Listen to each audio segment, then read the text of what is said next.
Tarzan of the Apes by Edgar Rice Burroughs. Chapter 1. Out to Sea. I had this story from one who had no business to tell it to me or to any other. I may credit the seductive influence of an old vintage upon the narrator for the beginning of it, and my own skeptical incredulity during the days that followed for the balance of the strange tale. When my convivial host discovered that he had told me so much, and that I was prone to doubtfulness, his foolish pride assumed the task the old vintage had commenced, and so he unearthed written evidence in the form of musty manuscript and dry official records of the British Colonial Office to support many of the salient features of his remarkable narrative. I do not say the story is true, for I did not witness the happenings which it portrays. But the fact that in the telling of it to you I have taken fictitious names for the principal characters quite sufficiently evidences the sincerity of my own belief that it may be true. The yellow mildewed pages of the diary of a man long dead, and the records of the Colonial Office dovetail perfectly with the narrative of my convivial host, and so I give you the story as I painstakingly pieced it out from these several various agencies. If you do not find it credible, you will at least be as one with me in acknowledging that it is unique, remarkable, and interesting. From the records of the Colonial Office and from the dead man's diary, we learn that a certain young English nobleman, whom we shall call John Clayton, Lord Greystoke, was commissioned to make a peculiarly delicate investigation of conditions in a British West Coast African colony from whose simple native inhabitants another European power was known to be recruiting soldiers for its native army, which it used solely for the forcible collection of rubber and ivory from the savage tribes along the Congo and the Arpsali Arwifits. The natives of the British colony complained that many of their young men were enticed away through the medium of fair and glowing promises, but that few, if any, ever returned to their families.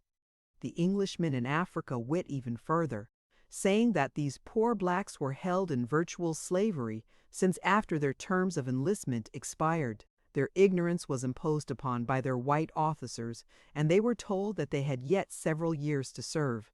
And so the Colonial Office appointed John Clayton to a new post in British West Africa. But his confidential instructions centered on a thorough investigation of the unfair treatment of black British subjects by the officers of a friendly European power. Why he was sent is, however, of little moment to this story, for he never made an investigation, nor, in fact, did he ever reach his destination. Clayton was the type of Englishman that one likes best to associate with the noblest monuments of historic achievement upon 1,000 victorious battlefields, a strong, virile man, mentally, morally, and physically. In stature he was above the average height.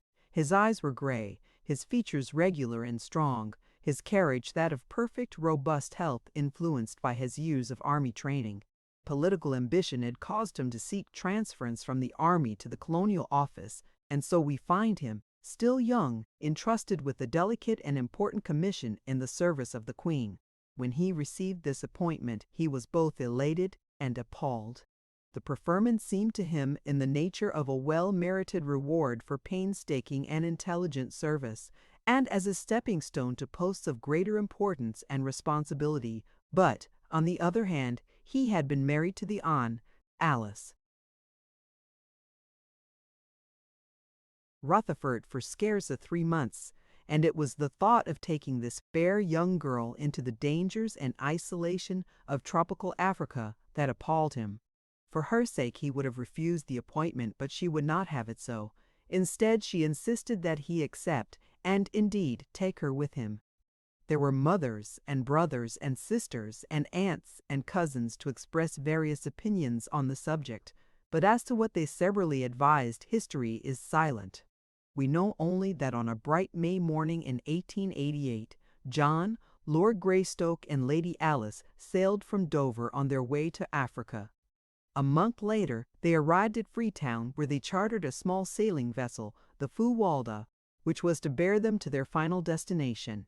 and here John, Lord Greystoke, and Lady Alice, his wife, vanish from the eyes and from the knowledge of men. 2 months after they weighed anchor and cleared from the port of Freetown, a half-dozen British war vessels were scouring the South Atlantic for trace of them or their little vessel, and it was almost immediately that the wreckage was found upon the shores of St. Helena, which convinced the world that the Fuwalda had gone down with all on board, and hence the search was stopped ere it had scarce begun, though hope lingered in longing hearts for many years. The Fuwalda, a barkentine of about 100 tons, was a vessel of the type often seen in coastwise trade in the far southern Atlantic, their crews composed of the offscourings of the sea, unhanged murderers and cutthroats of every race and every nation. The Fuwalda was no exception to the rule. Her officers were swarthy bullies, hating and hated by their crew. The captain, while a competent seaman, was a brute in his treatment of his men. He knew, or at least he used, but two arguments in his dealings with them, a belaying pin and a revolver, nor is it likely that the motley aggregation he signed would have understood aught else. So it was that, from the second day out from Freetown, John Clayton and his young wife witnessed scenes upon the deck of the Fuwalda such as they had believed were never enacted outside the covers of printed stories of the sea. It was on the morning of the second day that the first link was forged in what was destined to form a chain of circumstances ending in a life, for one then unborn, such as has never been paralleled in the history of man. 2 sailors were washing down the decks of the Fuwalda. The first mate was on duty, and the captain had stopped to speak with John Clayton and Lady Alice. The men were working backwards toward the little party who were facing away from the sailors. Closer and closer they came, until one of them was directly behind the captain. In another moment he would have passed by, and this strange narrative would never have been recorded.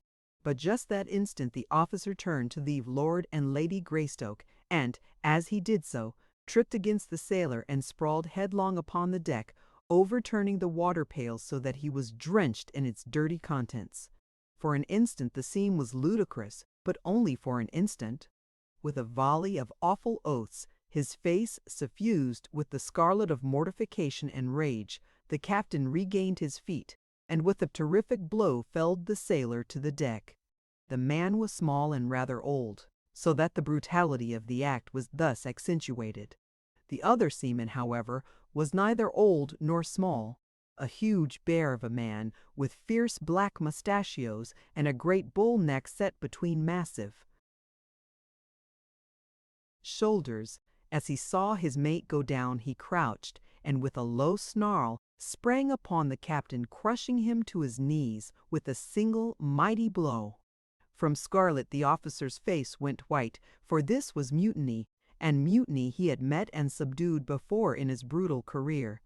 Without waiting to rise, he whipped a revolver from his pocket, firing point-blank at the great mountain of muscle towering before him, but quick as he was, John Clayton was almost as quick, so that the bullet which was intended for the sailor's heart lodged in the sailor's leg instead, for Lord Greystoke had struck down the captain's arm as he had seen the weapon flash in the sun. Words passed between Clayton and the captain, the former making it plain that he was disgusted with the brutality displayed toward the crew, nor would he countenance anything further of the kind while he and Lady Greystoke remained passengers. The captain was on the point of making an angry reply, but, thinking better of it, turned on his heel and, black and scowling, strode aft. He did not care to antagonize an English official, for the Queen's mighty arm wielded a punitive instrument which he could appreciate and which he feared England's far-reaching navy. The 2 sailors picked themselves up, the older man assisting his wounded comrade to rise. The big fellow, who was known among his mates as Black Michael, tried his leg gingerly, and, finding that it bore his weight, turned to Clayton with a word of gruff thanks. Though the fellow's tone was surly, his words were evidently well meant. Ere he had scarce finished his little speech, he had turned and was limping off toward the forecastle with the very apparent intention of forestalling any further conversation. They did not see him again for several days, nor did the captain accord them more than the surliest of grunts when he was forced to speak to them. They took their meals in his cabin as they had before the unfortunate occurrence, but the captain was careful to see that his duties never permitted him to eat at the same time. The other officers were coarse, illiterate fellows, but little above the villainous crew they bullied, and were only too glad to avoid social intercourse with the polished English noble and his lady, so that the Claytons were left very much to themselves. This in itself accorded perfectly with their desires, but it also rather isolated them from the life of the little ship, so that they were unable to keep in touch with the daily happenings which were to culminate so soon in bloody tragedy. There was in the whole atmosphere of the craft that undefinable something which presages disaster. Outwardly, to the knowledge of the Claytons, all went on as before upon the little vessel, but that there was an undertow leading them toward some unknown danger both felt, though they did not speak of it to each other. On the second day after the wounding of Black Michael, Clayton came on deck just in time to see the limp body of one of the crew being carried below by 4 of his fellows, while the first mate, a heavy belaying pin in his hand, stood glowering at the little party of sullen sailors. Clayton asked no questions. He did not need to, and the following day, as the great lines of a British battleship grew out of the distant horizon, he half determined to demand that he and Lady Alice be put aboard her, for his fears were steadily increasing that nothing but harm could result from remaining on the lowering, sullen Fuwalda. Toward noon they were within speaking distance of the British vessel, but when Clayton had nearly decided to ask the captain to put them aboard her, the obvious ridiculousness of such a request became suddenly apparent. What reason could he give the officer commanding Her Majesty's ship for desiring to go back in the direction from which he had just come? What if he told them that 2 insubordinate seamen had been roughly handled by their officers? They would but laugh in their sleeves and attribute his reason for wishing to leave the ship to but one thing: cowardice. John Clayton, Lord Greystoke, did not ask to be transferred to the British man of war. Late in the afternoon he saw her upper works fade below the far horizon, but not before he learned that which confirmed his greatest fears, and caused him to curse the false pride which had restrained him from seeking safety for his young wife a few short hours before, when safety was within reach, a safety which was now gone forever. It was mid-afternoon that brought the little old sailor, who had been felled by the captain a few days before, to where Clayton and his wife stood by the ship's side watching the ever-diminishing outlines of the great battleship. The old fellow was polishing brasses, and as he came edging along until close to Clayton he said in an undertone, "L's to pay, sir, on this aircraft, and mark my word for it, sir. L's to pay." "What do you mean, my good fellow?" asked Clayton. "Why, hasn't ye seen what's going on? Hasn't ye'ard that devil spawn of a captain and 'is mates knocking the bloomin' lights out'n arf the crew? 2 busted 'eads yes'day and 3 today. Black Michael's as good as Newigin and's not the bully to stand ferret, not 'e, and mark my word for it, sir." "You mean, my man, that the crew contemplates mutiny?" asked Clayton. "Mutiny!" exclaimed the old fellow. "Mutiny! They means murder, sir, and mark my word for it, sir, when. Hit's comin', sir, hit's comin', but I'm not a-sayin' when, and I've said too damn much now, but ye was a good sort t'other day, and I thought it no more'n right to warn ye. But keep a still tongue in yer, Eden, when yer shouldn't get below and stay there. That's all. Only keep a still tongue in yer head, or they'll put a pill between yer ribs, and mark my word for it, sir." And the old fellow went on with his polishing, which carried him away from where the Claytons were standing. "Deuced cheerful outlook, Alice," said Clayton. "You should warn the captain at once, John. Possibly the trouble may yet be averted," she said.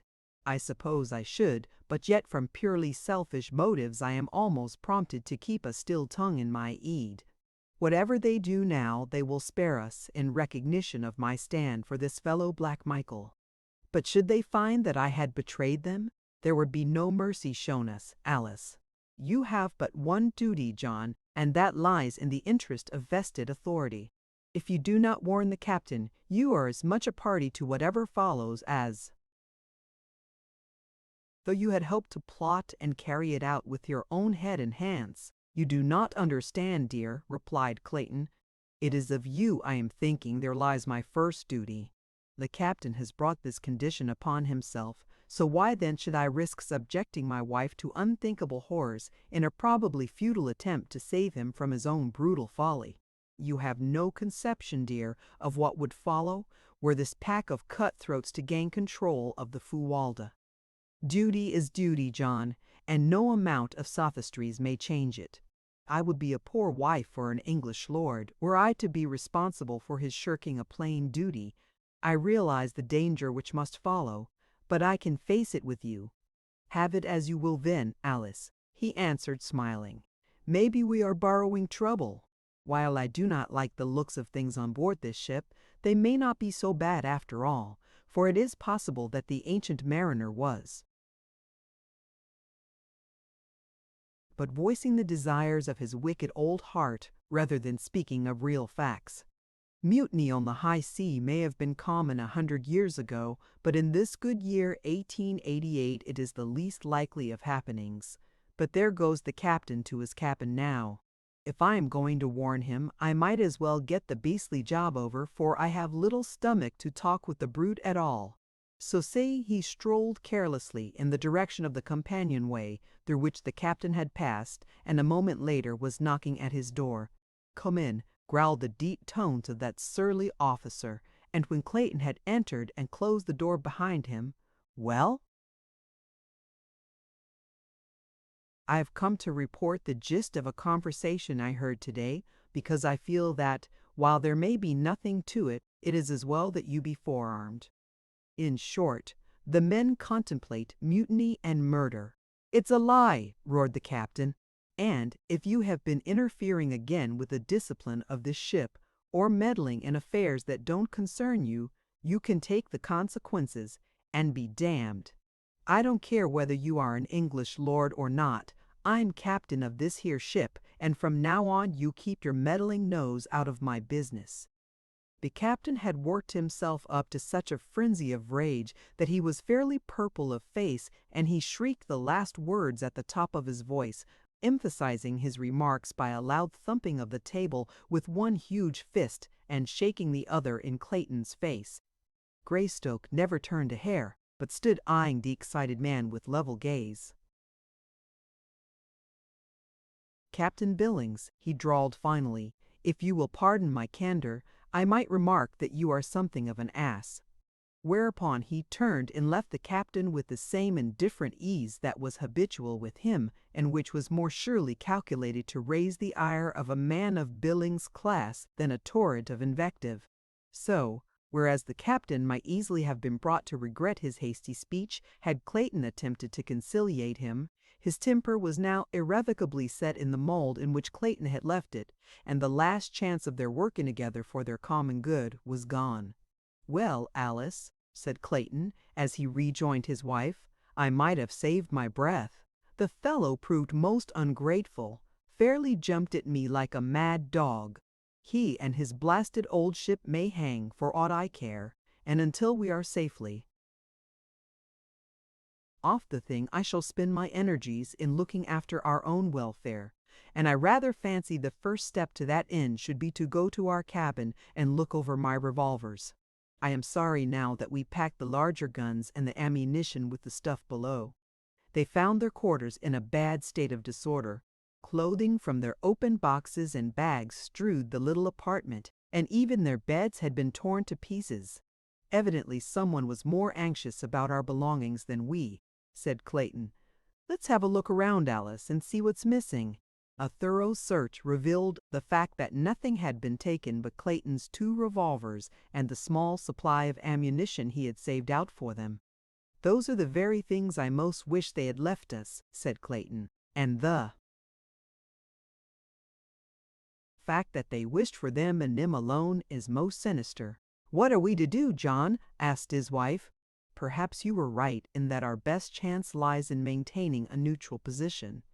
If the officers are able to prevent a mutiny, we have nothing to fear, while if the mutineers are victorious, our one slim hope lies in not having attempted to thwart or antagonize them." "Right you are, Alice. We'll keep in the middle of the road." As they started to straighten up their cabin, Clayton and his wife simultaneously noticed the corner of a piece of paper protruding from beneath the door of their quarters. As Clayton stooped to reach for it, he was amazed to see it move further into the room, and then he realized that it was being pushed inward by someone from without. Quickly and silently he stepped toward the door, but as he reached for the knob to throw it open, his wife's hand fell upon his wrist. "No, John," she whispered. "They do not wish to be seen, and so we cannot afford to see them. Do not forget that we are keeping to the middle of the road." Clayton smiled and dropped his hand to his side. Thus they stood watching the little bit of white paper until it finally remained at rest upon the floor just inside the door. Then Clayton stooped and picked it up. It was a bit of grimy white paper roughly folded into a ragged square. Opening it, they found a crude message printed almost illegibly and with many evidences of an unaccustomed task.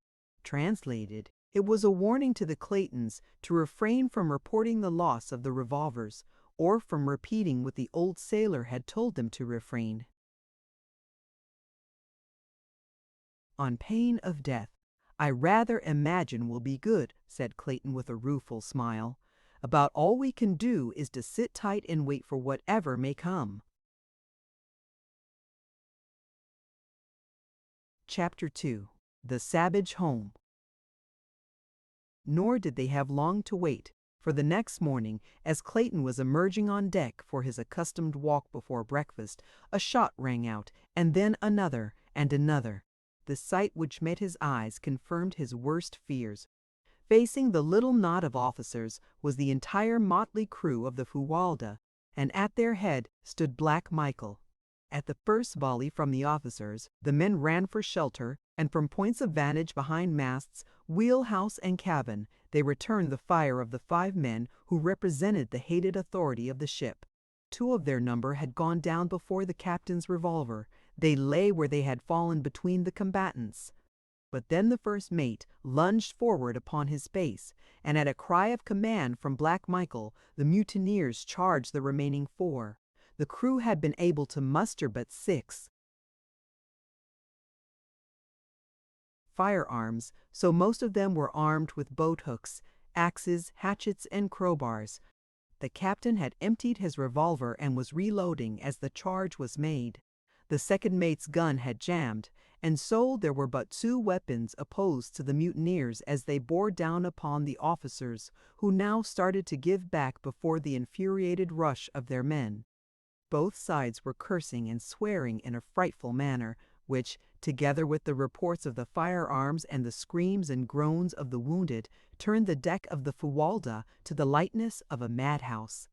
Before the officers had taken a dozen backward steps, the men were upon them. An axe in the hands of a burly Negro cleft the captain from forehead to chin, and an instant later the others were down, dead or wounded from dozens of blows and bullet wounds.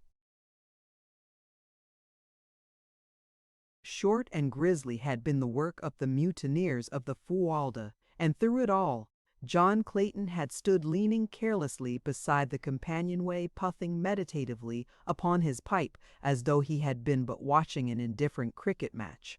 As the last officer went down, he thought it was time that he returned to his wife, lest some members of the crew find her alone below.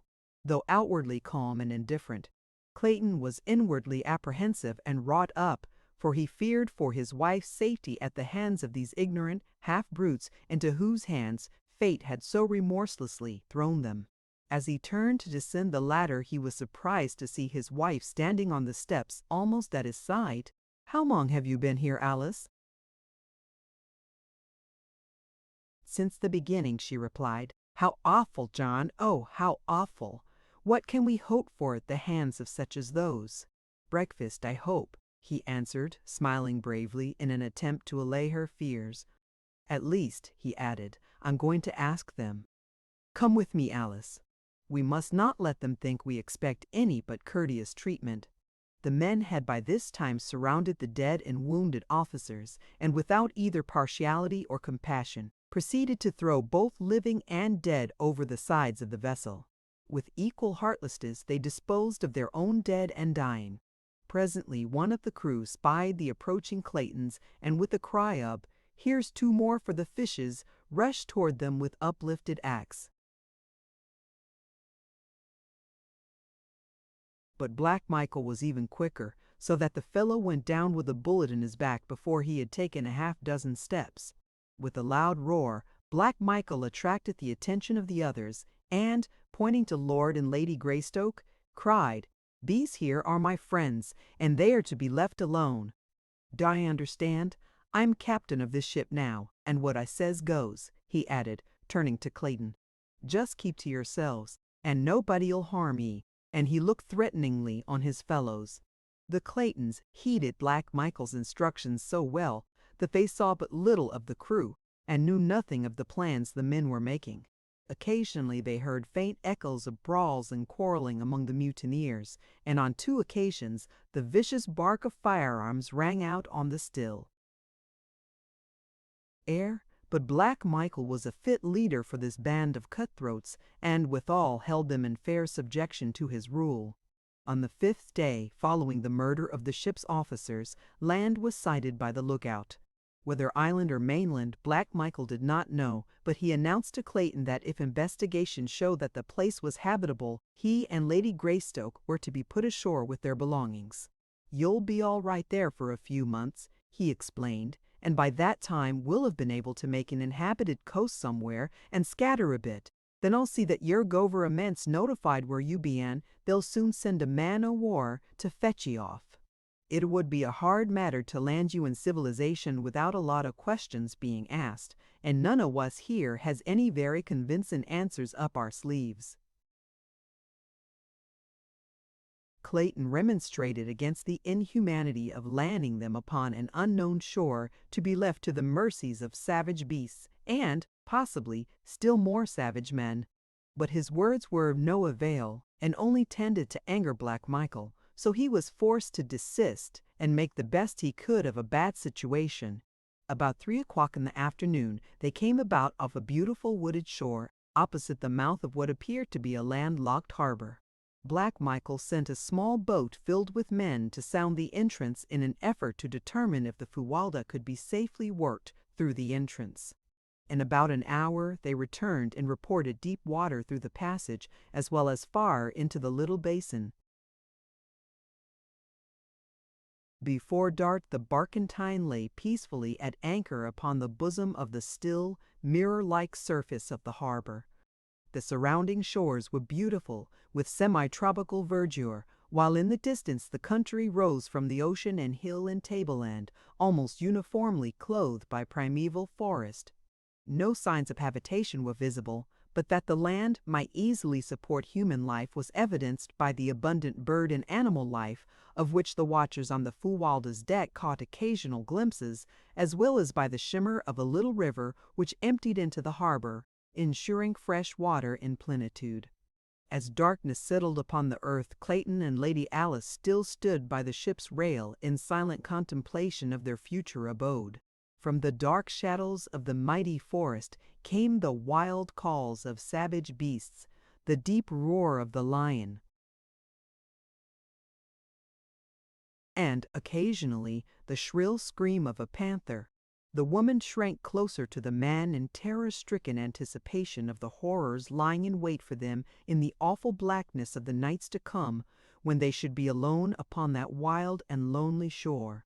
Later in the evening, Black Michael joined them long enough to instruct them to make their preparations for landing on the morrow.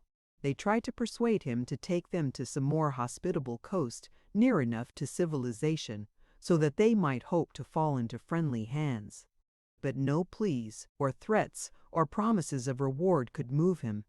I am the only man aboard who would not rather see ye both safely dead, and, while I know that's the sensible way to make sure of our own necks, yet Black Michael's not the man to forget a favor.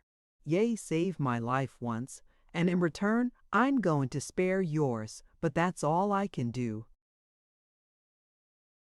The men won't stand for any more, and if we don't get ye landed pretty quick, they may even change their minds about giving ye that much show. I'll put all your stuff ashore with ye, as well as cooking utensils, and some old sails for tents, and enough grub to last ye until you can find fruit and game. With your guns for protection, ye ought to be able to live here easy enough until help comes. When I get safely hid away, I'll see to it that the British government learns about where ye be. For the life of me, I couldn't tell 'em exactly where, for I don't know myself. But they'll find ye all right. After he had left them, they went silently below, each wrapped in gloomy forebodings.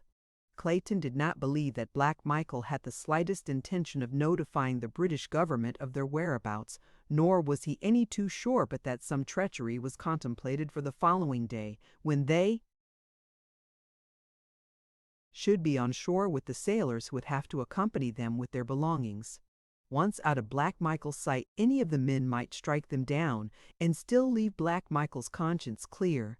And even should they escape, that fate was it not, but to be faced with far graver dangers. Alone, he might hope to survive for years, for he was a strong, athletic man. But what of Alice, and that other little life so soon to be launched amidst the hardships and grave dangers of a primeval world? The man shuddered as he meditated upon the awful gravity, the fearful helplessness of their situation. But it was a merciful providence which prevented him from foreseeing the hideous reality which awaited them in the grim depths of that gloomy wood.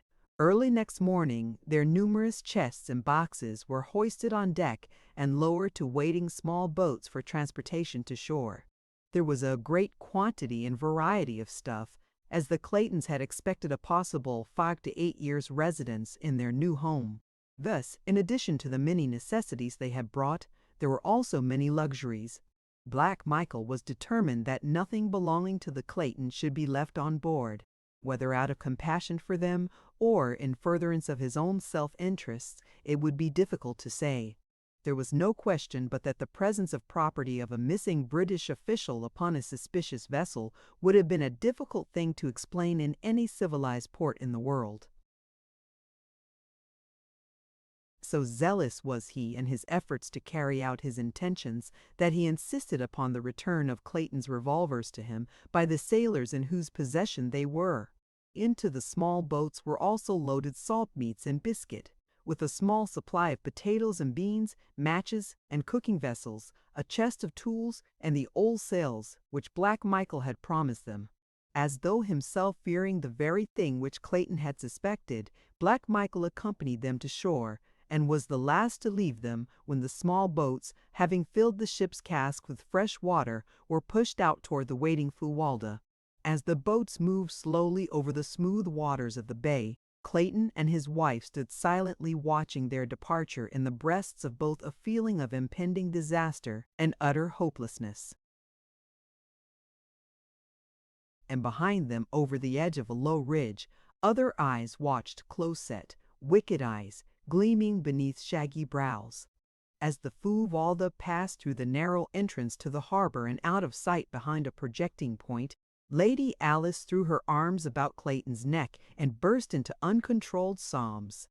Bravely had she faced the dangers of the mutiny.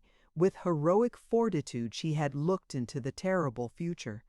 But now that the horror of absolute solitude was upon them, her overwrought nerves gave way, and the reaction came. He did not attempt to check her tears. It were better that nature have her way in relieving these long-pent emotions. And it was many minutes before the girl, little more than a child, could again gain mastery of herself. "Oh, John," she cried at last, "the horror of it! What are we to do? What are we to do? There is but one thing to do, Alice," and he spoke as quietly as though they were sitting in their snug living room at home, "and that is work. Work must be our salvation." We must not give ourselves time to think, for in that direction lies madness. We must work and wait. I am sure that relief will come, and come quickly, when once it is apparent that the Fuwalda has been lost, even though Black Michael does not keep his word to us. But John, if it were only you and I, she sobbed, we could endure it, I know.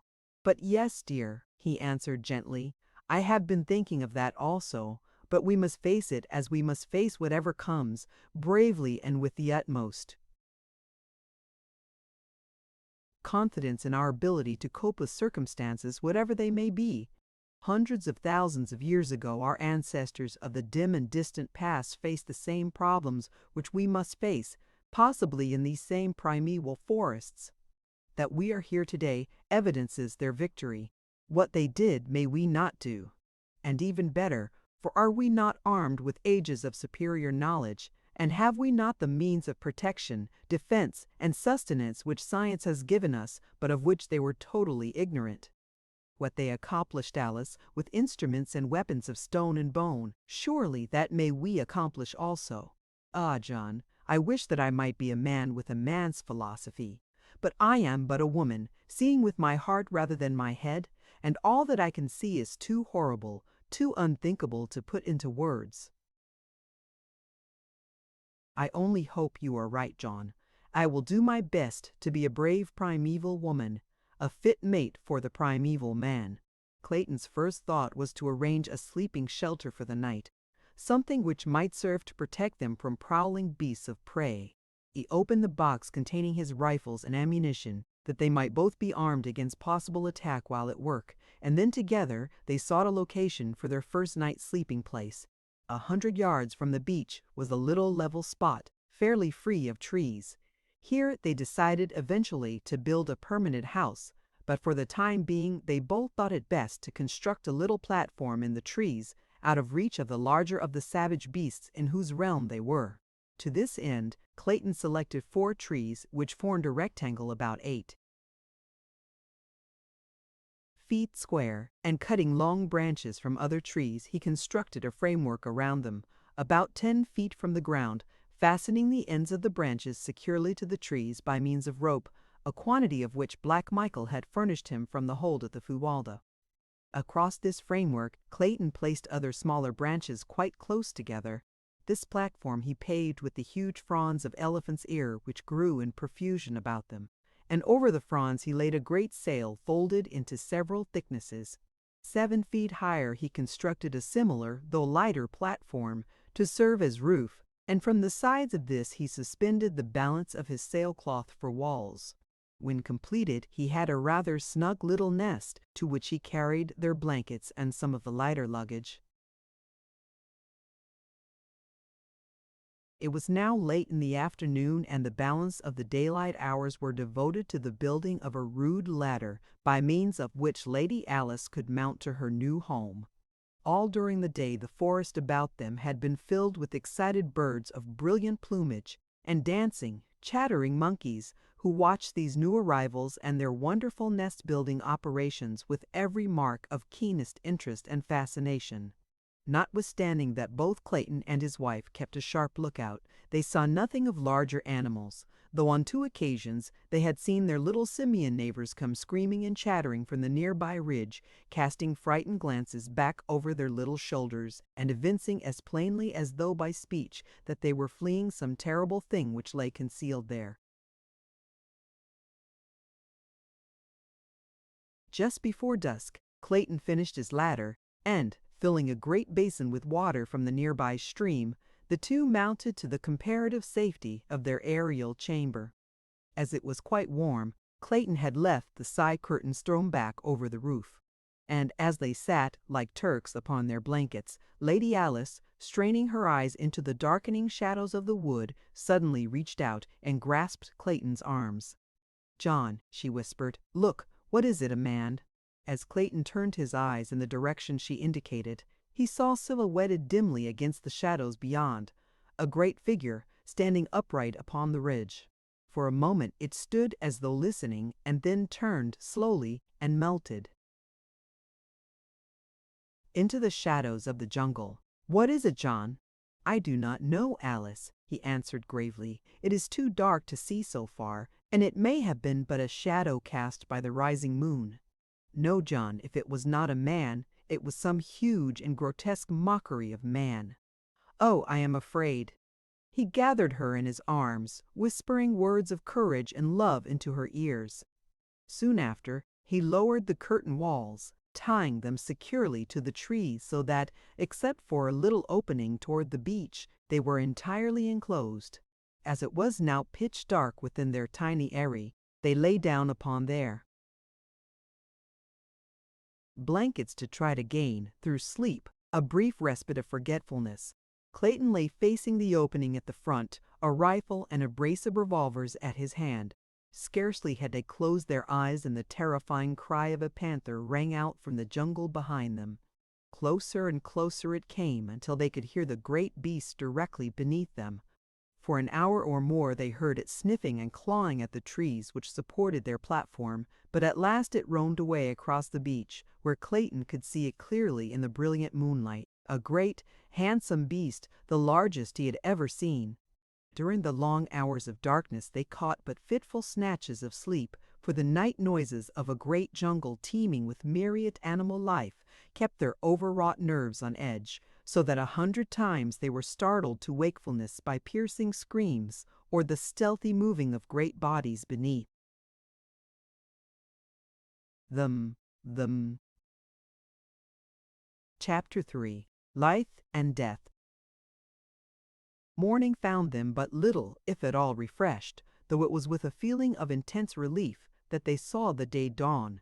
As soon as they had made their meager breakfast of salt pork, coffee, and biscuit, Clayton commenced work upon their house, for he realized that they could hope for no safety and no peace of mind at night until 4 strong walls effectually barred the jungle life from them.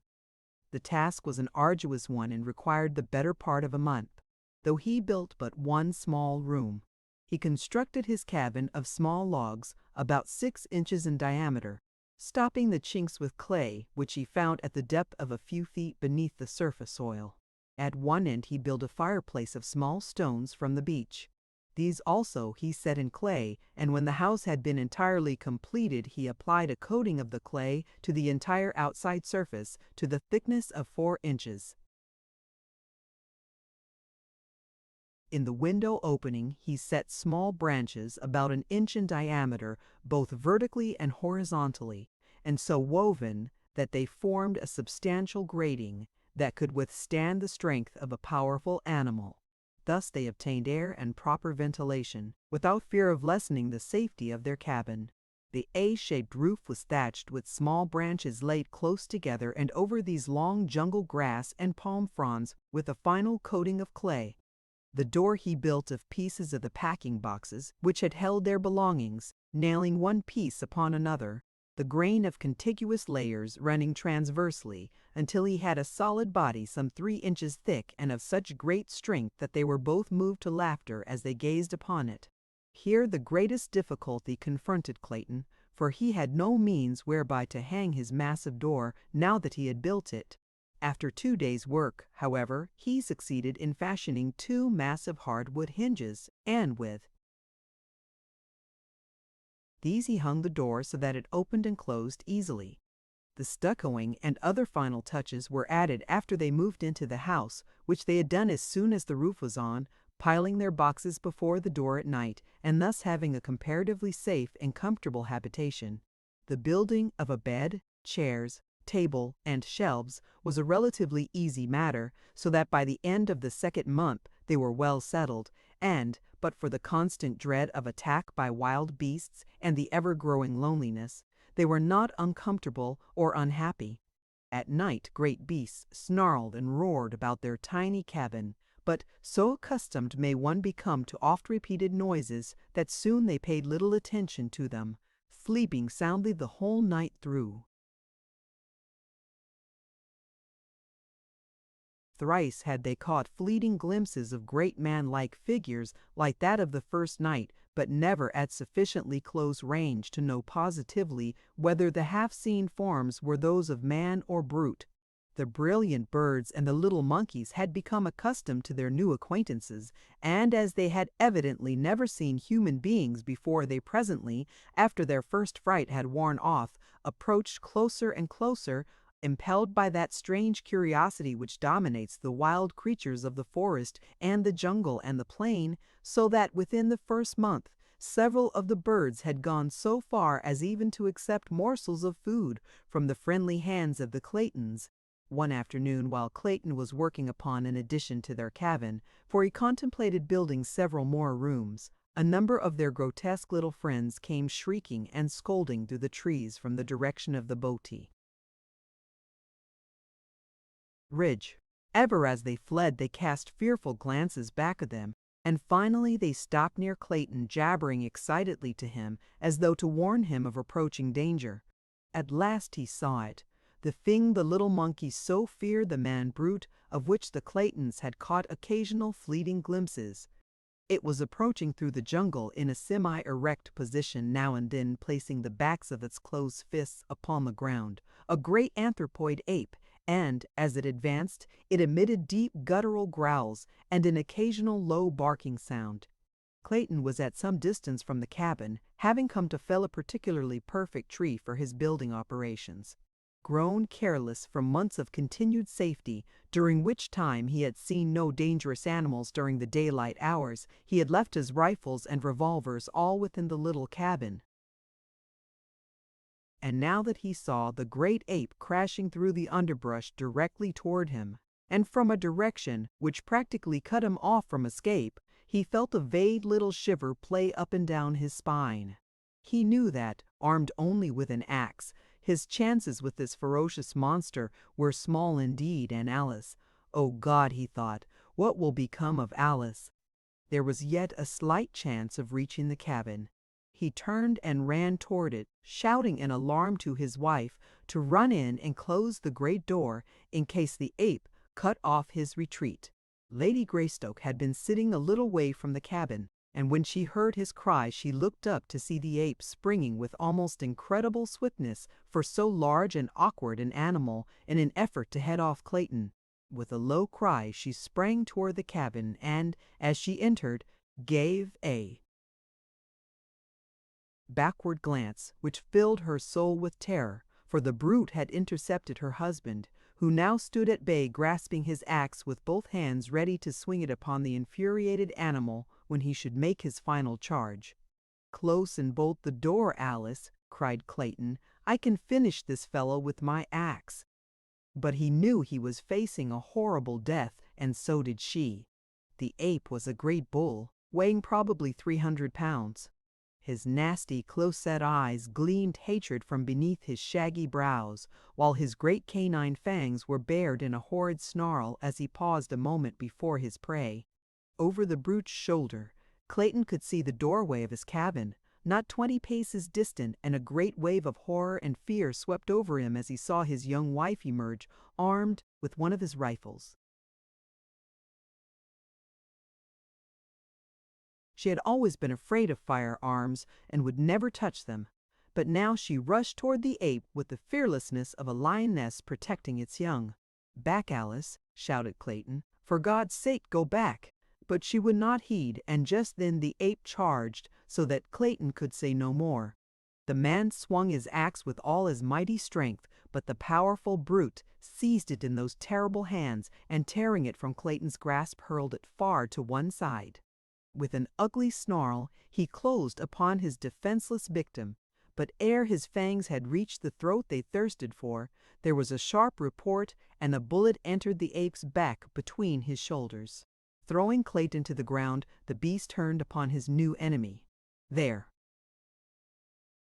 before him stood the terrified girl, vainly trying to fire another bullet into the animal's body, but she did not understand the mechanism of the firearm, and the hammer fell futilely upon an empty cartridge. Almost simultaneously, Clayton regained his feet, and without thought of the utter hopelessness of it, he rushed forward to drag the ape from his wife's prostrate form. With little or no effort he succeeded, and the great bulk rolled inertly upon the turf before him. The ape was dead. The bullet had done its work. A hasty examination of his wife revealed no marks upon her, and Clayton decided that the huge brute had died the instant he had sprung toward Alice. Gently he lifted his wife's still unconscious form and bore her to the little cabin, but it was fully 2 hours before she regained consciousness. Her first words filled Clayton with vague apprehension. For some time after regaining her senses, Alice gazed wonderingly about the interior of the little cabin, and then, with a satisfied sigh, said, "Oh, John, it is so good to be really home. I have had an awful dream, dear. I thought we were no longer in London, but in some horrible place where great beasts attacked us." "There, there, Alice," he said, stroking her forehead. "Try to sleep again and do not worry your head about bad dreams." That night a little son was born in the tiny cabin beside the primeval forest, while a leopard screamed before the door, and the deep notes of a lion's roar sounded from beyond the ridge. Lady Greystoke never recovered from the shock of the great ape's attack, and, though she lived for a year after her baby was born, she was never again outside the cabin, nor did she ever fully realize that she was not in England. Sometimes she would question Clayton as to the strange noises of the nights, the absence of servants and friends, and the strange rudeness of the furnishings within her room, but though he made no effort to deceive her, never could she grasp the meaning of it all. In other ways she was quite rational, and the joy and happiness she took in the possession of her little son and the constant attentions of her husband made that year a very happy one for her, the happiest of her young life. That it would have been beset by worries and apprehension had she been in full command of her mental faculties, Clayton well knew, so that while he suffered terribly to see her so, there were times when he was almost glad, for her sake, that she could not understand. Long since had he given up any hope of rescue except through accident. With unremitting zeal he had worked to beautify the interior of the cabin. Skins of lion and panther covered the floor. Cupboards and bookcases lined the walls. Odd vases made by his own hand from the clay of the region held beautiful tropical flowers. Curtains of grass and bamboo covered the windows, and, most arduous task of all, with his meager assortment of tools, he had fashioned lumber to neatly seal the walls and ceiling and lay a smooth floor within the cabin. That he had been able to turn his hands at all to such unaccustomed labor was a source of mild wonder to him. But he loved the work because it was for her and the tiny life that had come to cheer them, though adding 100-fold to his responsibilities and to the terribleness of their situation. During the year that followed, Clayton was several times attacked by the great apes, which now seemed to continually infest the vicinity of the cabin. But as he never again ventured outside without both rifle and revolvers, he had little fear of the huge beasts. He had strengthened the window protections and fitted a unique wooden lock to the cabin door so that when he hunted for game and fruits, as it was constantly necessary for him to do to ensure sustenance, he had no fear that any animal could break into the little home. At first he shot much of the game from the cabin windows, but toward the end the animals learned to fear the strange lair from whence issued the terrifying thunder of his rifle. In his leisure, Clayton read, often aloud to his wife, from the store of books he had brought for their new home. Among these were many for little children, picture books, primers, readers, for they had known that their little child would be old enough for such before they might hope to return to England. At other times Clayton wrote in his diary, which he had always been accustomed to keep in French, and in which he recorded the details of their strange life. This book he kept locked in a little metal box. A year from the day her little son was born, Lady Alice passed quietly away in the night. So peaceful was her end that it was hours before Clayton could awake to a realization that his wife was dead. The horror of the situation came to him very slowly, and it is doubtful that he ever fully realized the enormity of his sorrow and the fearful responsibility that had devolved upon him with the care of that wee thing, his son, still a nursing babe. The last entry in his diary was made the morning following her death, and there he recites the sad details in a matter-of-fact way that adds to the pathos of it, for it breathes a tired apathy born of long sorrow and hopelessness, which even this cruel blow could scarcely awake to further suffering. My little son is crying for nourishment. Oh, Alice, Alice, what shall I do? And as John Clayton wrote the last words his hand was destined ever to pen, he dropped his head wearily upon his outstretched arms, where they rested upon the table he had built for her who lay still and cold in the bed beside him. For a long time no sound broke the death-like stillness of the jungle midday save the piteous wailing of the tiny man-child. Chapter 4. The Apes.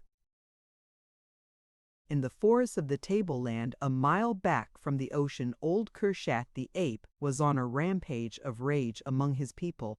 The younger and lighter members of his tribe scampered to the higher branches of the great trees to escape his wrath, risking their lives upon branches that scarce supported their weight rather than face old Kerchak in one of his fits of uncontrolled anger.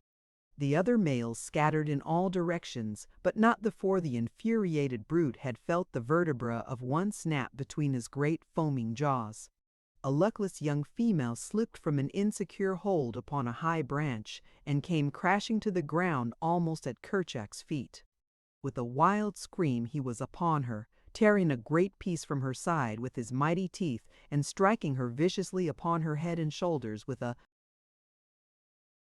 broken tree limb until her skull was crushed to a jelly. And then he spied Kala, who, returning from a search for food with her young babe, was ignorant of the state of the mighty male's temper until suddenly the shrill warnings of her fellows caused her to scamper madly for safety. But Kerchak was close upon her, so close that he had almost grasped her ankle, had she not made a furious leap far into space from one tree to another, a perilous chance which apes seldom, if ever, take, unless so closely pursued by danger that there is no alternative. She made the leap successfully, but as she grasped the limb of the further tree, the sudden jar loosened the hold of the tiny babe, where it clung frantically to her neck, and she saw the little thing hurled, turning and twisting, to the ground 30 feet below. With a low cry of dismay, Kala rushed headlong to its side, thoughtless now of the danger from Kerchak. But when she gathered the wee mangled form to her bosom, life had left it.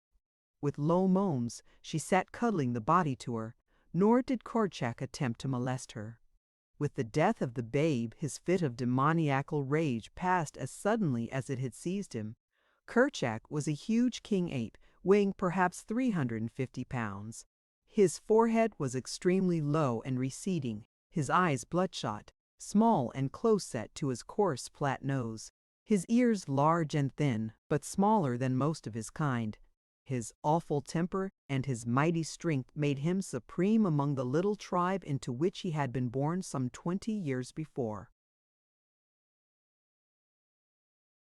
Now that he was in his prime, there was no simian in all the mighty forest through which he roved that dared contest his right to rule, nor did the other and larger animals molest him. Old Tantor, the elephant, alone of all the wild savage life, feared him not, and he alone did Kerchak fear. When Tantor trumpeted, the great ape scurried with his fellows high among the trees of the second terrace. The tribe of anthropoids over which Kerchak ruled with an iron hand and bared fangs numbered some 6 or 8 families, each family consisting of an adult male with his females and their young, numbering in all some 60 or 70 apes. Kala was the youngest mate of a male called Tublat, meaning broken nose, and the child she had seen dashed to death was her first, for she was but 9 or 10 years old. Notwithstanding her youth, she was large and powerful. A splendid, clean-limbed animal with a round, high forehead which denoted more intelligence than most of her kind possessed. So, also, she had a great capacity for mother love and mother sorrow. But she was still an ape, a huge, fierce, terrible beast of the species closely allied to the gorilla, yet more intelligent, which, with the strength of their cousin, made her kind the most fearsome of those awe-inspiring progenitors of man. When the tribe saw that Kerchak's rage had ceased, they came slowly down from their arboreal retreats and pursued again the various occupations which he had interrupted. The young played and frolicked about among the trees and bushes. Some of the adults lay prone upon the soft mat of dead and decaying vegetation which covered the ground, while others turned over pieces of fallen branches and clods of earth in search of the small bugs and reptiles which formed a part of their food. Others, again, searched the surrounding trees for fruit, nuts, small birds, and eggs. They had passed an hour or so thus when Kerchak called them together and, with a word of command to them to follow him, set off toward the sea. They traveled for the most part upon the ground, where it was open, following the path of the great elephants, whose comings and goings break the only roads through those tangled mazes of bush, vine, creeper, and tree. When they walked, it was with a rolling, awkward motion, placing the knuckles of their closed hands upon the ground and swinging their ungainly bodies forward. But when the way was through the lower trees, they moved more swiftly, swinging from branch to branch with the agility of their smaller cousins, the monkeys. And all the way Kala carried her little dead baby hugged closely to her breast. It was shortly after noon when they reached a ridge overlooking the beach, where below them lay the tiny cottage which was Kerchak's goal. He had seen many of his kind go to their deaths before the loud noise made by the little black stick in the hands of the strange white ape who lived in that wonderful lair, and Kerchak had made up his brute mind to own that death-dealing contrivance and to explore the interior of the mysterious den. He wanted, very, very much, to feel his teeth sink into the neck of the queer animal that he had learned to hate and fear, and because of this he came often with his tribe to reconnoiter, waiting for a time when the white ape should be off his guard. Of late they had quit attacking or even showing themselves, for every time they had done so in the past the little stick had roared out its terrible message of death to some member of the tribe. Today there was no sign of the man about, and from where they watched they could see that the cabin door was open. Slowly, cautiously, and noiselessly they crept through the jungle toward the little cabin. There were no growls, no fierce screams of rage. The little black stick had taught them to come quietly lest they awaken it. On they came until Kerchak himself slunk stealthily to the very door and peered within. Behind him were two males, and then Kala, closely straining the little dead form to her breast. Inside the den they saw the strange white ape lying half across a table, his head buried in his arms, and on the bed lay a figure covered by a sailcloth, while from a tiny rustic cradle came the plaintive wailing of a babe. Noiselessly Kerchak entered, crouching for the charge, and then John Clayton rose with a sudden start and faced them. The sight that met his eyes must have frozen him with horror, for there, within the door, stood 3 great bull apes, while behind them crowded many more. How many he never knew, for his revolvers were hanging on the far wall beside his rifle, and Kerchak was charging. When the king ape released the limp form which had been John Clayton, Lord Greystoke, he turned his attention toward the little cradle. But Kala was there before him, and when he would have grasped the child, she snatched it herself, and before he could intercept her, she had bolted through the door and taken refuge in a high tree. As she took up the little live baby of Alice Clayton, she dropped the dead body of her own into the empty cradle. For the wail of the living had answered the call of universal motherhood within her wild breast, which the dead could not still. High up among the branches of a mighty tree she hugged a shrieking infant to her bosom, and soon the instinct that was as dominant in this fierce female as it had been in the breast of his tender and beautiful mother, the instinct of mother love, reached out to the tiny man-child's half-formed understanding, and he became quiet. Then hunger closed the gap between them, and the son of an English lord and an English lady nursed at the breast of Kala, the great ape. In the meantime, the beasts within the cabin were warily examining the contents of this strange lair. Once satisfied that Clayton was dead, Kerchak turned his attention to the thing which lay upon the bed, covered by a piece of sailcloth. Gingerly he lifted one corner of the shroud, but when he saw the body of the woman beneath, he tore the cloth roughly from her form and seized the still white throat in his huge hairy hands. A moment he let his fingers sink deep into the cold flesh, and then, realizing that she was already dead, he turned from her to examine the contents of the room. Nor did he again molest the body of either Lady Alice or Sir John.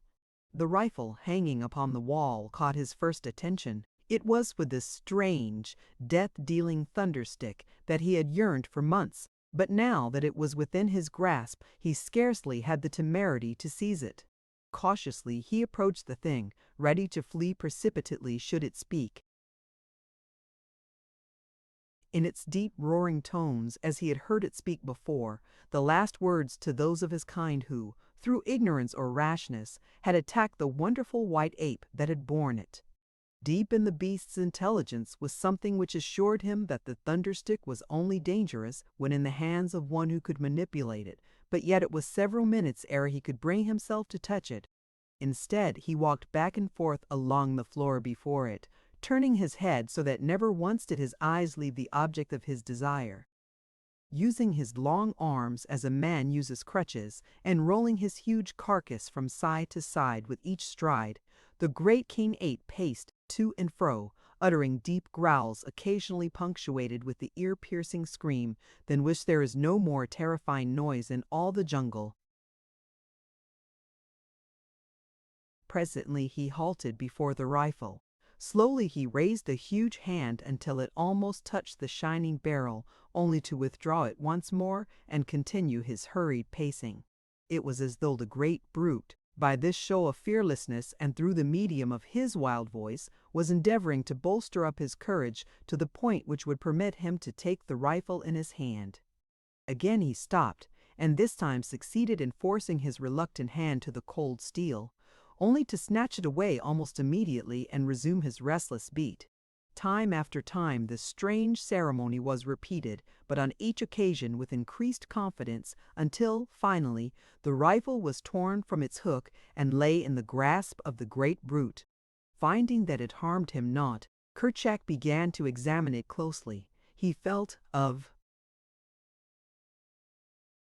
it from end to end, peered down the black depths of the muzzle, fingered the sights, the breech, the stock, and finally the trigger.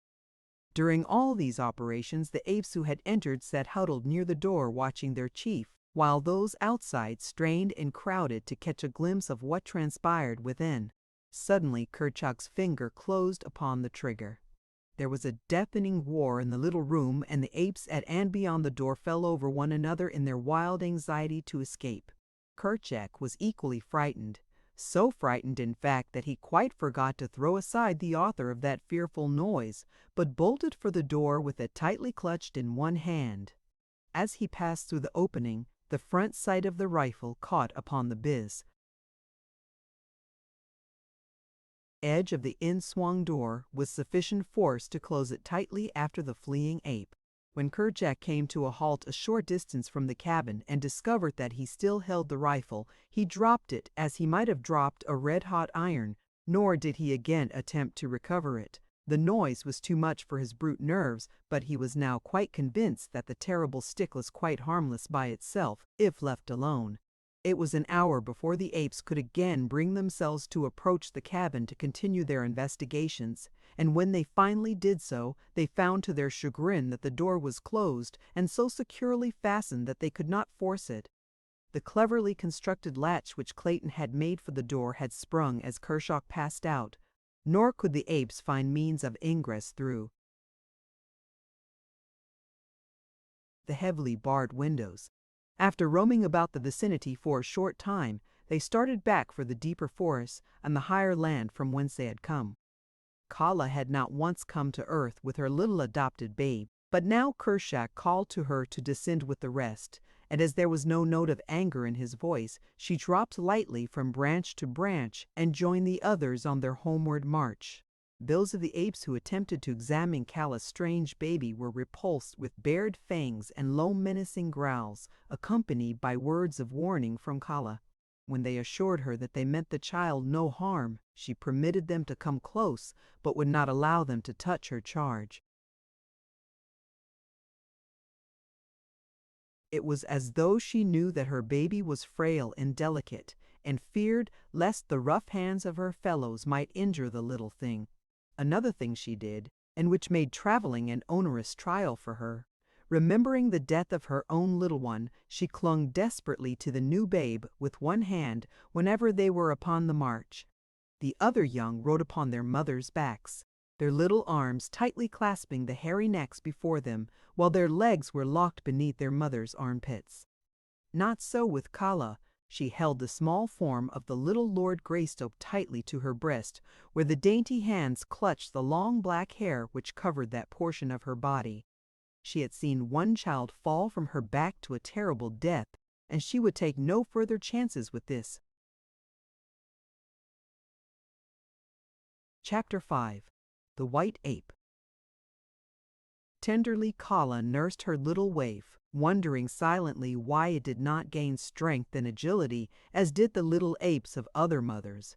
It was nearly a year from the time the little fellow came into her possession before he would walk alone and ask for climbing but how stupid he was. Kala sometimes talked with the older females about her young hopeful, but none of them could understand how a child could be so slow and backward in learning to care for itself. Why, it could not even find food alone, and more than 12 moons had passed since Kala had come upon it. Had they known that the child had seen 13 moons before it had come into Kala's possession, they would have considered its case as absolutely hopeless, for the little apes of their own tribe were as far advanced in 2 or 3 moons as was this little stranger after 25. Tublat, Kala's husband, was sorely vexed, and but for the females careful watching would have put the child out of the way. He will never be a great ape, he argued. Always will you have to carry him and protect him. What good will he be to the tribe? None, only a burden. Let us leave him quietly sleeping among the tall grasses, that you may bear other and stronger apes to guard us in our old age. Never, Broken Nose, replied Kala. If I must carry him forever, so be it. And then Tublat went to Kershak to urge him to use his authority with Kala and force her to give up little Tarzan, which was the name they had given to the tiny Lord Greystoke, and which meant white skin. But when Kershak spoke to her about it, Kala threatened to run away from the tribe if they did not leave her in peace with the child. And as this is one of the inalienable rights of the jungle folk, if they be dissatisfied among their own people, they bothered her no more, for Kala was a fine, clean-limbed young female, and they did not wish to lose her. As Tarzan grew, he made more rapid strides, so that by the time he was 10 years old, he was an excellent climber, and on the ground could do many wonderful things which were beyond the powers of his little brothers and sisters. In many ways did he differ from them, and they often marveled at his superior cunning, but in strength and size he was deficient. For at 10 the great anthropoids were fully grown, some of them towering over 6 feet in height, while little Tarzan was still but a half-grown boy. Yet such a boy! From early childhood he had used his hands to swing from branch to branch after the manner of his giant mother, and as he grew older he spent hour upon hour daily speeding through the treetops with his brothers and sisters. He could spring 20 feet across space at the dizzy heights of the forest top and grasp with unerring precision, and without apparent jar, a limb waving wildly in the path of an approaching tornado. He could drop 20 feet at a stretch from limb to limb in rapid descent to the ground, Or he could gain the utmost pinnacle of the loftiest tropical giant with the ease and swiftness of a squirrel. Though but 10 years old, he was fully as strong as the average man of 30 and far more agile than the most practiced athlete ever becomes. And day by day his strength was increasing. His life among these fierce apes had been happy, for his recollection held no other life, nor did he know that there existed within the universe aught else than his little forest and the wild jungle animals with which he was familiar. He was nearly 10 before he commenced to realize that a great difference existed between himself and his fellows. His little body, burned brown by exposure, suddenly caused him feelings of intense shame, for he realized that it was entirely hairless, like some low snake or other reptile. He attempted to obviate this by plastering himself from head to foot with mud, but this dried and fell off. Besides, it felt so uncomfortable that he quickly decided that he preferred the shame to the discomfort. In the higher land which his tribe frequented was a little lake, and it was here that Tarzan first saw his face in the clear, still waters of its bosom. It was on a sultry day of the dry season that he and one of his cousins had gone down to the bank to drink. As they leaned over, both little faces were mirrored on the placid pool. The fierce and terrible features of the ape beside those of the aristocratic scion of an old English house. Tarzan was appalled. It had been bad enough to be hairless, but to own such a countenance. He wondered that the other apes could look at him at all. That tiny slit of a mouth in those puny white teeth, how they looked beside the mighty lips and powerful fangs of his more fortunate brothers. And the little pinched nose of his, so thin was it that it looked half-starved. He turned red as he compared it with the beautiful broad nostrils of his companion. Such a generous nose! Why, it spread half across his face. It certainly must be fine to be so handsome, thought poor little Tarzan. But when he saw his own eyes, that was the final blow, a brown spot, a gray circle, and then blank whiteness. Frightful! Not even the snakes had such hideous eyes as he. So intent was he upon this personal appraisement of his features that he did not hear the parting of the tall grass behind him, as a great body pushed itself stealthily through the jungle. Nor did his companion the ape hear either, for he was drinking, and the noise of his sucking lips and gurgles of satisfaction drowned the quiet approach of the intruder. Not 30 paces behind the two she crouched Sabor, the huge lioness, lashing her tail. Cautiously she moved a great padded paw forward, noiselessly placing it before she lifted the next. Thus she advanced, her belly low, almost touching the surface of the ground, a great cat preparing to spring upon its prey.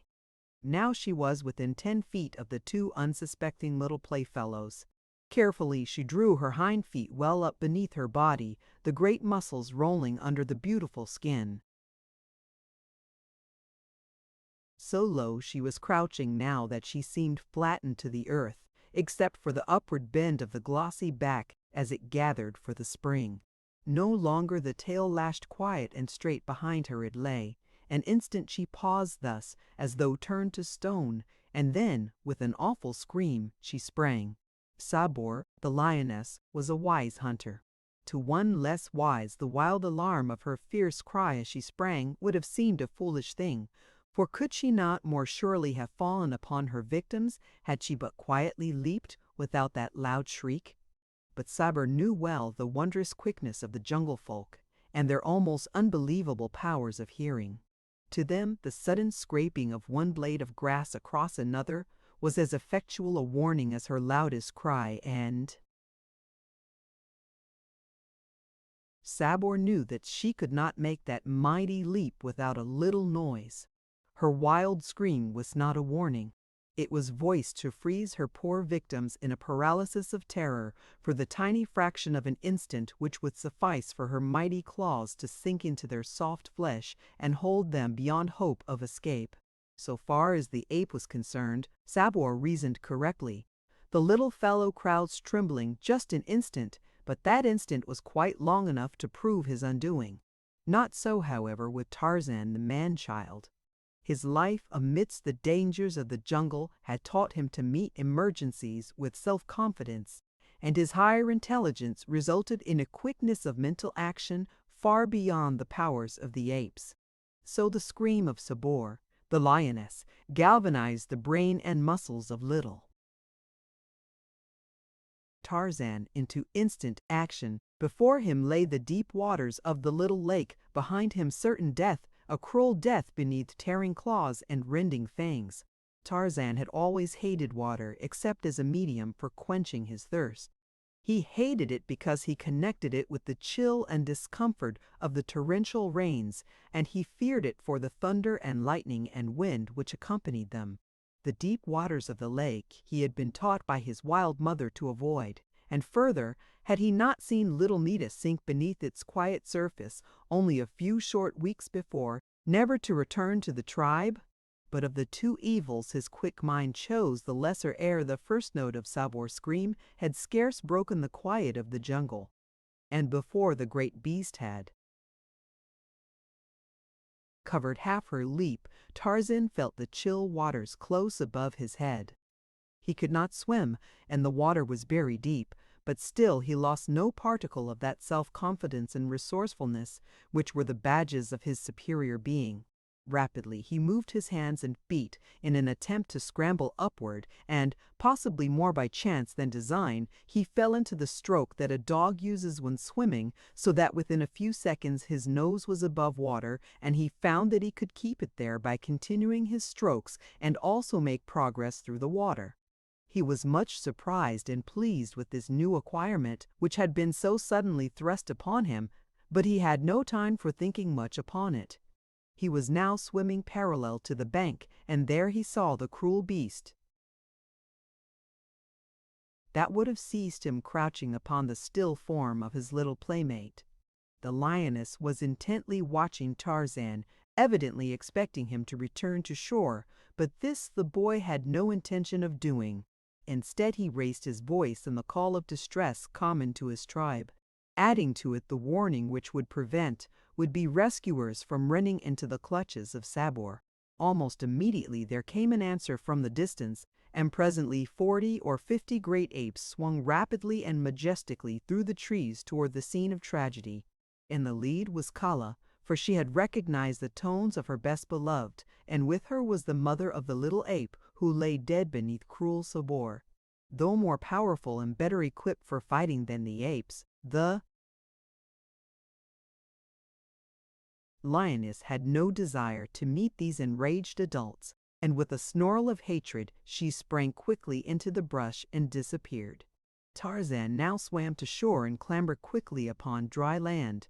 The feeling of freshness and exhilaration which the cool waters had imparted to him filled his little being with grateful surprise, and ever after he lost no opportunity to take a daily plunge in lake or stream or ocean when it was possible to do so.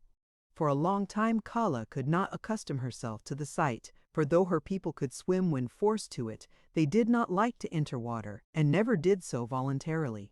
The adventure with the lioness gave Tarzan food for pleasurable memories, for it was such affairs which broke the monotony of his daily life otherwise but a dull round of searching for food, eating, and sleeping.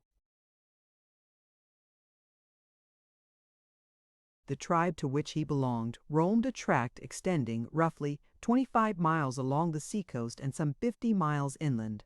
This they traversed almost continually, occasionally remaining for months in one locality, but as they moved through the trees with great speed, they often covered the territory in a very few days. Much depended upon food supply, climatic conditions, and the prevalence of animals of the more dangerous species, though Kerchak often led them on long marches for no other reason than that he had tired of remaining in the same place.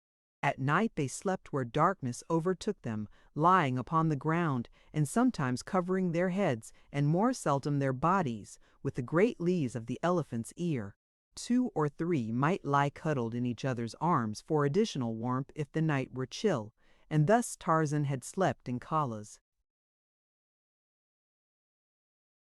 arms nightly for all these years.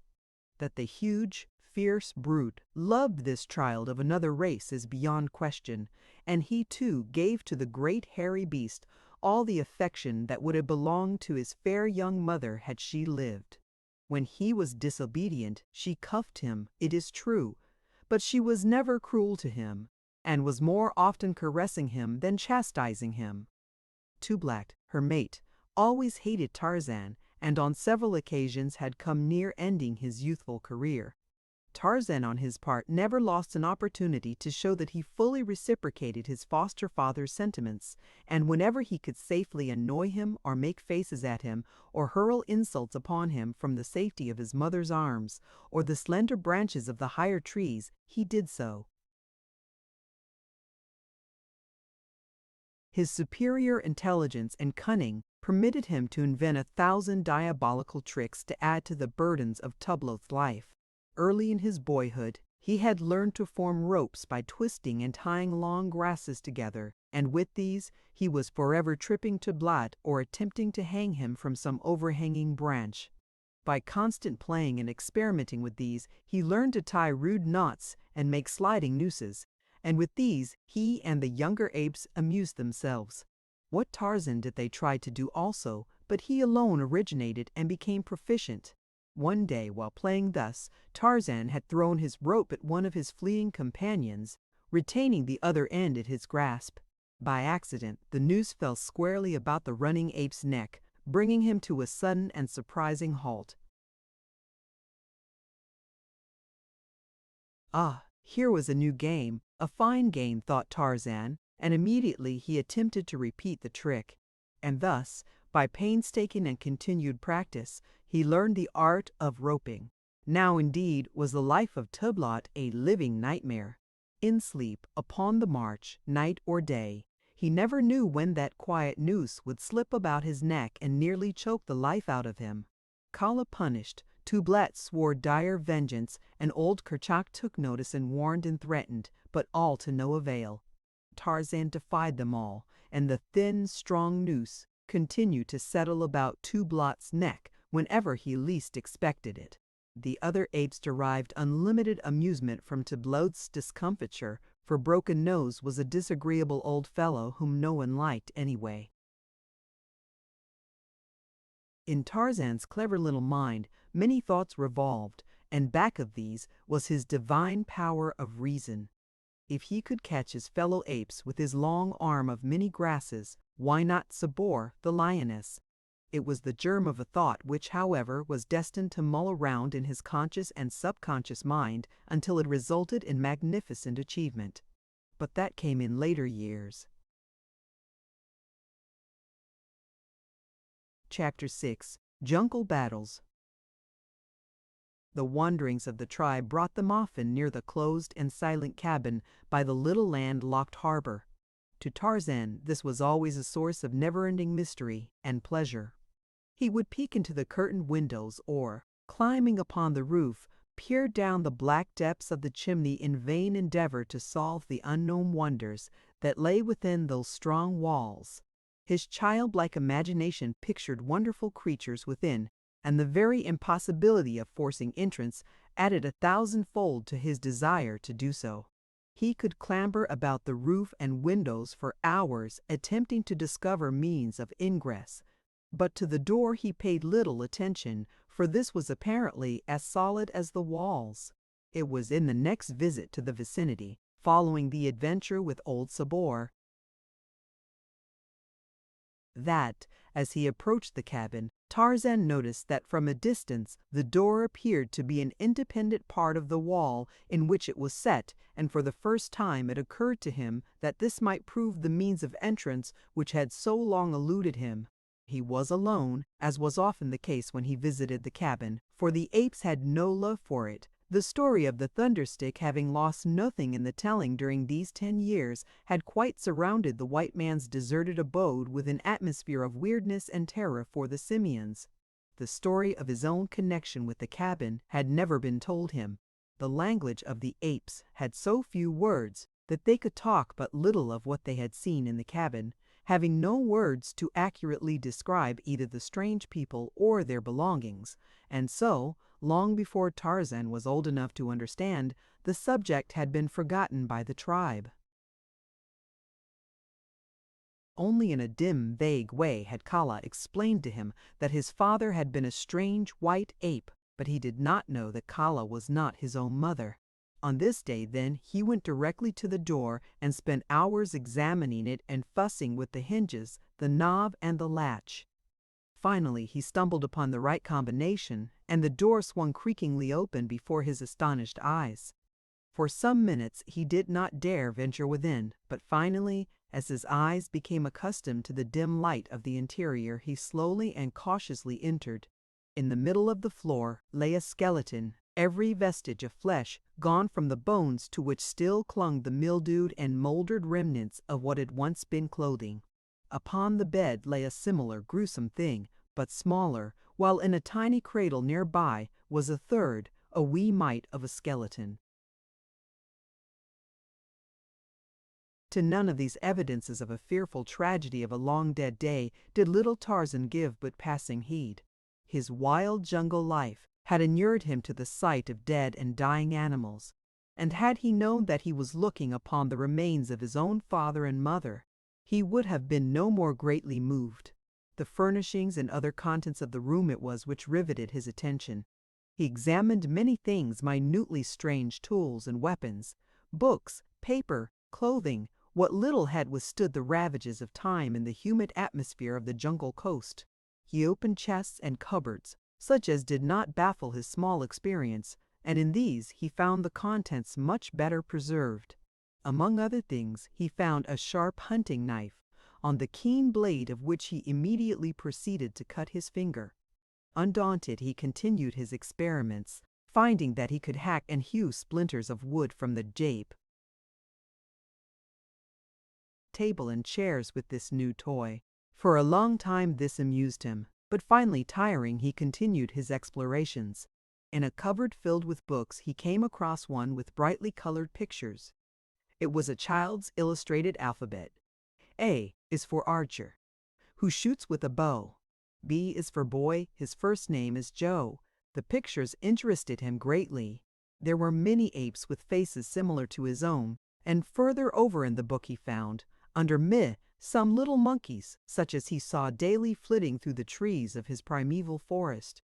But nowhere was pictured any of his own people. In all the book was none that resembled Kershak or Tublot or Kala.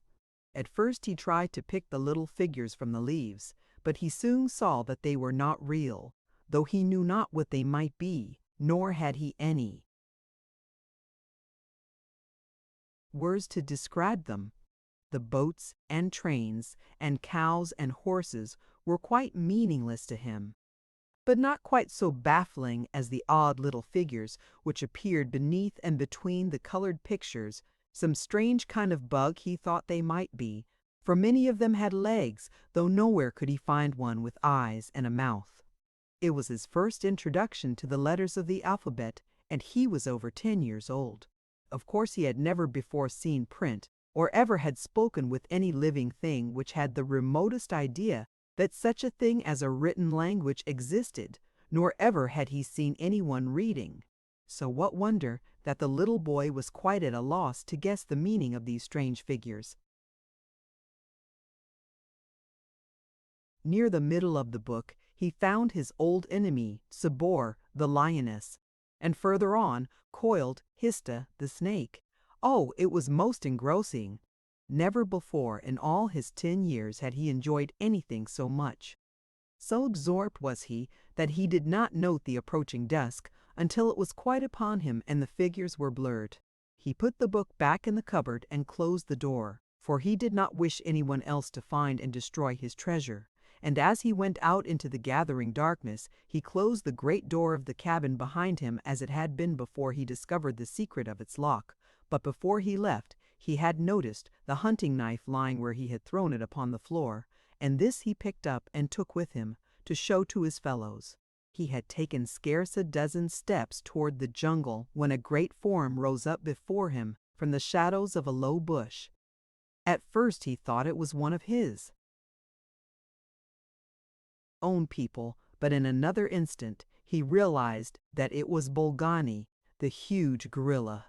So close was he that there was no chance for flight, and little Tarzan knew that he must stand and fight for his life, for these great beasts were the deadly enemies of his tribe, and neither one nor the other ever asked or gave quarter.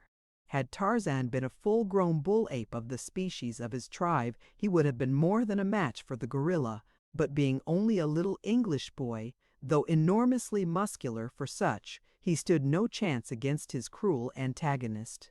In his veins, though, flowed the blood of the best of a race of mighty fighters, and back of this was the training of his short lifetime among the fierce brutes of the jungle. He knew no fear as we know it. His little heart beat the faster, but from the excitement and exhilaration of adventure, had the opportunity presented itself, he would have escaped, but solely because his judgment told him he was no match for the great thing which confronted him.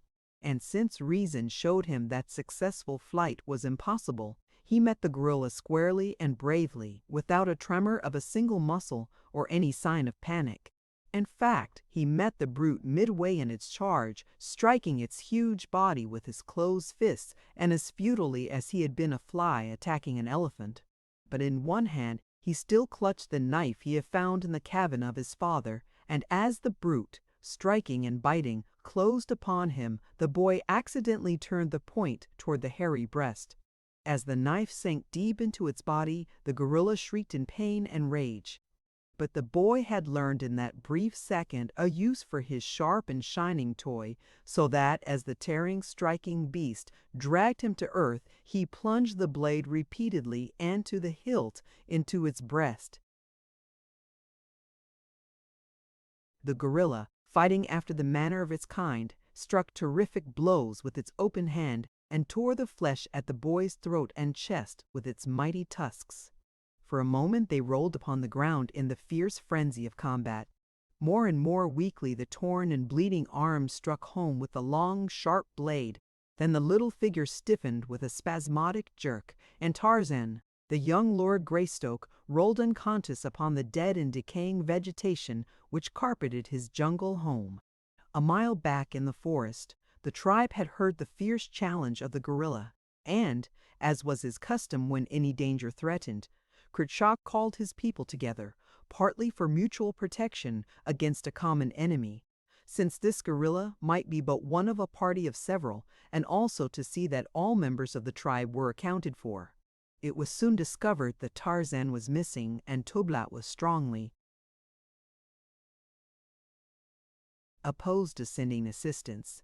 Kerchak himself had no liking for the strange little waif, so he listened to Tublat, and, finally, with a shrug of his shoulders, turned back to the pile of leaves on which he had made his bed. But Kala was of a different mind. In fact, she had not waited but to learn that Tarzan was absent ere she was fairly flying through the matted branches toward the point from which the cries of the gorilla were still plainly audible. Darkness had now fallen, and an early moon was sending its faint light to cast strange, grotesque shadows among the dense foliage of the forest. Here and there the brilliant rays penetrated to earth, but for the most part they only served to accentuate the Stygian blackness of the jungle's depths. Like some huge phantom, Kala swung noiselessly from tree to tree, now running nimbly along a great branch, now swinging through space at the end of another, only to grasp that of a farther tree in her rapid progress toward the scene of the tragedy. Her knowledge of jungle life told her was being enacted a short distance before her. The cries of the gorilla proclaimed that it was in mortal combat with some other denizen of the fierce wood. Suddenly these cries ceased, and the silence of death reigned throughout the jungle. Kala could not understand, for the voice of Bolgani had at last been raised in the agony of suffering and death, but no sound had come to her by which she possibly could determine the nature of his antagonist. That her little Tarzan could destroy a great bull gorilla she knew to be improbable, and so, as she neared the spot from which the sounds of the struggle had come, she moved more warily, and at last slowly and with extreme caution she traversed the lowest branches, peering eagerly into the moon-splashed blackness for a sign of the combatants. Presently she came upon them, lying in a little open space full under the brilliant light of the moon, little Tarzan's torn and bloody form, and beside it a great bull gorilla, stone dead. With a low cry, Kala rushed to Tarzan's side and, gathering the poor blood-covered body to her breast, listened for a sign of life. Faintly she heard it, the weak beating of the little heart. Tenderly she bore him back through the inky jungle to where the tribe lay, and for many days and nights she sat guard beside him, bringing him food and water, and brushing the flies and other insects from his cruel wounds. Of medicine or surgery the poor thing knew nothing. She could but lick the wounds, and thus she kept them cleansed, that healing nature might the more quickly do her work. At first Tarzan would eat nothing, but rolled and tossed in a wild delirium of fever. All he craved was water, and this she brought him in the only way she could, bearing it in her own mouth. No human mother could have shown more unselfish and sacrificing devotion than did this poor, wild brute for the little orphaned waif whom fate had thrown into her keeping. At last the fever abated, and the boy commenced to mend. No word of complaint passed his tight-set lips, though the pain of his wounds was excruciating. A portion of his chest was laid bare to the ribs, 3 of which had been broken by the mighty blows of the gorilla. One arm was nearly severed by the giant. Fangs and a great piece had been torn from his neck, exposing his jugular vein, which the cruel jaws had missed, but by a miracle. With the stoicism of the brutes who had raised him, he endured his suffering quietly, preferring to crawl away from the others and lie huddled in some clump of tall grasses rather than to show his misery before their eyes. Kala alone he was glad to have with him, but now that he was better she was gone longer at a time in search of food, for the devoted animal had scarcely eaten enough to support her own life, while Tarzan had been so low and was in consequence reduced to a mere shadow of her former self. Chapter 7. The Light of Knowledge. After what seemed an eternity to the little sufferer, he was able to walk once more, and from then on his recovery was so rapid that in another month he was as strong and active as ever. During his convalescence, he had gone over in his mind many times the battle with the gorilla, and his first thought was to recover the wonderful little weapon which had transformed him from a hopelessly outclassed weakling to the superior of the mighty terror of the jungle. Also, he was anxious to return to the cabin and continue his investigations of its wondrous contents. So, early one morning, he set forth alone upon his quest. After a little search, he located the clean-picked bones of his late adversary, and close by, partly buried beneath the fallen leaves, he found the knife, now red with rust from its exposure to the dampness of the ground and from the dried blood of the gorilla. He did not like the change in its former bright and gleaming surface, but it was still a formidable weapon, and one which he meant to use to advantage whenever the opportunity presented itself. He had in mind that no more would he run from the wanton attacks of old Tablat. In another moment he was at the cabin, and after a short time had again thrown the latch and entered. His first concern was to learn the mechanism of the lock, and this he did by examining it closely while the door was open, so that he could learn precisely what caused it to hold the door and by what means it released at his touch. He found that he could close and lock the door from within, and this he did so that there would be no chance of his being molested while at his investigation.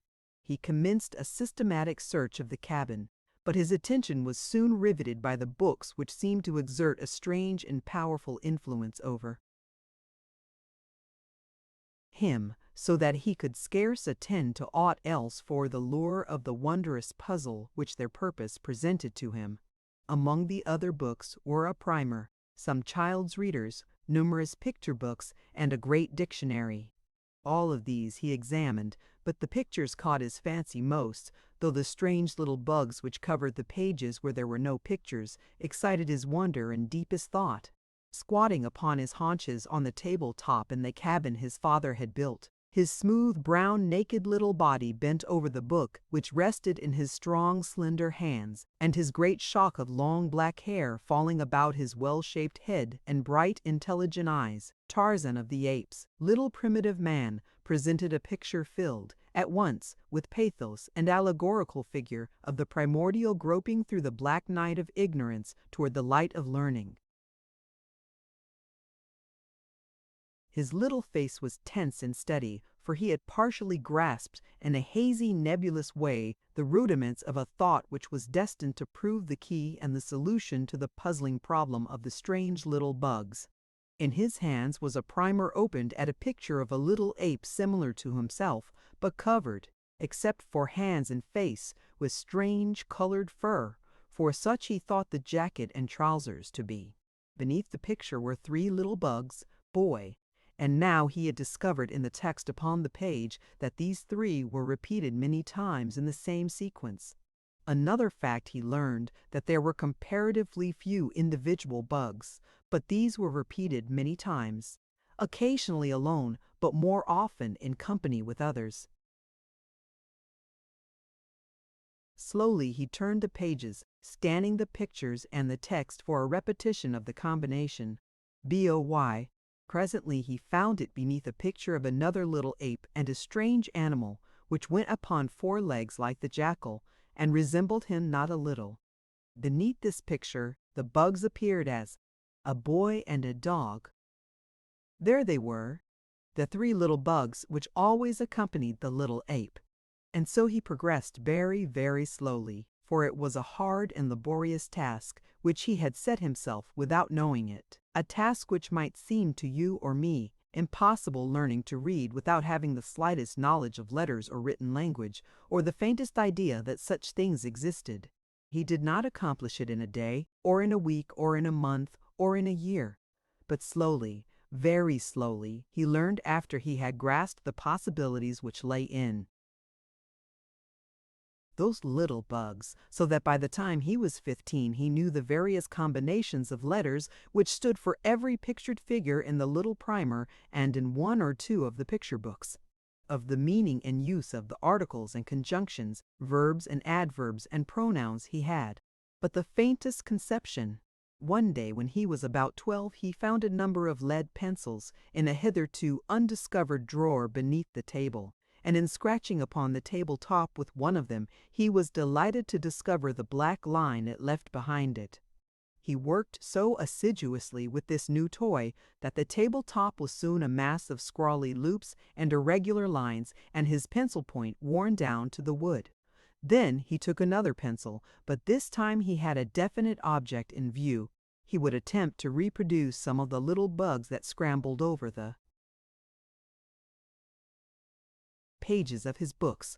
It was a difficult task, for he held the pencil as one would grasp the hilt of a dagger, which does not add greatly to ease in writing or to the legibility of the results.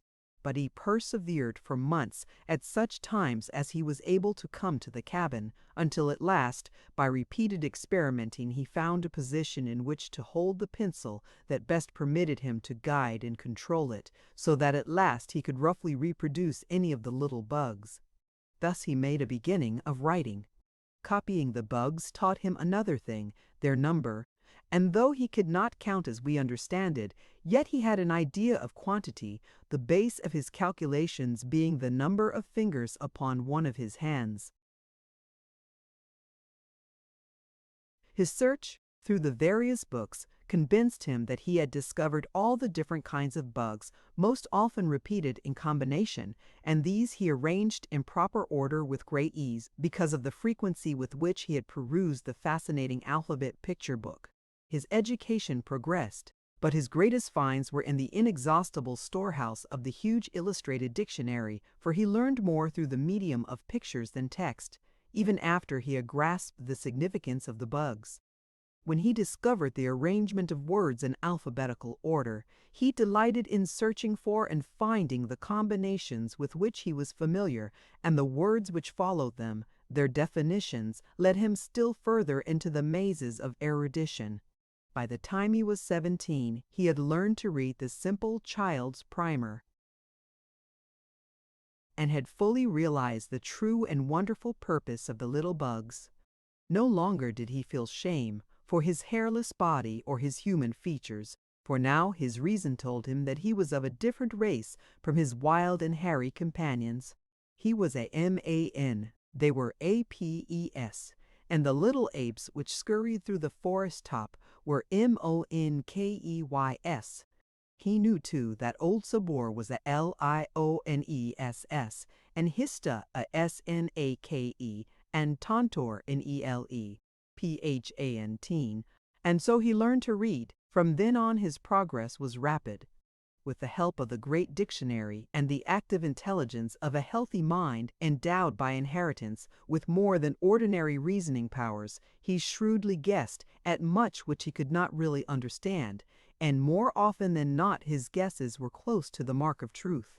There were many breaks in his education, caused by the migratory habits of his tribe, but even when removed from his books, his active brain continued to search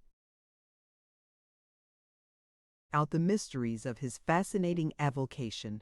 Pieces of bark and flat leaves and even smooth stretches of bare earth provided him with copybooks whereon to scratch with the point of his hunting knife the lessons he was learning.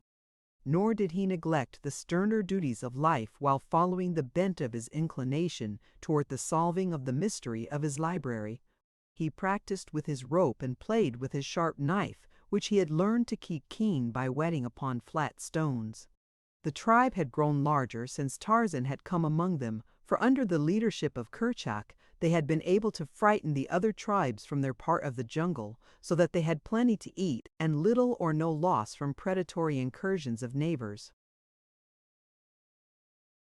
Hence the younger males, as they became adult, found it more comfortable to take mates from their own tribe, or if they captured one of another tribe, to bring her back to Kerchak's band and live in amity with him, rather than attempt to set up new establishments of their own, or fight with the redoubtable Kerchak for supremacy at home. Occasionally one more ferocious than his fellows would attempt this latter alternative, but none had come yet who could wrest the palm of victory from the fierce and brutal ape. Tarzan held a peculiar position in the tribe. They seemed to consider him one of them, and yet in some way different. The older males either ignored him entirely or else hated him so vindictively that but for his wondrous agility and speed and the fierce protection of the huge Kala, he would have been dispatched at an early age.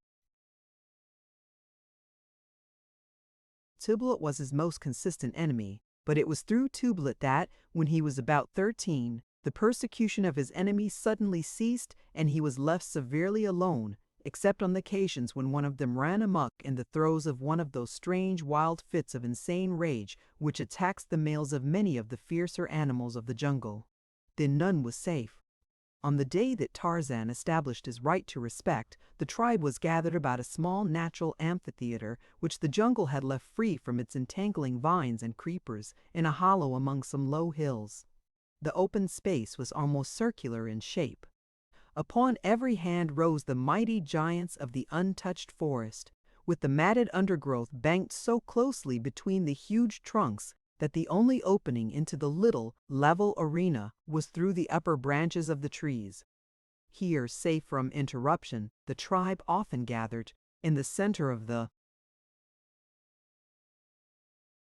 amphitheater was one of those strange earthen drums which the anthropoids build for the Quirites, the sounds of which men have heard in the fastnesses of the jungle, but which none has ever witnessed.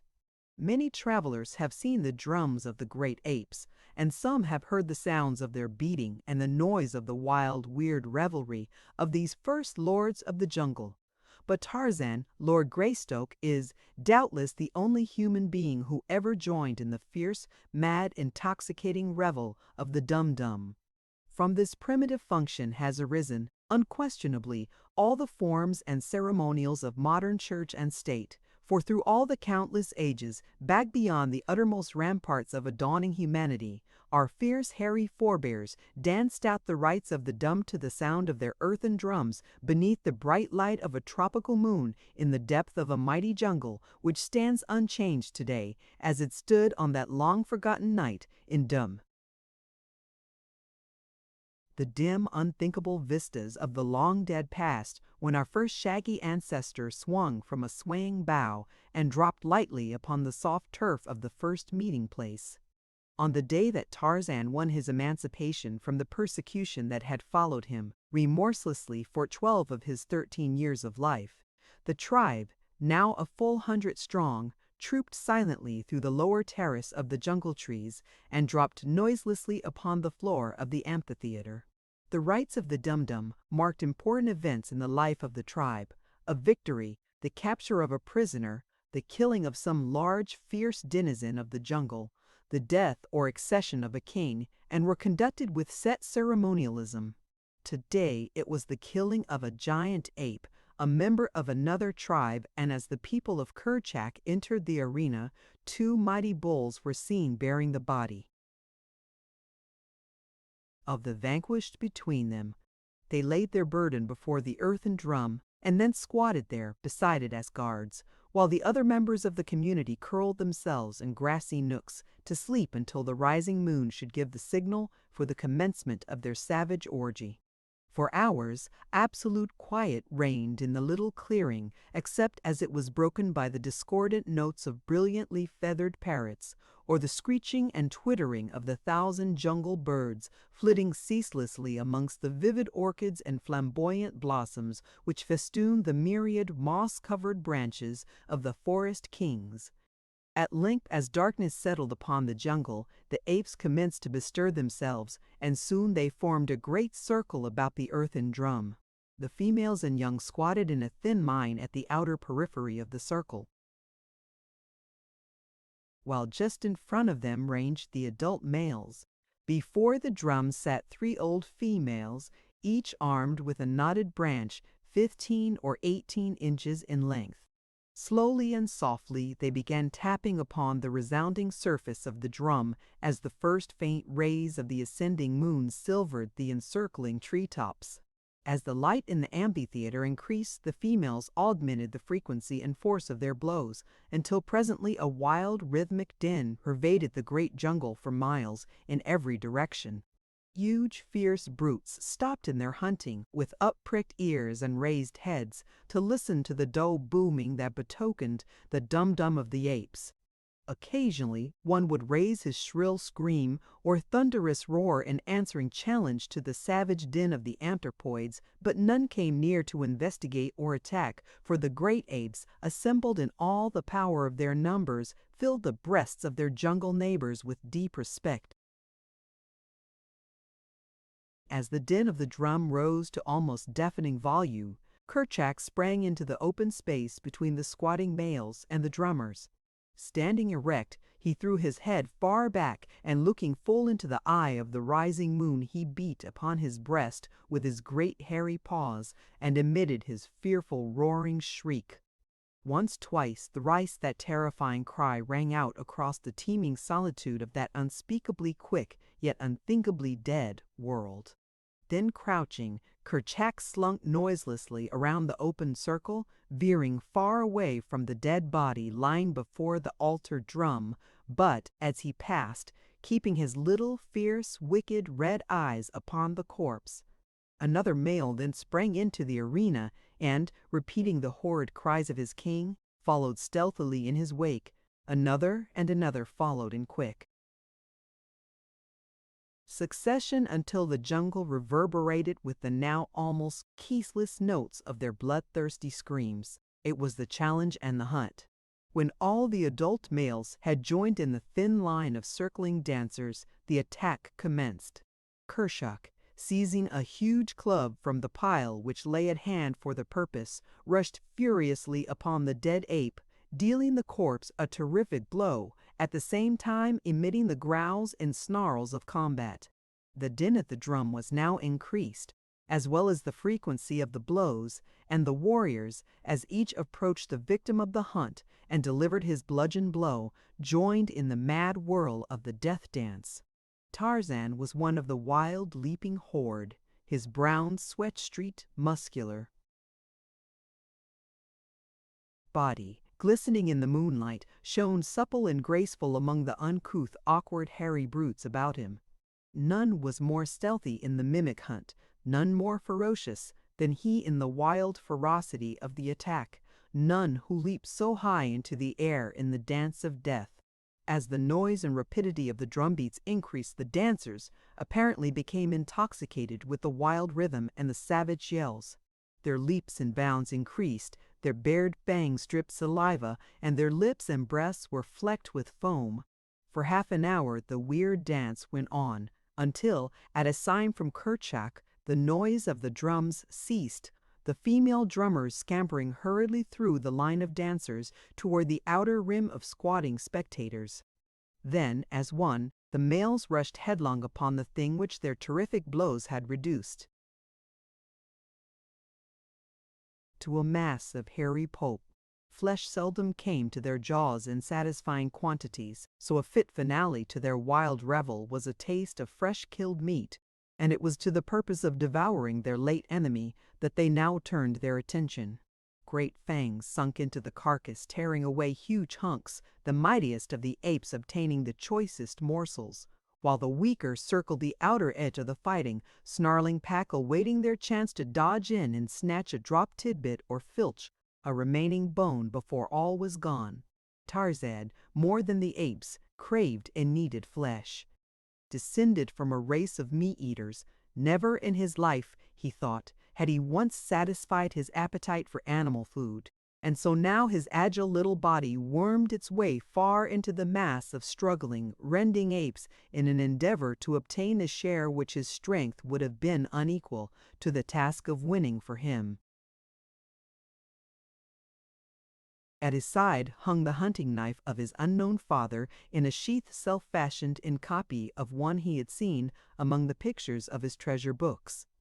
At last he reached the fast-disappearing feast, and with his sharp knife slashed off a more generous portion than he had hoped for, an entire hairy forearm, where it protruded from beneath the feet of the mighty Kerchak, who was so busily engaged in perpetuating the royal prerogative of gluttony that he failed to note the act of lèse-majesté. So little Tarzan wriggled out from beneath the struggling mass, clutching his grisly prize close to his breast. Among those circling futilely the outskirts of the banqueters was old Tablat. He had been among the first at the feast, but had retreated with a goodly share to eat and quiet, and was now forcing his way back for more. So it was that he spied Tarzan as the boy emerged from the clawing, pushing throng with that hairy forearm hugged firmly to his body. Tablat's little, close-set, bloodshot pig eyes shot wicked gleams of hate as they fell upon the object of his loathing. In them, too, was greed for the toothsome dainty the boy carried. But Tarzan saw his arch-enemy as quickly, and divining what the great beast would do, he leaped nimbly away toward the females and the young, hoping to hide himself among them. Tubla, however, was close upon his heels, so that he had no opportunity to seek a place of concealment, but saw that he would be put to it to escape at all. Swiftly he sped toward the surrounding trees, and with an agile bound gained the lower limb with one hand, and then, transferring his burden to his teeth, he climbed rapidly upward, closely followed by Tublat. Up he went to the waving pinnacle of a lofty monarch of the forest, where his heavy pursuer dared not follow him. There he perched, hurling taunts and insults at the raging, foaming beast 50 feet below him. And then Tublat went mad.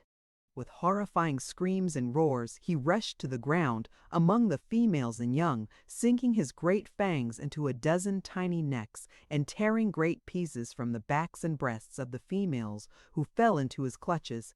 In the brilliant moonlight, Tarzan witnessed the whole mad carnival of rage. He saw the females and the young scamper to the safety of the trees. Then the great bulls in the center of the arena felt the mighty fangs of their demented fellow, and with one accord they melted into the black shadows of the overhanging forest. there was but one in the amphitheater beside Tybalt, a belated female running swiftly toward the tree where Tarzan perched, and close behind her came the awful Tybalt. It was Kala, and as quickly as Tarzan saw that Tybalt was gaining on her, he dropped with the rapidity of a falling stone from branch to branch toward his foster mother. Now she was beneath the overhanging limbs, and close above her crouched Tarzan, waiting the outcome of the race. She leaped into the air, grasping a low-hanging branch, but almost over the head of Tybalt, so nearly had he distanced her. She should have been safe now, but there was a rending, tearing sound. The branch broke and precipitated her full upon the head of Tybalt, knocking him to the ground. Both were up in an instant, but as quick as they had been, Tarzan had been quicker, so that the infuriated bull found himself facing the man-child who stood between him and Kala. Nothing could have suited the fierce beast better, and with a roar of triumph he leaped upon the little Lord Greystoke. But his fangs never closed in that nut-brown flesh. A muscular hand shot out and grasped the hairy throat, and another plunged a keen hunting knife a dozen times into the broad breast. Like lightning the blows fell, and only ceased when Tarzan felt the limp form crumple beneath him. As the body rolled to the ground, Tarzan of the Apes placed his foot upon the neck of his lifelong enemy, and raising his eyes to the full moon, threw back his fierce young head and voiced the wild and terrible cry of his people. One by one the tribe swung down from their arboreal retreats and formed a circle about Tarzan and his vanquished foe. When they had all come, Tarzan turned toward them. "I am Tarzan," he cried. "I am a great killer. Let all respect Tarzan of the Apes and Kala, his mother. There be none among you as mighty as Tarzan. Let his enemies beware." Looking full into the wicked red eyes of Kerchak, the young Lord Greystoke beat upon his mighty breast and screamed out once more his shrill cry of defiance. Chapter 8. The Treetop Hunter. The morning after the Dum-Dum, the tribe started slowly back through the forest toward the coast. The body of Tybalt lay where it had fallen, for the people of Kerchak do not eat their own dead. The march was but a leisurely search for food. Cabbage palm and gray plum, pisang and cinnamon they found in abundance, with wild pineapple and occasionally small mammals, birds, eggs, reptiles, and insects. The nuts they cracked between their powerful jaws, or, if too hard, broke by pounding between stones. Once old Saber crossing their path sent them scurrying to the safety of the higher branches, for if she respected their number and their sharp fangs, they on their part held her cruel and mighty ferocity in equal esteem. Upon a low-hanging branch sat Tarzan directly above the majestic, supple body as it forged silently through the thick jungle. He hurled a pineapple at the ancient enemy of his people. The great beast stopped and, turning, eyed the taunting figure above her. With an angry lash of her tail she bared her yellow fangs, curling her great lips in a hideous snarl that wrinkled her bristling snout in serried ridges and closed her wicked eyes to two narrow slits of rage and hatred. With back-laid ears she looked straight into the eyes of Tarzan of the Apes and sounded her fierce, shrill challenge. And from the safety of his overhanging limb, the ape-child sent back the fearsome answer of his kind. For a moment the two eyed each other in silence, and then the great cat turned into the jungle, which swallowed her as the ocean engulfs a tossed pebble. But into the mind of Tarzan a great plan sprang. He had killed the fierce Tybalt, so was he not therefore a mighty fighter? Now would he track down the crafty Saber and slay her likewise. He would be a mighty hunter also. At the bottom of his little English heart beat the great desire to cover his nakedness with clothes, for he had learned from his picture books that all men were so covered, while monkeys and apes and every other living thing went naked. Clothes, therefore, must be truly a badge of greatness, the insignia of the superiority of man over all other animals, for surely there could be no other reason for wearing the hideous things.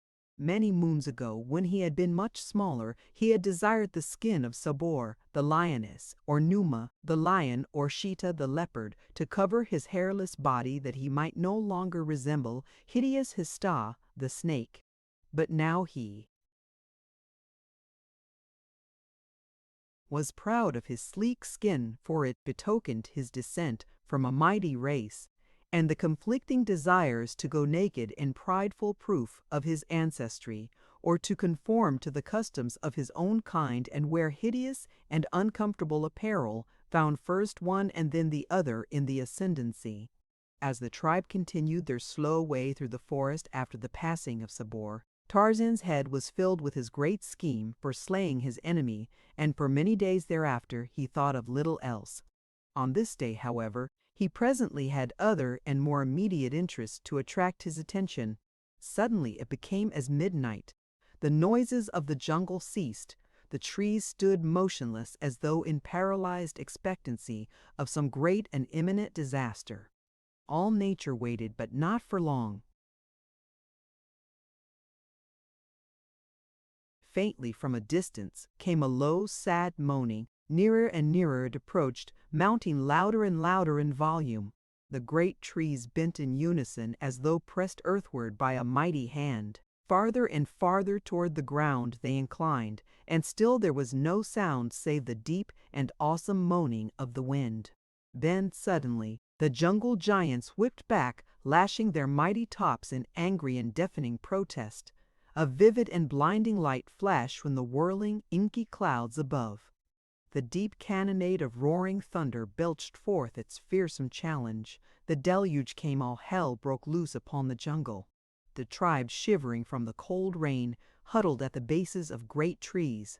The lightning, darting and flashing through the blackness, showed wildly waving branches, whipping streamers and bending trunks.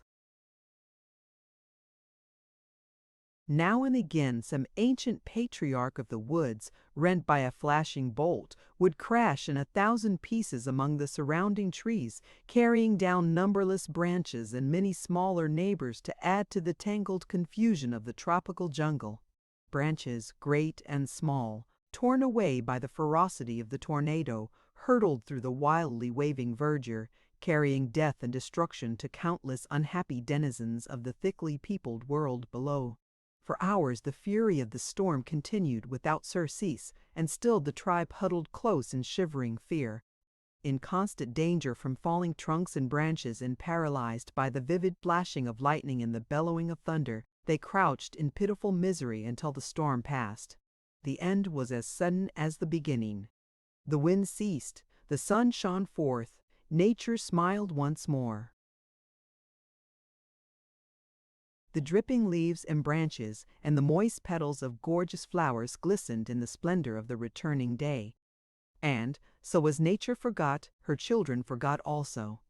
Busy life went on as it had been before the darkness and the fright. But to Tarzan a dawning light had come to explain the mystery of clothes. How snug he would have been beneath the heavy coat of Sabor! And so was added a further incentive to the adventure. For several months the tribe hovered near the beach where stood Tarzan's cabin, and his studies took up the greater portion of his time, but always when journeying through the forest he kept his rope in readiness, and many were the smaller animals that fell into the snare of the quick-thrown noose. Once it fell about the short neck of Horta, the boar, and his mad lunge for freedom toppled Tarzan from the overhanging limb where he had lain in wait, and from whence he had launched his sinuous coil. The mighty tusker turned at the sound of his falling body, and, seeing only the easy prey of a young ape, he lowered his head and charged madly at the surprised youth. Tarzan, happily, was uninjured by the fall, alighting cat-like upon all fours, far outspread to take up the shock. He was on his feet in an instant, and, leaping with the agility of the monkey he was, he gained the safety of a low limb as Horta, the boar, rushed futilely beneath. Thus it was that Tarzan learned by experience the limitations as well as the possibilities of his strange weapon. He lost a long rope on this occasion, but he knew that, had it been Sabor who had thus dragged him from his perch, the outcome might have been Very different, for he would have lost his life, doubtless, into the bargain. It took him many days to braid a new rope, but when, finally, it was done, he went forth purposely to hunt, and lie in wait among the dense foliage of a great branch, right above the well-beaten trail that led to water. Several small animals passed unharmed beneath him. He did not want such insignificant game. It would take a strong animal to test the efficacy of his new scheme. At last came she whom Tarzan sought, with lithe sinews rolling beneath shimmering hide. Fat and glossy came Sabor the lioness. Her great padded feet fell soft and noiseless on the narrow trail. Her head was high in ever-alert attention. Her long tail moved slowly in sinuous and graceful undulations. Nearer and nearer she came to where Tarzan of the Apes crouched upon his limb, the coils of his long rope poised ready in his hand. Like a thing of bronze, motionless as death, sat Tarzan. Sabor passed beneath. One stride beyond, she took a second, a third, and then the silent coil shot out above her. For an instant the spreading noose hung above her head like a great snake, and then, as she looked upward to detect the origin of the swishing sound of the rope, it settled about her neck. With a quick jerk, Tarzan snapped the noose tight about the glossy throat, and then he dropped the rope and clung to his support with both hands. Sabor was trapped. With a bound, the startled beast turned into the jungle, but Tarzan was not to lose another rope through the same cause as the first. He had learned from experience. The lioness had taken but half her second bound when she felt the rope tighten about her neck. Her body turned completely over in the air, and she fell with a heavy crash upon her back. Tarzan had fastened the end of the rope securely to the trunk of the great tree on which he sat. Thus far his plan had worked to perfection, but when he grasped the rope, bracing himself behind a crotch of two mighty branches, he found that dragging the mighty, struggling, clawing, biting, screaming mass of iron-muscled fury up to the tree and hanging her was a very different proposition. The weight of old Sabor was immense, and when she braced her huge paws, nothing less than Tantor, the elephant, himself could have budged her. The lioness was now back in the path where she could see the author of the indignity which had been placed upon her. Screaming with rage, she suddenly charged, leaping high into the air toward Tarzan. But when her huge body struck the limb on which Tarzan had been, Tarzan was no longer there. Instead, he perched lightly upon a smaller branch, 20 feet above the raging captive. For a moment Sabor hung half across the branch, while Tarzan mocked and hurled twigs and branches at her unprotected face. Presently the beast dropped to the earth again, and Tarzan came quickly to seize the rope, but Sabor had now found that it was only a slender cord that held her, and grasping it in her huge jaws, severed it before Tarzan could tighten the strangling noose a second time. Tarzan was much hurt. His well-laid plan had come to naught, so he sat there screaming at the roaring creature beneath him and making mocking grimaces at it. Sabor paced back and forth beneath the tree for hours. 4 times she crouched and sprang at the dancing sprite above her, but might as well have clutched at the elusive wind that murmured through the treetops. At last Tarzan tired of the sport, and with a parting roar of challenge and a well-aimed ripe fruit that spread soft and sticky over the snarling face of his enemy, he swung rapidly through the trees, 100 feet above the ground, and in a short time was among the members of his tribe. Here he recounted the details of his adventure, with swelling chest and so considerable swagger that he quite impressed even his bitterest enemies, while Kala fairly danced for joy and pride. Chapter 9. Man and Man. Tarzan of the Apes lived on in his wild jungle existence with little change for several years, only that he grew stronger and wiser and learned from his books more and more of the strange worlds which lay somewhere outside his primeval forest. To him life was never monotonous or stale. There was always Paisa, the fish to be caught in the many streams and the little lakes, and Sabor, with her ferocious cousins, to keep one ever on the alert and give zest to every instant that one spent upon the ground. Often they hunted him, and more often he hunted them, but though they never quite reached him with those cruel sharp claws of theirs, yet there were times when one could scarce have passed a thick leaf between their talons and his smooth hide. Quick was Sabor the lioness, and quick were Numa and Sheeta, but Tarzan of the Apes was lightning. With Tantor, the elephant, he made friends. How? Ask not. But this is known to the denizens of the jungle, that on many moonlight nights, Tarzan of the Apes and Tantor, the elephant, walked together, and where the way was clear, Tarzan rode, perched high upon Tantor's mighty back. Many days during these years he spent in the cabin of his father, where still lay, untouched, the bones of his parents and the skeleton of Kala's baby.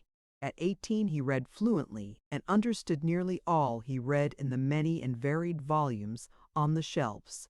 Also could he write with printed letters rapidly and plainly, but script he had not mastered, for though there were several copybooks among his treasure, there was so little written English in the cabin that he saw no use for bothering with this other form of writing, though he could read it laboriously.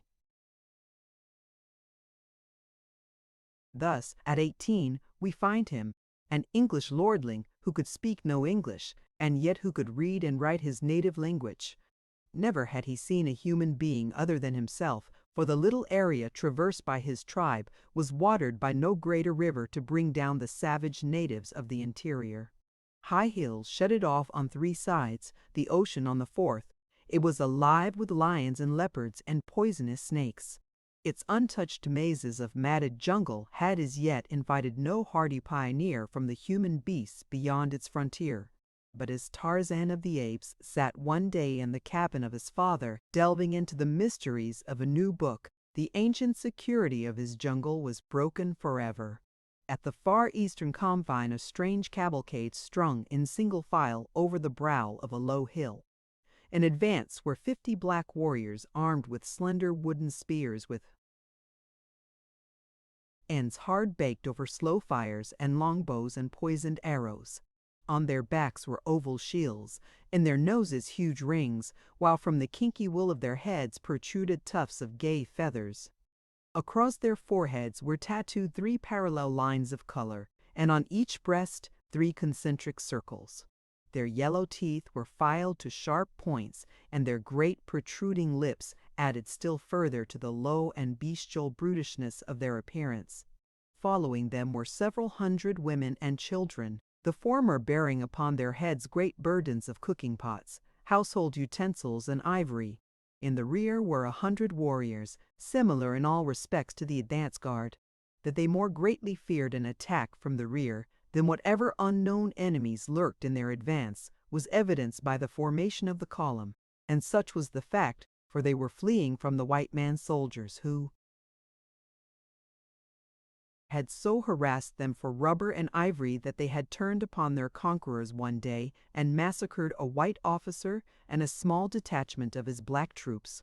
For many days they had gorged themselves on meat, but eventually a stronger body of troops had come and fallen upon their village by night to revenge the death of their comrades. That night the black soldiers of the white man had had meat aplenty, and this little remnant of a once powerful tribe had slunk off into the gloomy jungle toward the unknown and freedom. But that which meant freedom in the pursuit of happiness to these savage blacks meant consternation and death to many of the wild denizens of their new home. For 3 days the little cavalcade marched slowly through the heart of this unknown and untracked forest, until finally, early in the 4th day, they came upon a little spot near the banks of a small river which seemed less thickly overgrown than any ground they had yet encountered. Here they set to work to build a new village, and in a month a great clearing had been made, huts and palisades erected, plantains, yams and maize planted, and they had taken up their old life in their new home. Here there were no white men, no soldiers, nor any rubber or ivory to be gathered for cruel and thankless taskmasters. Several moons passed by ere the blacks ventured far into the territory surrounding their new village. Several had already fallen prey to old Sapor, and because the jungle was so infested with these fierce and bloodthirsty cats, and with lions and leopards, the ebony warriors hesitated to trust themselves far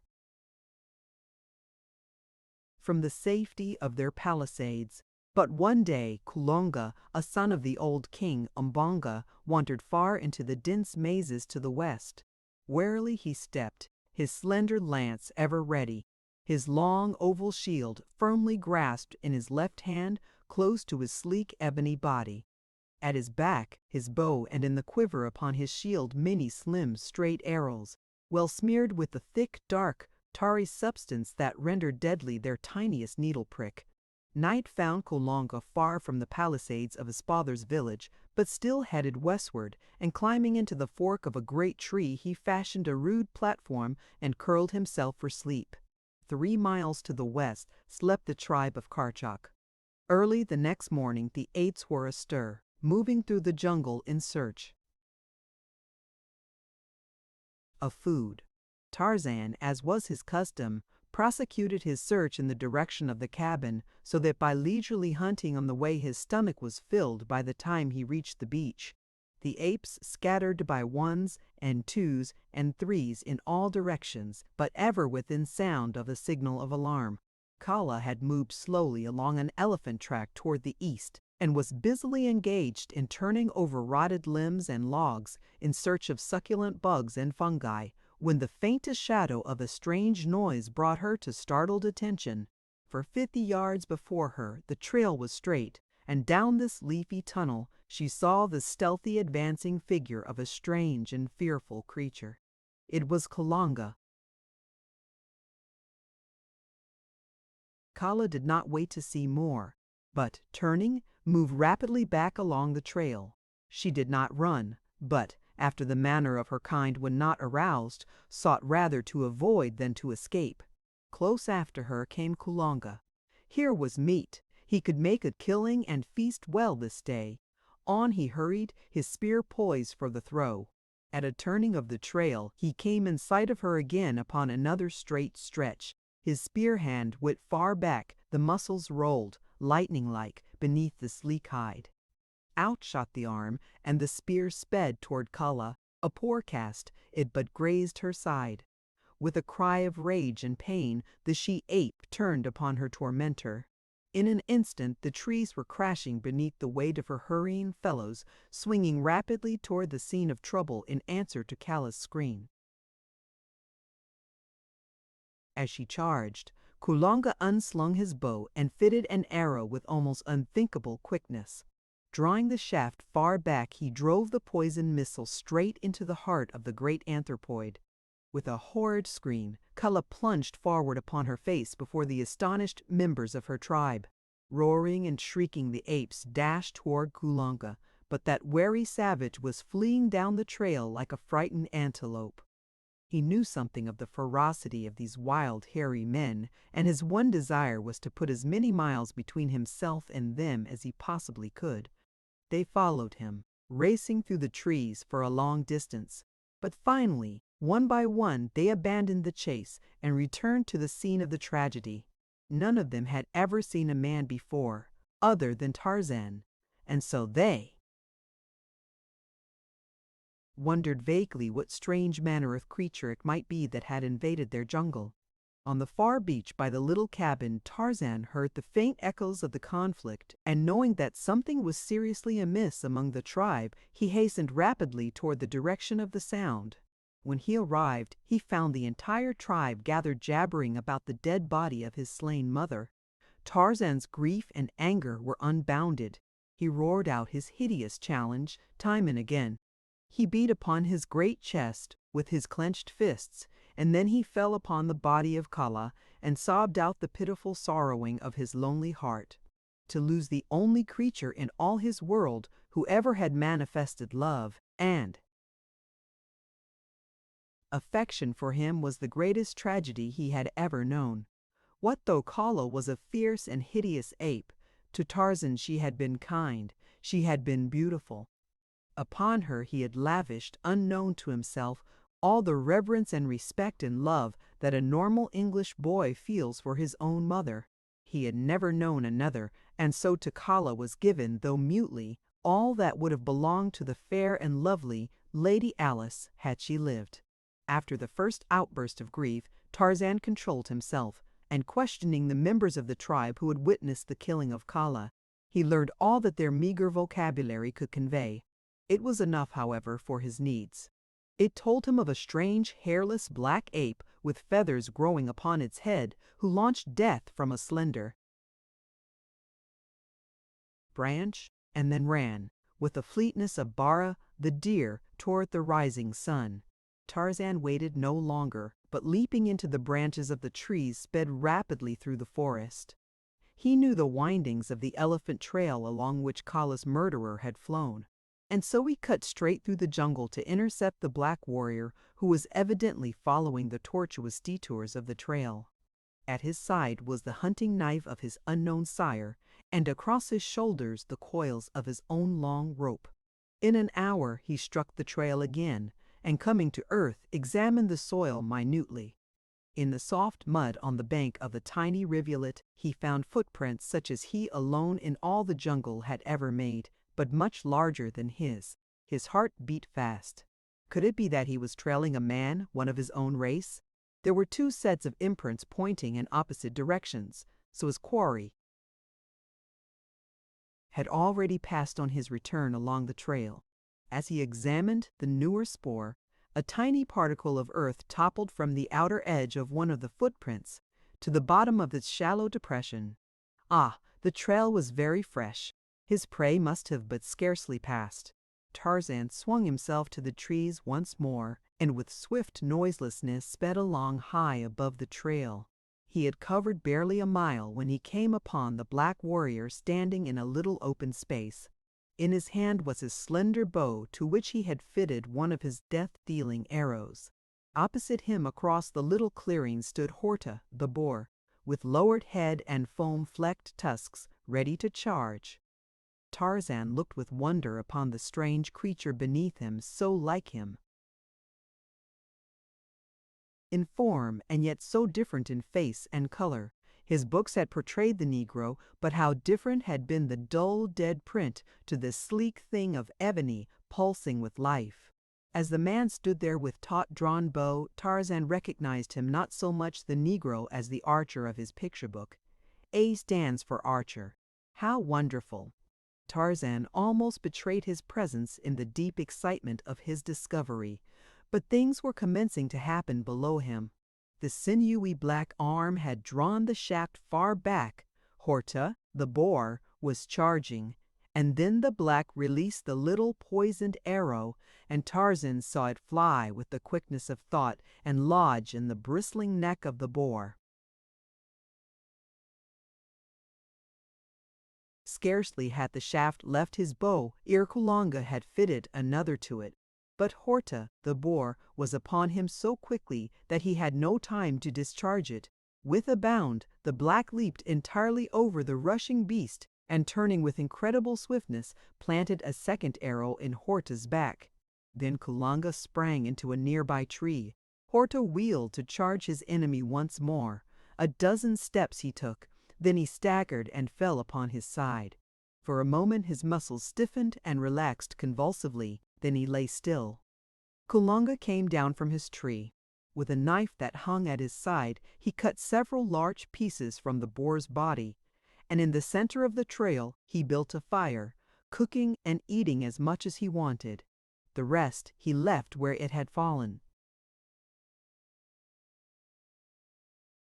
Tarzan was an interested spectator. His desire to kill burned fiercely in his wild breast, but his desire to learn was even greater. He would follow this savage creature for a while and know from whence he came. He could kill him at his leisure later, when the bow and deadly arrows were laid aside. When Kulonga had finished his repast and disappeared beyond a near turning of the path, Tarzan dropped quietly to the ground. With his knife he severed many strips of meat from Horta's carcass. but he did not cook them. He had seen fire, but only when Ara, the lightning, had destroyed some great tree. That any creature of the jungle could produce the red and yellow fangs which devoured wood and left nothing but fine dust surprised Tarzan greatly, and why the black warrior had ruined his delicious repast by plunging it into the blighting heat was quite beyond him. Possibly Ara was a friend with whom the archer was sharing his food. But, be that as it may, Tarzan would not ruin good meat in any such foolish manner, so he gobbled down a great quantity of the raw flesh, burying the balance of the carcass beside the trail where he could find it upon his return. And then Lord Greystoke wiped his greasy fingers upon his naked thighs and took up the trail of Kulonga, the son of Munganga, the king, while in far-off London, another Lord Greystoke, the younger brother of the real Lord Greystoke's father, sent back his chops to the club chef because they were underdone, and when he had finished his repast, he dipped his finger ends into a silver bowl of scented water and dried them upon a piece of snowy damask. All day Tarzan followed Kulonga, hovering above him in the trees like some malign spirit. Twice more he saw him hurl his arrows of destruction, once at Dangle, the hyena, and again at Manu, the monkey. In each instance, the animal died almost instantly, for Kulonga's poison was very fresh and very deadly. Tarzan thought much on this wondrous method of slaying as he swung slowly along at a safe distance behind his quarry. He knew that alone the tiny prick of the arrow could not so quickly dispatch these wild things of the jungle, who were often torn and scratched and gored in a frightful manner as they fought with their jungle neighbors, yet as often recovered as not. No, there was something mysterious connected with these tiny slivers of wood which could bring death by a mere scratch. He must look into the matter.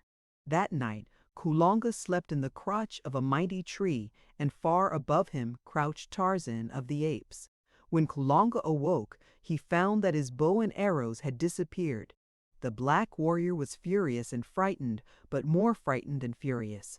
He searched the ground below the tree, and he searched the tree above the ground, but there was no sign of either bow or arrows, or of the nocturnal marauder.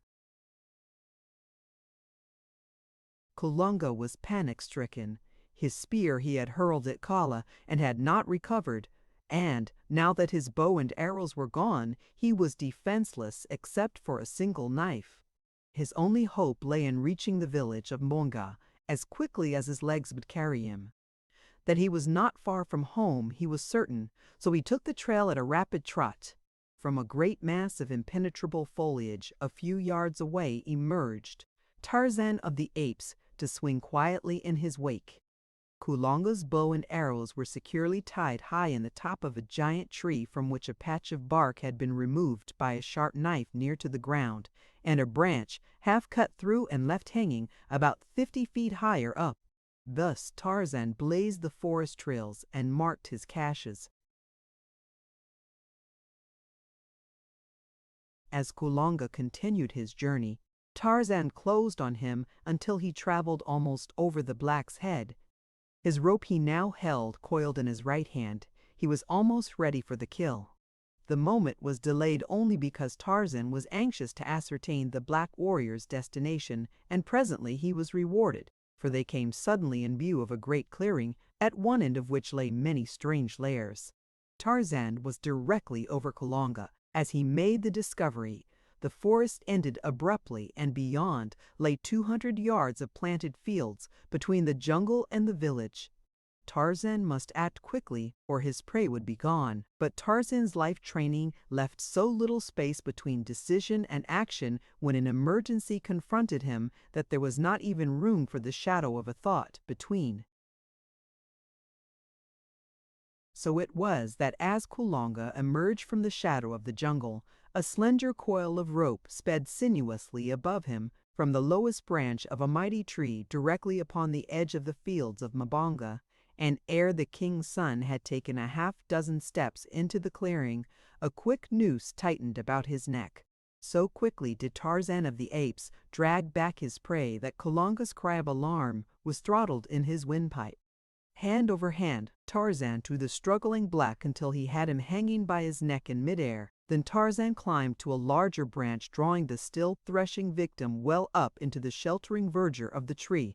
Here he fastened the rope securely to a stout branch, and then descending, plunged his hunting knife into Kulonga's heart. Kala was avenged.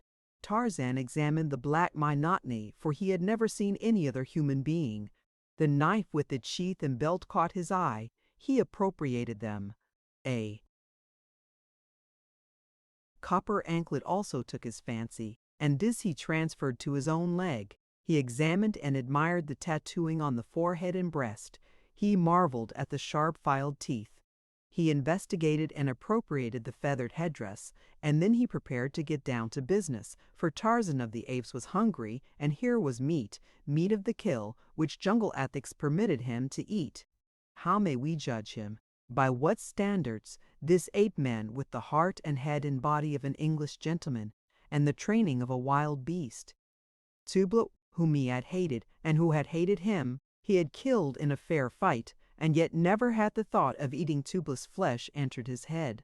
It would have been as revolting to him as is cannibalism to us. But who was Kulonga that he might not be eaten as fairly as Horta, the boar, or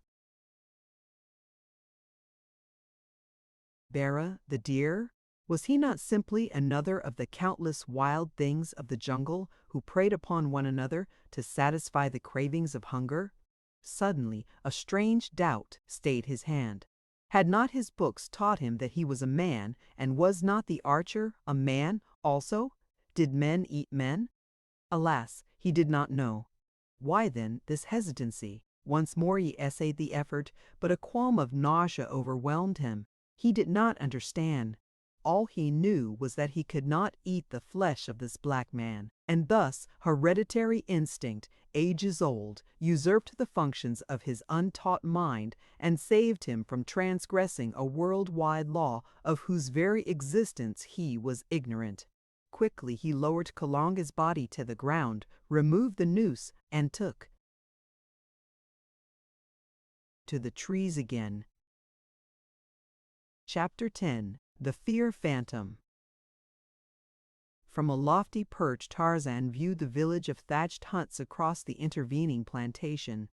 He saw that at one point the forest touched the village, and to this spot he made his way, lured by a fever of curiosity to behold animals of his own kind and to learn more of their ways and view the strange lairs in which they lived. His savage life among the fierce wild brutes of the jungle left no opening for any thought that these could be aught else than enemies. Similarity of form led him into no erroneous conception of the welcome that would be accorded him should he be discovered by these, the first of his own kind he had ever seen. Tarzan of the Apes was no sentimentalist. He knew nothing of the brotherhood of man. All things outside his own tribe were his deadly enemies, with the few exceptions of which Tantor, the elephant, was a marked example. And he realized all this without malice or hatred. To kill was the law of the wild world, he knew. Few were his primitive pleasures, but the greatest of these was to hunt and kill, and so he accorded to others the right to cherish the same desires as he, even though he himself might be the object of their hunt. His strange life had left him neither morose nor bloodthirsty. That he joyed in killing, and that he killed with a joyous laugh upon his handsome lips, betokened no innate cruelty. He killed for food most often, but, being a man, he sometimes killed for pleasure, a thing which no other animal does. For it has remained for man alone among all creatures to kill senselessly and wantonly for the mere pleasure of inflicting suffering and death. And when he killed for revenge, or in self-defense, he did that also without hysteria, for it was a very business-like proceeding, which admitted of no levity.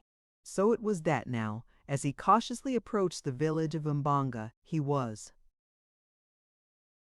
quite prepared either to kill or be killed should he be discovered. He proceeded with unwonted stealth, for Kulonga had taught him great respect for the little sharp splinters of wood which dealt death so swiftly and unerringly. At length he came to a great tree, heavy laden with thick foliage and loaded with pendant loops of giant creepers. From this almost impenetrable bower above the village he crouched, looking down upon the scene below him, wondering over every feature of this new strange life. There were naked children running and playing in the village street. There were women grinding dried plantain in crude stone mortars, while others were fashioning cakes from the powdered flour. Out in the fields he could see still other women hoeing, weeding, or gathering. All wore strange protruding girdles of dry grass about their hips, and many were loaded with brass and copper anklets, armlets, and bracelets. Around many a dusky neck hung curiously coiled strands of wire, while several were further ornamented by huge nose rings. Tarzan of the Apes looked with growing wonder at these strange creatures. Dozing in the shade he saw several men, while at the extreme outskirts of the clearing he occasionally caught glimpses of armed warriors apparently guarding the village against surprise from an attacking enemy. He noticed that the women alone worked. Nowhere was there evidence of a man tilling the fields or performing any of the homely duties of the village. Finally his eyes rested upon a woman directly beneath him. Before her was a small cauldron standing over a low fire, and in it bubbled a thick, reddish, tarry mass. On one side of her lay a quantity of wooden arrows, the points of which she dipped into the seething substance, then laying them upon a narrow rack of boughs which stood upon her other side. Tarzan of the Apes was fascinated. Here was the secret of the terrible destructiveness of the archer's tiny missiles. He noted the extreme care which the woman took that none of the matter should touch her hands, and once when a particle spattered upon one of her fingers, he saw her plunge the member into a vessel of water and quickly rub the tiny stain away with a handful of leaves. Tarzan knew nothing of poison, but his shrewd reasoning told him that it was this deadly stuff that killed, and not the little arrow, which was merely the messenger that carried it into the body of its victim. How he should like to have more of those little death-dealing slivers. If the woman would only leave her work for an instant, he could drop down, gather up a handful, and be back in the tree again before she drew 3 breaths. As he was trying to think out some plan to distract her attention, he heard a wild cry from across the clearing. He looked and saw a black warrior standing beneath the very tree in which he had killed the murderer of Kala an hour before. The fellow was shouting and waving his spear above his head. Now and again he would point to something on the ground before him. The village was in an uproar instantly. Armed men rushed from the interior of many a hut and raced madly across the clearing toward the excited sentry. After them trooped the old men and the women and children until, in a moment, the village was deserted.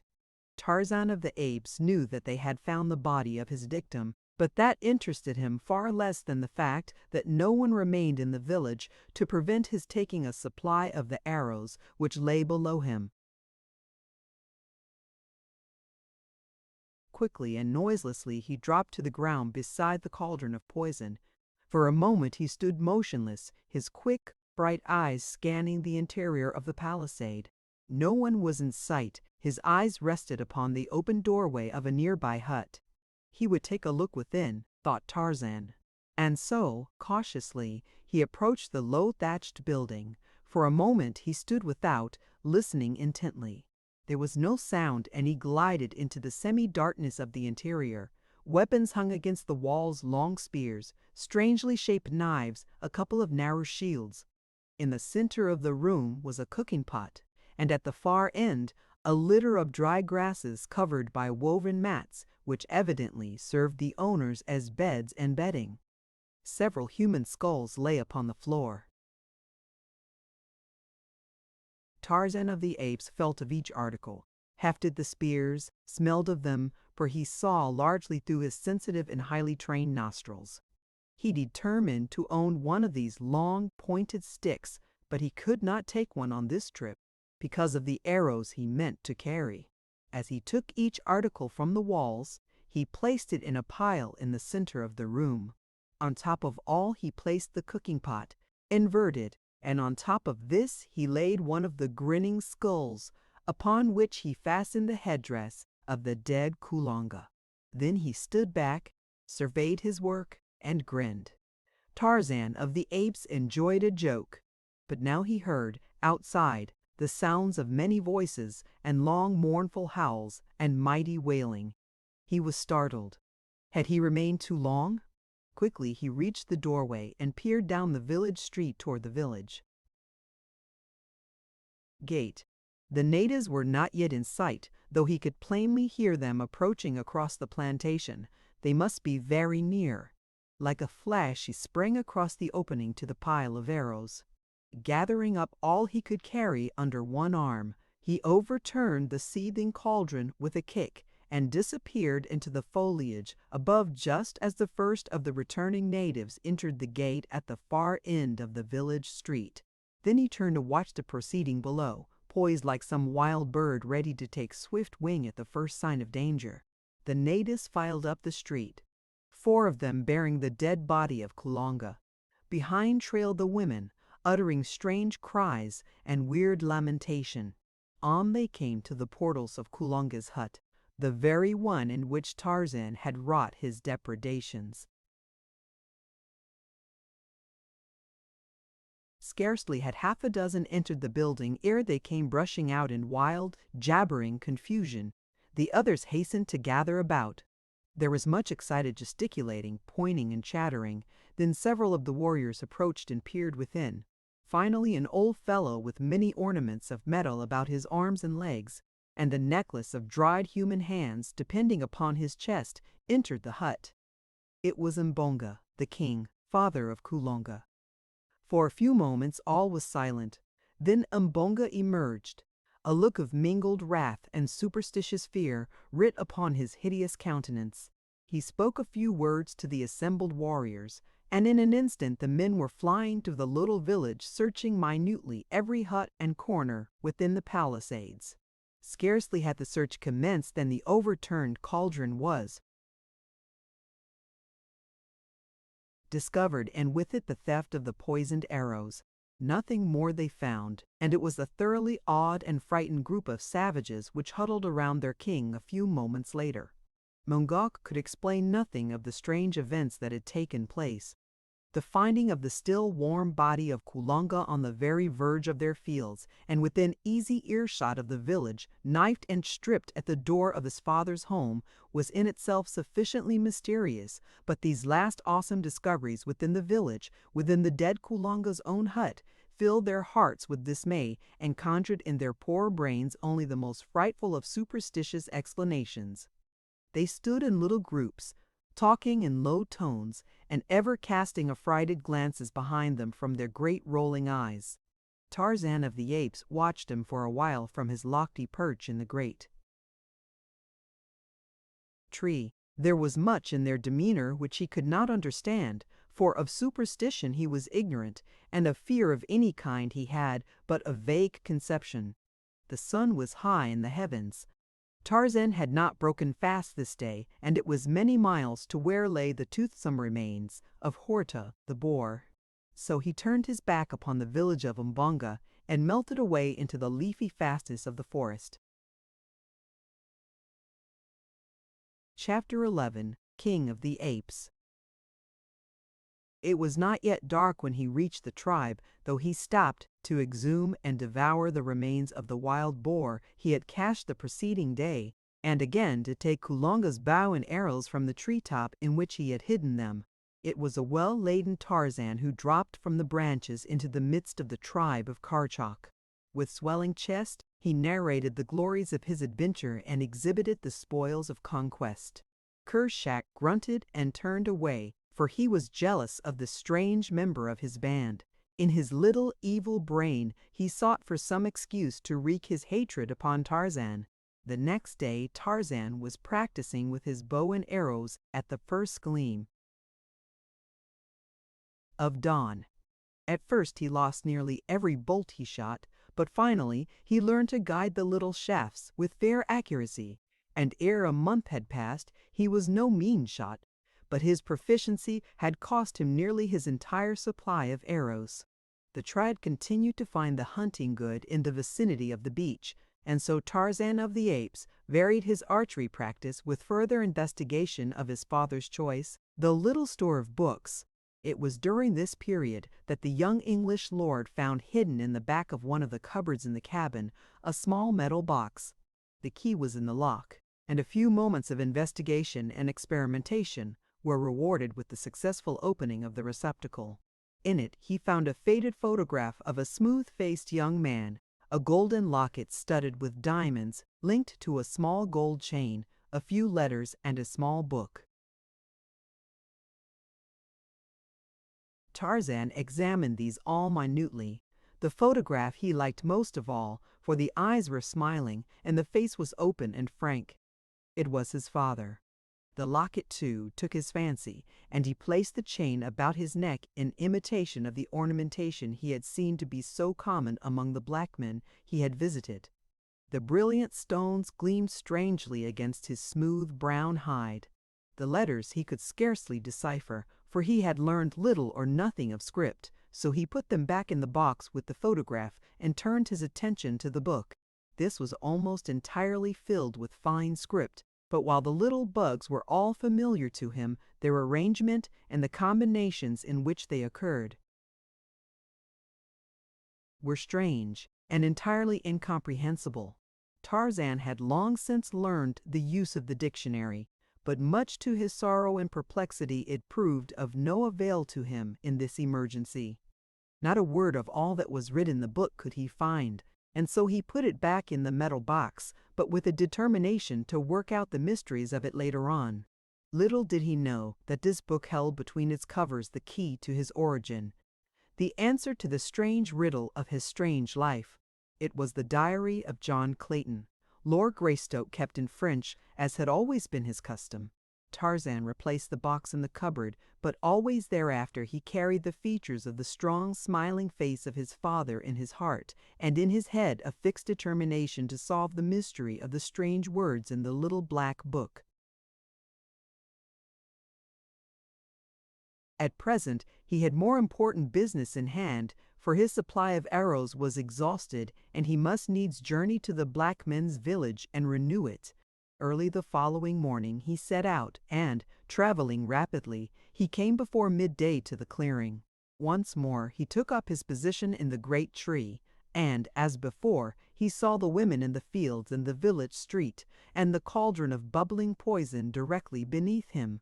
For hours he lay awaiting his opportunity to drop down unseen and gather up the arrows for which he had come, but nothing now occurred to call the villagers away from their homes. The day wore on, and still Tarzan of the Apes crouched above the unsuspecting woman at the cauldron. Presently the workers in the fields returned. The hunted warriors emerged from the forest, and when all were within the palisade the gates were closed and barred. Many cooking pots were now in evidence about the village. Before each hut a woman presided over a boiling stew, while little cakes of plantain and cassava puddings were to be seen on every hand. Suddenly there came a hail from the edge of the clearing. Tarzan looked. It was a party of belated hunters returning from the north, and among them they half led, half carried a struggling animal. As they approached the village, the gates were thrown open to admit them, and then, as the people saw the victim of the chase, a savage cry rose to the heavens, for the quarry was a man. As he was dragged, still resisting, into the village street, the women and children set upon him with sticks and stones, and Tarzan of the Apes, young and savage, beast of the jungle, wondered at the cruel brutality of his own kind. Sheeta, the leopard alone of all the jungle folk, tortured his prey. The ethics of all the others meted a quick and merciful death to their victims. Tarzan had learned from his books but scattered fragments of the ways of human beings. When he had followed Kulonga through the forest he had expected to come to a city of strange houses on wheels, puffing clouds of black smoke from a huge tree stuck in the roof of one of them, or to a sea covered with mighty floating buildings which he had learned were called variously ships and boats and steamers and craft. He had been sorely disappointed with the poor little village of the blacks, hidden away in his own jungle, and with not a single house as large as his own cabin upon the distant beach. He saw that these people were more wicked than his own apes, and as savage and cruel as Sabor herself. Tarzan began to hold his own kind in low esteem. Now they had tied their poor victim to a great post near the center of the village, directly before Manga's hut, and here they formed a dancing, yelling circle of warriors about him, alive with flashing knives and menacing spears. In a larger circle squatted the women, yelling and beating upon drums. It reminded Tarzan of the dum-dum, and so he knew what to expect. He wondered if they would spring upon their meat while it was still alive. The apes did not do such things as that. The circle of warriors about the cringing captive drew closer and closer to their prey as they danced in wild and savage abandon to the maddening music of drums. Presently a spear reached out and pricked the victim. It was the signal for 50 others. Eyes, ears, arms, and legs were pierced. Every inch of the poor writhing body that did not cover a vital organ became the target of the cruel lancers. The women and children shrieked their delight. The warriors licked their hideous lips in anticipation of the feast to come, and vied with one another in the savagery and loathsomeness of the cruel indignities with which they tortured the still conscious prisoner. Then it was that Tarzan of the Apes saw his chance. All eyes were fixed upon the thrilling spectacle at the stake. The light of day had given place to the darkness of a moonless night, and only the fires in the immediate vicinity of the orgy had been kept alight, to cast a restless glow upon the restless scene. Gently the lithe boy dropped to the soft earth at the end of the village street. Quickly he gathered up the arrows, all of them this time, for he had brought a number of long fibers to bind them into a bundle. Without haste he wrapped them securely, and then, ere he turned to leave, the devil of capriciousness entered his heart. He looked about for some hint of a wild prank to play upon these strange, grotesque creatures, that they might be again aware of his presence among them. Dropping his bundle of arrows at the foot of the tree, Tarzan crept among the shadows of the side of the street until he came to the same hut he had entered on the occasion of his first visit. Inside all was darkness, but his groping hands soon found the object for which he sought, and without further delay he turned again toward the door. He had taken but a step, however, ere his quick ear caught the sound of approaching footsteps immediately without. In another instant the figure of a woman darkened the entrance of the hut. Tarzan drew back silently to the far wall, and his hand sought the long, keen hunting knife of his father. The woman came quickly to the center of the hut. There she paused for an instant, feeling about with her hands for the thing she sought. Evidently it was not in its accustomed place, for she explored ever nearer and nearer the wall where Tarzan stood. So close was she now that the ape-man felt the animal warmth of her naked body. Up went the hunting knife, and then the woman turned to one side, and soon a guttural awe proclaimed that her search had at last been successful. Immediately she turned and left the hut, and as she passed through the doorway Tarzan saw that she carried a cooking pot in her hand. He followed closely after her, and as he reconnoitered from the shadows of the doorway he saw that all the women of the village were hastening to and from the various huts with pots and kettles. These they were filling with water and placing over a number of fires near the stake where the dying victim now hung, an inert and bloody mass of suffering. Choosing a moment when none seemed near, Tarzan hastened to his bundle of arrows beneath the great tree at the end of the village street. As on the former occasion, he overthrew the cauldron before leaping, sinuous and cat-like, into the lower branches of the forest giant. Silently, he climbed to a great height until he found a point where he could look through a leafy opening upon the scene beneath him. The women were now preparing the prisoner for their cooking pots, while the men stood about resting after the fatigue of their mad revel. Comparative quiet reigned in the village. Tarzan raised aloft the thing he had pilfered from the hut, and, with aim made true by years of fruit and coconut throwing, launched it toward the group of savages. Squarely among them it fell, striking one of the warriors full upon the head and felling him to the ground. Then it rolled among the women and stopped beside the half-butchered thing they were preparing to feast upon. All gazed in consternation at it for an instant, and then with one accord broke and ran for their huts. It was a grinning human skull which looked up at them from the ground. The dropping of the thing out of the open sky was a miracle well aimed to work upon their superstitious fears.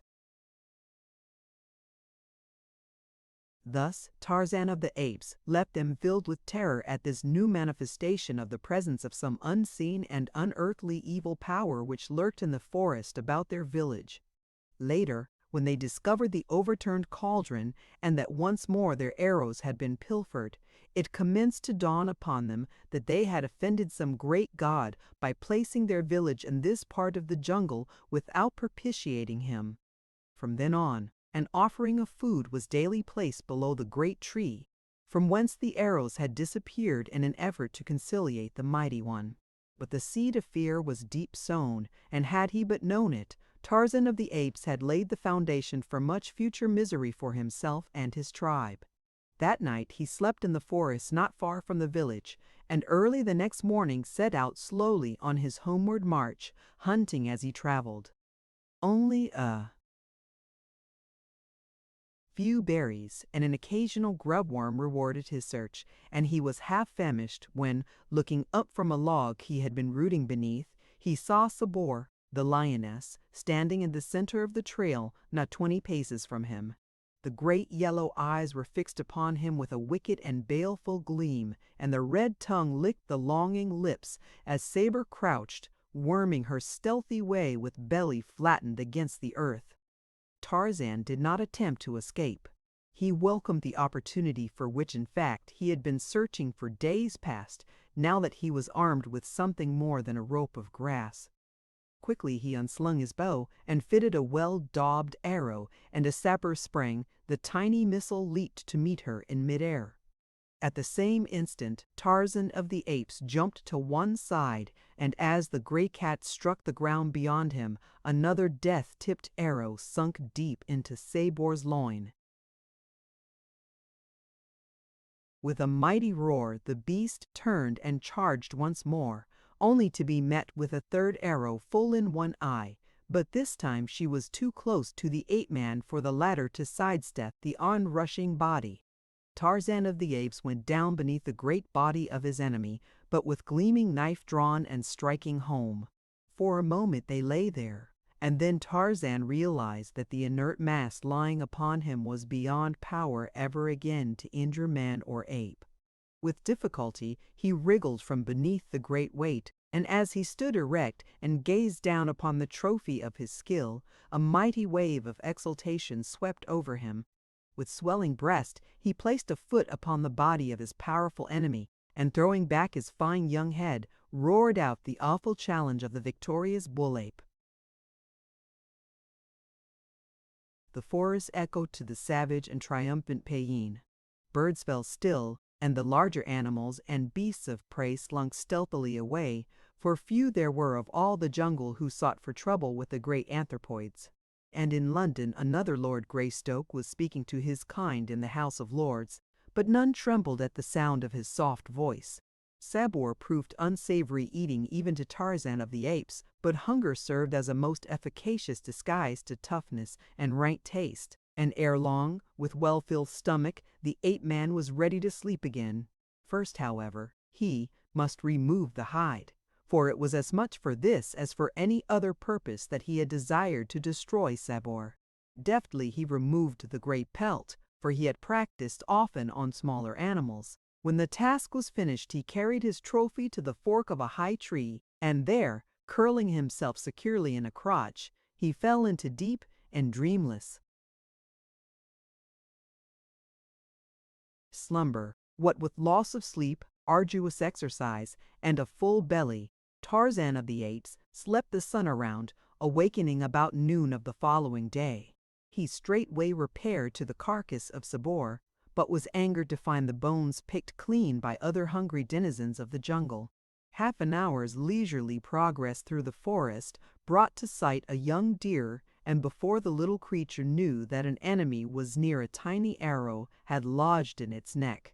So quickly the virus worked that at the end of a dozen leaps the deer plunged headlong into the undergrowth, dead. Again did Tarzan feast well, but this time he did not sleep. Instead, he hastened on toward the point where he had left the tribe, and when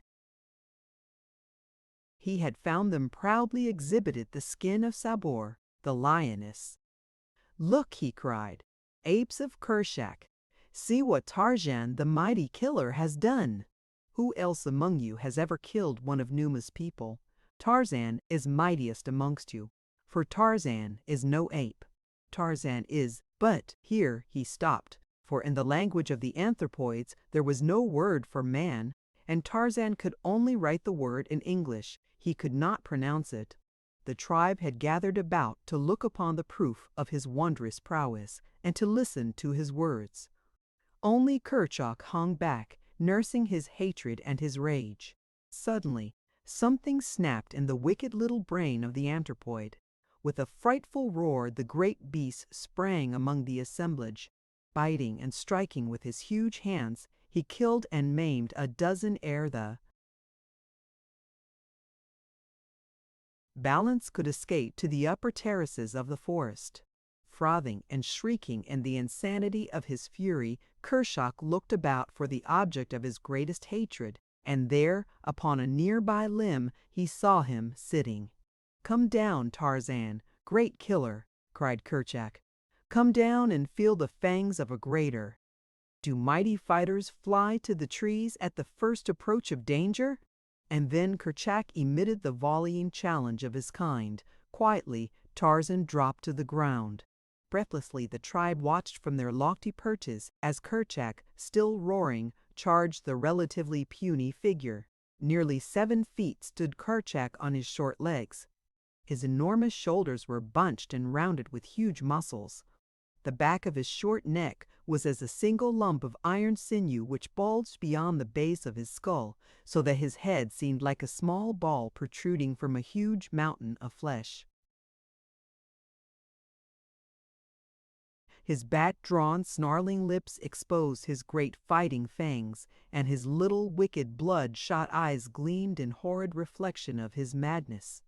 Awaiting him stood Tarzan, himself a mighty muscled animal, but his 6 feet of height and his great rolling sinews seemed pitifully inadequate to the ordeal which awaited them. His bow and arrows lay some distance away where he had dropped them while showing Sabor's hide to his fellow apes, so that he confronted Kerchak now with only his hunting knife and his superior intellect to offset the ferocious strength of his enemy. As his antagonist came roaring toward him, Lord Greystoke tore his long knife from its sheath and, with an answering challenge as horrid and blood-curdling as that of the beast he faced, rushed swiftly to meet the attack. He was too shrewd to allow those long hairy arms to encircle him, and just as their bodies were about to crash together, Tarzan of the Apes grasped one of the huge wrists of his assailant and, springing lightly to one side, drove his knife to the hilt into Kerchak's body below the heart. Before he could wrench the blade free again, the bull's quick lunge to seize him in those awful arms had torn the weapon from Tarzan's grasp. Kerchak aimed a terrific blow at the ape-man's head with the flat of his hand, a blow which, had it landed, might easily have crushed in the side of Tarzan's skull. The man was too quick, and, ducking beneath it, himself delivered a mighty one, with clenched fist, in the pit of Kerchak's stomach. The ape was staggered, and what with the mortal wound at his side had almost collapsed, when, with one mighty effort, he rallied for an instant just long enough to enable him to wrest his arm free from Tarzan's grasp and close in terrific clinch with his wiry opponent. Straining the ape-man close to him, his great jaws sought Tarzan's throat. But the young lord's sinewy fingers were at Kerchak's own before the cruel fangs could close on the sleek brown skin. Thus they struggled, the one to crush out his opponent's life with those awful teeth, the other to close forever the windpipe beneath his strong grasp, while he held the snarling mouth from him. The greater strength of the ape was slowly prevailing, and the teeth of the straining beast were scarce an inch from Tarzan's throat when, with a shuddering tremor, the great body stiffened for an instant and then sank limply to the ground. Kershak was dead. Withdrawing the knife that had so often rendered him master of far mightier muscles than his own, Tarzan of the Apes placed his foot upon the neck of his vanquished enemy, and once again loud through the forest rang the fierce, wild cry of the conqueror. And thus came the young Lord Greystoke into the kingship of the apes. Chapter 12. Man's Reason. There was one of the tribe of Tarzan who questioned his authority, and that was Turcos, the son of Tublat, but he so feared the keen knife and the deadly arrows of his new lord that he confined the manifestation of his objections to petty disobediences and irritating mannerisms. Tarzan knew, however, that he but waited his opportunity to wrest the kingship from him by some sudden stroke of treachery, and so he was ever on his guard against surprise. For months the life of the little band went on much as it had before, except that Tarzan's greater intelligence and his ability as a hunter were the means of providing for them more bountifully than ever before. Most of them, therefore, were more than content with the change in rulers. Tarzan led them by night to the fields of the black men, and there, warned by their chief's superior wisdom, they ate only what they required, nor ever did they destroy what they could not eat, as is the way of Manu, the monkey, and of most apes.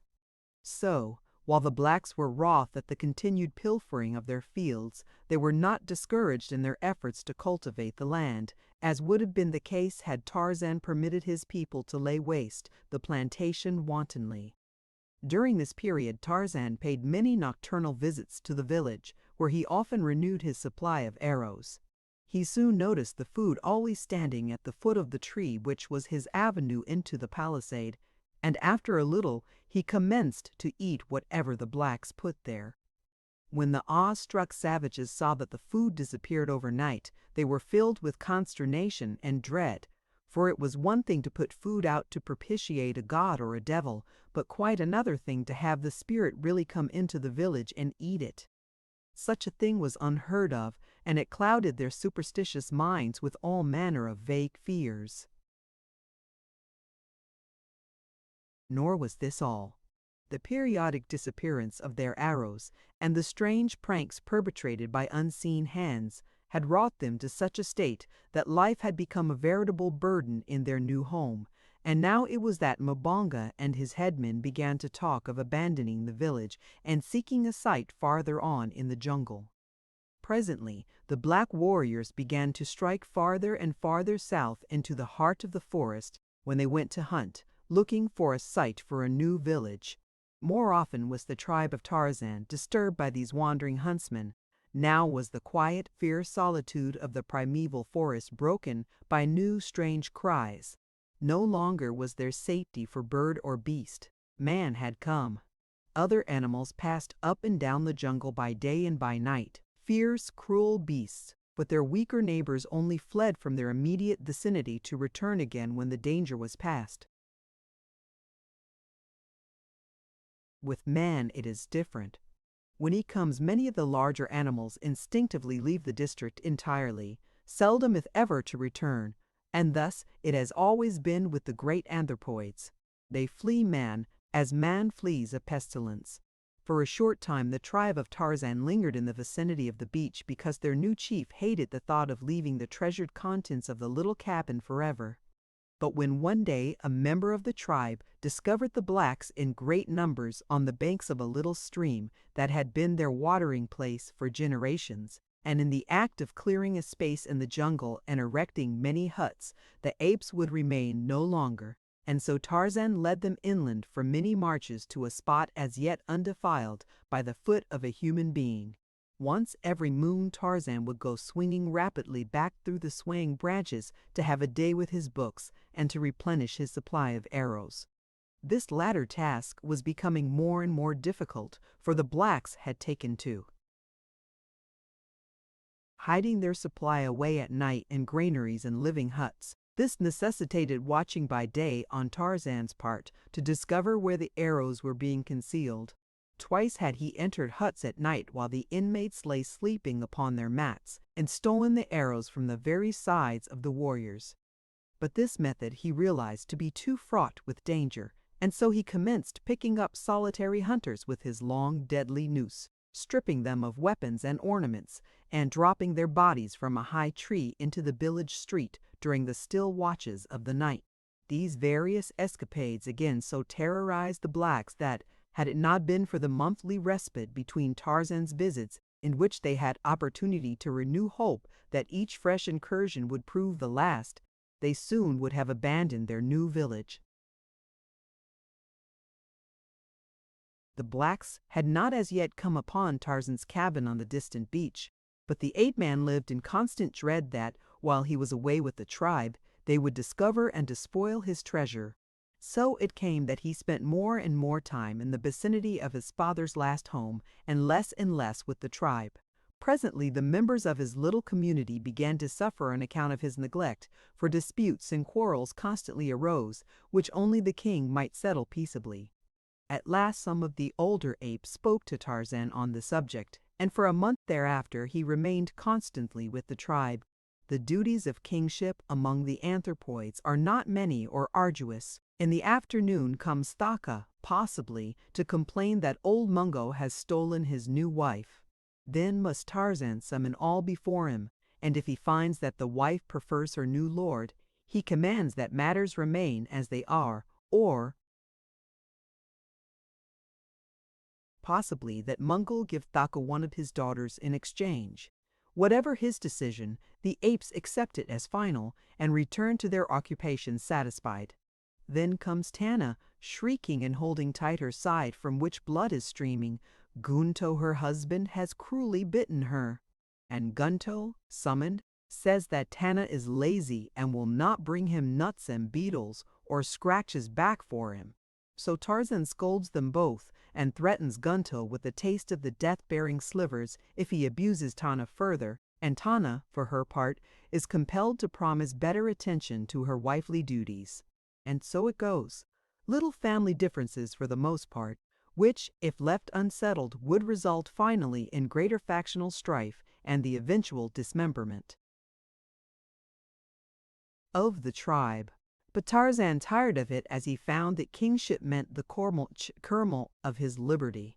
He longed for the little cabin and the sun-kissed sea, for the cool interior of the well-built house, and for the never-ending wonders of the many books. As he had grown older, he found that he had grown away from his people. Their interests and his were far removed. They had not kept pace with him, nor could they understand aught of the many strange and wonderful dreams that passed through the active brain of their human king. So limited was their vocabulary that Tarzan could not even talk with them of the many new truths and the great fields of thought that his reading had opened up before his longing eyes, or make known ambitions which stirred his soul. Among the tribe he no longer had friends as of old. A little child may find companionship in many strange and simple creatures, but to a grown man there must be some semblance of equality in intellect as the basis for agreeable association. Had Kala lived, Tarzan would have sacrificed all else to remain near her, but now that she was dead and the playful friends of his childhood grown into fierce and surly brutes, he felt that he much preferred the peace and solitude of his cabin to the irksome duties of leadership amongst a horde of wild beasts. The hatred and jealousy of Turcos, son of Tublat, did much to counteract the effect of Tarzan's desire to renounce his kingship among the apes, for, stubborn young Englishman that he was, he could not bring himself to retreat in the face of so malignant an enemy. That Turcos would be chosen leader in his stead, he knew full well, for time and again the ferocious brute had established his claim to physical supremacy over the few bull apes who had dared resent his savage bullying. Tarzan would have liked to subdue the ugly beast without recourse to knife or arrows. So much had his great strength and agility increased in the period following his maturity that he had come to believe that he might master the redoubtable Turcos in a hand-to-hand fight were it not for the terrible advantage the anthropoid's huge fighting fangs gave him over the poorly armed Tarzan. The entire matter was taken out of Tarzan's hands one day by force of circumstances, and his future left open to him, so that he might go or stay without any stain upon his savage escutcheon. It happened thus. The tribe was feeding quietly, spread over a considerable area, when a great screaming arose some distance east of where Tarzan lay upon his belly beside a limpid brook, attempting to catch an elusive fish in his quick brown hands. With one accord, the tribe swung rapidly toward the frightened cries, and there found Turcos holding an old female by the hair and beating her unmercifully with his great hands. As Tarzan approached, he raised his hand aloft for Turcos to desist, for the female was not his, but belonged to a poor old ape whose fighting days were long over, and who, therefore, could not protect his family. Turcos knew that it was against the laws of his kind to strike this woman of another, but being a bully he had taken advantage of the weakness of the female's husband to chastise her because she had refused to give up to him a tender young rodent she had captured. When Turcos saw Tarzan approaching without his arrows, he continued to belabor the poor woman in a studied effort to affront his hated chieftain. Tarzan did not repeat his warning signal, but instead rushed bodily upon the waiting Turcos. Never had the ape-man fought so terrible a battle since that long-gone day when Bolgani, the great king gorilla, had so horribly manhandled him, ere the new-found knife had, by accident, pricked the savage heart. Tarzan's knife on the present occasion but barely offset the gleaming fangs of Turcos, and what little advantage the ape had over the man in brute strength was almost balanced by the latter's wonderful quickness and agility. In the sum total of their points, however, the anthropoid had a shade the better of the battle, and had there been no other personal attribute to influence the final outcome, Tarzan of the Apes, the young Lord Greystoke, would have died as he had lived an unknown savage beast in equatorial Africa. But there was that which had raised him far above his fellows of the jungle, that little spark which spells the whole vast difference between man and brute reason. This it was which saved him from death beneath the iron muscles and tearing fangs of Turcos. Scarcely had they fought a dozen seconds ere they were rolling upon the ground, striking, tearing, and rending two great savage beasts, battling to the death. Turcos had a dozen knife wounds on head and breast, and Tarzan was torn and bleeding his scalp in one place, half torn from his head so that a great piece hung down over one eye, obstructing his vision.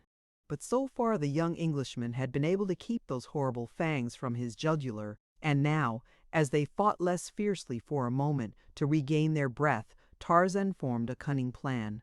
He would work his way to the other's back and, clinging there with tooth and nail, drive his knife home until Turcos was no more. The maneuver was accomplished more easily than he had hoped, for the stupid beast, not knowing what Tarzan was attempting, made no particular effort to prevent the accomplishment of the design. But when finally he realized that his antagonist was fastened to him where his teeth and fists alike were useless against him, Turcos hurled himself about upon the ground so violently that Tarzan could but cling desperately to the leaping, turning, twisting body, and ere he had struck a blow the knife was hurled from his hand by a heavy impact against the earth, and Tarzan found himself defenseless. During the rollings and squirmings of the next few minutes, Tarzan's hold was loosened a dozen times, until finally an accidental circumstance of those swift and ever-changing evolutions gave him a new hold with his right hand, which he realized was absolutely unassailable. His arm was passed beneath Turcos's arm from behind, and his hand and forearm encircled the back of Terkoz's neck. It was the half-Nelson of modern wrestling which the untaught ape-man had stumbled upon, but superior reason showed him in an instant the value of the thing he had discovered. It was the difference to him between life and death. And so he struggled to encompass a similar hold with the left hand, and in a few moments Terkoz's bull neck was creaking beneath a full Nelson. There was no more lunging about now. The two lay perfectly still upon the ground, Tarzan upon Terkoz's back. Slowly the bullet head of the ape was being forced lower and lower upon his chest. Tarzan knew what the result would be. In an instant the neck would break. Then there came to Terkoz's rescue the same thing that had put him in these sore straits, a man's reasoning power. If I kill him, thought Tarzan, what advantage will it be to me? Will it not rob the tribe of a great fighter? And if Terkoz be dead, he will know nothing of my supremacy. While alive, he will ever be an example to the other apes. Kagoda? Hissed Tarzan in Terkoz's ear, which, in ape tongue, means, freely translated, do you surrender? For a moment there was no reply, and Tarzan added a few more ounces of pressure, which elicited a horrified shriek of pain from the great beast. Kagoda? Repeated Tarzan. Kagoda, cried Terkoz. Listen, said Tarzan, easing up a trifle, but not releasing his hold. I am Tarzan, king of the apes, mighty hunter, mighty fighter. In all the jungle there is none so great. You have said Kagoda to me. All the tribe have heard. Quarrel no more with your king or your people, for next time I shall kill you. Do you understand? Huh, assented Terkoz. And you are satisfied? Huh, said the ape. Tarzan led him up, and in a few minutes all were back at their vocations as though naught had occurred to mar the tranquility of their primeval forest haunts. But deep in the minds of the apes was rooted the conviction that Tarzan was a mighty fighter and a strange creature. Strange because he had had it in his power to kill his enemy, but had allowed him to live unharmed. That afternoon as the tribe came together, as was their wont before darkness settled on the jungle, Tarzan, his wounds washed in the waters of the stream, called the old males about him. You have seen again today that Tarzan of the Apes is the greatest among you, he said. Ha! They replied with one voice, Tarzan is great. Tarzan, he continued, is not an ape. He is not like his people. His ways are not their ways, and so Tarzan is going back to the lair of his own kind by the waters of the great lake which has no farther shore. You must choose another to rule you, for Tarzan will not return. And thus young Lord Greystoke took the first step toward the goal which he had set, the finding of other white men like himself. Chapter 13. His Own Kind. The following morning, Tarzan, lame and sore from the wounds of his battle with Terkoz, set out toward the west and the seacoast. He traveled very slowly, sleeping in the jungle at night, and reaching his cabin late the following morning. For several days he moved about but little, only enough to gather what fruits and nuts he required to satisfy the demands of hunger. In 10 days he was quite sound again, except for a terrible, half-healed scar, which, starting above his left eye, ran across the top of his head, ending at the right ear. It was the mark left by Terkoz when he had torn the scalp away. During his convalescence, Tarzan tried to fashion a mantle from the skin of Sabor, which had lain all this time in the cabin. But he found the hide had dried as stiff as a board, and as he knew naught of tanning, he was forced to abandon his cherished plan. Then he determined to filch what few garments he could from one of the black men of Mgonga's village. For Tarzan of the Apes had decided to mark his evolution from the lower orders in every possible manner, and nothing seemed to him a more distinguishing badge of manhood than ornaments and clothing. To this end, therefore, he collected the various arm and leg ornaments he had taken from the black warriors who had succumbed to his swift and silent noose, and donned them all after the way he had seen them worn. About his neck hung the golden chain from which depended the diamond-encrusted locket of his mother, the Lady Alice. At his back was a quiver of arrows slung from a leathern shoulder belt, another piece of loot from some vanquished black. About his waist was a belt of tiny strips of rawhide fashioned by himself as a support for the homemade scabbard in which hung his father's hunting knife. The long bow which had been Kulonga's hung over his left shoulder. The young Lord Greystoke was indeed a strange and warlike figure, his mass of black hair falling to his shoulders behind and cut with his hunting knife to a rude bang upon his forehead, that it might not fall before his eyes. His straight and perfect figure, muscled as the best of the ancient Roman gladiators, must have been muscled, and yet with the soft and sinuous curves of a Greek god, told at a glance the wondrous combination of enormous strength with suppleness and speed. A personification was Tarzan of the Apes, of the primitive man, the hunter, the warrior. With the noble poise of his handsome head upon those broad shoulders, and the fire of life and intelligence in those fine, clear eyes, he might readily have typified some demigod of a wild and warlike bygone people of his ancient forest. But of these things Tarzan did not think. He was worried because he had not clothing to indicate to all the jungle folks that he was a man and not an ape, and grave doubt often entered his mind as to whether he might not yet become an ape. Was not hair commencing to grow upon his face? All the apes had hair upon theirs, but the black men were entirely hairless, with very few exceptions. True, he had seen pictures in his books of men with great masses of hair upon lip and cheek and chin, but nevertheless Tarzan was afraid. Almost daily he whetted his keen knife and scraped and whittled at his young beard to eradicate this degrading emblem of apehood.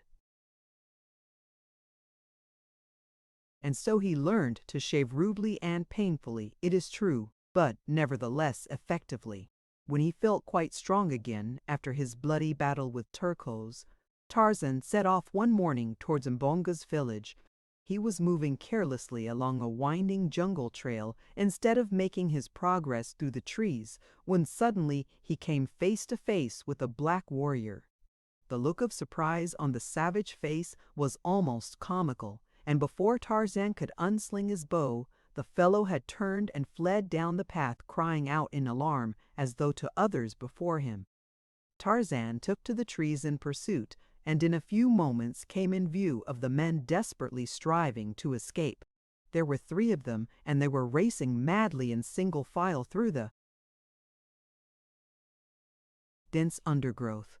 Tarzan easily distanced them, nor did they see his silent passage above their heads, nor note the crouching figure squatted upon a low branch ahead of them, beneath which the trail led them.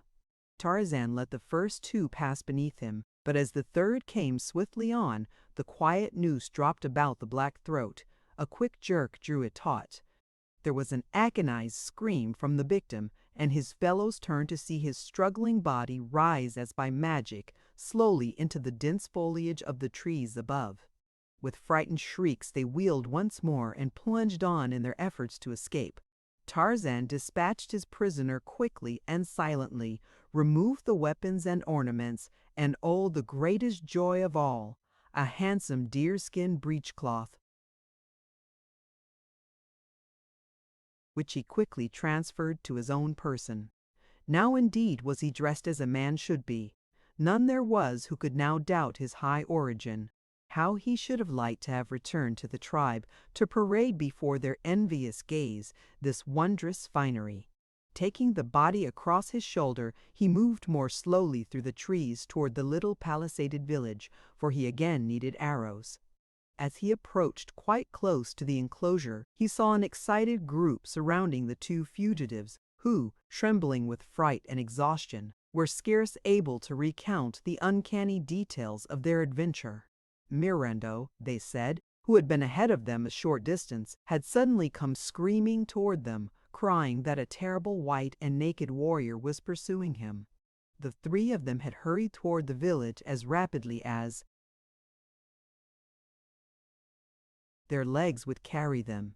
Again, Mirando's shrill cry of mortal terror had caused them to look back, and there they had seen the most horrible sight, their companion's body flying upwards into the trees, his arms and legs beating the air and his tongue protruding from his open mouth. No other sound did he utter, nor was there any creature in sight about him. The villagers were worked up into a state of fear bordering on panic. But wise old Mbonga affected to feel considerable skepticism regarding the tale, and attributed the whole fabrication to their fright in the face of some real danger. "You tell us this great story," he said, "because you do not dare to speak the truth. You do not dare admit that, when the lion sprang upon Mirando, you ran away and left him. You are cowards." Scarcely had Mbonga ceased speaking when a great crashing of branches in the trees above them caused the blacks to look up in renewed terror. The sight that met their eyes made even wise old Mbonga shudder. For there, turning and twisting in the air, came the dead body of Mirando, to sprawl with a sickening reverberation upon the ground at their feet. With one accord, the blacks took to their heels. Nor did they stop until the last of them was lost in the dense shadows of the surrounding jungle. Again Tarzan came down into the village and renewed his supply of arrows, and ate of the offering of food which the blacks had made to appease his wrath. Before he left, he carried the body of Mirando to the gate of the village and propped it up against the palisade in such a way that the dead face seemed to be peering around the edge of the gatepost down the path which led to the jungle. Then Tarzan returned, hunting, always hunting, to the cabin by the beach.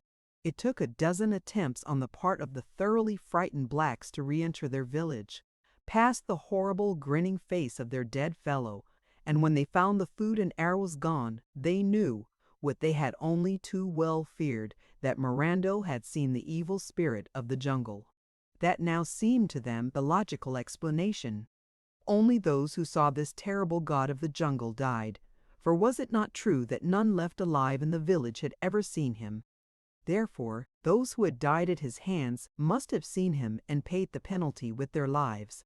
As long as they supplied him with arrows and food, he would not harm them unless they looked upon him.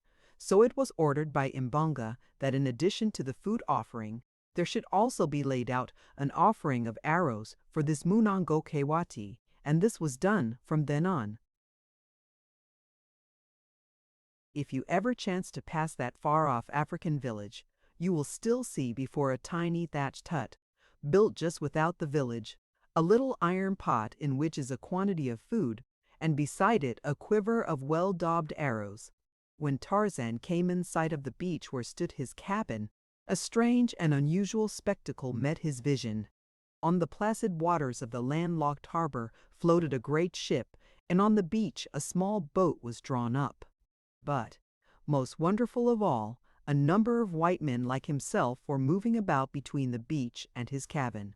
Tarzan saw that in many ways they were like the men of his picture books. He crept closer through the trees until he was quite close above them. There were 10 men, swarthy, sun-tanned, villainous-looking fellows. Now they had congregated by the boat and were talking in loud, angry tones, with much gesticulating and shaking of fists.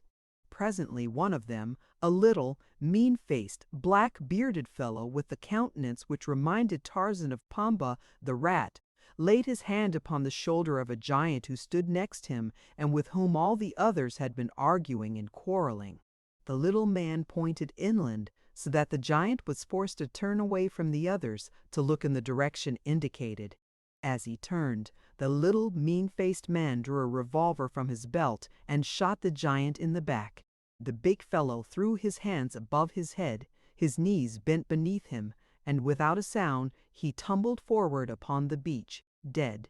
The report of the weapon, the first that Tarzan had ever heard, filled him with wonderment, but even this unaccustomed sound could not startle his healthy nerves into even a semblance of panic.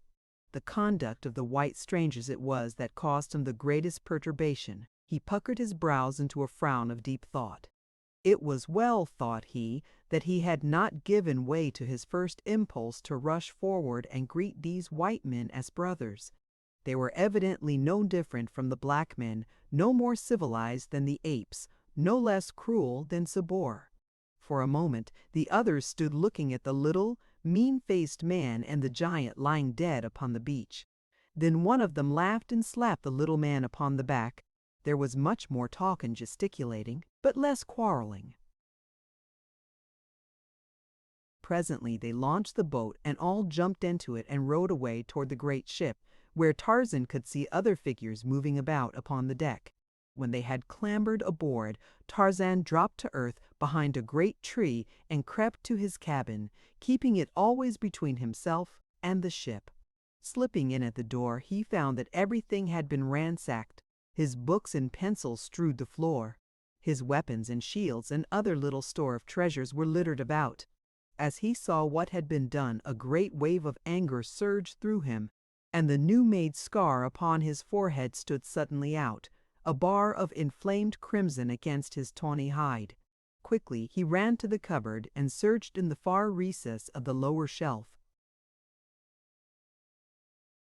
Ah! He breathed a sigh of relief as he drew out the little tin box and, opening it, found his greatest treasures undisturbed. The photograph of the smiling, strong-faced young man and the little black puzzle book were safe. What was that?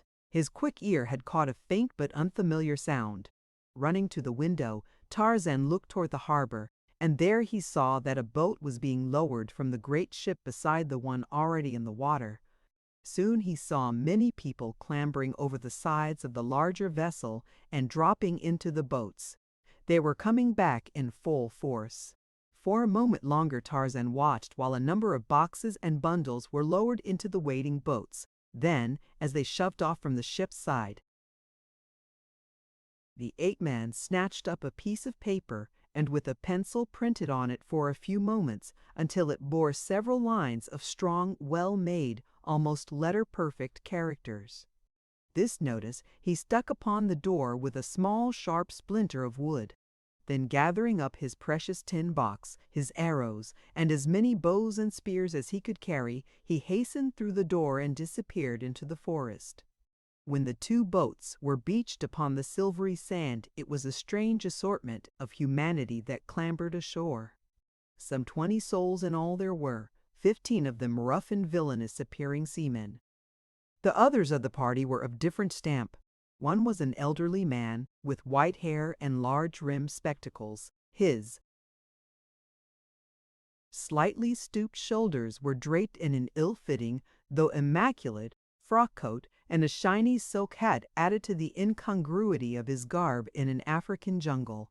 The second member of the party to land was a tall young man in white ducks, while directly behind came another elderly man with a very high forehead and a fussy, excitable manner. After these came a huge negress clothed like Solomon as to colors. Her great eyes rolled in evident terror, first toward the jungle and then toward the cursing band of sailors who were removing the bales and boxes from the boats.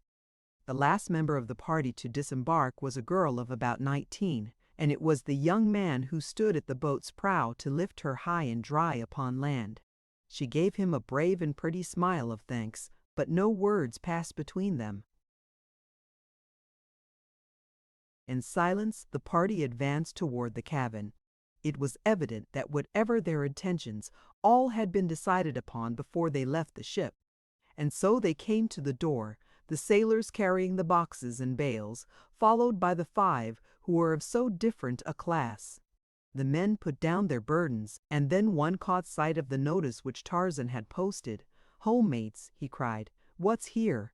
This sign was not posted an hour ago, or I'll eat the cook.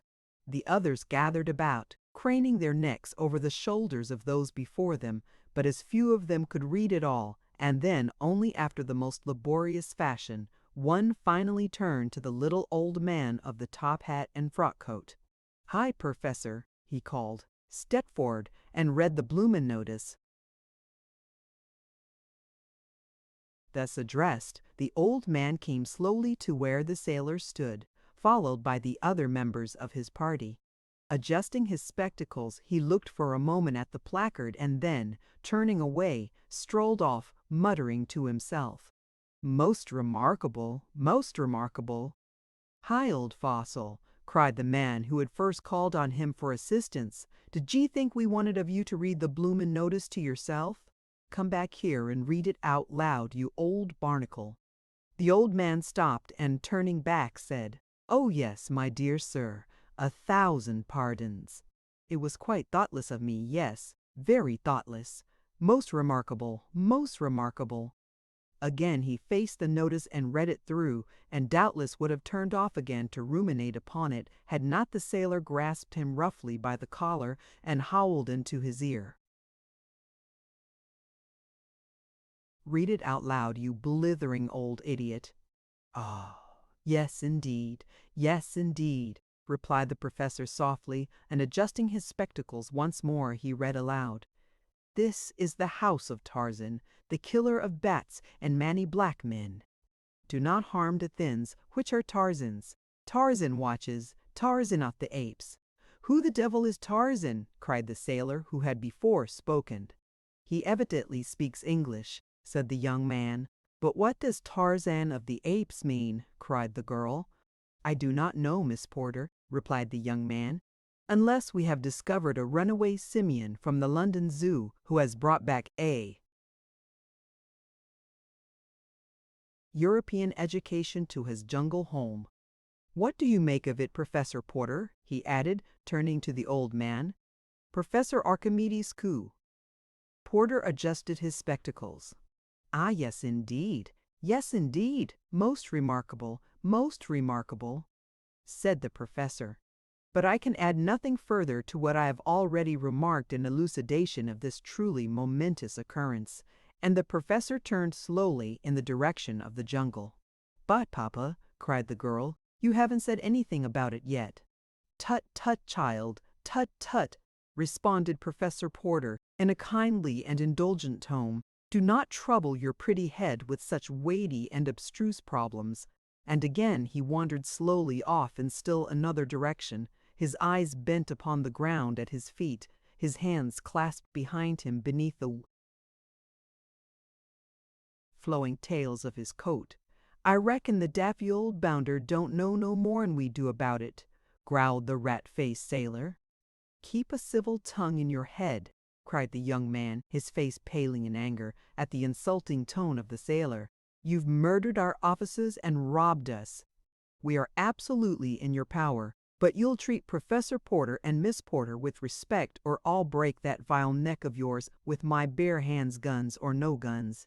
And the young fellow stepped so close to the rat-faced sailor that the latter, though he bore 2 revolvers and a villainous-looking knife in his belt, slunk back abashed. "You damned coward," cried the young man. "You'd never dare shoot a man until his back was turned. You don't dare shoot me even then." And he deliberately turned his back full upon the sailor and walked nonchalantly away, as if to put him to the test. The sailor's hand crept slyly to the butt of one of his revolvers. His wicked eyes glared vengefully at the retreating form of the young Englishman. The gaze of his fellows was upon him, but still he hesitated. At heart he was even a greater coward than Mr. William Cecil Clayton had imagined. 2 keen eyes had watched every move of the party from the foliage of a nearby tree. Tarzan had seen the surprise caused by his notice, and while he could understand nothing of the spoken language of these strange people, their gestures and facial expressions told him much. The act of the little rat-faced sailor in killing one of his comrades had aroused a strong dislike in Tarzan, and now that he saw him quarreling with the fine-looking young man, his animosity was still further stirred. Tarzan had never seen the effects of a firearm before, though his books had taught him something of them. But when he saw the rat-faced one fingering the butt of his revolver, he thought of the scene he had witnessed so short a time before, and naturally expected to see the young man murdered, as had been the huge sailor earlier in the day. So Tarzan fitted a poisoned arrow to his bow and drew a bead upon the rat-faced sailor. But the foliage was so thick that he soon saw the arrow would be deflected by the leaves or some small branch, and instead he launched a heavy spear from his lofty perch. Clayton had taken but a dozen steps. The rat-faced sailor had half drawn his revolver. The other sailors stood watching the scene intently. Professor Porter had already disappeared into the jungle, whither he was being followed by the fussy Samuel T. Philander, his secretary and assistant. Esmeralda, the negress, was busy sorting her mistress's baggage from the pile of bales and boxes beside the cabin, and Miss Porter had turned away to follow Clayton when something caused her to turn again toward the sailor. And then three things happened almost simultaneously. The sailor jerked out his weapon and leveled it at Clayton's back.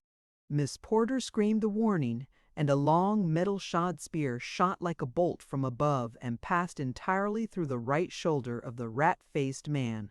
The revolver exploded harmlessly in the air, and the seaman crumpled up with a scream of pain and terror. Clayton turned and rushed back toward the scene. The sailors stood in a frightened group, with drawn weapons, peering into the jungle. The wounded man writhed and shrieked upon the ground. Clayton, unseen by any, picked up the fallen revolver and slipped it inside his shirt. Then he joined the sailors in gazing, mystified, into the jungle. "Who could it have been?" whispered Jane Porter, and the young man turned to see her standing, wide-eyed and wondering, close beside him. "I dare say Tarzan of the Apes is watching us all right," he answered, in a dubious tone. "I wonder now who that spear was intended for. If for Snipes, then our ape friend is a friend indeed. By Jove, where are your father and Mr. Philander? There's someone or something in that jungle, and it's armed, whatever it is. Ho, Professor, Mr. Philander!" young Clayton shouted. There was no response. "What's to be done, Miss Porter?" continued the young man, his face clouded by a frown of worry and indecision. "I can't leave you here alone with these cutthroats, and you certainly can't venture into the jungle with me. Yet someone must go in search of your father. He is more than apt to wandering off aimlessly, regardless of danger or direction, and Mr. Philander is only a trifle less impractical than he. You will pardon my bluntness, but our lives are all in jeopardy here, and when we get your father back something must be done to impress upon him the dangers to which he exposes you as well as himself by his absent-mindedness." "I quite agree with you," replied the girl, "and I am not offended at all.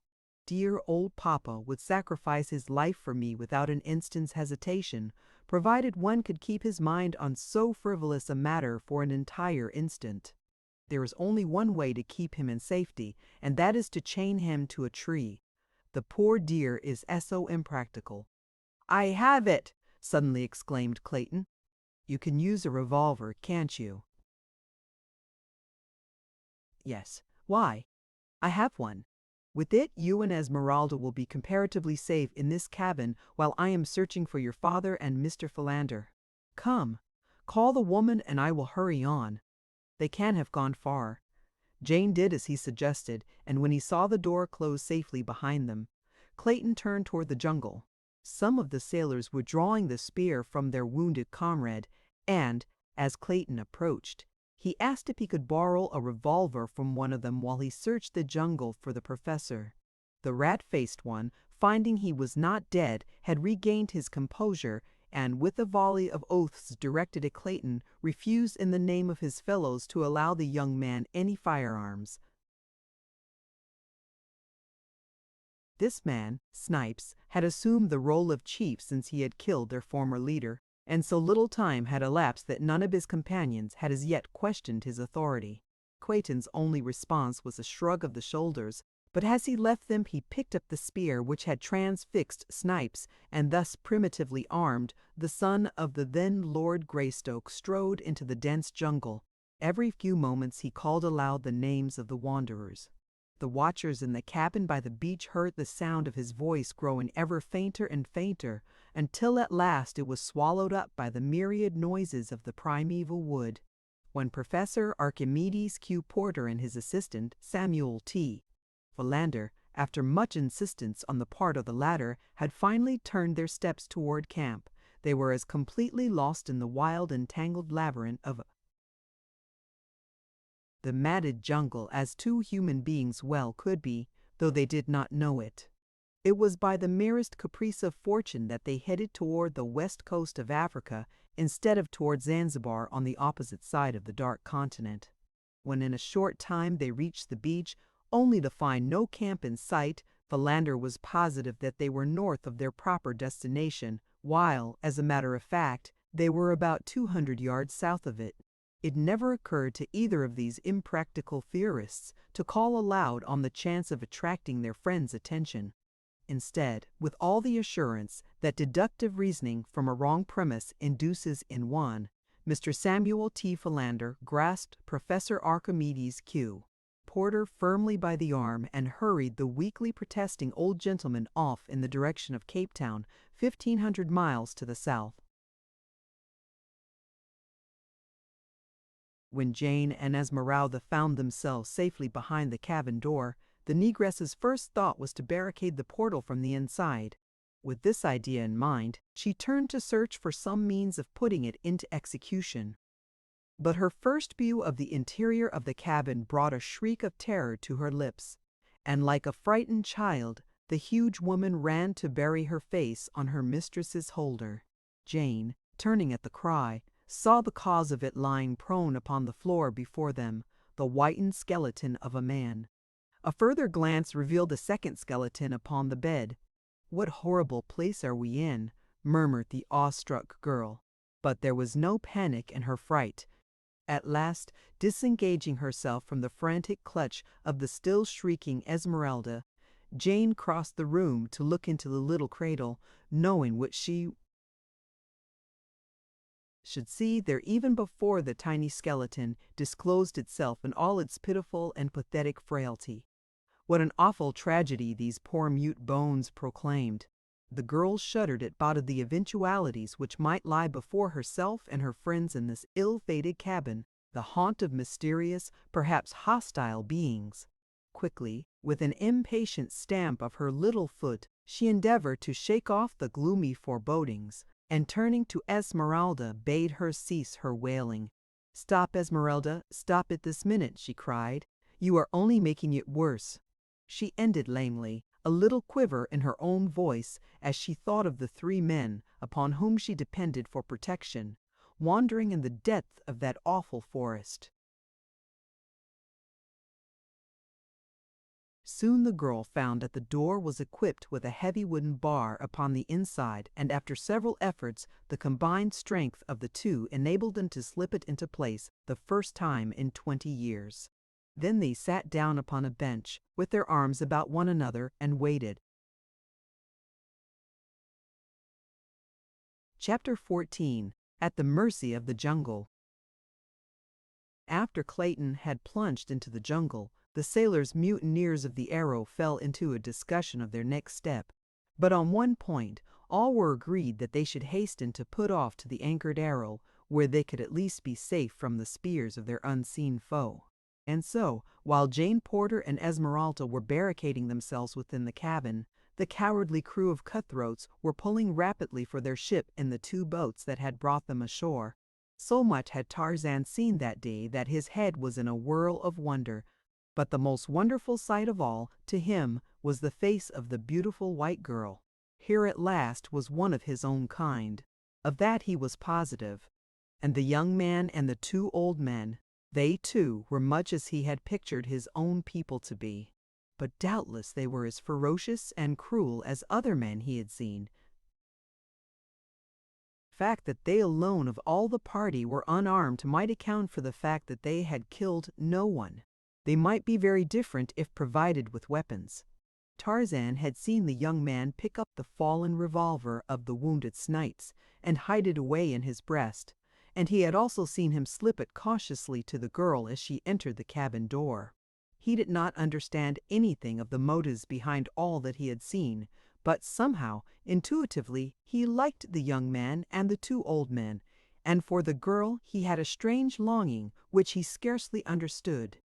As for the big black woman, she was evidently connected in some way to the girl, and so he liked her also. For the sailors, and especially Snipes, he had developed a great hatred. He knew by their threatening gestures and by the expression upon their evil faces that they were enemies of the others of the party, and so he decided to watch closely. Tarzan wondered why the men had gone into the jungle, nor did it ever occur to him that one could become lost in that maze of undergrowth, which to him was as simple as is the main street of your own hometown to you. When he saw the sailors row away toward the ship and knew that the girl and her companion were safe in his cabin, Tarzan decided to follow the young man into the jungle and learn what his errand might be. He swung off rapidly in the direction taken by Clayton, and in a short time heard faintly in the distance the now only occasional calls of the Englishman to his friends.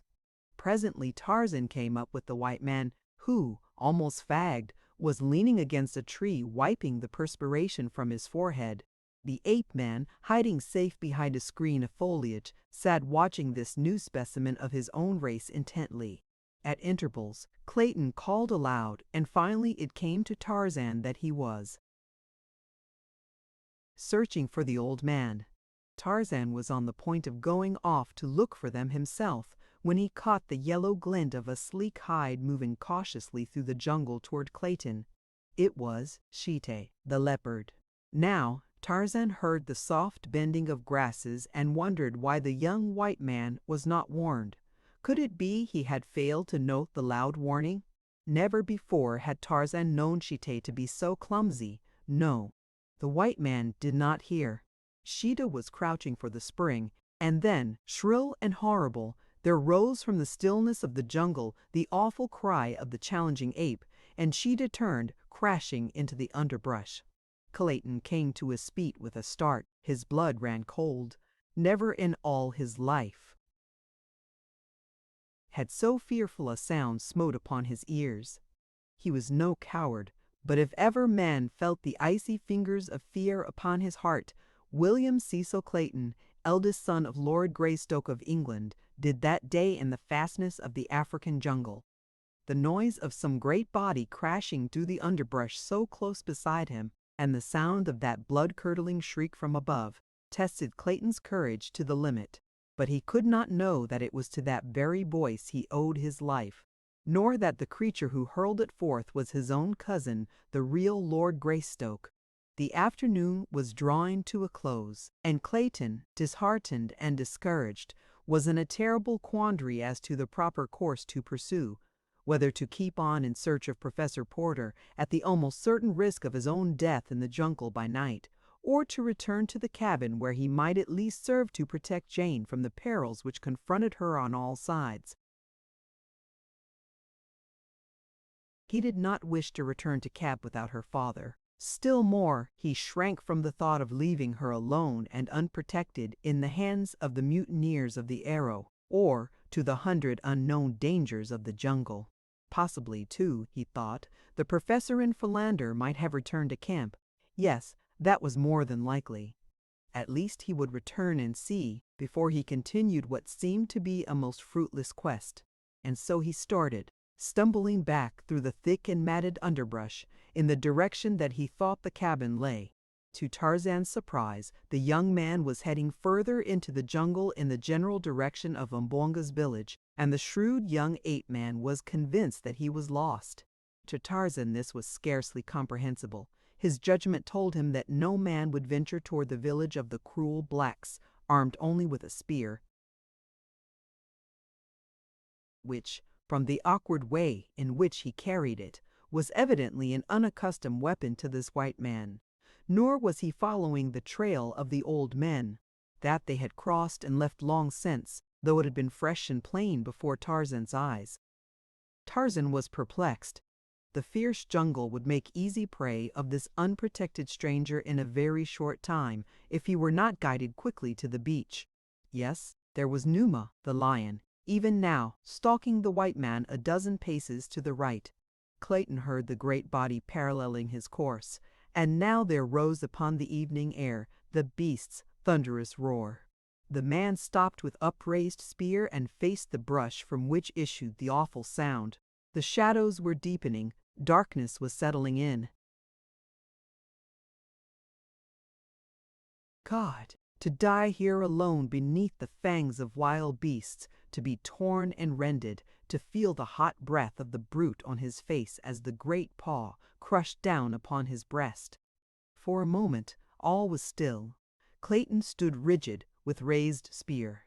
Presently a faint rustling of the bush apprised him of the stealthy creeping of the thing behind. It was gathering for the spring. At last he saw it, not 20 feet away, the long, lithe, muscular body and tawny head of a huge black-maned lion. The beast was upon its belly, moving forward very slowly. As its eyes met Clayton's, it stopped and deliberately, cautiously gathered its hind quarters behind it. In agony the man watched, fearful to launch his spear, powerless to fly. He heard a noise in the tree above him. Some new danger, he thought. But he dared not take his eyes from the yellow-green orbs before him. There was a sharp twang as of a broken banjo string, and at the same instant an arrow appeared in the yellow hide of the crouching lion. With a roar of pain and anger the beast sprang, but somehow Clayton stumbled to one side, and as he turned again to face the infuriated king of beasts, he was appalled at the sight which confronted him. Almost simultaneously with the lion's turning to renew the attack, a half-naked giant dropped from the tree above squarely on the brute's back. With lightning speed, an arm that was banded layers of iron muscle encircled the huge neck, and the great beast was raised from behind, roaring and pawing the air, raised as easily as Clayton would have lifted a pet dog. The scene he witnessed there in the twilight depths of the African jungle was burned forever into the Englishman's brain. The man before him was the embodiment of physical perfection and giant strength. Yet it was not upon these he depended in his battle with the great cat, for mighty as were his muscles, they were as nothing by comparison with Numa's. To his agility, to his brain, and to his long, keen knife he owed his supremacy. His right arm encircled the lion's neck, while the left hand plunged the knife time and again into the unprotected side behind the left shoulder. The infuriated beast pulled up and backwards until he stood upon his hind legs, struggled impotently in this unnatural position. Had the battle been of a few seconds longer duration, the outcome might have been different, but it was all accomplished so quickly that the lion had scarce time to recover from the confusion of its surprise ere it sank lifeless to the ground. Then the strange figure which had vanquished it stood erect upon the carcass, and throwing back the wild and handsome head, gave out the fearsome cry which a few moments earlier had so startled Clayton. Before him he saw the figure of a young man, naked except for a loincloth and a few barbaric ornaments about arms and legs. On the breast a priceless diamond locket gleaming against a smooth brown skin. The hunting knife had been returned to its homely sheath, and the man was gathering up his bow and quiver from where he had tossed them when he leaped to attack the lion. Clayton spoke to the stranger in English, thanking him for his brave rescue and complimenting him on the wondrous strength and dexterity he had displayed. But the only answer was a steady stare and a faint shrug of the mighty shoulders, which might betoken either disparagement of the service rendered or ignorance of Clayton's language. When the bow and quiver had been slung to his back, the wild man, for such Clayton now thought him, once more drew his knife and deftly carved a dozen large strips of meat from the lion's carcass. Then, squatting upon his haunches, he proceeded to eat, first motioning Clayton to join him. The strong white teeth sank into the raw and dripping flesh in apparent relish of the meal, but Clayton could not bring himself to share the uncooked meat with his strange host. Instead, he watched him, and presently there dawned upon him the conviction that this was Tarzan of the Apes, whose notice he had seen posted upon the cabin door that morning. If so, he must speak English. Again, Clayton attempted speech with the ape-man, but the replies, now vocal, were in a strange tongue, which resembled the chattering of monkeys mingled with the growling of some wild beast. No, this could not be Tarzan of the Apes, for it was very evident that he was an utter stranger to English.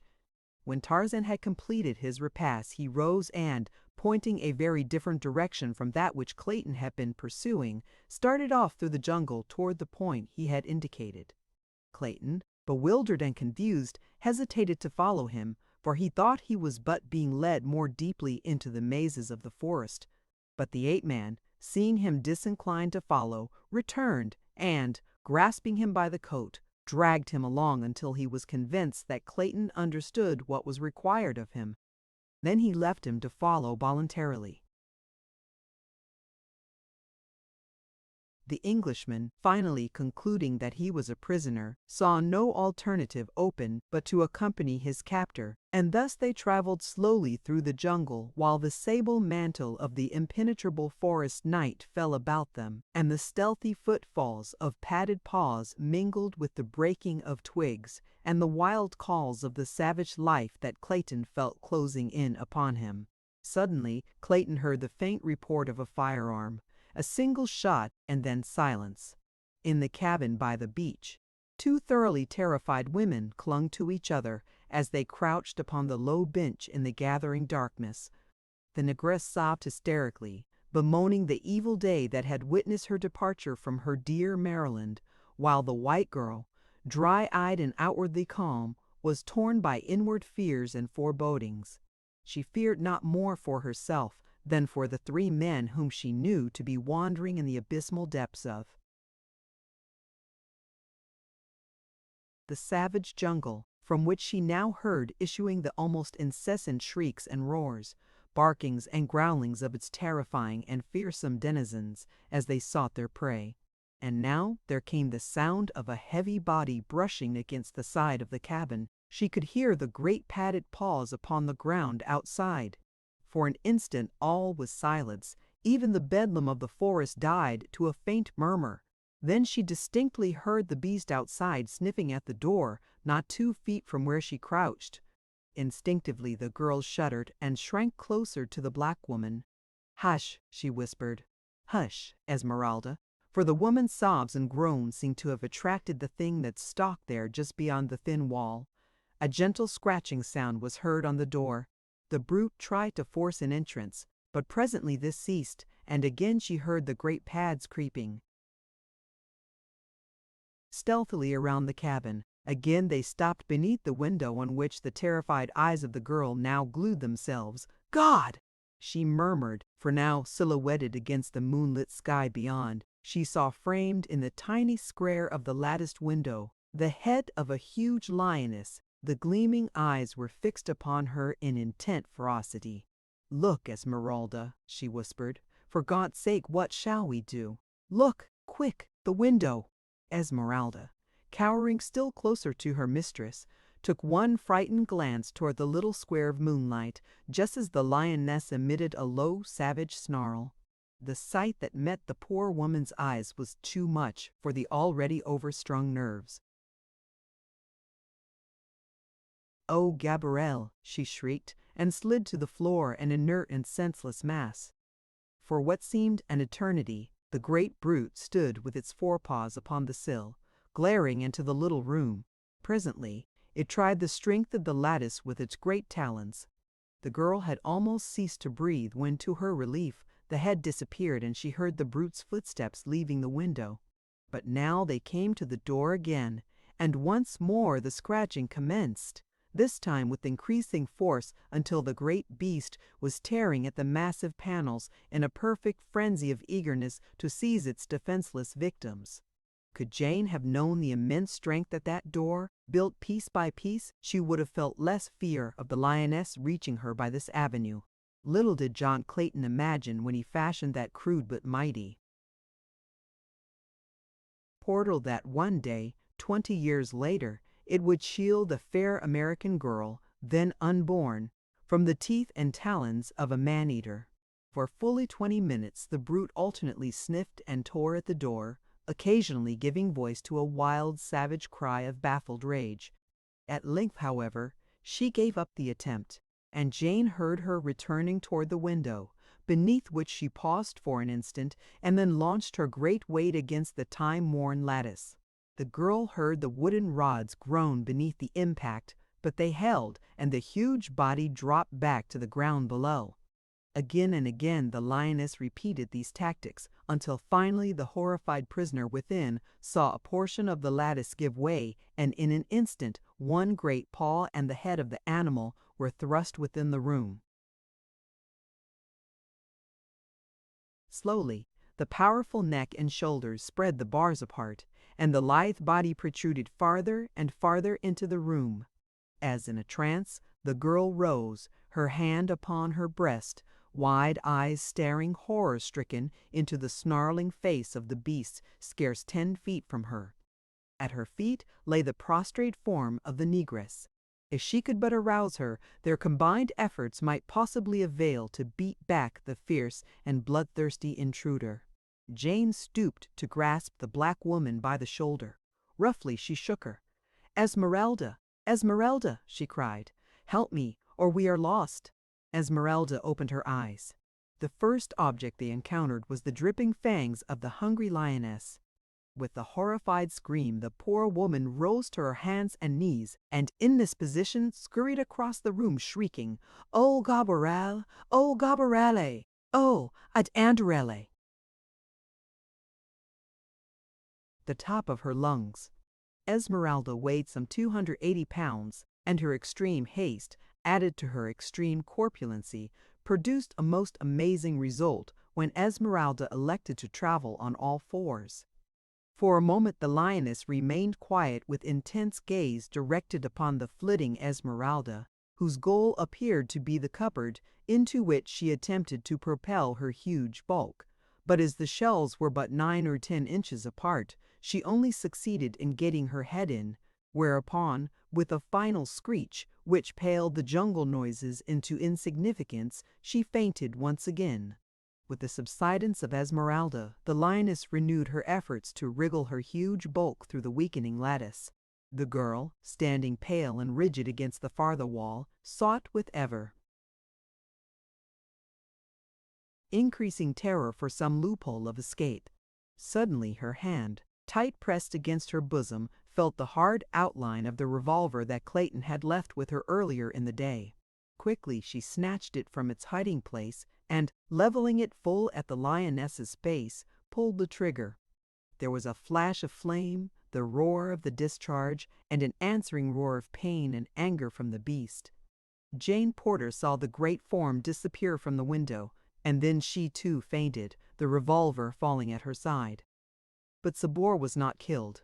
The bullet had but inflicted a painful wound in one of the great shoulders. It was the surprise at the blinding flash and the deafening roar that had caused her hasty but temporary retreat. In another instant she was back at the lattice, and with renewed fury was clawing at the aperture, but with lessened effect since the wounded member was almost useless. She saw her prey, the 2 women lying senseless upon the floor. There was no longer any resistance to be overcome.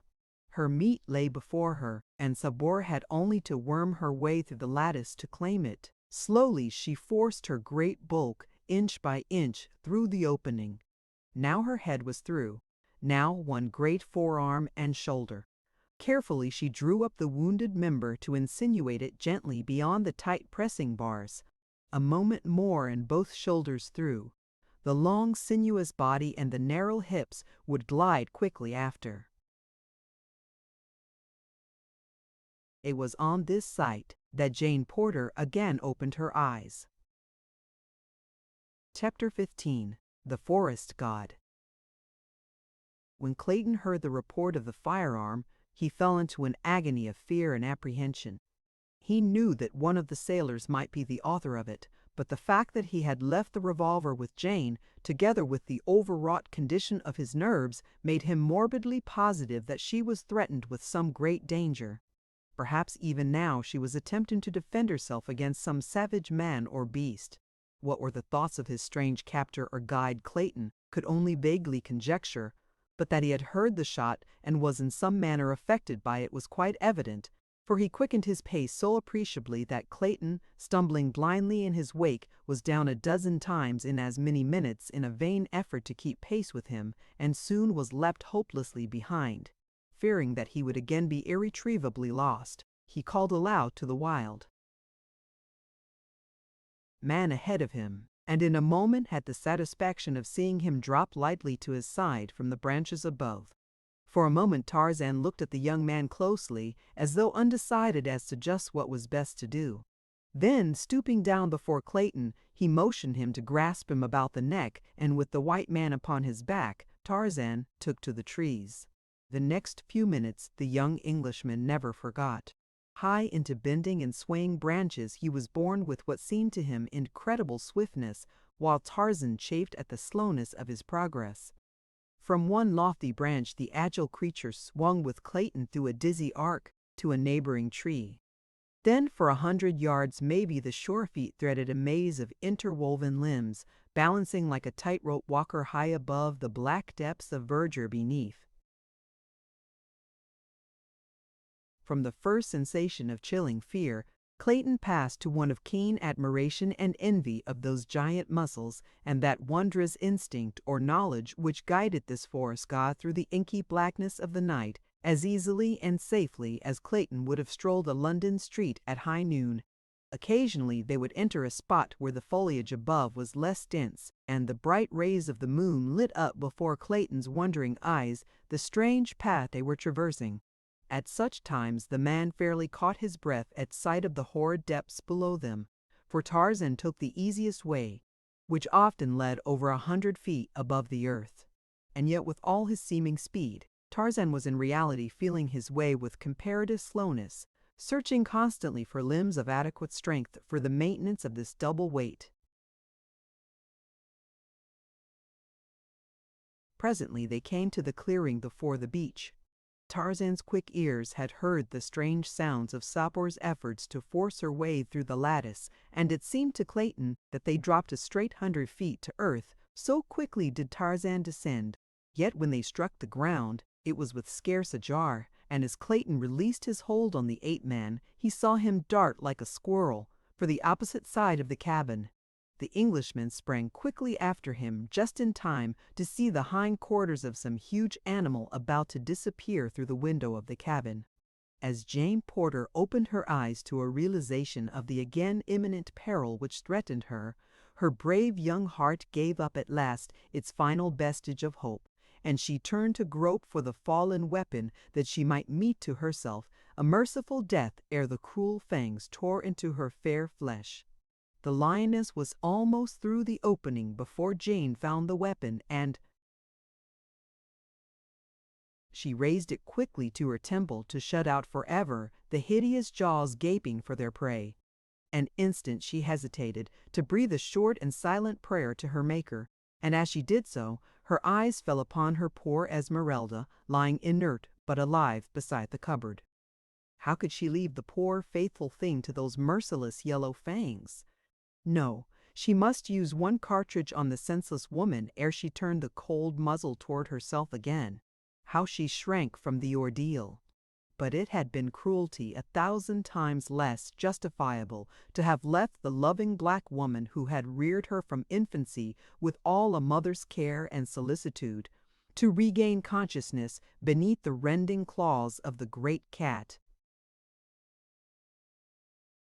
Quickly Jane Porter sprang to her feet and ran to the side of the black.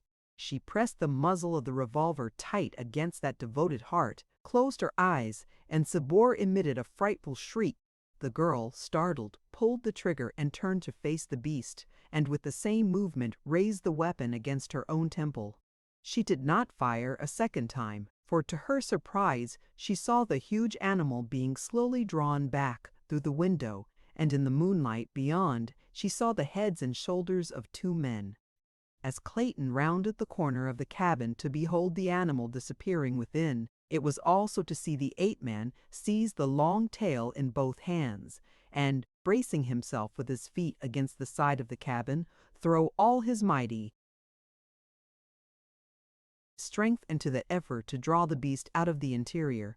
Clayton was quick to lend a hand, but the ape-man jabbered to him in a commanding and peremptory tone, something which Clayton knew to be orders, though he could not understand them.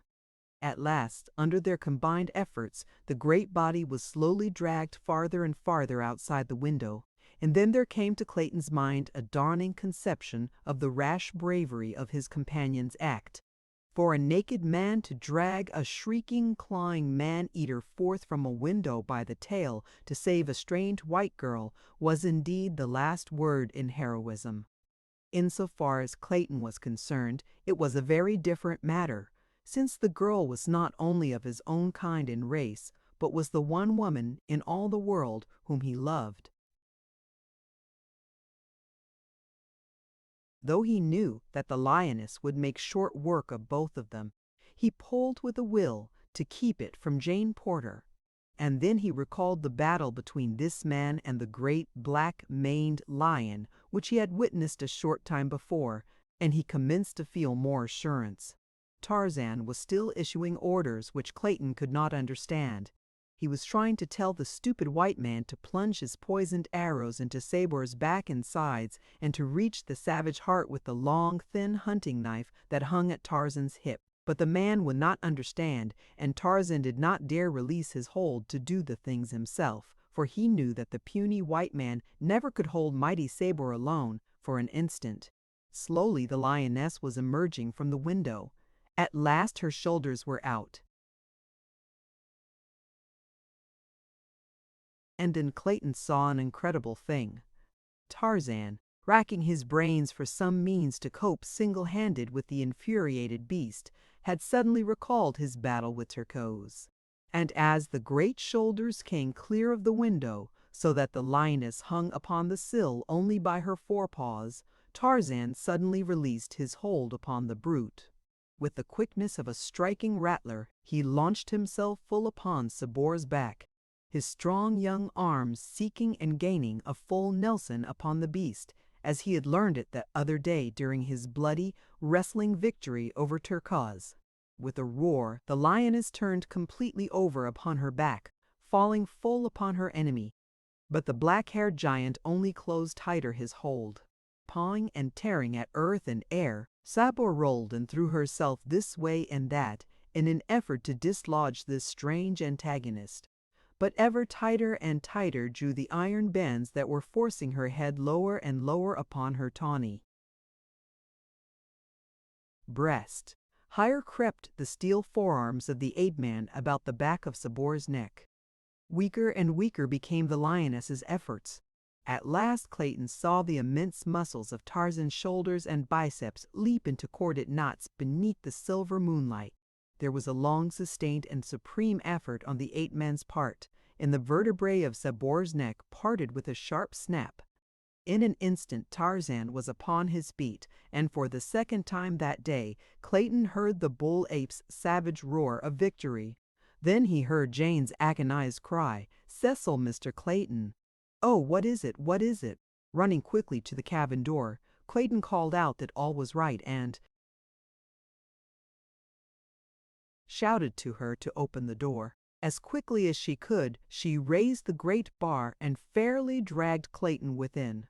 "What was that awful noise?" she whispered, shrinking close to him. "It was the cry of the kill from the throat of the man who has just saved your life, Miss Porter. Wait, I will fetch him so you may thank him."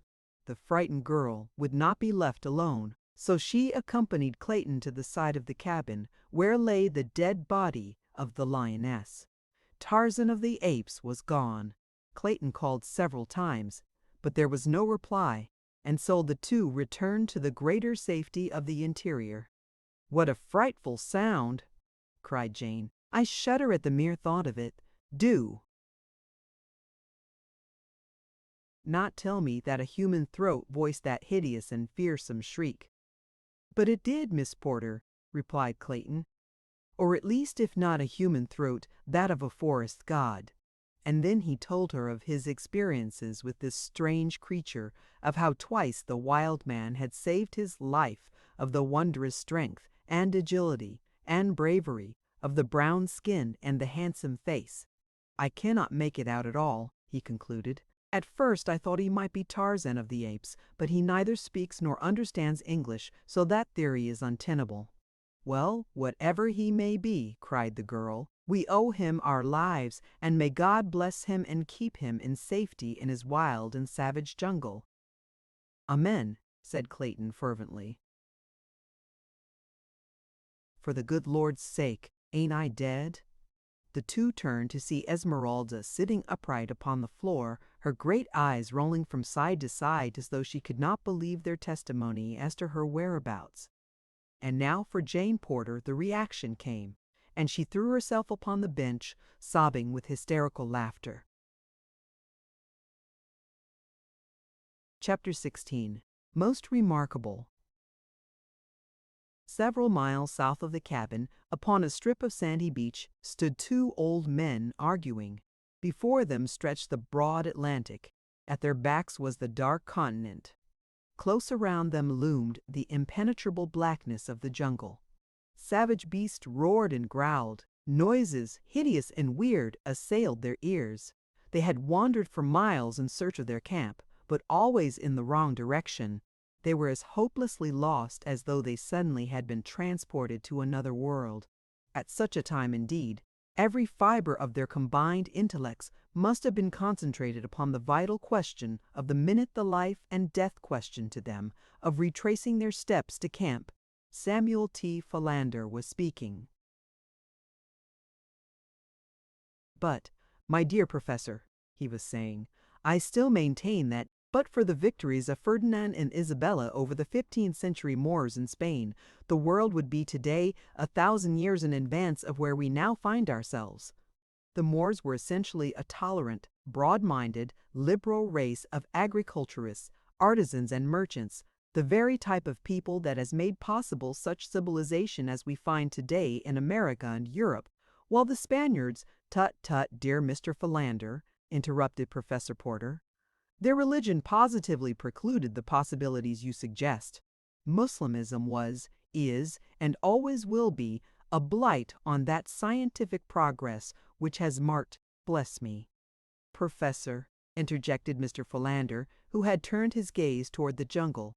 "There seems to be someone approaching." "Professor Archimedes Q." Porter turned in the direction indicated by the nearsighted Mr. Philander. "Tut, tut, Mr. Philander," he chided. "How often must I urge you to seek that absolute concentration of your mental faculties, which alone may permit you to bring to bear the highest powers of intellectuality upon the momentous problems which naturally fall to the lot of great minds. And now I find you guilty of a most flagrant breach of courtesy in interrupting my learned discourse to call attention to a mere quadruped of the genus Felis." "As I was saying, Mr. Heavens, Professor, a lion?" cried Mr. Philander, straining his weak eyes toward the dim figure outlined against the dark tropical underbrush. "Yes, yes, Mr. Philander, if you insist upon employing slang in your discourse, a lion. But as I was saying, bless me, Professor," again interrupted Mr. Philander, "permit me to suggest that doubtless the Moors who were conquered in the 15th century will continue in that most regrettable condition for the time being at least, even though we postpone discussion of that world calamity until we may attain the enchanting view of yon Felis carnivora, which distance proverbially is credited with lending." In the meantime, the lion had approached with quiet dignity to within 10 paces of the two men, where he stood curiously watching them. The moonlight flooded the beach, and the strange group stood out in bold relief against the yellow sand. "Most reprehensible, exclaimed Professor Porter, with a faint trace of irritation in his voice. "Never, Mr. Philander, never before in my life have I known one of these animals to be permitted to roam at large from its cage. I shall most certainly report this outrageous breach of ethics to the directors of the adjacent zoological garden." "Quite right, Professor," agreed Mr. Philander, and the sooner it is done the better. Let us start now." Seizing the professor by the arm, Mr. Philander set off in the direction that would put the greatest distance between themselves and the lion. They had proceeded but a short distance when a backward glance revealed to the horrified gaze of Mr. Philander that the lion was following them. He tightened his grip upon the protesting professor and increased his speed. "As I was saying, Mr. Philander," repeated Professor Porter. Mr. Philander took another hasty glance rearward. The lion also had quickened his gait and was doggedly maintaining an unvarying distance behind them. "He is following us," gasped Mr. Philander, breaking into a run. "Tut, tut, Mr. Philander," remonstrated the professor. "This unseemly haste is most unbecoming to men of letters.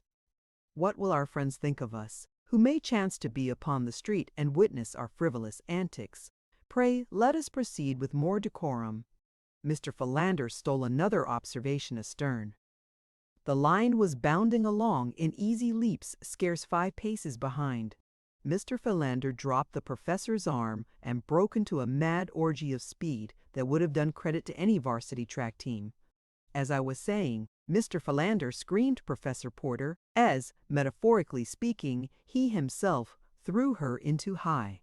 He, too, had caught a fleeting backward glimpse of cruel yellow eyes and half-open mouth within startling proximity of his person. With streaming coat-tails and shiny silk hat, Professor Archimedes Q. Porter fled through the moonlight close upon the heels of Mr. Samuel T. Philander. Before them, a point of the jungle ran out toward a narrow promontory, and it was for the haven of the trees he saw there that Mr. Samuel T.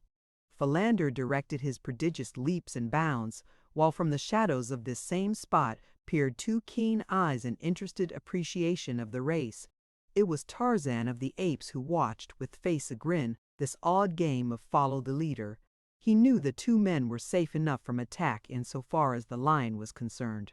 The very fact that Numa had foregone such easy prey at all convinced the wise forestcraft of Tarzan that Numa's belly already was full. The lion might stalk them until hungry again, but the chances were that if not angered he would soon tire of the sport and slink away to his jungle lair. Really, the one great danger was that one of the men might stumble and fall, and then the yellow devil would be upon him in a moment, and the joy of the kill would be too great a temptation to withstand. So Tarzan swung quickly to a lower limb in line with the approaching fugitives, and as Mr. Samuel T.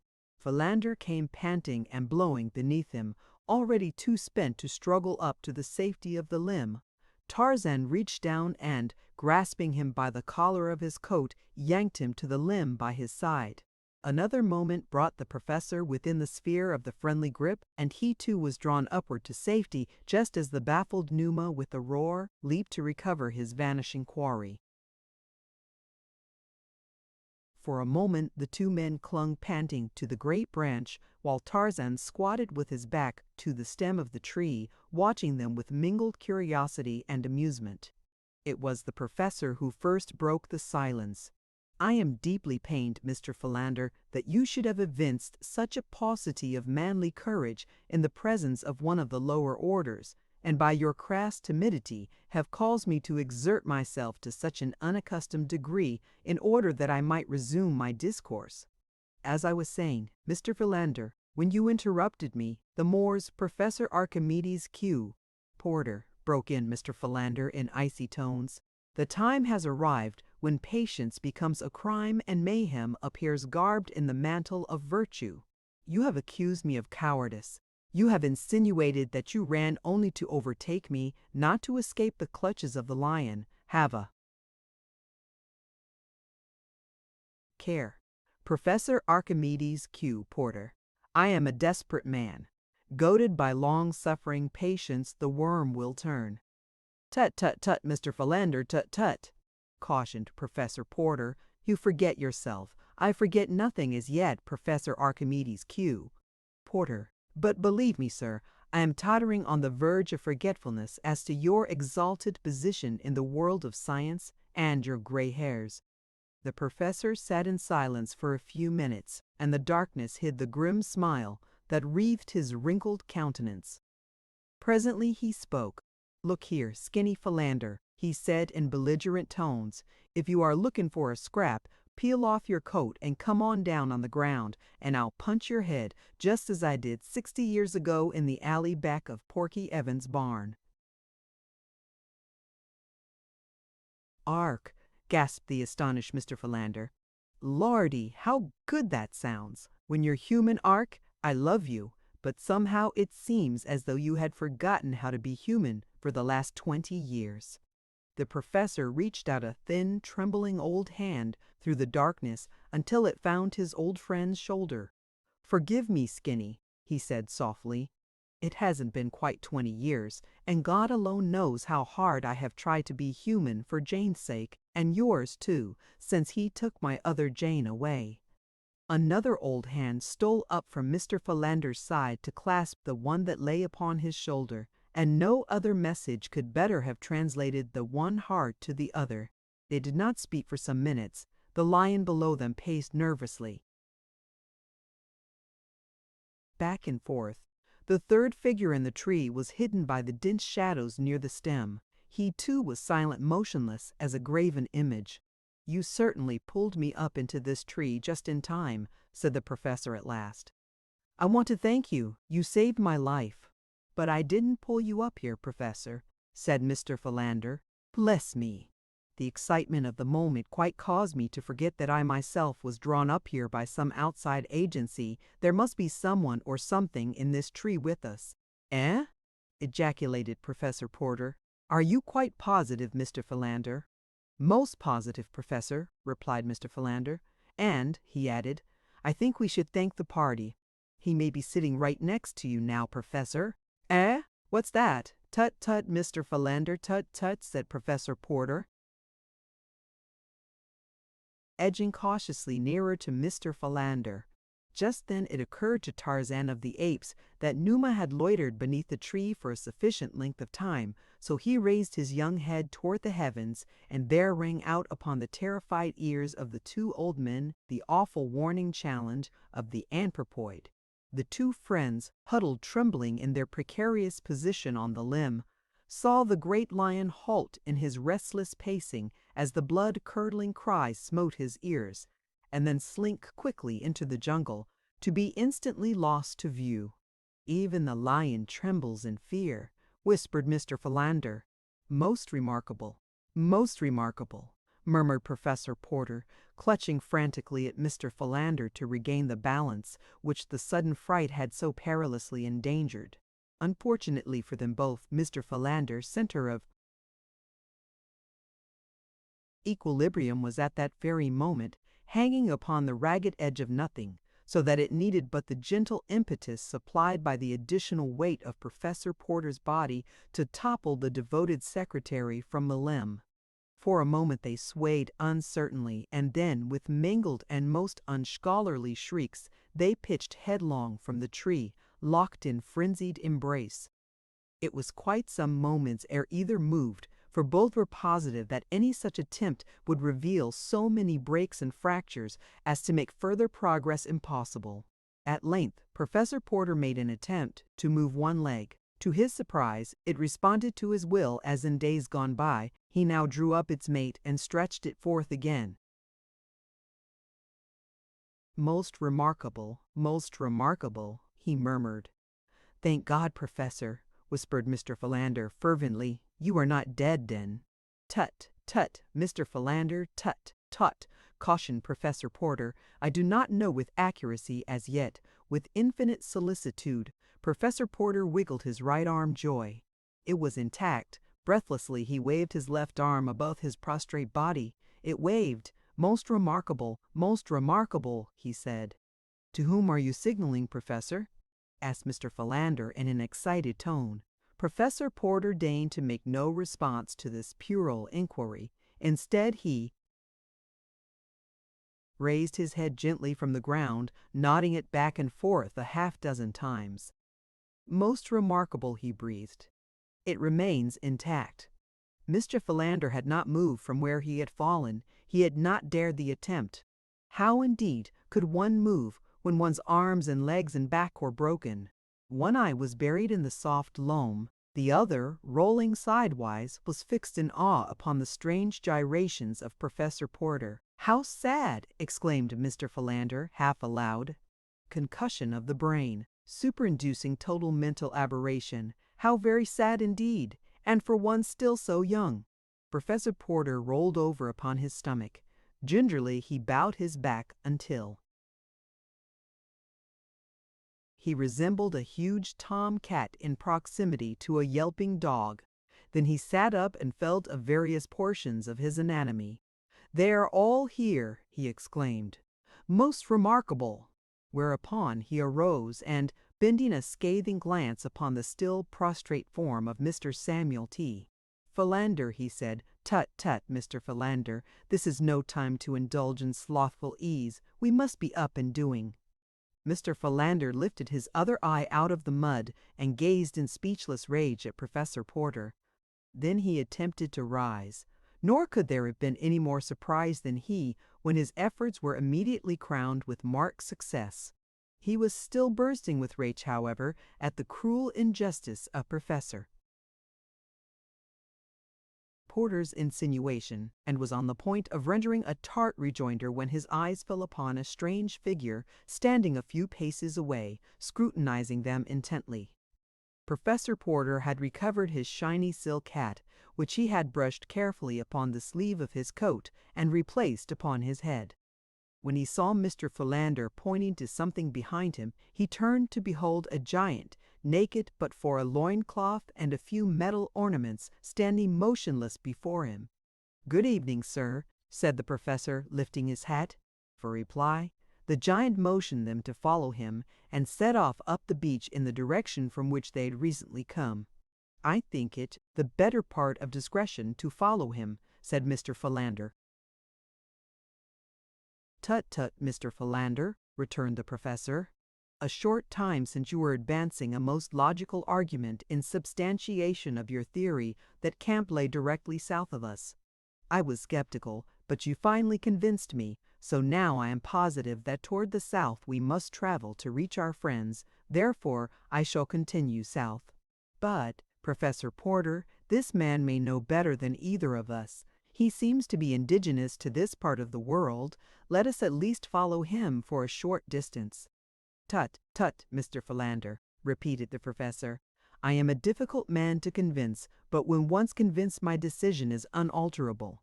I shall continue in the proper direction if I have to circumambulate the continent of Africa to reach my destination."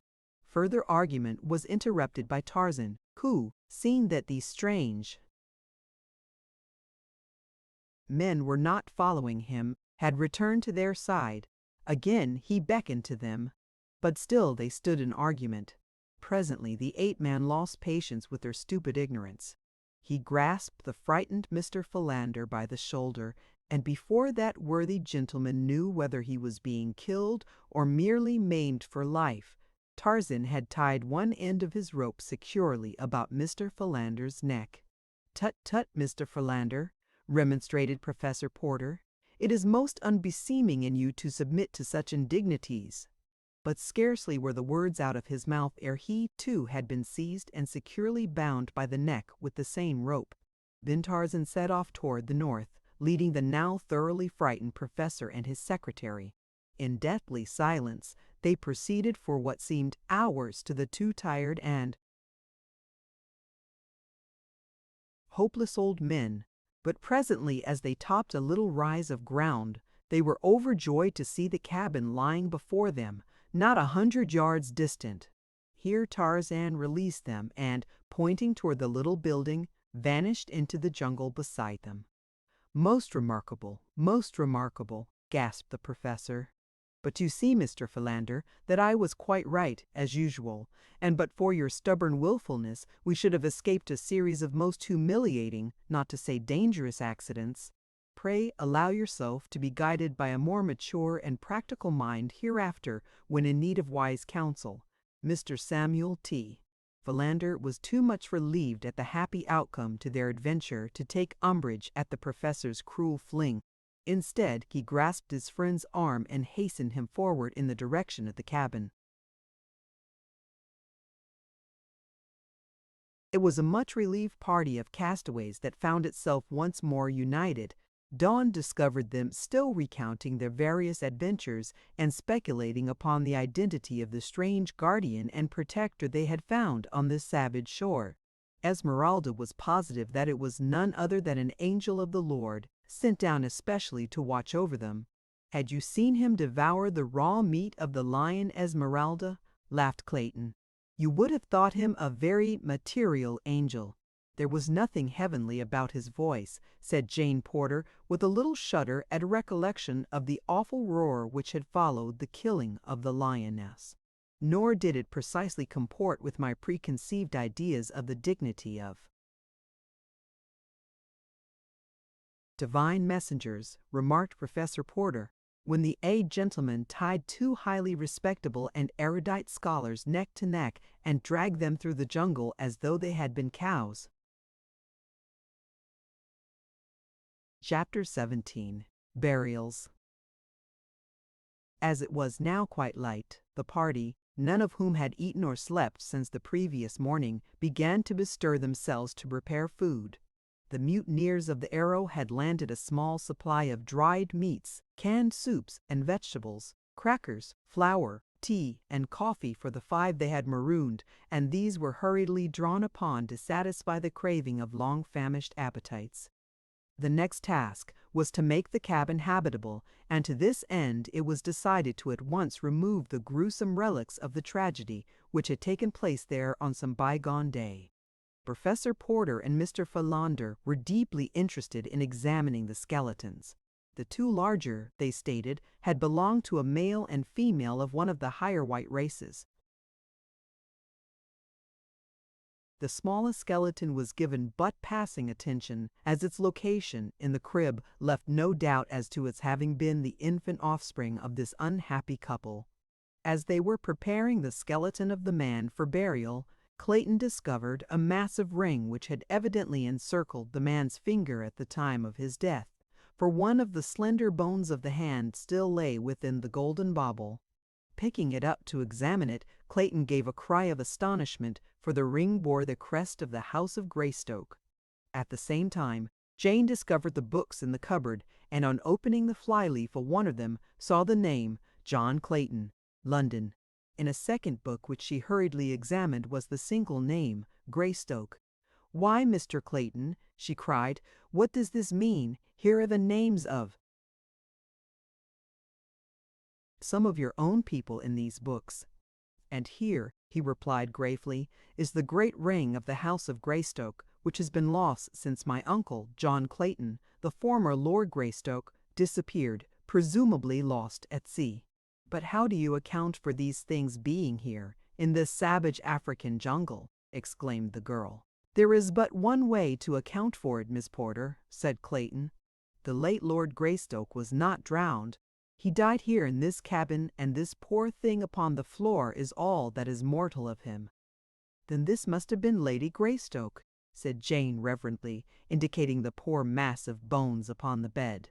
"The beautiful Lady Alice," replied Clayton, "of whose many virtues and remarkable personal charms I often have heard my mother and father speak. Poor woman," he murmured sadly. With deep reverence and solemnity, the bodies of the late Lord and Lady Greystoke were buried beside their little African cabin, and between them was placed the tiny skeleton of the baby of Kala, the ape. As Mr. Philander was placing the frail bones of the infant in a bit of sailcloth, he examined the skull minutely. Then he called Professor Porter to his side, and the two argued in low tones for several minutes. "Most remarkable, most remarkable," said Professor Porter. "Bless me," said Mr. Philander, "we must acquaint Mr. Clayton with our discovery at once." "Tut, tut, tut, Mr. Philander, tut, tut," remonstrated Professor Archimedes Q. Porter, "let the dead past bury its dead, and so the white-haired old man repeated the burial service over this strange grave, while his 4 companions stood with bowed and uncovered heads about him. From the trees, Tarzan of the Apes watched the solemn ceremony, but most of all, he watched the sweet face and graceful figure of Jane Porter. In his savage, untutored breast new emotions were stirring. He could not fathom them. He wondered why he felt so great an interest in these people, why he had gone to such pains to save the 3 men. But he did not wonder why he had torn Sabor from the tender flesh of the strange girl. Surely the men were stupid and ridiculous and cowardly. Even Manu the monkey was more intelligent than they. If these were creatures of his own kind, he was doubtful if his past pride in blood was warranted. But the girl, that was a different matter. He did not reason here. He knew that she was created to be protected, and that he was created to protect her. He wondered why they had dug a great hole in the ground merely to bury dry bones. Surely there was no sense in that. No one wanted to steal dry bones. Had there been meat upon them, he could have understood, for thus alone might one keep his meat from Dangle the hyena and the other robbers of the jungle. When the grave had been filled with earth, the little party turned back toward the cabin, and Esmeralda, still weeping copiously for the 2 she had never heard of before today, and who had been dead 20 years, chanced to glance toward the harbor. Instantly her tears ceased. "Look at them low-down white trash out there," she shrilled, pointing toward the Arrow. "They all's a-desecrating us, right here on this here perverted island." And, sure enough, the Arrow was being worked toward the open sea, slowly, through the harbor's entrance. "They promised to leave us firearms and ammunition," said Clayton. "The merciless beasts." "It is the work of that fellow they call Snipes, I am sure," said Jane. King was a scoundrel, but he had a little sense of humanity. If they had not killed him, I know that he would have seen that we were properly provided for before they left us to our fate. "I regret that they did not visit us before sailing," said Professor Porter. "I had proposed requesting them to leave the treasure with us, as I shall be a ruined man if that is lost." Jane looked at her father sadly. "Never mind, dear," she said. "It wouldn't have done any good, because it is solely for the treasure that they killed their officers and landed us upon this awful shore." "Tut, tut, tut, tut, child," replied Professor Porter. "You are a good child, but inexperienced in practical matters." And Professor Porter turned and walked slowly away toward the jungle, his hands clasped beneath his long coattails and his eyes bent upon the ground. His daughter watched him with a pathetic smile upon her lips, and then turning to Mr. Philander, she whispered, "Please don't let him wander off again as he did yesterday. We depend upon you, you know, to keep a close watch upon him. He becomes more difficult to handle each day," replied Mr. Philander, with a sigh and a shake of his head. "I presume he is now off to report to the directors of the zoo that one of their lions was at large last night." "Oh, Miss Jane, you don't know what I have to contend with." "Yes, I do, Mr. Philander, but while we all love him, you alone are best fitted to manage him, for, regardless of what he may say to you, he respects your great learning, and, therefore, has immense confidence in your judgment. The poor dear cannot differentiate between erudition and wisdom." Mr. Philander, with a mildly puzzled expression on his face, turned to pursue Professor Porter, and in his mind he was revolving the question of whether he should feel complimented or aggrieved at Miss Porter's rather backhanded compliment. Tarzan had seen the consternation depicted upon the faces of the little group as they witnessed the departure of the Arrow. So, as the ship was a wonderful novelty to him, in addition, he determined to hasten out to the point of land at the north of the harbor's mouth and obtain a nearer view of the boat, as well as to learn, if possible, the direction of its flight. Swinging through the trees with great speed, he reached the point only a moment after the ship had passed out of the harbor, so that he obtained an excellent view of the wonders of this strange, floating house. There were some 20 men running hither and thither about the deck, pulling and hauling on ropes. A light land breeze was blowing, and the ship had been worked through the battle harbor's mouth under scant sail. But now that they had cleared the point, every available shred of canvas was being spread that she might stand out to sea as handily as possible. Tarzan watched the graceful movements of the ship in rapt admiration and longed to be aboard her. Presently his keen eyes caught the faintest suspicion of smoke on the far northern horizon, and he wondered over the cause of such a thing out on the great water. About the same time the lookout on the Arrow must have discerned it, for in a few minutes Tarzan saw the sails being shifted and shortened. The ship came about, and presently he knew that she was beating back toward land. A man at the bows was constantly heaving into the sea a rope to the end of which a small object was fastened. Tarzan wondered what the purpose of this action might be. At last the ship came up directly into the wind. The anchor was lowered, down came the sails. There was great scurrying about on deck. A boat was lowered, and in it a great chest was placed. Then a dozen sailors bent to the oars and pulled rapidly toward the point where Tarzan crouched in the branches of a tree. In the stern of the boat, as it drew nearer, Tarzan saw the rat-faced man. It was but a few minutes later that the boat touched the beach. The men jumped out and lifted the great chest to the sand. They were on the north side of the point, so that their presence was concealed from those at the cabin. The men argued angrily for a moment. Then the rat-faced one, with several companions, ascended the low bluff on which stood the tree that concealed Tarzan. They looked about for several minutes. "Here is a good place," said the rat-faced sailor, indicating a spot beneath Tarzan's tree. "It is as good as any," replied one of his companions.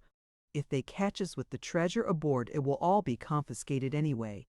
We might as well bury it here on the chance that some of us will escape the gallows to come back and enjoy it later." The rat-faced one now called to the men who had remained at the boat, and they came slowly up the bank, carrying picks and shovels. "Hurry, you!" cried Snipes. "Stow it!" retorted one of the men in a surly tone. "You're no admiral, you damned shrimp!" "I'm cattin' here, though.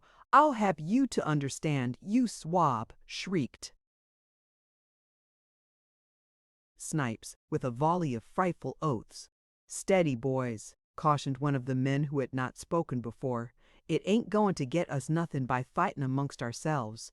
"Right enough," replied the sailor who had resented Snipes' autocratic tones. "But it ain't a-gonna get nobody nothing to put on airs in this bloomin' company neither." "You fellows dig here," said Snipes, indicating a spot beneath the tree. "And while you're diggin', Peter can be a-making of a map of the location so's we can find it again. You, Tom, and Bill, take a couple more down and fetch up the chest." "What are you a-going to do?" asked he of the previous altercation. "Just boss?" "Get busy there," growled Snipes. "You didn't think your cap'n was a-going to dig with the shovel, did you?" The men all looked up angrily. None of them liked Snipes, and this disagreeable show of authority since he had murdered King, the real head and ringleader of the mutineers, had only added fuel to the flames of their hatred. "Do you mean to say that you don't intend to take a shovel and lend a hand with this work? Your shoulder's not hurt, so I'll fire bad as that," said Tarrant, the sailor who had before spoken. "Not by a damned sight," replied Snipes, fingering the butt of his revolver nervously. "Then, by God," replied Tarrant, "if you won't take a shovel, you'll take a pickaxe." With the words he raised his pick above his head, and with a mighty blow, he buried the point in Snipes's brain. For a moment the men stood silently looking at the result of their fellow's grim humor. Then one of them spoke. "Served the skunk jolly well right," he said. One of the others commenced to ply his pick to the ground. The soil was soft, and he threw aside the pick and grasped the shovel. Then the others joined him. There was no further comment on the killing, but the men worked in a better frame of mind than they had since Snipes had assumed command. When they had a trench of ample size to bury the chest, Terence suggested that they enlarge it and enter Snipes's body on top of the chest. "It might 'elp fool any as 'appened to be diggin' hereabouts," he explained. The others saw the cunning of the suggestion, and so the trench was lengthened to accommodate the corpse, and in the center a deeper hole was excavated for the box, which was first wrapped in sailcloth and then lowered to its place, which brought its top about a foot below the bottom of the grave. Earth was shoveled in and tramped down about the chest until the bottom of the grave showed level and uniform. Two of the men rolled the rat-faced corpse unceremoniously into the grave, after first stripping it of its weapons and various other articles which the several members of the party coveted for their own. They then filled the grave with earth and tramped upon it until it would hold no more. The balance of the loose earth was thrown far and wide, and a mass of dead undergrowth spread in as natural a manner as possible over the new-made grave, to obliterate all signs of the ground having been disturbed. Their work done, the sailors returned to the small boat and pulled off rapidly toward the Arrow. The breeze had increased considerably, and as the smoke upon the horizon was now plainly discernible in considerable volume, the mutineers lost no time in getting under full sail and bearing away toward the southwest. Tarzan, an interested spectator of all that had taken place, sat speculating on the strange actions of these peculiar creatures. Men were indeed more foolish and more cruel than the beasts of the jungle. How fortunate was he who lived in the peace and security of the great forest! Tarzan wondered what the chest they had buried contained. If they did not want it, why did they not merely throw it into the water? That would have been much easier. Ah, he thought, but they do want it. They have hidden it here because they intend returning for it later. Tarzan dropped to the ground and commenced to examine the earth about the excavation. He was looking to see if these creatures had dropped anything which he might like to own. Soon he discovered a spade hidden by the underbrush which they had laid upon the grave. He seized it and attempted to use it as he had seen the sailors do. It was awkward work and hurt his bare feet, but he persevered until he had partially uncovered the body. This he dragged from the grave and laid to one side. Then he continued digging until he had unearthed the chest. This also he dragged to the side of the corpse. Then he filled in the smaller hole below the grave, replaced the body and the earth around and above it, covered it over with underbrush, and returned to the chest. 4 sailors had sweated beneath the burden of its weight.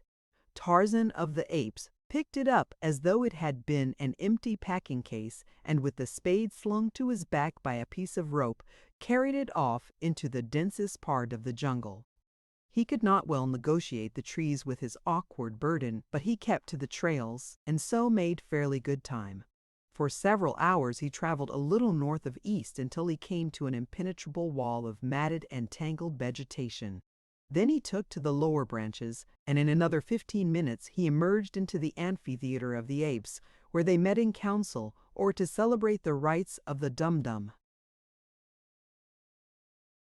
Near the center of the clearing, and not far from the drum or altar, he commenced to dig. This was harder work than turning up the freshly excavated earth at the grave. But Tarzan of the Apes was persevering, and so he kept at his labor until he was rewarded by seeing a hole sufficiently deep to receive the chest and effectually hide it from view. Why had he gone to all this labor without knowing the value of the contents of the chest? Tarzan of the Apes had a man's figure and a man's brain, but he was an ape by training and environment. His brain told him that the chest contained something valuable, or the men would not have hidden it. His training had taught him to imitate whatever was new and unusual. And now the natural curiosity, which is as common to men as to apes, prompted him to open the chest and examine its contents. But the heavy lock and massive iron bands baffled both his cunning and his immense strength, so that he was compelled to bury the chest without having his curiosity satisfied. By the time Tarzan had hunted his way back to the vicinity of the cabin, feeding as he went, it was quite dark. Within the little building a light was burning, for Clayton had found an unopened tin of oil which had stood intact for 20 years, a part of the supplies left with the Claytons by Black Michael. The lamps also were still usable, and thus the interior of the cabin appeared as bright as day to the astonished Tarzan. He had often wondered at the exact purpose of the lamps. His reading and the pictures had told him what they were, but he had no idea of how they could be made to produce the wondrous sunlight that some of his pictures had portrayed them as diffusing upon all surrounding objects. As he approached the window nearest the door, he saw that the cabin had been divided into two rooms by a rough partition of boughs and sailcloth. In the front room were the three men, the two older deep in argument, while the younger, tilted back against the wall on an improvised stool, was deeply engrossed in reading one of Tarzan's books. Tarzan was not particularly interested in the men, however, so he sought the other window. There was the girl. How beautiful her features, how delicate her snowy skin. She was writing at Tarzan's own table beneath the window. Upon a pile of grasses at the far side of the room lay the negress asleep. For an hour Tarzan feasted his eyes upon her while she wrote. How he longed to speak to her, but he dared not attempt it, for he was convinced that, like the young man, she would not understand him, and he feared, too, that he might frighten her away. At length she arose, leaving her manuscript upon the table. She went to the bed, upon which had been spread several layers of soft grasses. These she rearranged. Then she loosened the soft mass of golden hair which crowned her head. Like a shimmering waterfall turned to burnished metal by a dying sun, it fell about her oval face. In waving lines below her waist it tumbled. Tarzan was spellbound. Then she extinguished the lamp, and all within the cabin was wrapped in Sumerian darkness. Still Tarzan watched. Creeping close beneath the window he waited, listening for half an hour. At last he was rewarded by the sounds of the regular breathing, within which denotes sleep. Cautiously he intruded his hand between the meshes of the lattice until his whole arm was within the cabin. Carefully he felt upon the desk. At last he grasped the manuscript upon which Jane Porter had been writing, and as cautiously withdrew his arm and hand, holding the precious treasure. Tarzan folded the sheets into a small parcel which he tucked into the quiver with his arrows. Then he melted away into the jungle as softly and as noiselessly as a shadow. Chapter 18. The Jungle Toll. Early the following morning Tarzan awoke, and his first thought of the new day as the last of yesterday was of the wonderful writing which lay hidden in his quiver. Hurriedly he brought it forth, hoping against hope that he could read what the beautiful white girl had written there the preceding evening. At the first glance he suffered a bitter disappointment. Never before had he so yearned for anything as now he did for the ability to interpret a message from that golden-haired divinity who had come so suddenly and so unexpectedly into his life. What did it matter if the message were not intended for him?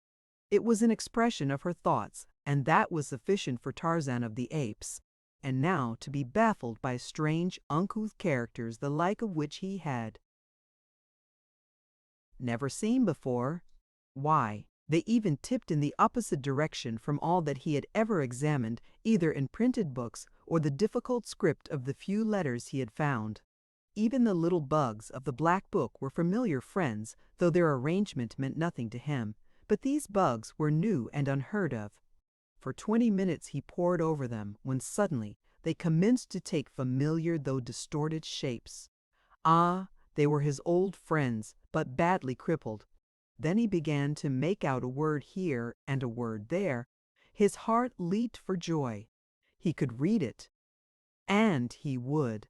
In another half hour he was progressing rapidly, and, but for an exceptional word now and again, he found it very plain sailing. Here is what he read. West Silts of Caste of Africa, about 10 degrees S.O. latitude. So Mr. Clayton says. February 3, 1909. Dearest Hazel, it seems foolish to write you a letter that you may never see, but I simply must tell somebody of our awful experiences since we sailed from Europe on the ill-fated Arrow. If we never return to civilization, as now seems only too likely, this will at least prove a brief record of the events which led up to our final fate, whatever it may be.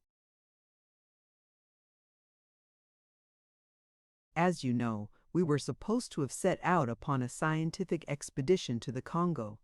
Papa was presumed to entertain some wondrous theory of an unthinkably ancient civilization, the remains of which lay buried somewhere in the Congo Valley. But after we were well under sail, the truth came out. It seems that an old bookworm who has a book and curio shop in Baltimore discovered between the leaves of a very old Spanish manuscript a letter written in 1550, detailing the adventures of a crew of mutineers of a Spanish galleon bound from Spain to South America with a vast treasure of doubloons and pieces of eight, I suppose, for they certainly sound weird and piratey. The writer had been one of the crew, and the letter was to his son, who was, at the very time the letter was written, master of a Spanish merchantman. Many years had elapsed since the events the letter narrated had transpired, and the old man had become a respected citizen of an obscure Spanish town, but the love of gold was still so strong upon him that he risked all to acquaint his son with the means of attaining fabulous wealth for them both. The writer told how when but a week out from Spain the crew had mutinied and murdered every officer and man who opposed them. But they defeated their own ends by this very act, for there was none left competent to navigate a ship at sea. They were blown hither and thither for 2 months, until sick and dying of scurvy, starvation, and thirst, they had been wrecked on a small islet. The galleon was washed high upon the beach, where she went to pieces, but not before the survivors, who numbered but 10 souls, had rescued one of the great chests of treasure. This they buried well up on the island, and for 3 years they lived there in constant hope of being rescued. One by one they sickened and died, until only one man was left, the writer of the letter. The men had built a boat from the wreckage of the galleon, but having no idea where the island was located, they had not dared to put to sea. When all were dead except himself, however, the awful loneliness so weighed upon the mind of the sole survivor that he could endure it no longer, and choosing to risk death upon the open sea rather than madness on the lonely isle, he set sail in his little boat after nearly a year of solitude. Fortunately, he sailed due north, and within a week was in the track of the Spanish merchantmen plying between the West Indies and Spain, and was picked up by one of these vessels homeward bound. The story he told was merely one of shipwreck in which all but a few had perished, the balance, except himself, dying after they reached the island. He did not mention the mutiny or the chest of buried treasure. The master of the merchantmen assured him that from the position at which they had picked him up and the prevailing winds for the past week, he could have been on no other island than one of the Cape Verde group, which lie off the west coast of Africa in about 16 degrees or 17 degrees north latitude. His letter described the island minutely, as well as the location of the treasure, and was accompanied by the crudest, funniest little old map you ever saw, with trees and rocks all marked by scrawly X's to show the exact spot where the treasure had been buried. When Papa explained the real nature of the expedition, my heart sank, for I know so well how visionary and impractical the poor dear has always been that I feared that he had again been duped, especially when he told me he had paid $1,000 for the letter and map. To add to my distress, I learned that he had borrowed $10,000 more from Robert Candler and had given his notes for the amount. Mr. Candler had asked for no security, and you know, dearie, what that will mean for me if Papa cannot meet them. Oh, how I detest that man! We all tried to look on the bright side of things, but Mr. Philander and Mr. Clayton, he joined us in London just for the adventure, both felt as skeptical as I. Well, to make a long story short, we found the island and the treasure, a great iron-bound oak chest, wrapped in many layers of oiled sailcloth, and as strong and firm as when it had been buried nearly 200 years ago. It was simply filled with gold coin and was so heavy that 4 men bent. underneath its weight.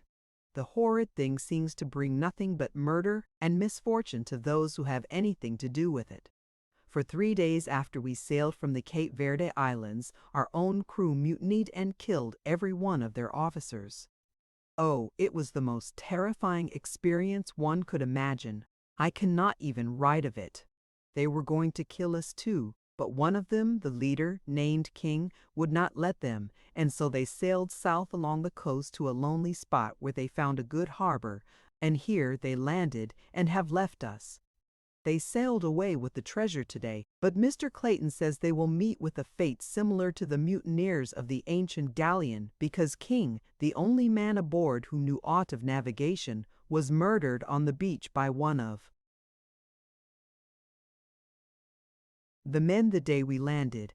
I wish you could know Mr. Clayton. He is the dearest fellow imaginable, and unless I am mistaken, he has fallen very much in love with me. He is the only son of Lord Greystoke, and some day will inherit the title and estates.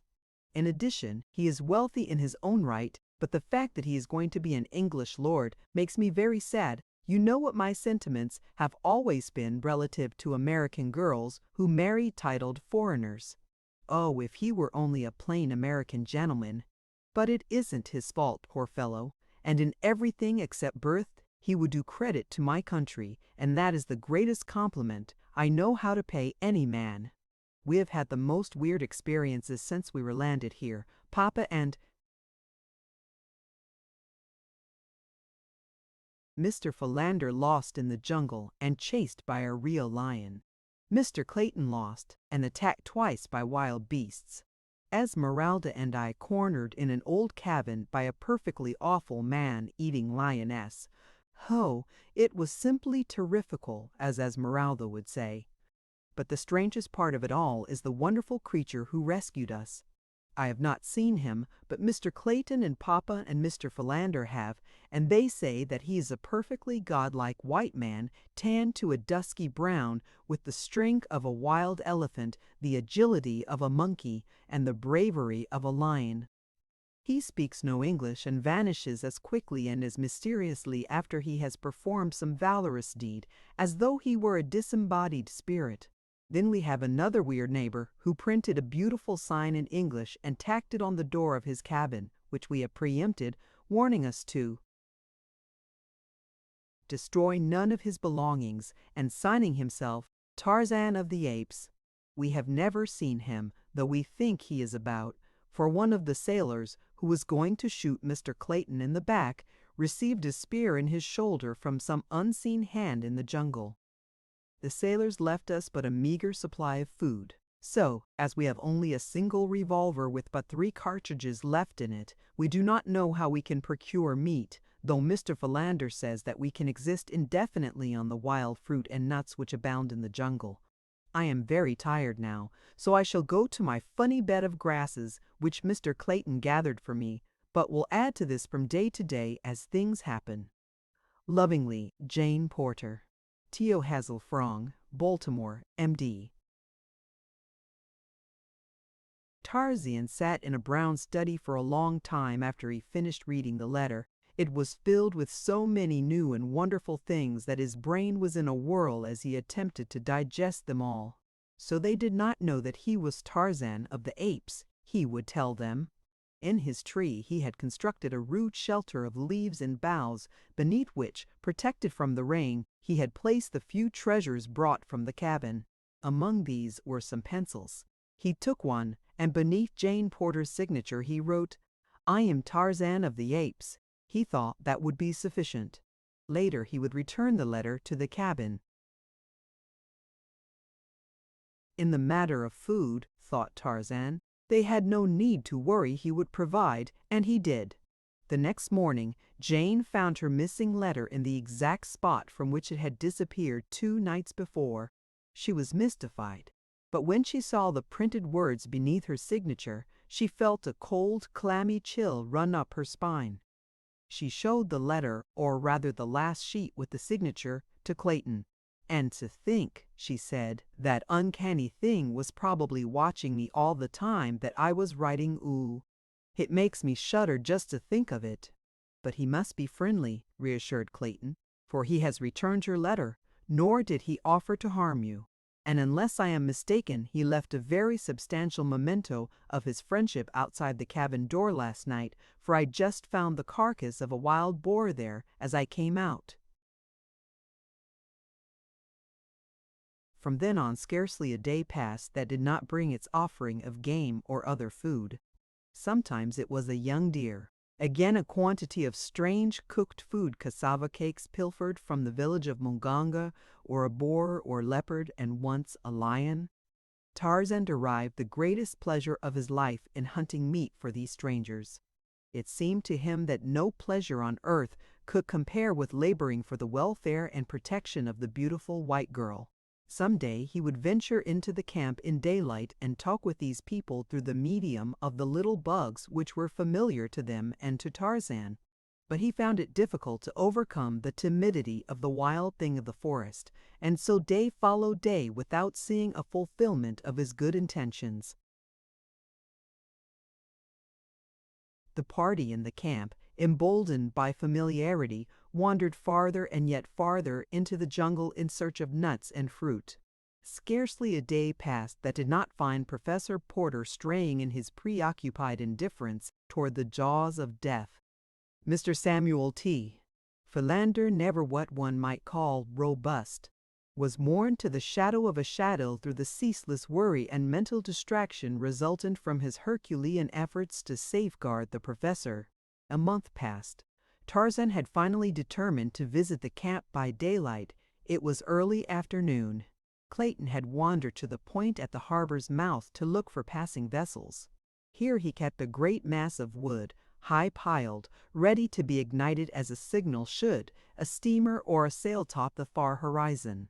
Professor Porter was wandering along the beach south of the camp with Mr. Tindildy, Philander at his elbow, urging him to turn his steps back before the two became again the sport of some savage beast. The others gone, Jane and Esmeralda had wandered into the jungle to gather fruit, and in their search were led farther and farther from the cabin. Tarzan waited in silence before the door of the little house until they should return. His thoughts were of the beautiful white girl. They were always of her now. He wondered if she would fear him, and the thought all but caused him to relinquish his plan. He was rapidly becoming impatient for her return, that he might feast his eyes upon her and be near her, perhaps touch her. The ape-man knew no god, but he was as near to worshipping his divinity as mortal man ever comes to worship. While he waited, he passed the time printing a message to her. Whether he intended giving it to her, he himself could not have told, but he took infinite pleasure in seeing his thoughts expressed in print, in which he was not so uncivilized after all. He wrote, "I am Tarzan of the Apes. I want you. I am yours. You are mine. We live here together always in my house. I will bring you the best of fruits, the tenderest deer, the finest meats that roam the jungle. I will hunt for you. I am the greatest of the jungle fighters. I will fight for you. I am the mightiest of the jungle fighters. You are Jane Porter. I saw it in your letter. When you see this, you will know that it is for you and that Tarzan of the Apes loves you." As he stood, straight as a young Indian by the door, waiting after he had finished the message, there came to his keen ears a familiar sound. It was the passing of a great ape to the lower branches of the forest. For an instant he listened intently, and then from the jungle came the agonized scream of a woman, and Tarzan of the Apes, dropping his first love letter upon the ground, shot like a panther into the forest. Clayton also heard the scream, and Professor Porter and Mr. Philander, and in a few minutes they came panting to the cabin, calling out to each other a volley of excited questions as they approached. A glance within confirmed their worst fears. Jane and Esmeralda were not there. Instantly, Clayton, followed by the two old men, plunged into the jungle, calling the girl's name aloud. For half an hour they stumbled on, until Clayton, by merest chance, came upon the prostrate form of Esmeralda. He stopped beside her, feeling for her pulse and then listening for her heartbeats. She lived. He shook her. "Esmeralda!" he shrieked in her ear. "Esmeralda!" he shrieked in her ear. "Esmeralda! For God's sake, where is Miss Porter? What has happened? Esmeralda!" Slowly Esmeralda opened her eyes. She saw Clayton. She saw the jungle about her. "Oh, Gabrielle!" she screamed, and fainted again. By this time, Professor Porter and Mr. Philander had come up. "What shall we do, Mr. Clayton?" asked the old professor. "Where shall we look? God could not have been so cruel as to take my little girl away from me now." "We must arouse Esmeralda first," replied Clayton. "She can tell us what has happened. Esmeralda!" he cried again, shaking the black woman roughly by the shoulder. "Oh, Gabrielle, I want to die," cried the poor woman, but with eyes fast closed. "Let me die, dear Lord. Don't let me see that awful face again." "Come, come, Esmeralda," cried Clayton. "The Lord isn't here. It's Mr. Clayton. Open your eyes." Esmeralda did as she was bade. "Oh, Gabrielle, thank the Lord," she said. "Where's Miss Porter? What happened?" questioned Clayton. "Ain't Miss Jane here?" cried Esmeralda, sitting up with wonderful celerity for one of her bulk. "Oh, Lord, now I remember. It must have took her away." And the negress commenced to sob and wail her lamentations. "What took her away?" cried Professor Porter. "A great big giant all covered with hair." "A gorilla, Esmeralda?" questioned Mr. Philander, and the three men scarcely breathed as he voiced the horrible thought. "I thought it was the devil, but I guess it must have been one of them gorilla-phants. Oh, my poor baby, my poor little honey." And again Esmeralda broke into uncontrollable sobbing. Clayton immediately began to look about for tracks, but he could find nothing save a confusion of trampled grasses in the close vicinity, and his woodcraft was too meager for the translation of what he did see. All the balance of the day they sought through the jungle, but as night drew on they were forced to give up in despair and hopelessness, for they did not even know in what direction the thing had borne Jane. It was long after dark ere they reached the cabin, and a sad and grief-stricken party it was that sat silently within the little structure. Professor Porter finally broke the silence. His tones were no longer those of the erudite pedant theorizing upon the abstract and the unknowable, but those of the man of action determined, but tinged also by a note of indescribable hopelessness and grief which wrung an answering pang from Clayton's heart. "I shall lie down now," said the old man, "and try to sleep. Early tomorrow, as soon as it is light, I shall take what food I can carry and continue the search until I have found Jane. I will not return without her." His companions did not reply at once. Each was immersed in his own sorrowful thoughts, and each knew, as did the old professor, what the last words meant. Professor Porter would never return from the jungle. At length Clayton arose and laid his hand gently upon Professor Porter's bent old shoulder. "I shall go with you, of course," he said. "I knew that you would offer that you would wish to go, Mr. Clayton. But you must not. Jane is beyond human assistance now. What was once my dear little girl shall not lie alone and friendless in the awful jungle. The same vines and leaves will cover us, the same rains beat upon us, and when the spirit of her mother is abroad, it will find us together in death, as it has always found us in life. No, it is I alone who may go, for she was my daughter, all that was left on earth for me to love." "I shall go with you," said Clayton simply. The old man looked up, regarding the strong, handsome face of William Cecil Clayton intently. Perhaps he read there the love that lay in the heart beneath the love for his daughter. He had been too preoccupied with his own scholarly thoughts in the past to consider the little occurrences, the chance words, which would have indicated to a more practical man that these young people were being drawn more and more closely to one another. Now they came back to him, one by one. "As you wish," he said. "You may count on me, also," said Mr. Philander. "No, my dear old friend," said Professor Porter. "We may not all go. It would be cruelly wicked to leave poor Esmeralda here alone, and 3 of us would be no more successful than 1. There be enough dead things in the cruel forest as it is. Come, let us try to sleep a little." Chapter 19. The Calls of the Primitive. From the time Tarzan left the tribe of great anthropoids in which he had been raised, it was torn by continual strife and discord.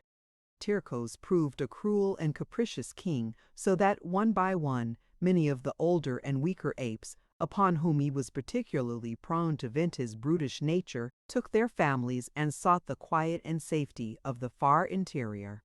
But at last those who remained were driven to desperation by the continued truculence of Tirkos, and it so happened that one of them recalled the parting admonition of Tarzan: "If you have a chief who is cruel, do not do as the other apes do, and attempt, any one of you, to pick yourself against him alone. But, instead, let 2 or 3 or 4 of you attack him together. Then, if you will do this, no chief will dare to be other than he should be, for 4 of you can kill any chief who may ever be over you." And the ape who recalled this wise counsel repeated it to several of his fellows, so that when Tirkos returned to the tribe that day, he found a warm reception awaiting him. There were no formalities. As Tirkos reached the group, 5 huge hairy beasts sprang upon him. At heart he was an arrant coward, which is the way with bullies among apes as well as among men, so he did not remain to fight and die, but tore himself away from them as quickly as he could and fled into the sheltering boughs of the forest. 2 more attempts he made to rejoin the tribe, but on each occasion he was set upon and driven away. At last he gave it up and turned, foaming with rage and hatred, into the jungle. For several days he wandered aimlessly, nursing his spite and looking for some weak thing on which to vent his pent anger. It was in this state of mind that the horrible man-like beast, swinging from tree to tree, came suddenly upon 2 women in the jungle. He was right above them when he discovered them. The first intimation Jane Porter had of his presence was when the great hairy body dropped to the earth beside her and she saw the awful face and the snarling, hideous mouth thrust within a foot of her. One piercing scream escaped her lips as the brute hand clutched her arm. Then she was dragged toward those awful fangs which yawned at her throat. But ere they touched that fair skin, another mood claimed the anthropoid. The tribe had kept his women. He must find others to replace them. This hairless white ape would be the first of his new household, and so he threw her roughly across his broad hairy shoulders and leaped back into the trees, bearing Jane away. Esmeralda's scream of terror had mingled once with that of Jane, and then, as was Esmeralda's manner, under stress of emergency which required presence of mind, she swooned. But Jane did not once lose consciousness. It is true that that awful face, pressing close to hers, and the stench of the foul breath beating upon her nostrils, paralyzed her with terror, but her brain was clear, and she comprehended all that transpired. With what seemed to her marvelous rapidity, the brute bore her through the forest, but still she did not cry out or struggle. The sudden advent of the ape had confused her to such an extent that she thought now that he was bearing her toward the beach. For this reason she conserved her energies and her voice until she could see that they had approached near enough to the camp to attract the succor she craved. She could not have known it, but she was being borne farther and farther into the impenetrable jungle. The scream that had brought Clayton and the 2 older men stumbling through the undergrowth had led Tarzan of the Apes straight to where Esmeralda lay, but it was not Esmeralda in whom his interest centered, though pausing over her he saw that she was unhurt.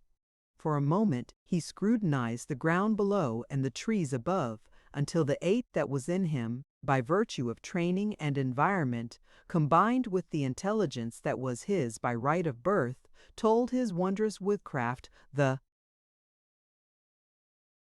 whole story as plainly as though he had seen the thing happen with his own eyes. And then he was gone again into the swaying trees, following the high-flung spoor which no other human eye could have detected, much less translated. At bough's ends, where the anthropoid swings from one tree to another, there is most to mark the trail, but least to point the direction of the quarry, for there the pressure is downward always, toward the small end of the branch, whether the ape be leaving or entering a tree. Nearer the center of the tree, where the signs of passage are fainter, the direction is plainly marked. Here, on this branch, a caterpillar has been crushed by the fugitive's great foot, and Tarzan knows instinctively where that same foot would touch in the next stride. Here he looks to find a tiny particle of the demolished larva, ofttimes not more than a speck of moisture. Again, a minute bit of bark has been upturned by the scraping hand, and the direction of the break indicates the direction of the passage. Or some great limb, or the stem of the tree itself has been brushed by the hairy body, and a tiny shred of hair tells him by the direction from which it is wedged beneath the bark that he is on the right trail. Nor does he need to check his speed to catch these seemingly faint records of the fleeing beast. To Tarzan, they stand out boldly against all the myriad other scars and bruises and signs upon the leafy way.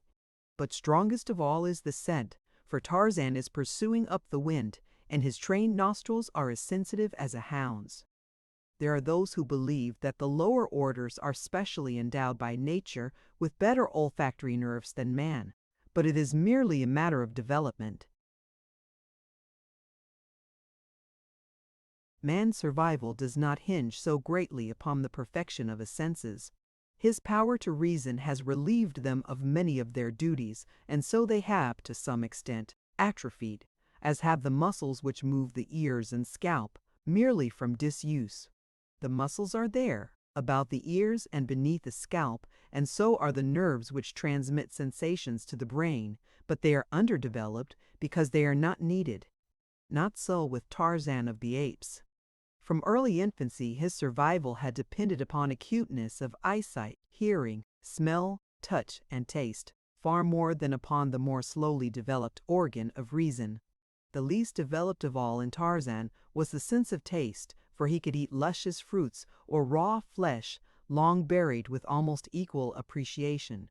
But in that he differed but slightly from more civilized epicures. Almost silently, the ape-man sped on in the track of Turquoise and his prey, but the sound of his approach reached the ears of the fleeing beast and spurred it on to greater speed.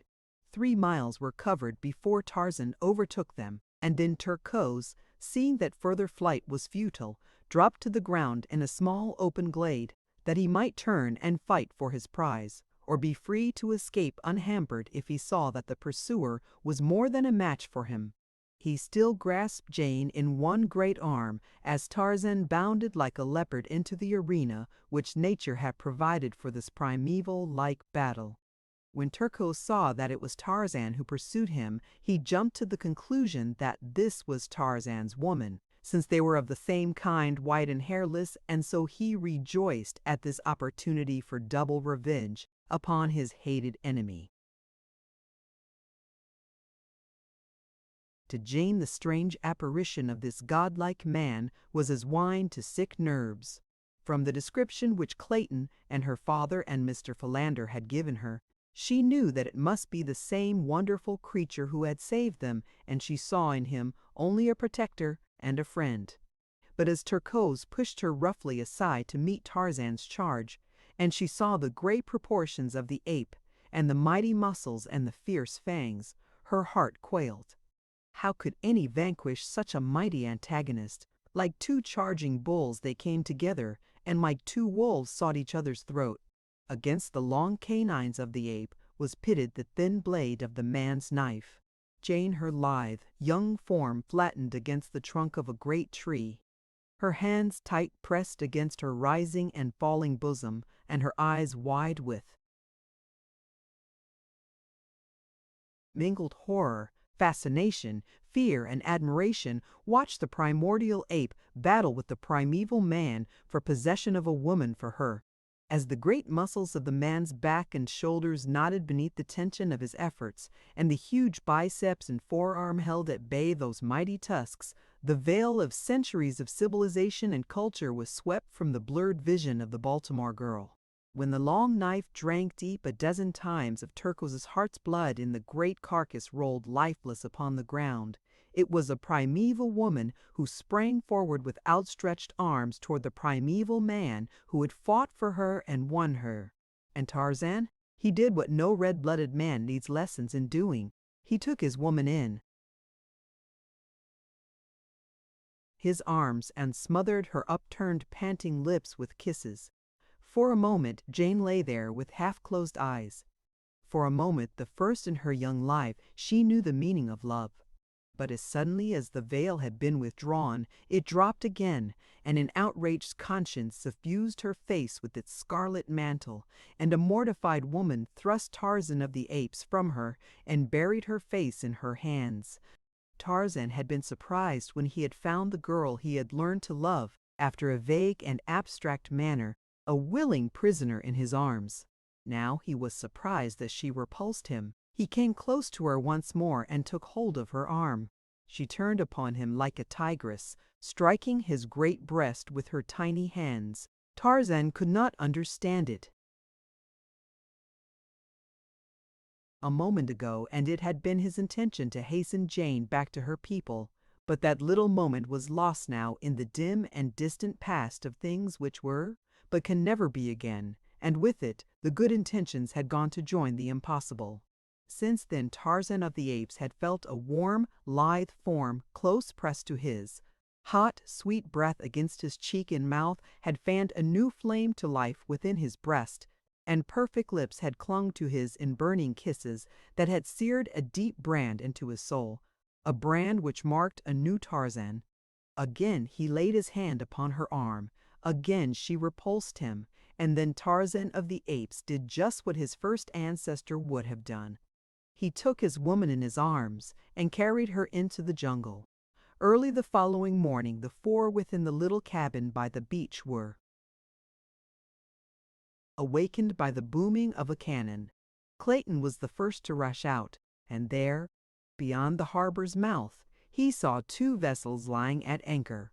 One was the Arrow, and the other a small French cruiser. The sides of the latter were crowded with men gazing shoreward, and it was evident to Clayton, as to the others who had now joined him, that the gun which they had heard had been fired to attract their attention, if they still remained at the cabin. Both vessels lay at a considerable distance from shore, and it was doubtful if their glasses would locate the waving hats of the little party far in between the harbor's points. Esmeralda had removed her red apron and was waving it frantically above her head, but Clayton, still fearing that even this might not be seen, hurried off toward the northern point where lay his signal pyre, ready for the match.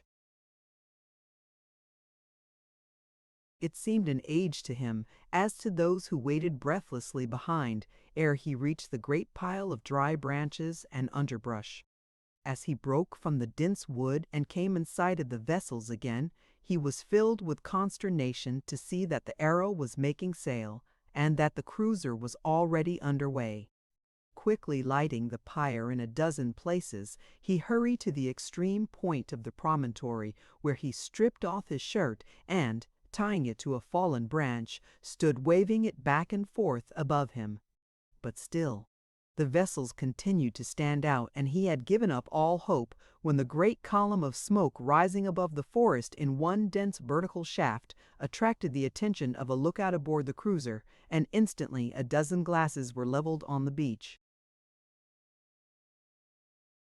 Presently Clayton saw the two ships come about again, and while the Arrow lay drifting quietly on the ocean, the cruiser steamed slowly back toward shore. At some distance away she stopped, and a boat was lowered and dispatched toward the beach. As it was drawn up, a young officer stepped out. "Monsieur Clayton, I presume?" he asked. "Thank God, you have come," was Clayton's reply, "and it may be that it is not too late even now." "What do you mean, monsieur?" asked the officer. Clayton told of the abduction of Jane Porter and the need of armed men to aid in the search for her. Mon Dieu, exclaimed the officer sadly. Yesterday, and it would not have been too late. Today, and it may be better that the poor lady were never found. It is horrible, monsieur. It is too horrible. Other boats had now put off from the cruiser, and Clayton, having pointed out the harbor's entrance to the officer, entered the boat with him, and its nose was turned toward the little landlocked bay, into which the other craft followed.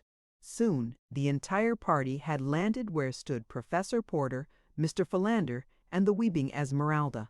Among the officers in the last boats to put off from the cruiser was the commander of the vessel, and when he had heard the story of Jane's abduction, he generously called for volunteers to accompany Professor Porter and Clayton in their search.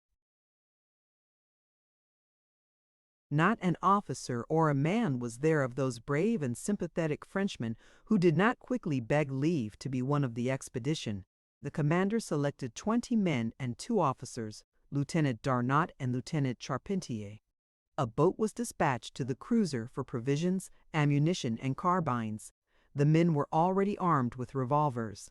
Then, to Clayton's inquiries as to how they had happened to anchor offshore and fire a signal gun, the commander, Captain Dufresne, explained that a month before they had sighted the Arrow bearing southwest under considerable canvas, and that when they had signaled her to come about, she had but crowded on more sail. They had kept her hull up until sunset, firing several shots after her, but the next morning she was nowhere to be seen. They had then continued to cruise up and down the coast for several weeks and had about forgotten the incident of the recent chase when, early one morning a few days before, the lookout had described a vessel laboring in the trough of a heavy sea and evidently entirely out of control. As they steamed nearer to the derelict, they were surprised to note that it was the same vessel that had run from them a few weeks earlier. Her forestaysail and mizzen spanker were set as though an effort had been made to hold her head up into the wind, but the sheets had parted and the sails were tearing to ribbons in the half-gale of wind.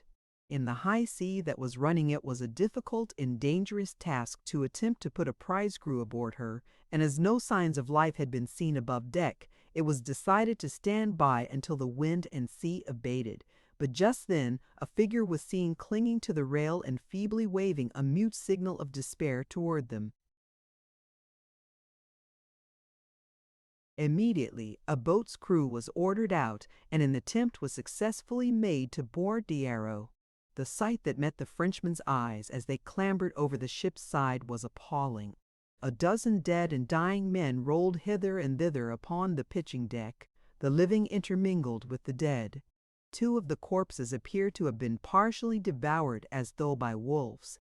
The prize crew soon had the vessel under proper sail once more, and the living members of the ill-starred company carried below to their hammocks.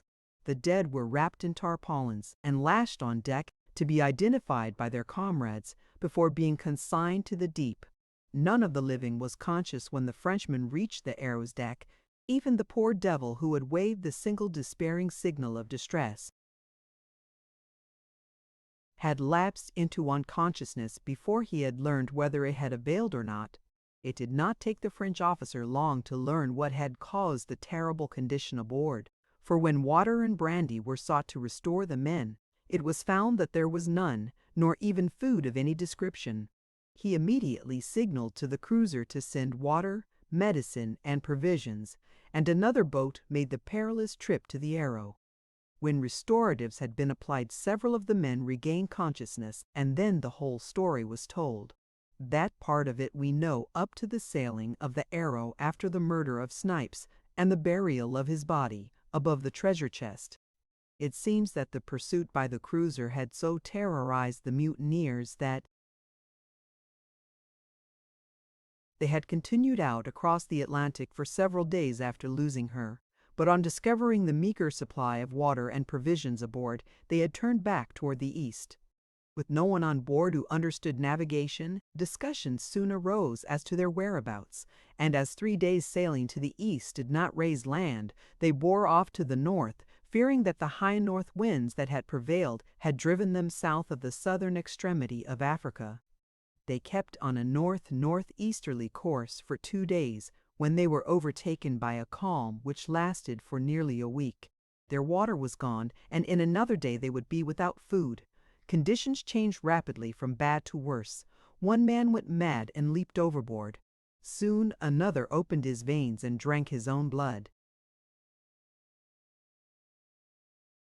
When he died, they threw him overboard also, though there were those among them who wanted to keep the corpse on board. Hunger was changing them from human beasts to wild beasts. 2 days before they had been picked up by the cruiser, they had become too weak to handle the vessel, and that same day 3 men died. On the following morning it was seen that one of the corpses had been partially devoured. All that day the men lay glaring at each other like beasts of prey, and the following morning 2 of the corpses lay almost entirely stripped of flesh. The men were but little stronger for their ghoulish repast, for the want of water was by far the greatest agony with which they had to contend. And then the cruiser had come. When those who could had recovered, the entire story had been told to the French commander, but the men were too ignorant to be able to tell him at just what point on the coast the professor and his party had been marooned, so the cruiser had steamed slowly along within sight of land, firing occasional signal guns and scanning every inch of the beach with glasses. They had anchored by night so as not to neglect a particle of the shoreline, and it had happened that the preceding night had brought them off the very beach where lay the little camp they sought.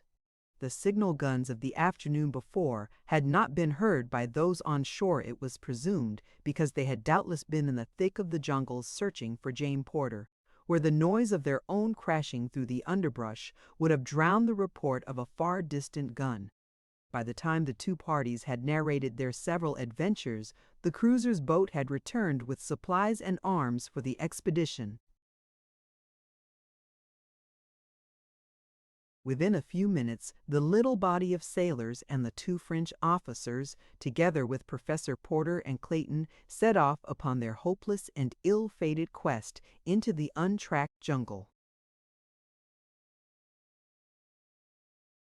Chapter 20. Heredity. When Jane realized that she was being borne away a captive by the strange forest creature who had rescued her from the clutches of the ape, she struggled desperately to escape, but the strong arms that held her as easily as though she had been but a day-old babe only pressed a little more tightly. So presently she gave up the futile effort and lay quietly, looking through half-closed lids at the face of the man who strode easily through the tangled undergrowth with her. The face above her was one of extraordinary beauty, a perfect type of the strongly masculine, unmarred by dissipation or brutal or degrading passions. For, though Tarzan of the Apes was a killer of men and of beasts, he killed as the hunter kills, dispassionately, except on those rare occasions when he had killed for hate, though not the brooding, malevolent hate which marks the features of its own with hideous lines. When Tarzan killed, he more often smiled than scowled, and smiles are the foundation of beauty. One thing the girl had noticed particularly when she had seen Tarzan rushing upon Turcos, the vivid scarlet band upon his forehead from above the left eye to the scalp, but now as she scanned his features she noticed that it was gone, and only a thin white line marked the spot where it had been. As she lay more quietly in his arms, Tarzan slightly relaxed his grip upon her. Once he looked down into her eyes and smiled, and the girl had to close her own to shut out the vision of that handsome, winning face.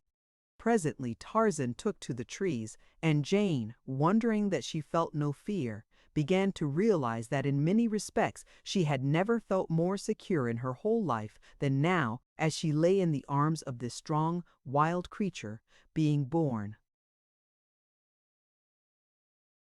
God alone knew where or to what fate, deeper and deeper into the savage fastness of the untamed forest. When, with closed eyes, she commenced to speculate upon the future, and terrifying fears were conjured by a vivid imagination, She had but to raise her lids and look upon that noble face so close to hers to dissipate the last remnant of apprehension. No, he could never harm her. Of that she was convinced when she translated the fine features and the frank, brave eyes above her into the chivalry which they proclaimed. On and on they went through what seemed to Jane a solid mass of verdure, yet ever there appeared to open before this forest god a passage, as by magic, which closed behind them as they passed. Scarce a branch scraped against her, yet above and below, before and behind, the view presented naught but a solid mass of inextricably interwoven branches and creepers. As Tarzan moved steadily onward, his mind was occupied with many strange and new thoughts. Here was a problem the like of which he had never encountered, and he felt rather than reasoned that he must meet it as a man and not as an ape. The free movement through the middle terrace, which was the route he had followed for the most part, had helped to cool the ardor of the first fierce passion of his new-found love. Now he discovered himself speculating upon the fate which would have fallen to the girl had he not rescued her from Turcos. He knew why the ape had not killed her, and he commenced to compare his intentions with those of Turcos. True, it was the order of the jungle for the male to take his mate by force, but could Tarzan be guided by the laws of the beasts? Was not Tarzan a man? But what did men do? He was puzzled, for he did not know. He wished that he might ask the girl, and then it came to him that she had already answered him in the futile struggle she had made to escape and to repulse him. But now they had come to their destination, and Tarzan of the Apes, with Jane in his strong arms, swung lightly to the turf of the arena where the great apes held their councils and danced the wild orgy of the dumb. Though they had come many miles, it was still but mid-afternoon, and the amphitheater was bathed in the half-light which filtered through the maze of encircling foliage. The green turf looked soft and cool and inviting. The myriad noises of the jungle seemed far distant and hushed to a mere echo of blurred sounds, rising and falling like the surf upon a remote shore. A feeling of dreamy peacefulness stole over Jane as she sank down upon the grass where Tarzan had placed her, and as she looked up at his great figure towering above her, there was added a strange sense of perfect security. As she watched him from beneath half-closed lids, Tarzan crossed the little circular clearing toward the trees upon the further side. She noted the graceful majesty of his carriage, the perfect symmetry of his magnificent figure, and the poise of his well-shaped head upon his broad shoulders. What a perfect creature! There could be naught of cruelty or baseness beneath that godlike exterior. Never, she thought, had such a man strode the earth since God created the first in his own image. With a bound, Tarzan sprang into the trees and disappeared. Jane wondered where he had gone. Had he left her there, to her fate in the lonely jungle? She glanced nervously about. Every vine and bush seemed but the lurking place of some huge and horrible beast waiting to bury gleaming fangs into her soft flesh. Every sound she magnified into the stealthy creeping of the sinuous and malignant body. How different now that he had left her! For a few minutes that seemed hours to the frightened girl, she sat with tense nerves waiting for the spring of the crouching thing that was to end her misery. Of apprehension. She almost prayed for the cruel teeth that would give her unconsciousness and surcease from the agony of fear. She heard a sudden, slight sound behind her. With a cry she sprang to her feet and turned to face her end. There stood Tarzan, his arms filled with ripe and luscious fruit. Jane reeled and would have fallen had not Tarzan, dropping his burden, caught her in his arms. She did not lose consciousness, but she clung tightly to him, shuddering and trembling like a frightened deer. Tarzan of the Apes stroked her soft hair and tried to comfort and quiet her as Kala had him, when, as a little ape, he had been frightened by Sabor, the lioness, or Hista, the snake. Once he pressed his lips lightly upon her forehead, and she did not move, but closed her eyes and sighed. She could not analyze her feelings, nor did she wish to attempt it. She was satisfied to feel the safety of those strong arms and to leave her future to fate, for the last few hours had taught her to trust this strange wild creature of the forest as she would have trusted but few of the men of her acquaintance. As she thought of the strangeness of it, there commenced to dawn upon her the realization that she had, possibly, learned something else which she had never really known before: love. She wondered, and then she smiled. And still smiling, she pushed Tarzan gently away, and looking at him with a half-smiling, half-quizzical expression that made her face wholly entrancing, she pointed to the fruit upon the ground, and seated herself upon the edge of the earthen drum of the anthropoids, for hunger was asserting itself. Tarzan quickly gathered up the fruit, and, bringing it, laid it at her feet. And then he too sat upon the drum beside her, and with his knife opened and prepared the various fruits for her meal. Together and in silence they ate, occasionally stealing sly glances at one another, until finally Jane broke into a merry laugh in which Tarzan joined. "I wish you spoke English," said the girl. Tarzan shook his head, and an expression of wistful and pathetic longing sobered his laughing eyes. Then Jane tried speaking to him in French, and then in German, but she had to laugh at her own blundering attempt at the latter tongue. "Anyway," she said to him in English, "you understand my German as well as they did in Berlin." Tarzan had long since reached a decision as to what his future procedure should be. He had had time to recollect all that he had read of the ways of men and women in the books at the cabin. He would act as he imagined the men in the books would have acted were they in his place. Again he rose and went into the trees. But first he tried to explain by means of signs that he would return shortly, and he did so well that Jane understood and was not afraid when he had gone. Only a feeling of loneliness came over her, and she watched the point where he had disappeared with longing eyes, awaiting his return. As before, she was appraised of his presence by a soft sound behind her, and turned to see him coming across the turf with a great armful of branches. Then he went back again into the jungle, and in a few minutes reappeared with a quantity of soft grasses and ferns. 2 more trips he made until he had quite a pile of material at hand. Then he spread the ferns and grasses upon the ground in a soft, flat bed, and above it leaned many branches together so that they met a few feet over its center. Upon these he spread layers of huge leaves of the great elephant's ear, and with more branches and more leaves he closed one end of the little shelter he had built. Then they sat down together again upon the edge of the drum and tried to talk by signs. The magnificent diamond locket which hung about Tarzan's neck had been a source of much wonderment to Jane. She pointed to it now, and Tarzan removed it and handed the pretty bauble to her. She saw that it was the work of a skilled artisan, and that the diamonds were of great brilliancy and superbly set, but the cutting of them denoted that they were of a former day. She noticed too that the locket opened, and, pressing the hidden clasp, she saw the 2 halves spring apart to reveal in either section an ivory miniature.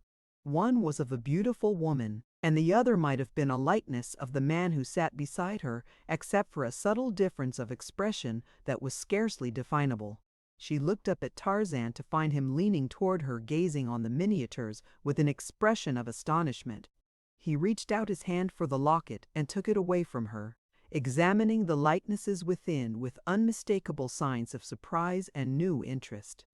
His manner clearly denoted that he had never before seen them, nor imagined that the locket opened. This fact caused Jane to indulge in further speculation, and it taxed her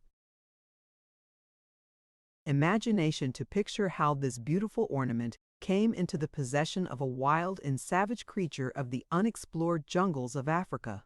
Still more wonderful was how it contained the likeness of one who might be a brother, or, more likely, the father of this woodland demigod, who was even ignorant of the fact that the locket opened.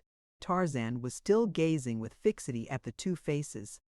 Presently he removed the quiver from his shoulder, and emptying the arrows upon the ground, reached into the bottom of the bag-like receptacle and drew forth a flat object wrapped in many soft leaves and tied with bits of long grass. Carefully he unwrapped it, removing layer after layer of leaves, until at length he held a photograph in his hand. Pointing to the miniature of the man within the locket, he handed the photograph to Jane, holding the open locket beside it. The photograph only served to puzzle the girl still more, for it was evidently another likeness of the same man whose picture rested in the locket beside that of the beautiful young woman. Tarzan was looking at her with an expression of puzzled bewilderment in his eyes as she glanced up at him. He seemed to be framing a question with his lips.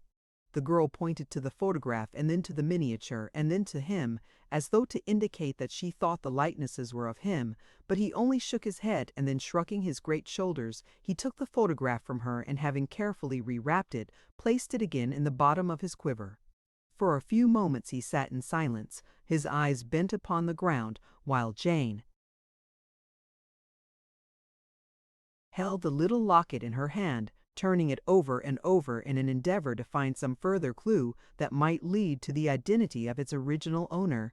At length a simple explanation occurred to her. The locket had belonged to Lord Greystoke, and the likenesses were of himself and Lady Alice.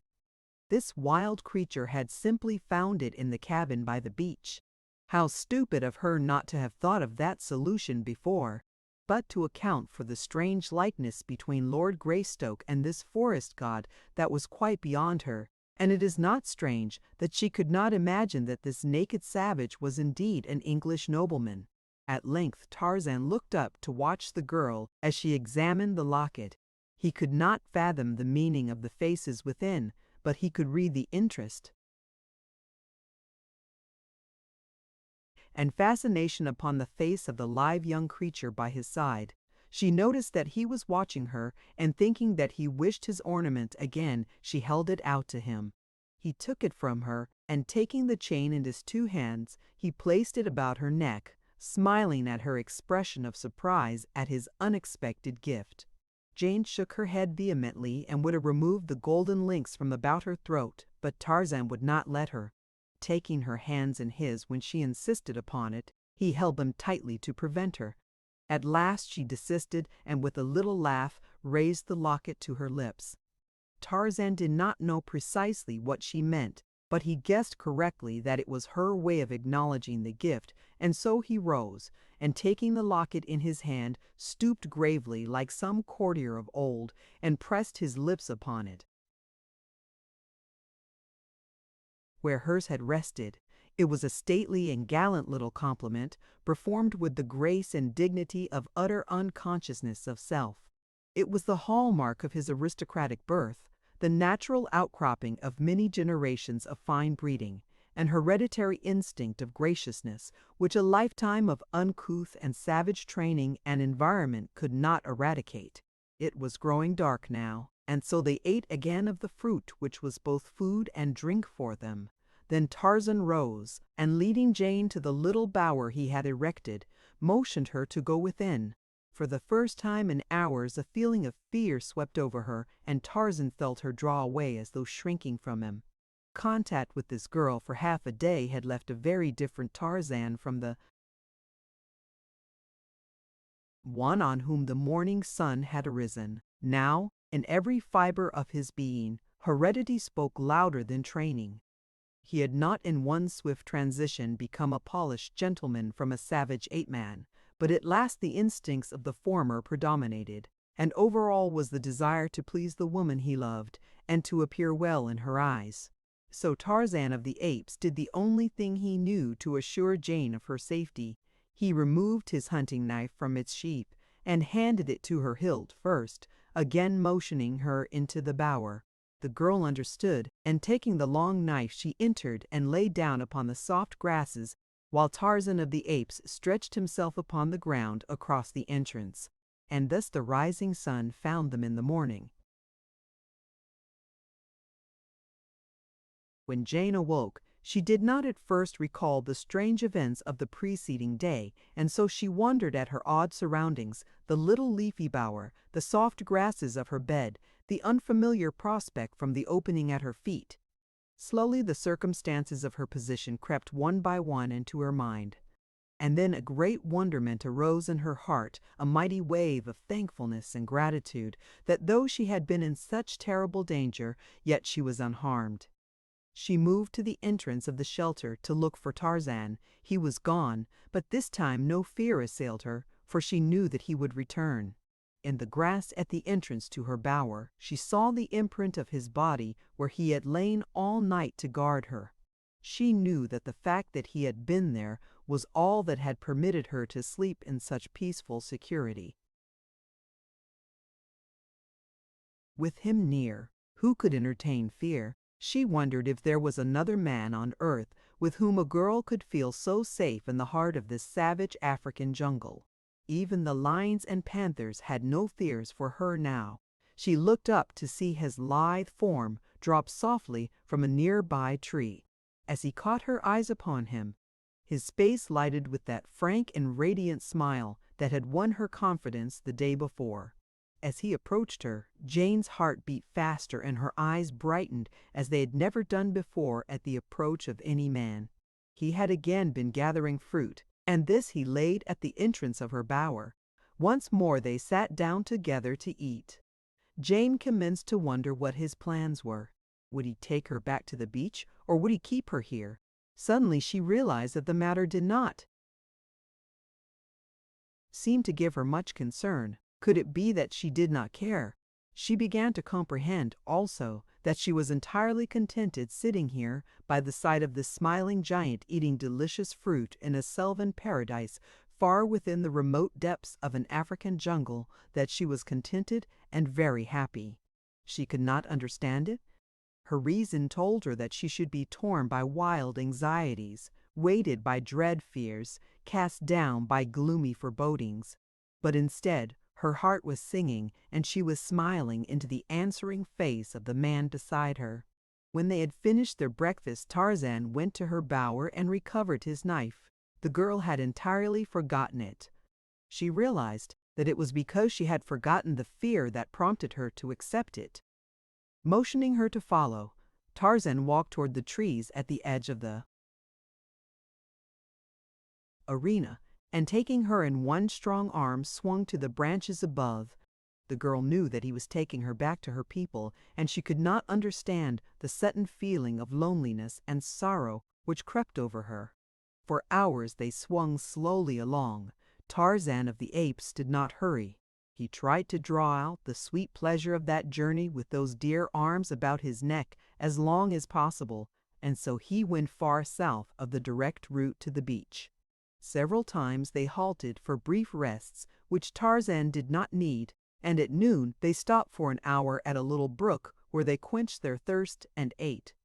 So it was nearly sunset when they came to the clearing, and Tarzan, dropping to the ground beside a great tree, parted the tall jungle grass and pointed out the little cabin to her. She took him by the hand to lead him to it, that she might tell her father that this man had saved her from death, and worse than death, that he had watched over her as carefully as a mother might have done. But again, the timidity of the wild thing in the face of human habitation swept over Tarzan of the Apes. He drew back, shaking his head. The girl came close to him, looking up with pleading eyes. Somehow she could not bear the thought of his going back into the terrible jungle alone. Still he shook his head, and finally he drew her to him very gently and stooped to kiss her. But first he looked into her eyes and waited to learn if she were pleased or if she would repulse him. Just an instant the girl hesitated, and then she realized the truth, and throwing her arms about his neck, she drew his face to hers and kissed him unashamed. I love you, she murmured. From far in the distance came the faint sound of many guns. Tarzan and Jane raised their heads. From the cabin came Mr. Philander and Esmeralda.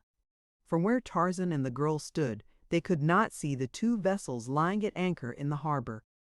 Tarzan pointed toward the sounds, touched his breast and pointed again. She understood. He was going, and something told her that it was because he thought her people were in danger. Again he kissed her.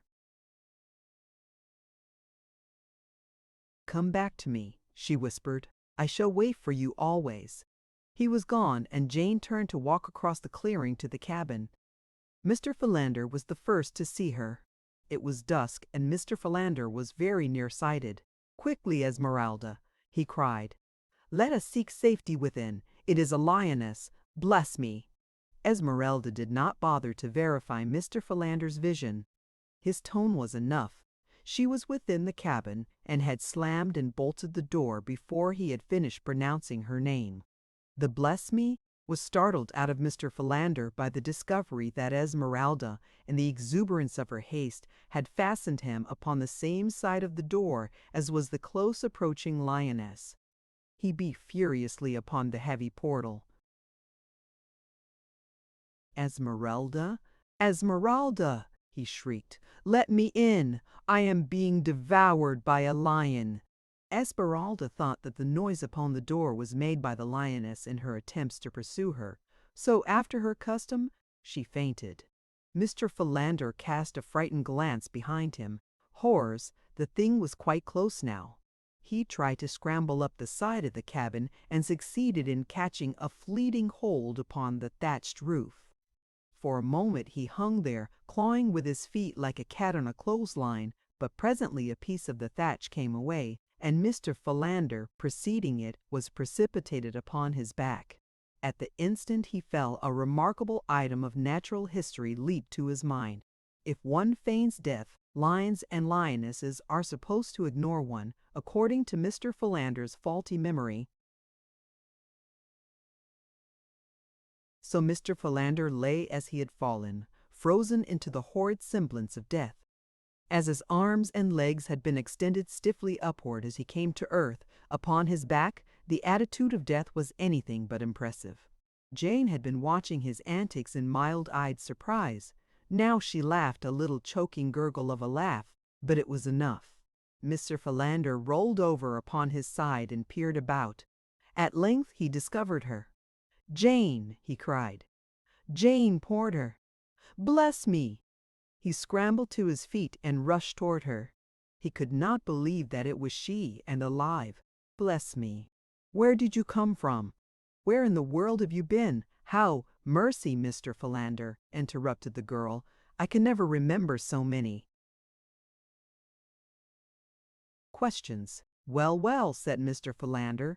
"Bless me, I am so filled with surprise and exuberant delight at seeing you safe and well again that I scarcely know what I am saying, really. But come, tell me all that has happened to you." Chapter 21. The Village of Torture. As the little expedition of sailors toiled through the dense jungle searching for signs of Jane Porter, the futility of their venture became more and more apparent, but the grief of the old man and the hopeless eyes of the young Englishman prevented the kind-hearted Darnot from turning back. He thought that there might be a bare possibility of finding her body or the remains of it, for he was positive that she had been devoured by some beast of prey. He deployed his men into a skirmish line from the point where Esmeralda had been found, and in this extended formation they pushed their way, sweating and panting, through the tangled vines and creepers. It was slow work. Noon found them but a few miles inland. They halted for a brief rest then, and after pushing on for a short distance further, one of the men discovered a well-marked trail. It was an old elephant track, and Darnot, after consulting with Professor Porter and Clayton, decided to follow it.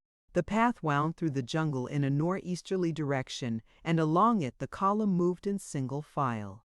Lieutenant Darnot was in the lead and moving at a quick pace, for the trail was comparatively open.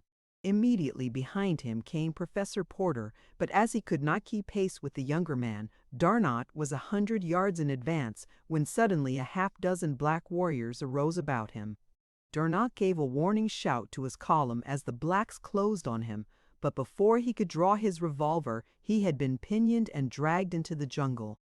His cry had alarmed the sailors, and a dozen of them sprang forward past Professor Porter, running up the trail to their officer's aid.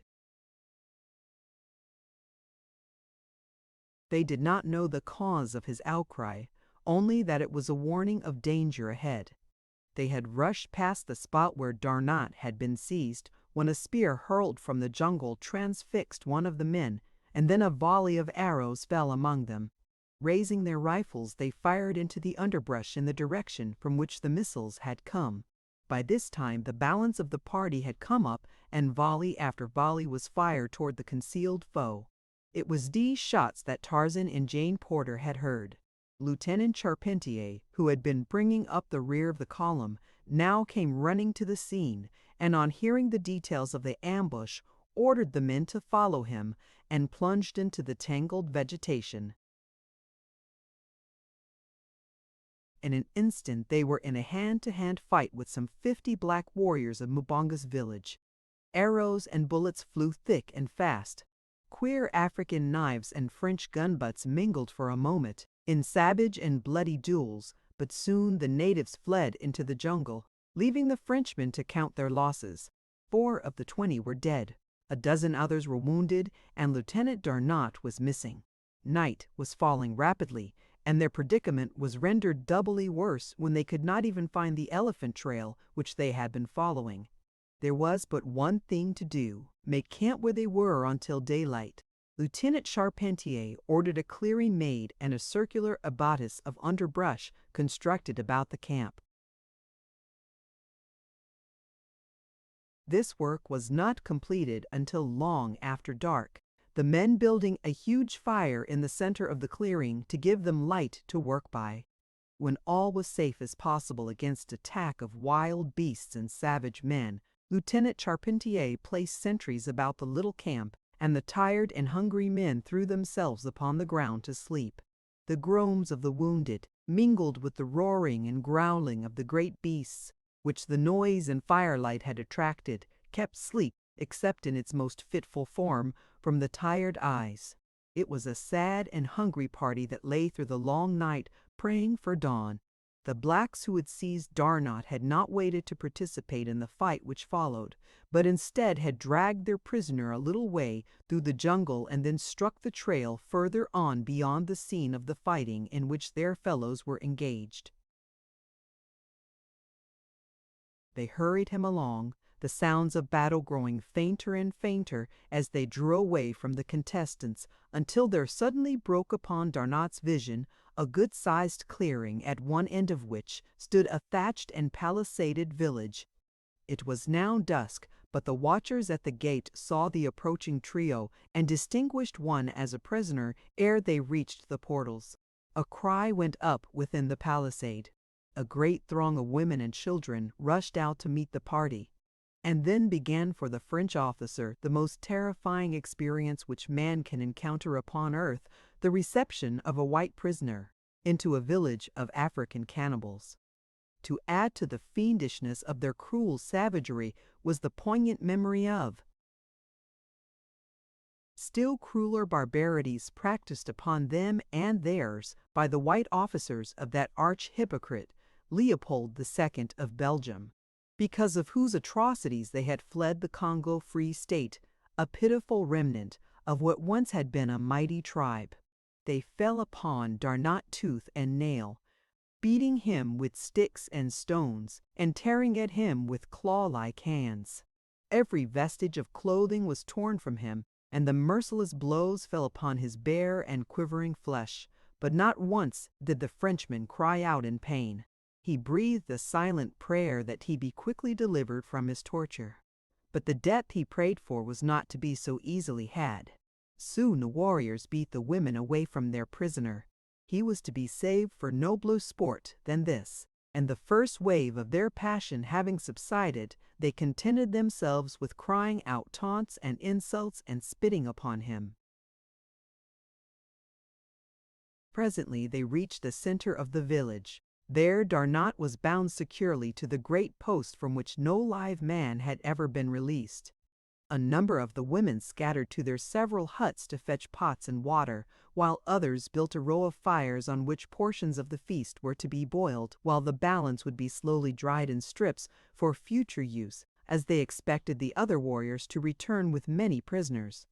The festivities were delayed, awaiting the return of the warriors who had remained to engage in the skirmish with the white men, so that it was quite late when all were in the village, and the dance of death commenced to circle around the doomed officer. Half fainting from pain and exhaustion, Darnat watched from beneath half-closed lids what seemed but the vagary of delirium or some horrid nightmare from which he must soon awake. The bestial faces, daubed with color, the huge mouths and flabby hanging lips, the yellow teeth, sharp-filed, the rolling demon eyes, the shining naked bodies, the cruel spears. Surely no such creatures really existed upon earth. He must indeed be dreaming. The savage, whirling body circled nearer. Now a spear sprang forth and touched his arm. The sharp pain in the feel of hot, trickling blood assured him of the awful reality of his hopeless position. Another spear, and then another touched him. He closed his eyes and held his teeth firm set. He would not cry out. He was a soldier of France, and he would teach these beasts how an officer and a gentleman died. Tarzan of the Apes needed no interpreter to translate the story of those distant shots.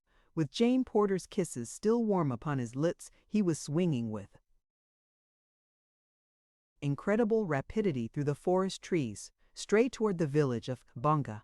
He was not interested in the location of the encounter, for he judged that that would soon be over. Those who were killed he could not aid. Those who escaped would not need his assistance. It was to those who had neither been killed or escaped that he hastened. And he knew that he would find them by the great post in the center of Mbonga village. Many times had Tarzan seen Mbonga's black raiding parties return from the northward with prisoners, and always were the same scenes enacted about that grim stake beneath the flaring light of many fires. He knew, too, that they seldom lost much time before consummating the fiendish purpose of their captures. He doubted that he would arrive in time to do more than avenge. On he sped. Night had fallen, and he traveled high along the upper terrace, where the gorgeous tropic moon lighted the dizzy pathway through the gently undulating branches of the treetops. Presently he caught the reflection of a distant blaze. It lay to the right of his path. It must be the light from the campfire the two men had built before they were attacked.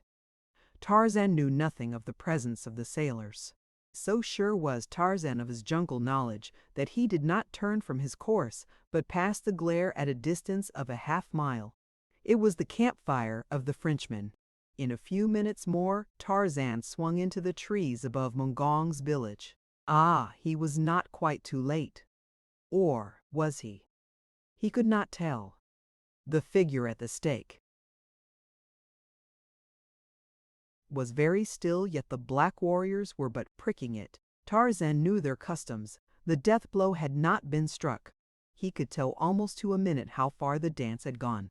In another instant, Mbonga's knife would sever one of the victim's ears that would mark the beginning of the end, for very shortly after only a writhing mass of mutilated flesh would remain.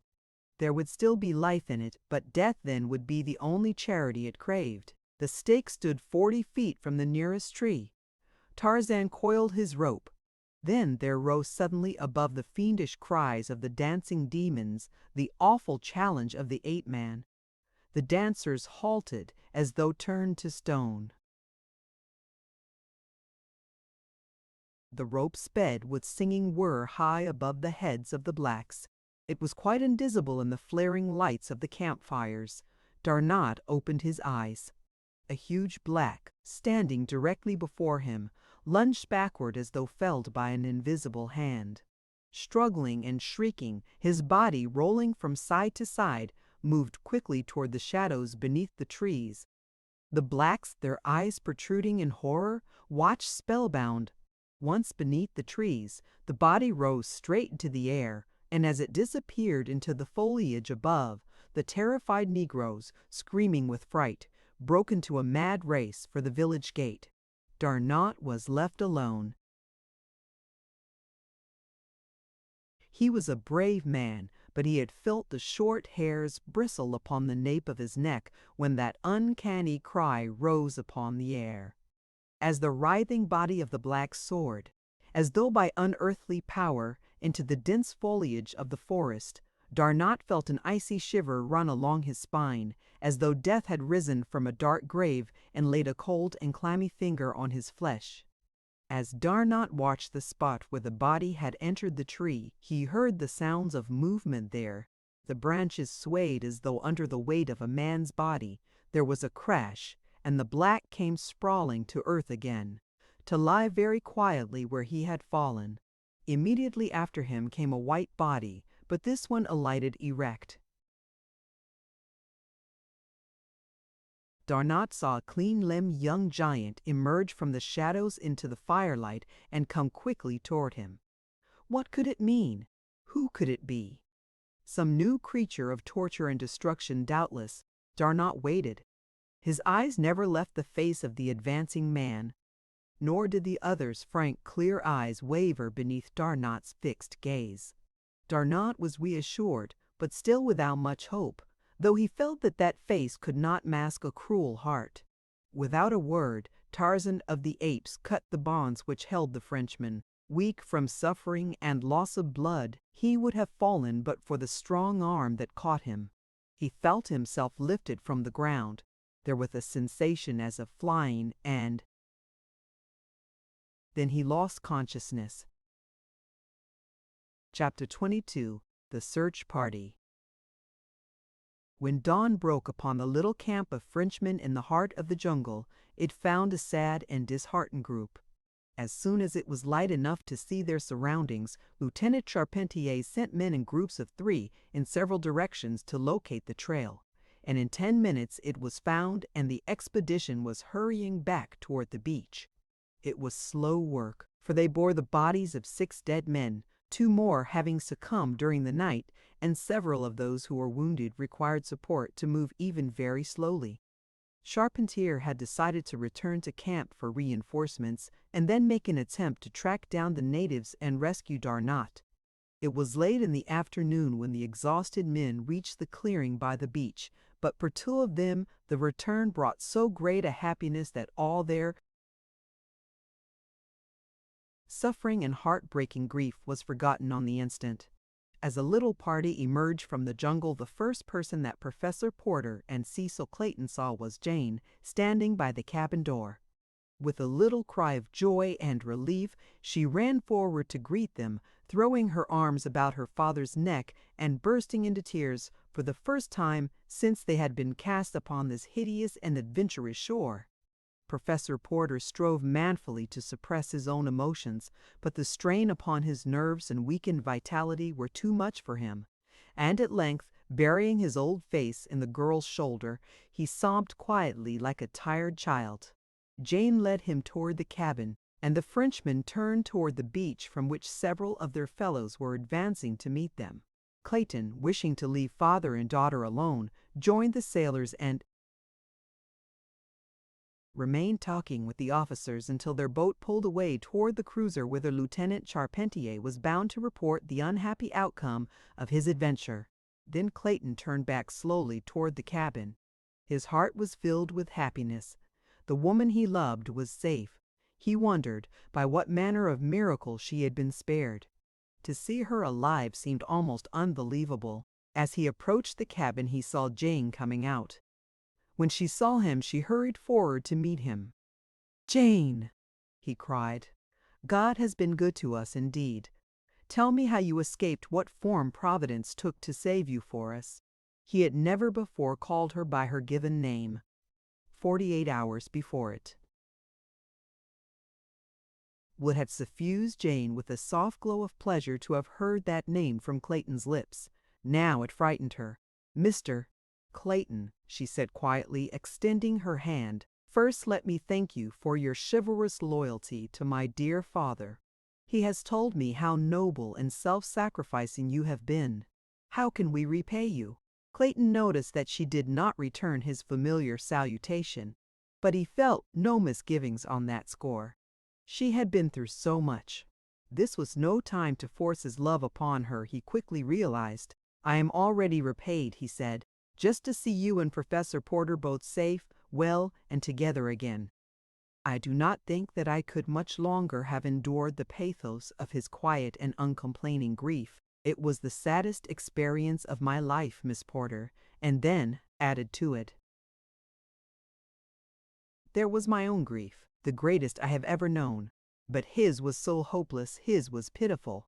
It taught me that no love, not even that of a man for his wife, may be so deep and terrible and self-sacrificing as the love of a father for his daughter. The girl bowed her head.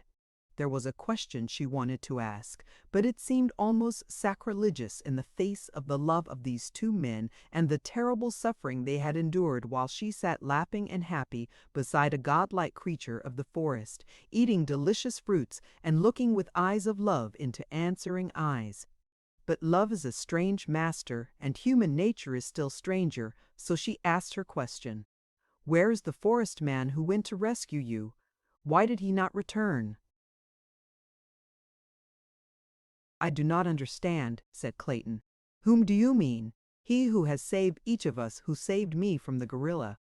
"Oh!" cried Clayton in surprise. "It was he who rescued you?" "You have not told me anything of your adventure, you know." "But the woodman," she urged. "Had you not seen him? When we heard the shots in the jungle, very faint and far away, he left me. We had just reached the clearing, and he hurried off in the direction of the fighting. I know he went to aid you." Her tone was almost pleading, her manner tense with suppressed emotion. Clayton could not but notice it, and he wondered, vaguely, why she was so deeply moved, so anxious to know the whereabouts of this strange creature. Yet a feeling of apprehension of some impending sorrow haunted him, and in his breast, unknown to himself, was implanted the first germ of jealousy and suspicion of the ape-man to whom he owed his life. "We did not see him," he replied quietly. "He did not join us." And then, after a moment of thoughtful pause, "Possibly he joined his own tribe, the men who attacked us." He did not know why he had said it, for he did not believe it. The girl looked at him wide-eyed for a moment. "No!" she exclaimed vehemently, much too vehemently, he thought. It could not be. They were savages. Clayton looked puzzled. "He is a strange, half-savage creature of the jungle, Miss Porter. We know nothing of him. He neither speaks nor understands any European tongue, and his ornaments and weapons are those of the West Coast savages." Clayton was speaking rapidly. "There are no other human beings than savages within hundreds of miles, Miss Porter. He must belong to the tribes which attacked us, or to some other equally savage. He may even be a cannibal." Jane blanched. "I will not believe it," she half whispered. "It is not true. You shall see," she said, addressing Clayton, "that he will come back, and that he will prove that you are wrong. You do not know him as I do. I tell you that he is a gentleman."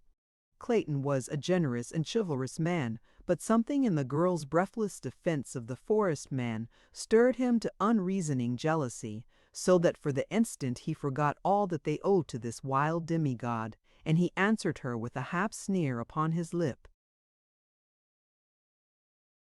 "Possibly you are right, Miss Porter," he said, "but I do not think that any of us need worry about our carrion-eating acquaintance. The chances are that he is some half-demented castaway who will forget us more quickly, but no more surely, than we shall forget him. He is only a beast of the jungle, Miss Porter." The girl did not answer, but she felt her heart shrivel within her. She knew that Clayton spoke merely what he thought, and for the first time she began to analyze the structure which supported her newfound love, and to subject its object to a critical examination. Slowly she turned and walked back to the cabin. She tried to imagine her wood god by her side in the saloon of an ocean liner. She saw him eating with his hands, tearing his food like a beast of prey, and wiping his greasy fingers upon his thighs. She shuddered. She saw him as she introduced him to her friend's uncouth, illiterate abor, and the girl winced. She had reached her room now, and as she sat upon the edge of her bed of ferns and grasses, with one hand resting upon her rising and falling bosom, she felt the hard outlines of the man's locket. She drew it out, holding it in the palm of her hand for a moment, with tear-blurred eyes bent upon it.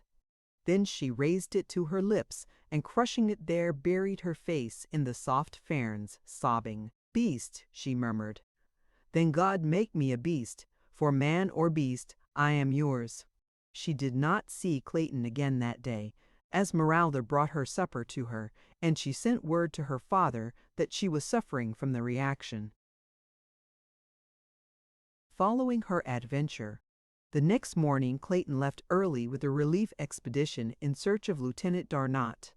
There were 200 armed men this time, with 10 officers and 2 surgeons and provisions for a week. They carried bedding and hammocks, the latter for transporting their sick and wounded.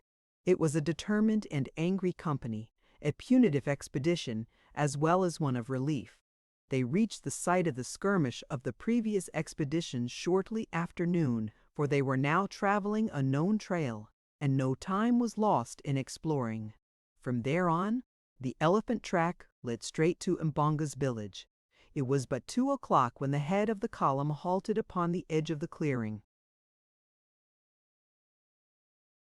Lieutenant Charpentier, who was in command, immediately sent a portion of his force through the jungle to the opposite side of the village. Another detachment was dispatched to a point before the village gate, while he remained with the balance upon the south side of the clearing. It was arranged that the party which was to take its position to the north, and which would be the last to gain its station, should commence the assault, and that their opening volley should be the signal for a concerted rush from all sides in an attempt to carry the village by storm at the first charge. For half an hour, the men with Lieutenant Charpentier crouched in the dense foliage of the jungle, waiting the signal. To them it seemed like hours. They could see natives in the fields, and others moving in and out of the village gate. At length the signal came, a sharp rattle of musketry, and like one man an answering volley tore from the jungle to the west and to the south. The natives in the field dropped their implements and broke madly for the palisade. The French bullets mowed them down, and the French sailors bounded over their prostrate bodies straight for the village gate. So sudden and unexpected the assault had been that the whites reached the gates before the frightened natives could bar them, and in another minute the village street was filled with armed men fighting hand to hand in an inextricable tangle. For a few moments the blacks held their ground within the entrance to the street, but the revolvers, rifles, and cutlasses of the Frenchmen crumpled the native spearmen and struck down the black archers with their bows half drawn. Soon the battle turned to a wild rout, and then to a grim massacre, for the French sailors had seen bits of Darnot's uniform upon several of the black warriors who opposed them. They spared the children and those of the women whom they were not forced to kill in self-defense, but when at length they stopped, parting, blood-covered and sweating, it was because there lived to oppose them no single warrior of all the savage village of Mbonga. Carefully they ransacked every hut and corner of the village, but no sign of Darnot could they find. They questioned the prisoners by signs, and finally one of the sailors who had served in the French Congo found that he could make them understand the bastard tongue that passes for language between the whites and the more degraded tribes of the coast, but even then they could learn nothing definite regarding the fate of Darnot. Only excited gestures and expressions of fear could they obtain in response to their inquiries concerning their fellow, and at last they became convinced that these were but evidences of the guilt of these demons who had slaughtered and eaten their comrade 2 nights before. At length all hope left them, and they prepared to camp for the night within the village. The prisoners were herded into 3 huts, where they were heavily guarded. Sentries were posted at the barred gates, and finally the village was wrapped in the silence of slumber, except for the wailing of the native women for their dead. The next morning they set out upon the return march. Their original intention had been to burn the village, but this idea was abandoned, and the prisoners were left behind, weeping and moaning, but with roofs to cover them and a palisade for refuge from the beasts of the jungle. Slowly, the expedition retraced its steps of the preceding day. 10 loaded hammocks retarded its pace. In 8 of them lay the more seriously wounded, while 2 swung beneath the weight of the dead. Clayton and Lieutenant Charpentier brought up the rear of the column, the Englishmen silent in respect for the other's grief, for Darnot and Charpentier had been inseparable friends since boyhood. Clayton could not but realize that the Frenchman felt his grief the more keenly, because Darnot's sacrifice had been so futile, since Jane had been rescued before Darnot had fallen into the hands of the savages, and again because the service in which he had lost his life had been outside his duty and for strangers and aliens. But when he spoke of it to Lieutenant Charpentier, the latter shook his head. "No, monsieur," he said. "Darnot would have chosen to die thus. I only grieve that I could not have died for him, or at least with him. I wish that you could have known him better, monsieur. He was indeed an officer and a gentleman, a title conferred on many, but deserved by so few.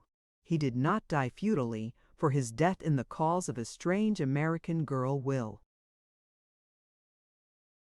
make us, his comrades, face our ends the more bravely, however they may come to us." Clayton did not reply, but within him rose a new respect for Frenchmen, which remained undimmed ever after. It was quite late when they reached the cabin by the beach. A single shot before they emerged from the jungle had announced to those in camp, as well as on the ship, that the expedition had been too late, for it had been prearranged, that when they came within a mile or 2 of camp 1 shot was to be fired to denote failure or 3 for success, while 2 would have indicated that they had found no sign of either Darnot or his black captors. So it was a solemn party that awaited their coming, and few words were spoken as the dead and wounded men were tenderly placed in boats and rowed silently toward the cruiser. Clayton, exhausted from his 5 days of laborious marching through the jungle and from the effects of his 2 battles with the blacks, turned toward the cabin to seek a mouthful of food and then the comparative ease of his bed of grasses after 2 nights in the jungle. By the cabin door stood Jane. "The poor lieutenant," she asked. "Did you find no trace of him?" "We were too late, Miss Porter," he replied sadly. "Tell me, what had happened?" she asked. "I cannot, Miss Porter, it is too horrible." "You do not mean that they had tortured him?" she whispered. "We do not know what they did to him before they killed him," he answered, his face drawn with fatigue and the sorrow he felt for poor Darnot, and he emphasized the word before. "Before they killed him? What do you mean? They are not. She was thinking of what Clayton had said of the forest man's probable relationship to this tribe, and she could not frame the awful word. "Yes, Miss Porter, they were cannibals," he said almost bitterly, for to him too had suddenly come the thought of the forest man, and the strange, unaccountable jealousy he had felt 2 days before swept over him once more. And then in sudden brutality that was as unlike Clayton as courteous consideration is unlike an ape, he blurted out, "When your forest god left you, he was doubtless hurrying to the feast." He was sorry ere the words were spoken, though he did not know how cruelly they had cut the girl. His regret was for his baseless disloyalty to one who had saved the lives of every member of his party and offered harm to none. The girl's head went high. "There could be but one suitable reply to your assertion, Mr. Clayton," she said icily, "and I regret that I am not a man, that I might make it." She turned quickly and entered the cabin. Clayton was an Englishman, so the girl had passed quite out of sight before he deduced what reply a man would have made.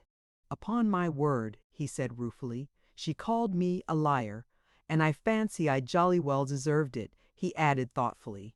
"Clayton, my boy, I know you are tired out and unstrung, but that's no reason why you should make an ass of yourself. You'd better go to bed." But before he did so, he called gently to Jane upon the opposite side of the sailcloth partition, for he wished to apologize, but he might as well have addressed a sphinx. Then he wrote upon a piece of paper and shoved it beneath the partition. Jane saw the little note and ignored it, for she was very angry and hurt and mortified, but she was a woman, and so eventually she picked it up and read it. My dear Miss Porter, I had no reason to insinuate what I did. My only excuse is that my nerves must be unstrung, which is no excuse at all. Please try and think that I did not say it. I am very sorry. I would not have hurt you above all others in the world. Say that you forgive me. W.N. to Slayton.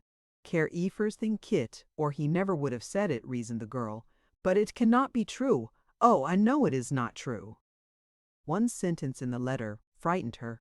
I would not have hurt you above all others in the world. A week ago, that sentence would have filled her with delight. Now it depressed her. She wished she had never met Clayton. She was sorry that she had ever seen the forest god. No, she was glad.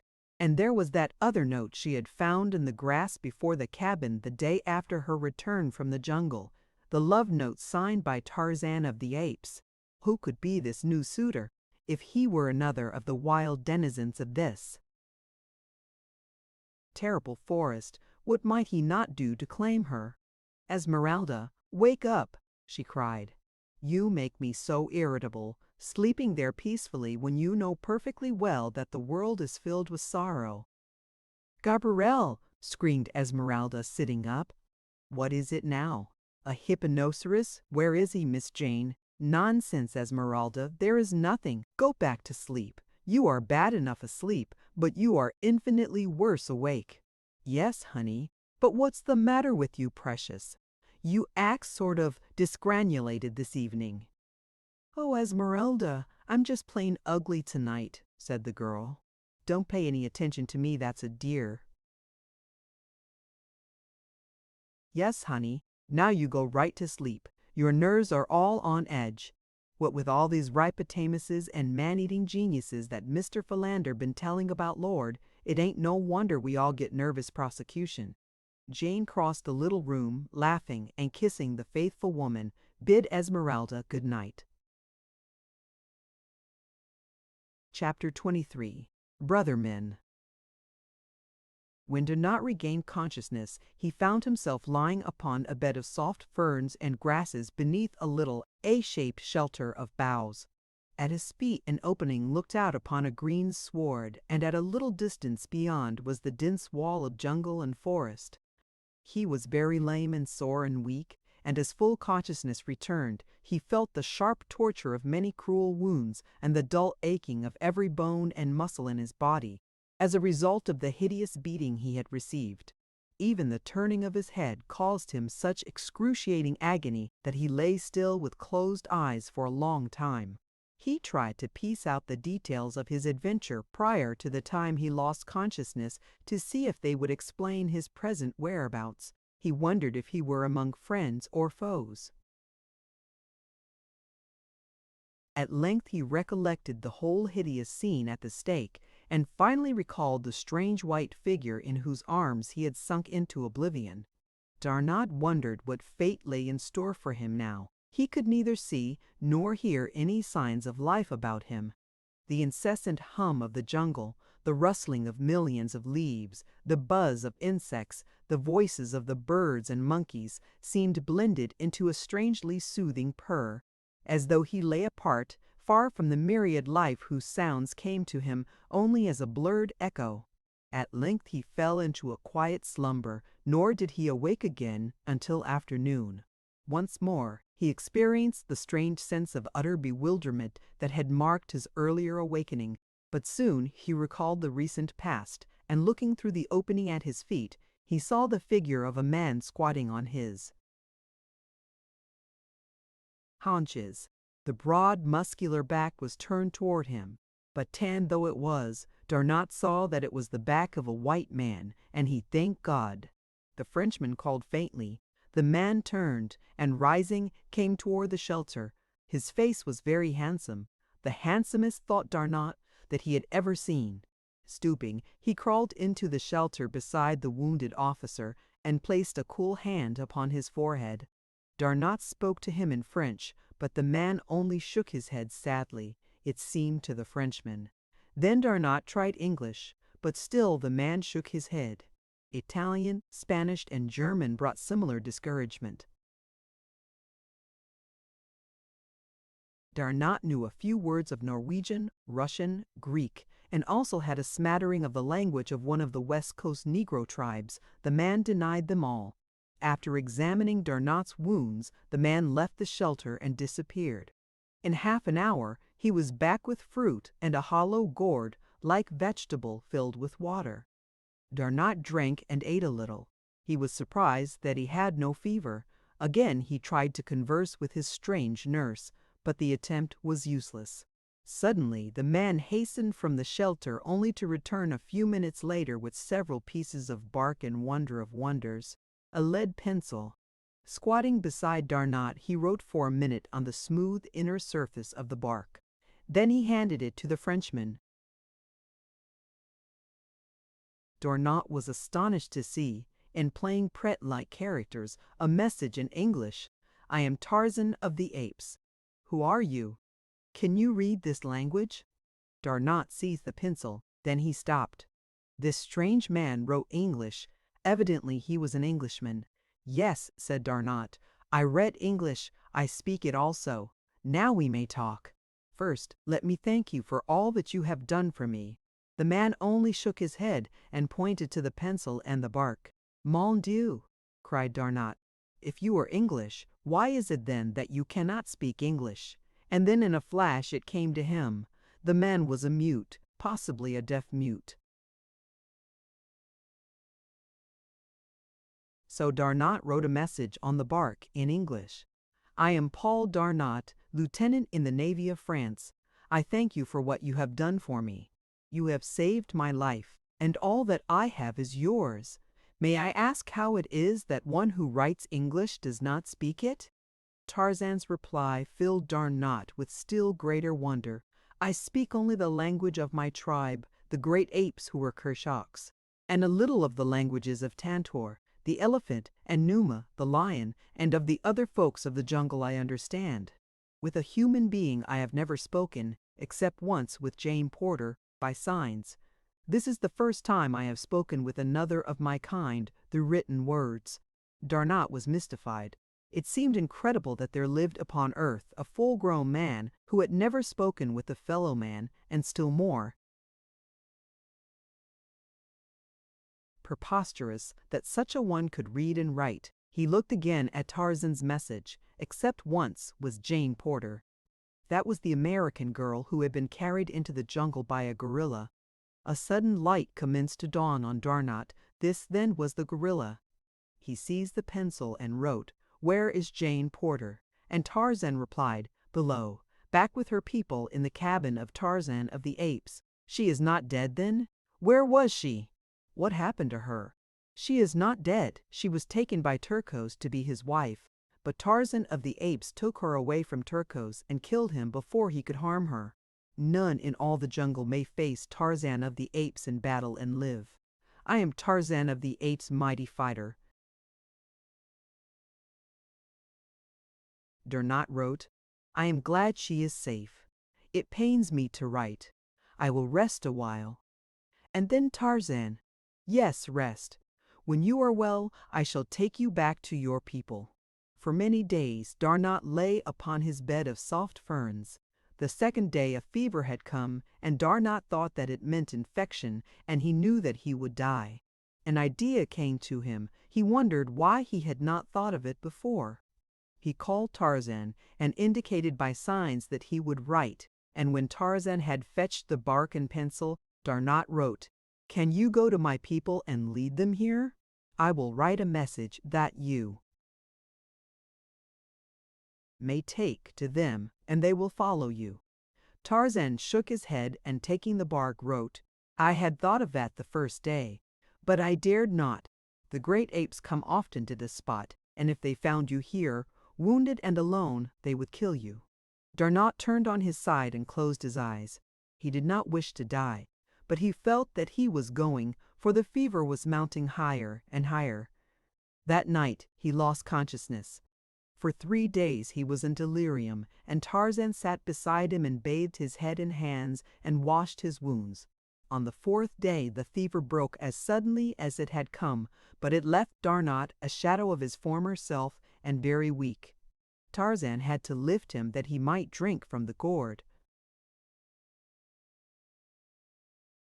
The fever had not been the result of infection, as Darnot had thought, but one of those that commonly attack whites in the jungles of Africa, and either kill or leave them as suddenly as Darnot's had left him.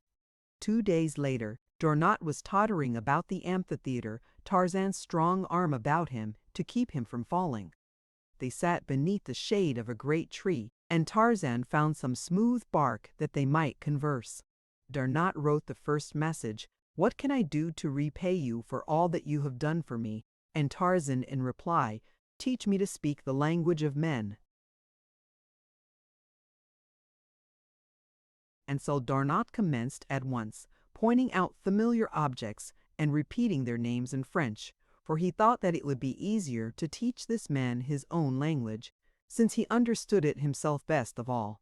It meant nothing to Tarzan, of course, for he could not tell one language from another. So when he pointed to the word man, which he had printed upon a piece of bark, he learned from Darnot that it was pronounced halm, and in the same way he was taught to pronounce ape, singe, and tree, arbor. He was a most eager student, and in 2 more days had mastered so much French that he could speak little sentences such as, "That is a tree," "This is grass," "I am hungry," and the like, but Darnot found that it was difficult to teach him the French construction upon a foundation of English. The Frenchman wrote little lessons for him in English and had Tarzan repeat them in French, but as a literal translation was usually very poor French. Tarzan was often confused.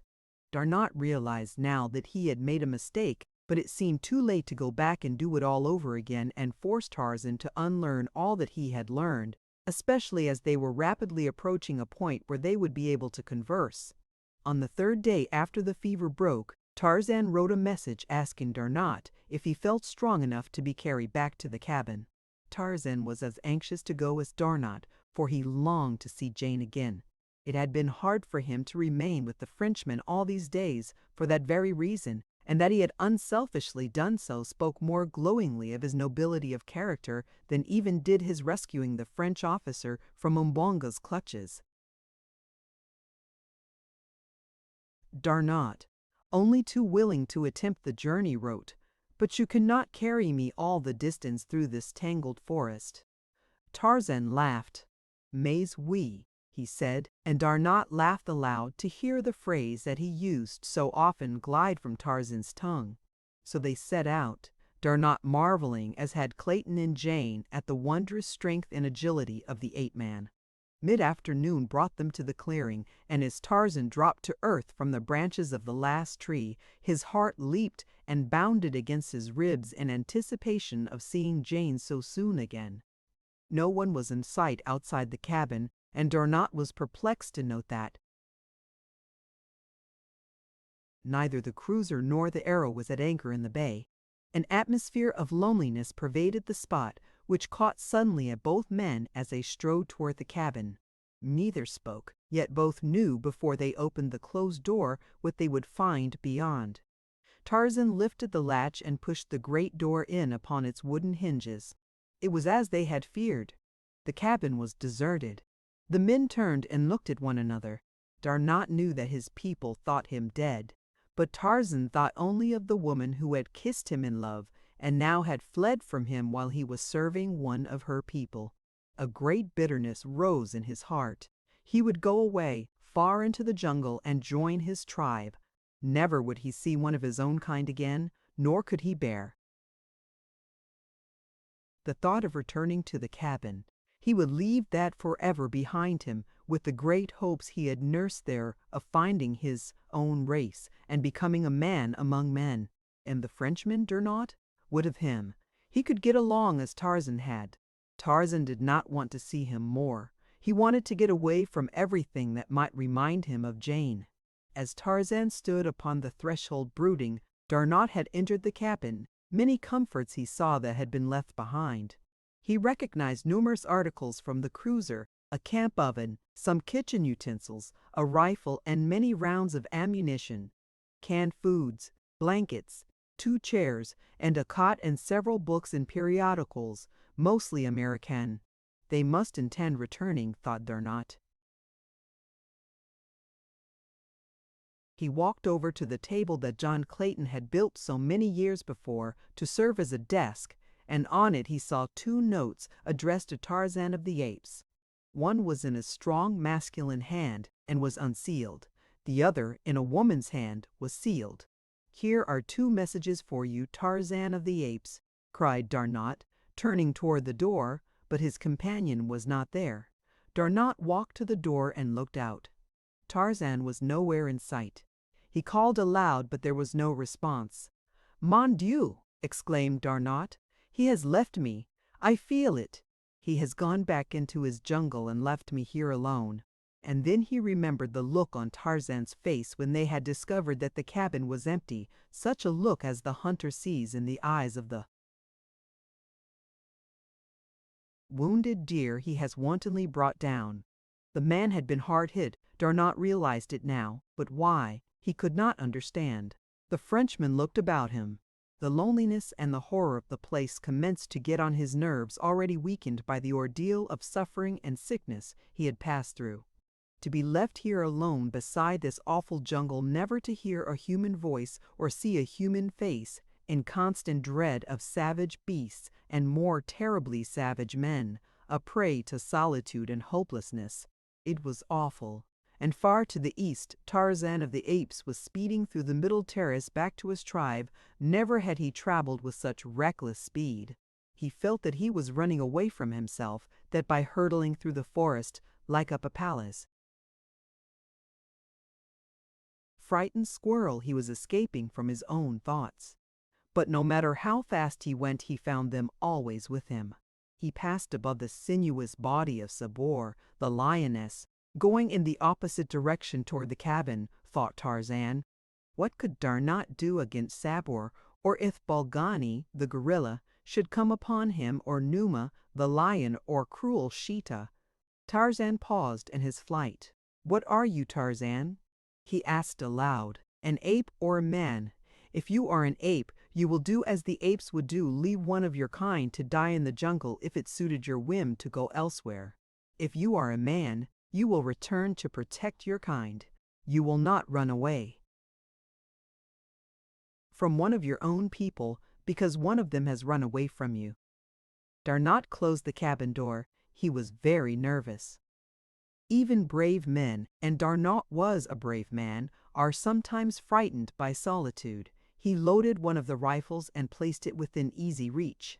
Then he went to the desk and took up the unsealed letter addressed to Tarzan. Possibly it contained word that his people had but left the beach temporarily. He felt that it would be no breach of ethics to read this letter, so he took the enclosure from the envelope and read, "Tarzan of the Apes, we thank you for the use of your cabin and are sorry that you did not permit us the pleasure of seeing and thanking you in person. We have harmed nothing, but have left many things for you which may add to your comfort and safety here in your lonely home. If you know the strange white man who saved our lives so many times and brought us food, and if you can converse with him, thank him also for his kindness. We sail within the hour, never to return, but we wish you and that other jungle friend to know that we shall always thank you for what you did for strangers on your shore, and that we should have done infinitely more to reward you both had you given us the opportunity. Very respectfully, W.M. Cecil Clayton." "Never to return," muttered Darnot, and threw himself face downward upon the cot. An hour later he started up listening. Something was at the door trying to enter. Darnot reached for the loaded rifle and placed it to his shoulder. Dusk was falling and the interior of the cabin was very dark, but the man could see the latch moving from its place. He felt his hair rising upon his scalp. Gently the door opened until a thin crack showed something standing just beyond. Darnot sighted along the blue barrel at the crack of the door, and then he pulled the trigger. Chapter 24. Lost Treasure. When the expedition returned, following their fruitless endeavor to succor Darnot, Captain Dufresne was anxious to steam away as quickly as possible, and all save Jane had acquiesced. "No," she said determinedly, "I shall not go, nor should you, for there are 2 friends in that jungle who will come out of it some day, expecting to find us awaiting them. Your officer, Captain Dufresne, is one of them, and the forest man who has saved the lives of every member of my father's party is the other. He left me at the edge of the jungle 2 days ago to hasten to the aid of my father and Mr. Clayton, as he thought, and he has stayed to rescue Lieutenant Darnot, of that you may be sure. Had he been too late to be of service to the lieutenant, he would have been back before now. The fact that he is not back is sufficient proof to me that he is delayed because Lieutenant Darnot is wounded, or he has had to follow his captors further than the village which your sailors attacked. But poor Darnot's uniform and all his belongings were found in that village, Miss Porter," argued the captain, and the natives showed great excitement when questioned as to the white man's fate. "Yes, Captain, but they did not admit that he was dead, and as for his clothes and accoutrements being in their possession, why, more civilized peoples than these poor savage Negroes strip their prisoners of every article of value, whether they intend killing them or not. Even the soldiers of my own dear South looted not only the living, but the dead. It is strong circumstantial evidence, I will admit, but it is not positive proof." "Possibly your forest man himself was captured or killed by the savages," suggested Captain Dufresne. The girl laughed. "You do not know him," she replied, a little thrill of pride setting her nerves a-tingle at the thought that she spoke of her own. "I admit that he would be worth waiting for, this Superman of yours," laughed the captain. "I most certainly should like to see him." "Then wait for him, my dear captain," urged the girl, "for I intend doing so." The Frenchman would have been a very much surprised man could he have interpreted the true meaning of the girl's words. They had been walking from the beach toward the cabin as they talked, and now they joined a little group sitting on camp stools in the shade of a great tree beside the cabin. Professor Porter was there, and Mr. Philander and Clayton, with Lieutenant Charpentier and 2 of his brother officers, while Esmeralda hovered in the background, ever and anon venturing opinions and comments with the freedom of an old and much indulged family servant. The officers arose and saluted as their superior approached, and Clayton surrendered his camp stool to Jane. "We were just discussing poor Paul's fate," said Captain Dufresne. "Miss Porter insists that we have no absolute proof of his death, nor have we. And on the other hand, she maintains that the continued absence of your omnipotent jungle friend indicates that Darnot is still in need of his services, either because he is wounded or still is a prisoner in a more distant native village. It has been suggested," ventured Lieutenant Charpentier, "that the wild man may have been a member of the tribe of blacks who attacked our party, that he was hastening to aid them, his own people." Jane shot a quick glance at Clayton. "It seems vastly more reasonable," said Professor Porter. "I do not agree with you," objected Mr. Philander. "He had ample opportunity to harm us himself or to lead his people against us. Instead, during our long residence here, he has been uniformly consistent in his role of protector and provider." "That is true," interjected Clayton, "yet we must not overlook the fact that except for himself, the only human beings within hundreds of miles are savage cannibals. He was armed precisely as are they, which indicates that he has maintained relations of some nature with them, and the fact that he is but one against possibly thousands suggests that these relations could scarcely have been other than friendly." "It seems improbable, then, that he is not connected with them," remarked the captain. "Possibly a member of this tribe." "Otherwise," added another of the officers, How could he have lived a sufficient length of time among the savage denizens of the jungle, brute and human, to have become proficient in woodcraft or in the use of African weapons?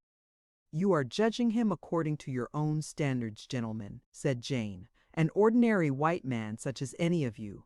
Pardon me, I did not mean just that.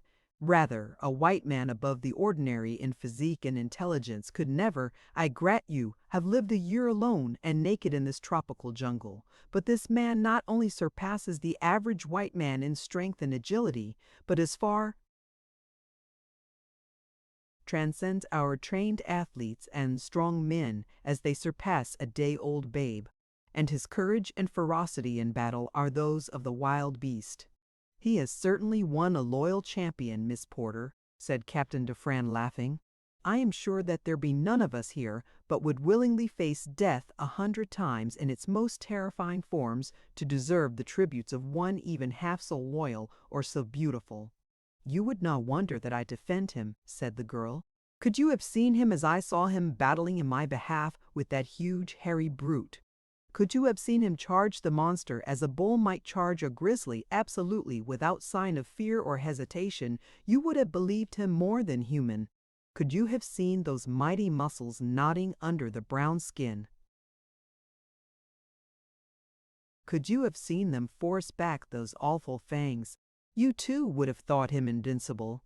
And could you have seen the chivalrous treatment which he accorded a strange girl, of a strange race, you would feel the same absolute confidence in him that I feel." "You have won your suit, my fair pleader," cried the captain. "This court finds the defendant not guilty, and the cruiser shall wait a few days longer that he may have an opportunity to come and thank the divine Portia." "For the Lord's sake, honey," cried Esmeralda, "you all don't mean to tell Emmy that you're going to stay right here in this here land of carnivable animals when you all got the opportunity to escapade on that boat? Don't you tell me that, honey." "Why, Esmeralda, you should be ashamed of yourself," cried Jane. "Is this any way to show your gratitude to the man who saved your life twice?" "Well, Miss Jane, that's all just as you say, but that there forest man never did save us to stay here. He done save us so we all could get away from here. I expect he be mighty peevish when he find we ain't got no more sense than to stay right here after he done give us the chance to get away. I hoped I'd never have to sleep in this here geological garden another night and listen to all them lonesome noises that come out of that jumble after dark." "I don't blame you a bit, Esmeralda," said Clayton. "And you certainly did hit it off right when you called them lonesome noises. I never have been able to find the right word for them. But that's it, don't you know? Lonesome noises. You and Esmeralda had better go and live on the cruiser," said Jane in fine scorn. "What would you think if you had to live all of your life in that jungle as our forest man has done?" "I'm afraid I'd be a blooming bounder as a wild man," laughed Clayton ruefully. "Those noises at night make the hair on my head bristle. I suppose that I should be ashamed to admit it, but it's the truth." "I don't know about that," said Lieutenant Charpentier. "I never thought much about fear, and that sort of thing never tried to determine whether I was a coward or brave man. But the other night as we lay in the jungle thereafter poor Darnot was taken, and those jungle noises rose and fell around us, I began to think that I was a coward indeed. It was not the roaring and growling of the big beasts that affected me so much as it was the stealthy noises, the ones that you heard suddenly close by, and then listened vainly for a repetition of the unaccountable sounds as of a great body moving almost noiselessly, and the knowledge that you didn't know how close it was, or whether it were creeping closer after you ceased to hear it. It was those noises and the eyes. Mon Dieu! I shall see them in the dark forever. The eyes that you see and those that you don't see but feel. Ah, they are the worst." All were silent for a moment, and then Jane spoke. "And he is out there," she said in an awe-hushed whisper. "Those eyes will be glaring at him tonight, and at your comrade Lieutenant Darnot. Can you leave them, gentlemen? without at least rendering them the passive succor which remaining here a few days longer might ensure them. "Tut, tut, child," said Professor Porter. "Captain Dufresne is willing to remain, and for my part I am perfectly willing as I always have been to humor your childish whims." "We can utilize the morrow in recovering the chest, Professor," suggested Mr. Philander. Quite so, Mr. Philander. I had almost forgotten the treasure," exclaimed Professor Porter. "Possibly we can borrow some men from Captain Dufresne to assist us, and one of the prisoners to point out the location of the chest." "Most assuredly, my dear Professor, we are all yours to command," said the captain. And so it was arranged that on the next day Lieutenant Charpentier was to take a detail of 10 men, and one of the mutineers of the Arrow, as a guide, and unearth the treasure, and that the cruiser would remain for a full week in the little harbor. At the end of that time, it was to be assumed that Darnot was truly dead, and that the forest man would not return while they remained. Then 2 vessels were to leave with all the party. Professor Porter did not accompany the treasure seekers on the following day, but when he saw them returning empty-handed toward noon, he hastened forward to meet them. His usual preoccupied indifference entirely vanished, and in its place a nervous and excited manner. "Where is the treasure?" he cried to Clayton, while yet 100 feet separated them. Clayton shook his head. "Gone," he said, as he neared the professor. "Gone. He cannot be." "Who could have taken it?" cried Professor Porter. "God only knows, Professor," replied Clayton. "We might have thought the fellow who guided us was lying about the location, but his surprise and consternation on finding no chest beneath the body of the murdered Snipes were too real to be feigned. And then our spade showed us that something had been buried beneath the corpse, for a hole had been there, and it had been filled with loose earth." "But who could have taken it?" repeated Professor Porter. "Suspicion might naturally fall on the men of the cruiser," said Lieutenant Charpentier. "But for the fact that Sub-Lieutenant Yanviers here assures me that no men have had shore leave, that none has been on shore since we anchored here except under command of an officer. I do not know that you would suspect our men, but I am glad that there is now no chance for suspicion to fall on them," he concluded. "It would never have occurred to me to suspect the men to whom we owe so much," replied Professor Porter graciously. "I would as soon suspect my dear Clayton here, or Mr. Philander." The Frenchmen smiled, both officers and sailors. It was plain to see that a burden had been lifted from their minds. "The treasure has been gone for some time," continued Clayton. "In fact, the body fell apart as we lifted it, which indicates that whoever removed the treasure did so while the corpse was still fresh, for it was intact when we first uncovered it." "There must have been several in the party," said Jane, who had joined them. "You remember that it took 4 men to carry it." "By Jove!" cried Clayton. "That's right. It must have been done by a party of blacks. Probably one of them saw the men bury the chest and then returned immediately after with a party of his friends and carried it off." "Speculation is futile," said Professor Porter sadly. "The chest is gone. We shall never see it again, nor the treasure that was in it." Only Jane knew what the loss meant to her father, and none there knew what it meant to her. 6 days later, Captain Dufresne announced that they would sail early on the morrow. Jane would have begged for a further reprieve, had it not been that she too had begun to believe that her forest lover would return no more. In spite of herself, she began to entertain doubts and fears. The reasonableness of the arguments of these disinterested French officers commenced to convince her against her will. That he was a cannibal she would not believe, but that he was an adopted member of some savage tribe at length seemed possible to her. She would not admit that he could be dead. It was impossible to believe that that perfect body, so filled with triumphant life, could ever cease to harbor the vital spark, as soon believed that immortality were dust. As Jane permitted herself to harbor these thoughts, others equally unwelcome forced themselves upon her. If he belonged to some savage tribe, he had a savage wife, a dozen of them perhaps, and wild, half-caste children. The girl shuddered, and when they told her that the cruiser would sail on the morrow, she was almost glad. It was she, though, who suggested that arms, ammunition, supplies, and comforts be left behind in the cabin, ostensibly for that intangible personality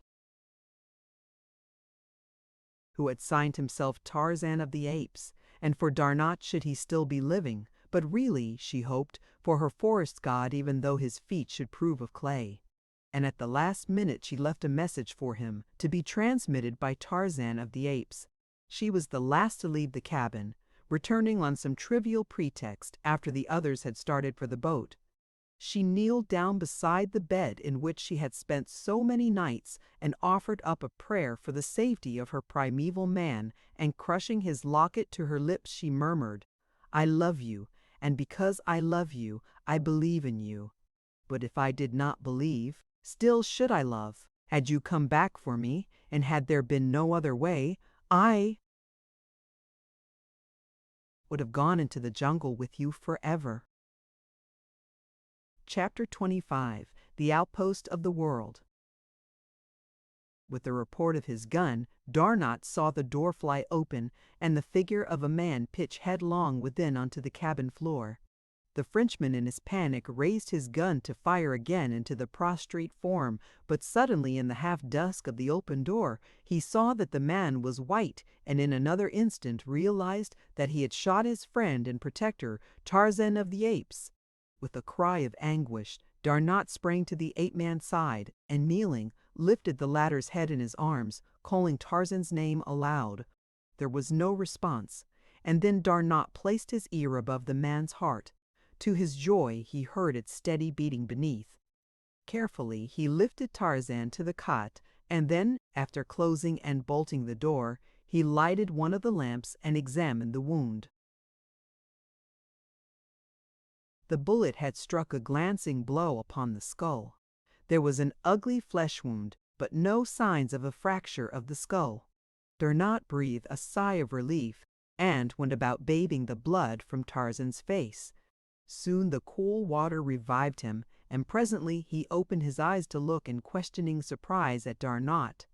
The latter had bound the wound with pieces of cloth, and as he saw that Tarzan had regained consciousness, he arose and going to the table wrote a message which he handed to the ape-man, explaining the terrible mistake he had made, and how thankful he was that the wound was not more serious.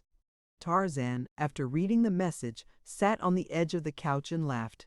"It is nothing," he said in French, and then, his vocabulary failing him, he wrote, "You should have seen what Bolgani did to me and Kershak and Turquoise before I killed them, then you would laugh at such a little scratch." Darnot handed Tarzan the two messages that had been left for him. Tarzan read the first one through with a look of sorrow on his face. The second one he turned over and over, searching for an opening. He had never seen a sealed envelope before. At length he handed it to Darnot. The Frenchman had been watching him, and knew that Tarzan was puzzled over the envelope. How strange it seemed that to a full-grown white man an envelope was a mystery. Darnot opened it and handed the letter back to Tarzan. Sitting on a campstool, the ape-man spread the written sheet before him and read, "Tio Tarzan of the Apes, before I leave let me add my thanks to those of Mr. Clayton for the kindness you have shown in permitting us the use of your cabin. That you never came to make friends with us has been a great regret to us. We should have liked so much to have seen and thanked our host. There is another I should like to thank also, but he did not come back. Though I cannot believe that he is dead, I do not know his name. He is the great white giant who wore the diamond locket upon his breast. If you know him and can speak his language, carry my thanks to him, and tell him that I waited 7 days for him to return. Tell him, also, that in my home in America, in the city of Baltimore, there will always be a welcome for him if he cares to come. I found a note you wrote me lying among the leaves beneath a tree near the cabin. I do not know how you learned to love me, who have never spoken to me, and I am very sorry if it is true, for I have already given my heart to another. but know that I am always your friend, Jane Porter." Tarzan sat with gaze fixed upon the floor for nearly an hour. It was evident to him from the notes that they did not know that he and Tarzan of the Apes were one and the same. "I have given my heart to another," he repeated over and over again to himself. Then she did not love him. How could she have pretended love and raised him to such a pinnacle of hope only to cast him down to such utter depths of despair? Maybe her kisses were only signs of friendship. How did he know? Who knew nothing of the customs of human beings? Suddenly he arose, and bidding Darnot good night as he had learned to do, threw himself upon the couch of ferns that had been Jane Porter's. Darnot extinguished the lamp and lay down upon the cot. For a week they did little but rest, Darnot coaching Tarzan in French. At the end of that time the two men could converse quite easily. One night, as they were sitting within the cabin before retiring, Tarzan turned to Darnot. "Where is America?" he said. Darnot pointed toward the northwest. "Many thousands of miles across the ocean," he replied. "Why?" "I am going there." Darnot shook his head. "It is impossible, my friend," he said. Tarzan rose, and, going to one of the cupboards, returned with a well-thumbed geography. Turning to a map of the world, he said, "I have never quite understood all this. Explain it to me, please." When Darnot had done so, showing him that the blue represented all the water on the earth, and the bits of other colors the continents and islands, Tarzan asked him to point out the spot where they now were. Darnot did so. "Now point out America," said Tarzan. And as Darnot placed his finger upon North America, Tarzan smiled and laid his palm upon the page, spanning the great ocean that lay between the two continents. "You see it is not so very far," he said. "Scarce the width of my hand." Darnot laughed. How could he make the man understand? Then he took a pencil and made a tiny point upon the shore of Africa. "This little mark," he said, "is many times larger upon this map than your cabin is upon the earth. Do you see now how very far it is?" Tarzan thought for a long time. "Do any white men live in Africa?" he asked. "Yes." "Where are the nearest?" Darnot pointed out a spot on the shore just north of them. "So close?" asked Tarzan in surprise. "Yes," said Darnot, "but it is not close. Have they big boats to cross the ocean?" "Yes. We shall go there tomorrow," announced Tarzan. Again Darnot smiled and shook his head. "It is too far. We should die long before we reached them." "Do you wish to stay here then forever?" asked Tarzan. "No," said Darnot. "Then we shall start tomorrow." "I do not like it here longer. I should rather die than remain here." "Well," answered Darnot with a shrug, "I do not know, my friend, but that I also would rather die than remain here. If you go, I shall go with you." "It is settled then," said Tarzan. "I shall start for America tomorrow." "How will you get to America without money?" asked Darnot. "What is money?" inquired Tarzan. It took a long time to make him understand, even imperfectly. "How do men get money?" he asked at last. "They work for it." "Very well. I will work for it then." "No, my friend," returned Darnot. "You need not worry about money, nor need you work for it. I have enough money for two. Enough for 20. Much more than is good for one man, and you shall have all you need if ever we reach civilization."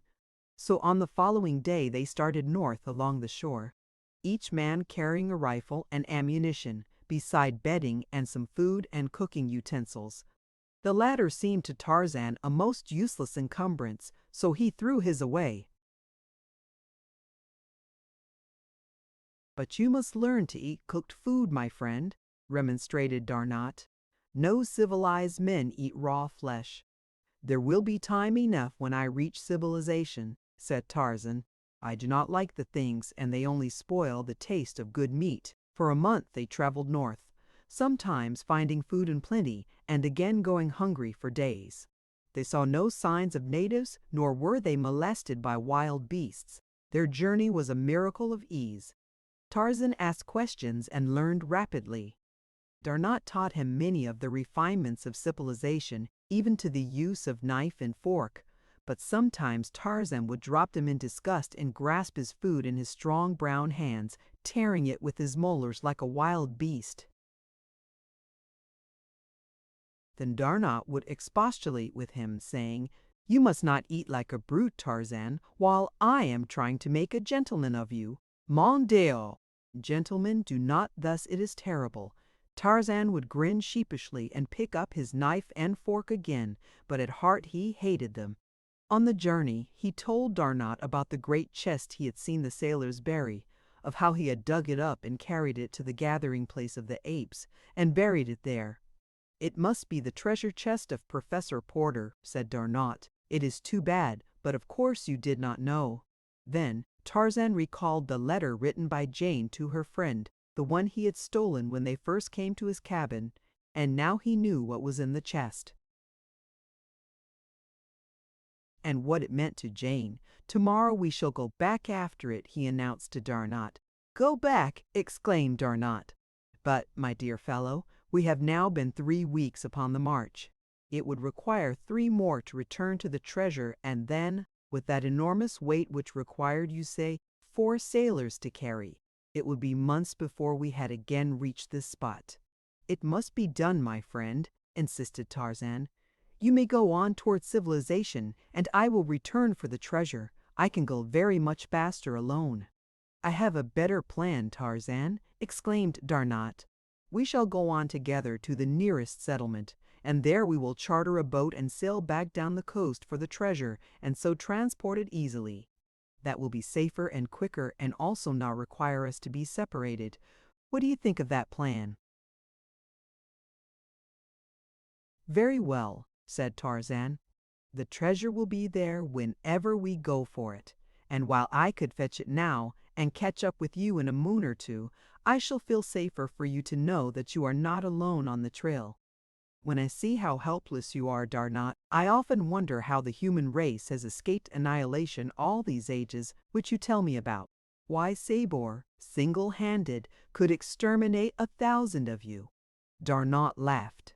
"You will think more highly of your genus when you have seen its armies and navies, its great cities, and its mighty engineering works. Then you will realize that it is mind, and not muscle, that makes the human animal greater than the mighty beasts of your jungle. Alone and unarmed, a single man is no match for any of the larger beasts. But if 10 men were together, they would combine their wits and their muscles against their savage enemies, while the beasts, being unable to reason, would never think of combining against the men. Otherwise, Tarzan of the Apes, how long would you have lasted in the savage wilderness?" "You are right, Darnot," replied Tarzan, "for if Kerchak had come to Tublat's aid that night at the Dum-Dum, there would have been an end of me. But Kerchak could never think far enough ahead to take advantage of any such opportunity. Even Kala, my mother, could never plan ahead. She simply ate what she needed when she needed it, and if the supply was very scarce, even though she found plenty for several meals, she would never gather any ahead. I remember that she used to think it very silly of me to burden myself with extra food upon the march, though she was quite glad to eat it with me, if the way chanced to be barren of sustenance." "Then you knew your mother, Tarzan?" asked Darnot in surprise. "Yes, she was a great fine ape, larger than I, and weighing twice as much." "And your father?" asked Darnot. "I did not know him." "Kala told me he was a white ape, and hairless like myself. I know now that he must have been a white man." Darnot looked long and earnestly at his companion. "Tarzan," he said at length, "it is impossible that the ape, Kala, was your mother. If such a thing can be, which I doubt, you would have inherited some of the characteristics of the ape, but you have not. You are pure man and, I should say, the offspring of highly bred and intelligent parents." "Have you not the slightest clue to your past?" "Not the slightest," replied Tarzan.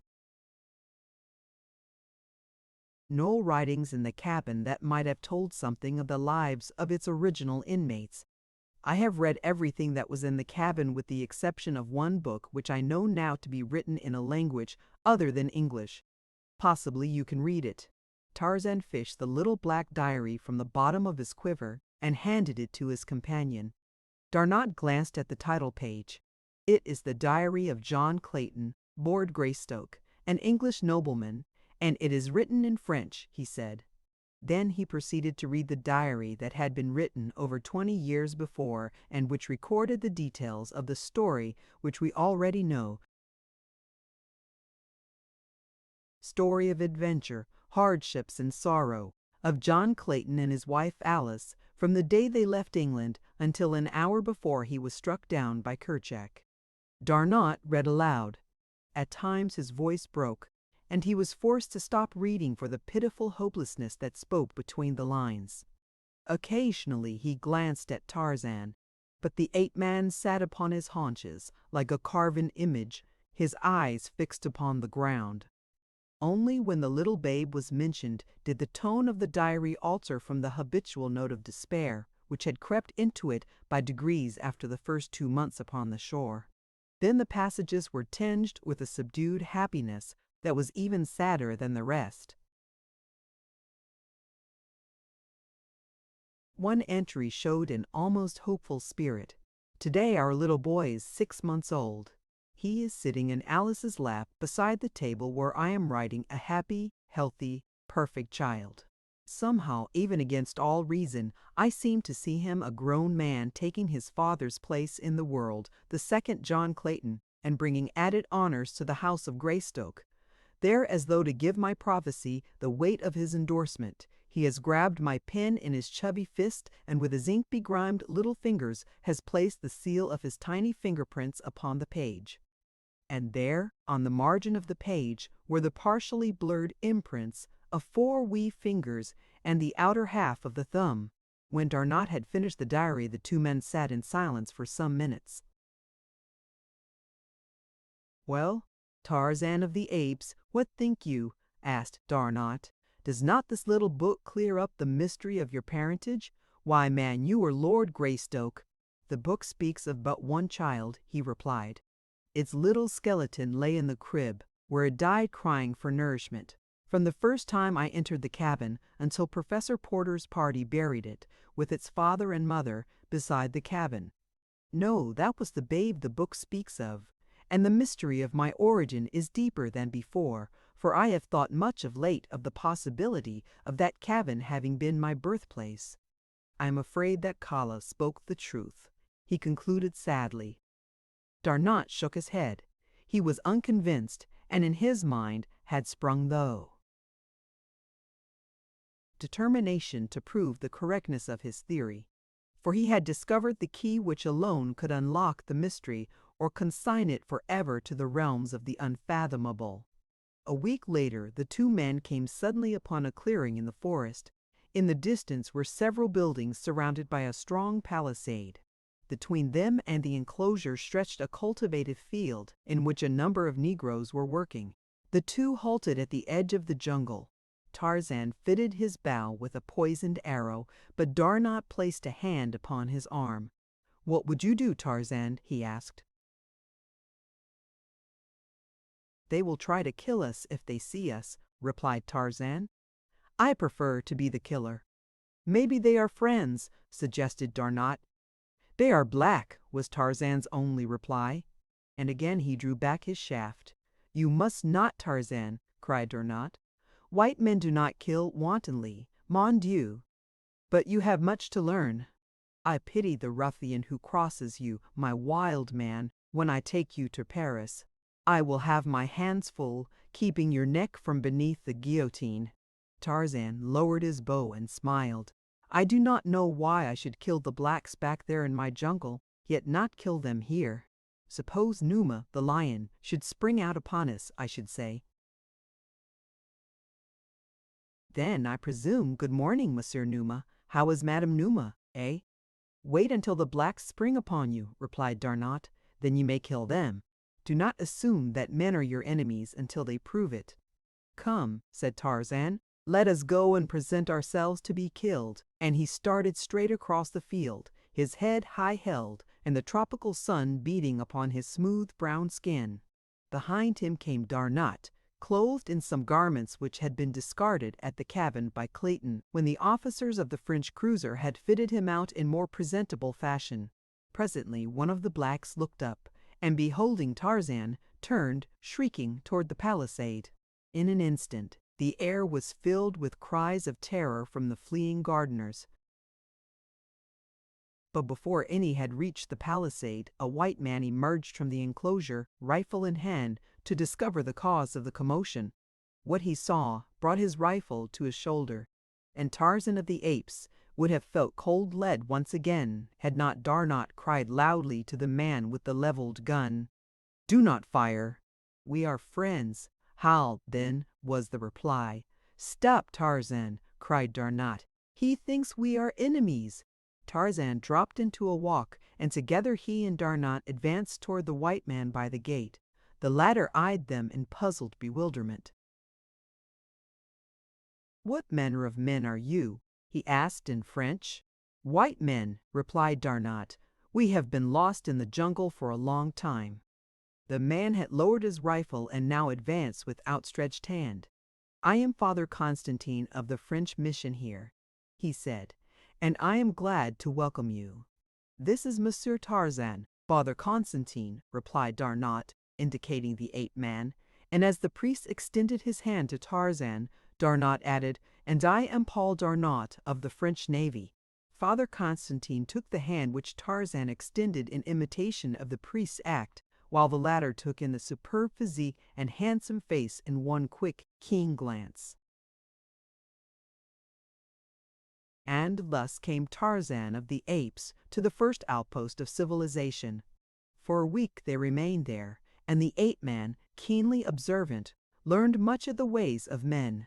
Meanwhile, black women sewed white duck garments for himself and Darnot so that they might continue their journey properly clothed.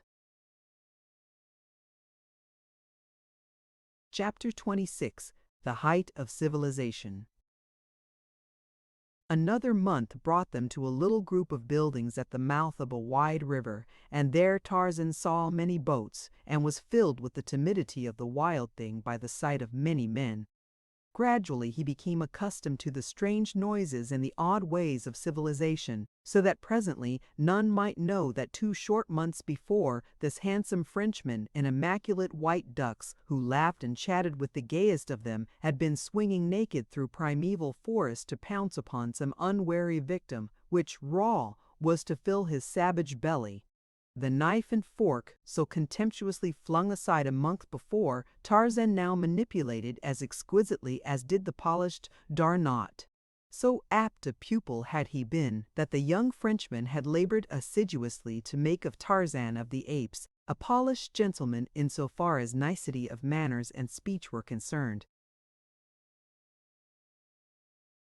"God made you a gentleman at heart, my friend," Darnot had said, "but we want his works to show upon the exterior also." As soon as they had reached the little port, Darnot had cabled his government of his safety and requested a 3 months' leave, which had been granted. He had also cabled his bankers for funds, and the enforced wait of a month, under which both chafed, was due to their inability to charter a vessel for the return to Tarzan's jungle after the treasure. During their stay at the coast town, Monsieur Tarzan became the wonder of both whites and blacks, because of several occurrences which to Tarzan seemed the merest of nothings.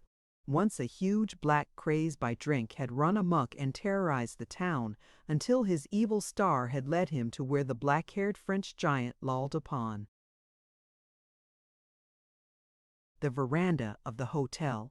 Mounting the broad steps, with brandished knife, the Negro made straight for a party of 4 men sitting at a table sipping the inevitable absinthe. Shouting in alarm, the 4 took to their heels, and then the black spied Tarzan. With a roar he charged the ape-man, while 100 heads peered from sheltering windows and doorways to witness the butchering of the poor Frenchman by the giant black. Tarzan met the rush with the fighting smile that the joy of battle always brought to his lips. As the Negro closed upon him, Steel muscles gripped the black wrist of the uplifted knife hand, and a single swift wrench left the hand dangling below a broken bone. With the pain and surprise, the madness left the black man, and as Tarzan dropped back into his chair, the fellow turned, crying with agony, and dashed wildly toward the native village. On another occasion, as Tarzan and Darnot sat at dinner with a number of other whites, the talk fell upon lions and lion hunting. Opinion was divided as to the bravery of the king of beasts, some maintaining that he was an arrant coward, but all agreeing that it was with a feeling of greater security that they gripped their express rifles when the monarch of the jungle roared about a camp at night. Darnot and Tarzan had agreed that his past to be kept secret, and so none other than the French officer knew of the ape-man's familiarity with the beasts of the jungle. "Monsieur Tarzan has not expressed himself," said one of the party. "A man of his prowess who has spent some time in Africa, as I understand Monsieur Tarzan has, must have had experiences with lions." "Yes, some," replied Tarzan dryly. "Enough to know that each of you are right in your judgment of the characteristics of the lions you have met. But one might as well judge all blacks by the fellow who ran amok last week, or decide that all whites are cowards because one has met a cowardly white. There is as much individuality among the lower orders, gentlemen, as there is among ourselves. Today we may go out and stumble upon a lion which is over timid. He runs away from us. Tomorrow we may meet his uncle or his twin brother, and our friends wonder why we do not return from the jungle. For myself, I always assume that a lion is ferocious, and so I am never caught off my guard." "There would be little pleasure in hunting," retorted the first speaker, "if one is afraid of the thing he hunts." Darnot smiled. "Tarzan afraid? "I do not exactly understand what you mean by fear," said Tarzan. "Like lions, fear is a different thing in different men. But to me, the only pleasure in the hunt is the knowledge that the hunted thing has power to harm me as much as I have to harm him. If I went out with a couple of rifles and a gun bearer and 20 or 30 beaters to hunt a lion, I should not feel that the lion had much chance, and so the pleasure of the hunt would be lessened in proportion to the increased safety which I felt. Then I am to take it that Monsieur Tarzan would prefer to go naked into the jungle, armed only with a jackknife, to kill the king of beasts," laughed the other, good-naturedly, but with the merest touch of sarcasm in his tone. "And a piece of rope," added Tarzan. Just then the deep roar of a lion sounded from the distant jungle, as though to challenge whoever dared enter the lists with him. "There is your opportunity, Monsieur Tarzan," bantered the Frenchman. "I am not hungry," said Tarzan simply. The men laughed, all but Darnot. He alone knew that a savage beast had spoken its simple reason through the lips of the ape-man. "But you are afraid, just as any of us would be, to go out there naked, armed only with a knife and a piece of rope," said the banterer. "Is it not so?" "No," replied Tarzan. "Only a fool performs any act without reason." 5,000 francs is a reason," said the other. "I wager you that amount you cannot bring back a lion from the jungle under the conditions we have named, naked and armed only with a knife and a piece of rope." Tarzan glanced toward Darnot and nodded his head. "Make it 10,000, said Darnot. "Done," replied the other. Tarzan arose. "I shall have to leave my clothes at the edge of the settlement, so that if I do not return before daylight, I shall have something to wear through the streets." "You are not going now," exclaimed the wager. "At night?" "Why not?" asked Tarzan. "Numa walks abroad at night. It will be easier to find him." "No," said the other, "I do not want your blood upon my hands. It will be foolhardy enough if you go forth by day." "I shall go now," replied Tarzan, and went to his room for his knife and rope. The men accompanied him to the edge of the jungle, where he left his clothes in a small storehouse. But when he would have entered the blackness of the undergrowth, they tried to dissuade him, and the wagerer was most insistent of all that he abandon his foolhardy venture. I will accede that you have won, he said, and the 10,000 francs are yours if you will, but give up this foolish attempt which can only end in your death.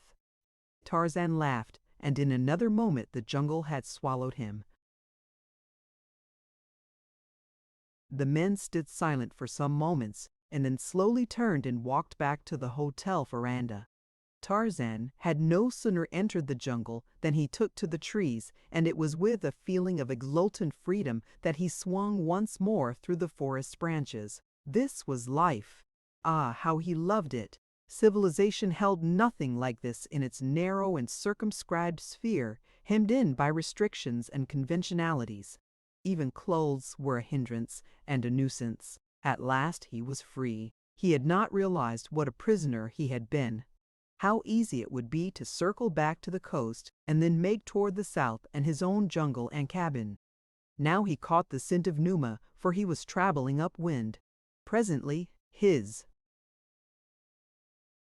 quick ears detected the familiar sound of padded feet and the brushing of a huge, fur-clad body through the undergrowth. Tarzan came quietly above the unsuspecting beast and silently stalked him until he came into a little patch of moonlight. Then the quick noose settled and tightened about the tawny throat, and, as he had done it 100 times in the past, Tarzan made fast the end to a strong branch, and while the beast fought and clawed for freedom, dropped to the ground behind him, and leaping upon the great back, plunged his long, thin blade a dozen times into the fierce heart. Then, with his foot upon the carcass of Numa, he raised his voice in the awesome victory cry of his savage tribe. For a moment Tarzan stood irresolute, swayed by conflicting emotions of loyalty to Darnot and a mighty lust for the freedom of his own jungle. At last the vision of the beautiful face and the memory of warm lips crushed to his dissolve the fascinating picture he had been drawing of his old life. The ape-man threw the warm carcass of Numa across his shoulders and took to the trees once more. The men upon the veranda had sat for an hour, almost in silence. They had tried ineffectually to converse on various subjects, and always the thing uppermost in the mind of each had caused the conversation to lapse. "Mon Dieu," said the wager at length, "I can endure it no longer. I am going into the jungle with my express and bring back that mad man." "I will go with you," said one. "And I, and I, and I," chorused the others. As though the suggestion had broken the spell of some horrid nightmare, they hastened to their various quarters and presently were headed toward the jungle, each one heavily armed. "God, what was that?" suddenly cried one of the party, an Englishman, as Tarzan's savage cry came faintly to their ears. "I heard the same thing once before," said a Belgian. "When I was in the gorilla country, my carrier said it was the cry of a great bull ape who has made a kill." Darnot remembered Clayton's description of the awful roar with which Tarzan had announced his kills, and he half smiled in spite of the horror which filled him to think that the uncanny sound could have issued from a human throat from the lips of his friend. As the party stood finally near the edge of the jungle, debating as to the best distribution of their forces, they were startled by a low laugh near them, and turning, beheld advancing toward them a giant figure bearing a dead lion upon its broad shoulders. Even Darnot was thunderstruck, for it seemed impossible that the man could have so quickly dispatched a lion with the pitiful weapons he had taken, or that alone he could have borne the huge carcass through the tangled jungle. The men crowded about Tarzan with many questions, but his only answer was a laughing depreciation of his feat. To Tarzan it was as though one should eulogize a butcher for his heroism in killing a cow, for Tarzan had killed so often for food and for self-preservation that the act seemed anything but remarkable to him. But he was indeed a hero in the eyes of these men accustomed to hunting big game.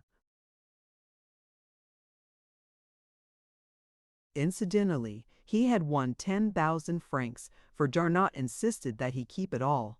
This was a very important item to Tarzan, who was just commencing to realize the power which lay beyond the little pieces of metal and paper which always changed hands when human beings rode, or ate, or slept, or clothed themselves, or drank, or worked, or played, or sheltered themselves, or drank, or worked, or played, or sheltered themselves from the rain, or cold, or sun.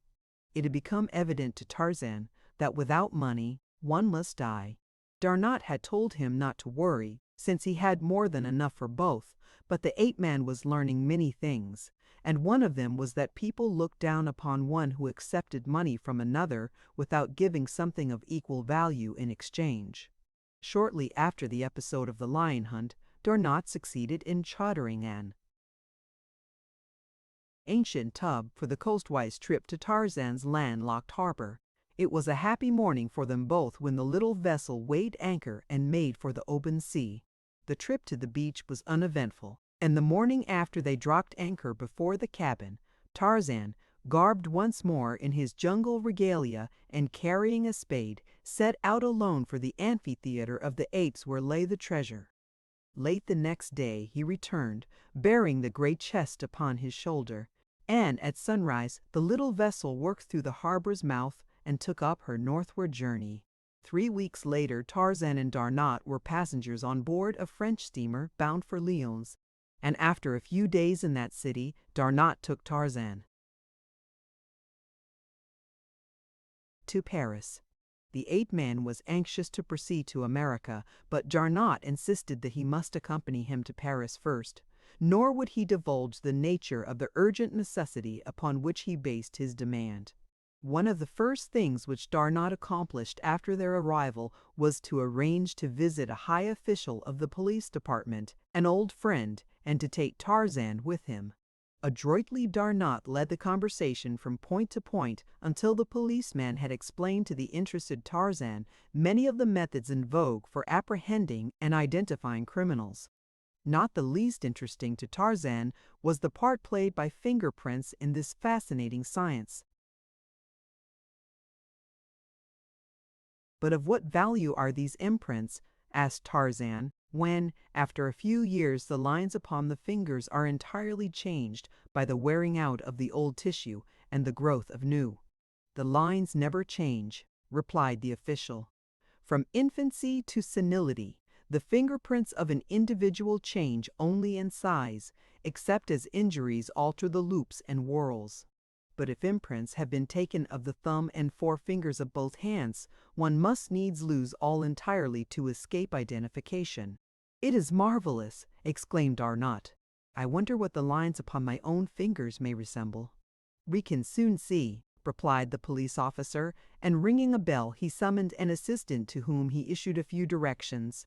The man left the room but presently returned with the little hardwood box, which he placed on his superior's desk. "Now," said the officer, "you shall have your fingerprints in a second." He drew from the little case a square of plate glass, a little tube of thick ink, a rubber roller, and a few snowy white cards. Squeezing a drop of ink onto the glass, he spread it back and forth with the rubber roller until the entire surface of the glass was covered to a satisfaction with a very thin and uniform layer of ink. "Place the forefingers of your right hand upon the glass, thus," he said to Darnot. "Now the thumb. That is right. Now place them in just the same position upon this card. Here, no, a little to the right. We must leave room for the thumb and the fingers of the left hand. There, that's it. Now the same with the left." "Come, Tarzan," cried Darnot, "let's see what your woles look like." Tarzan complied readily, asking many questions of the officer during the operation. "Do fingerprints show racial characteristics?" he asked. "Could you determine, for example, solely from fingerprints, whether the subject was Negro or Caucasian?" "I think not," replied the officer. "Could the fingerprints of an ape be detected from those of a man?" "Probably, because the apes would be far simpler than those of the higher organism. But a cross between an ape and a man might show the characteristics of either." "Progenitor?" continued Tarzan. "Yes, I should think likely," responded the official.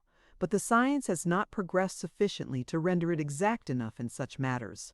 I should hate to trust its findings further than to differentiate between individuals. There it is absolute. No two people born into the world probably have ever had identical lines upon all their digits. It is very doubtful if any single fingerprint will ever be exactly duplicated by any finger other than the one which originally made it. Does the comparison require much time or labor? Asked Darnot. Ordinarily but a few moments, if the impressions are distinct. Darnot drew a little black book from his pocket and commenced turning the pages. Tarzan looked at the book in surprise. How did Darnot come to have his book? Presently Darnot stopped at a page on which were 5 tiny little smudges. He handed the open book to the policeman. Are these imprints similar to mine or Monsieur Tarzan's? Or can you say that they are identical with either?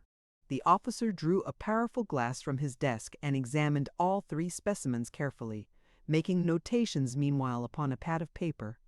Tarzan realized now what was the meaning of their visit to the police officer. The answer to his life's riddle lay in these tiny marks. With tense nerves he sat leaning forward in his chair, but suddenly he relaxed and dropped back smiling. Darnot looked at him in surprise. You forget that for 20 years the dead body of the child who made those fingerprints lay in the cabin of his father, and that all my life I have seen it lying there, said Tarzan bitterly.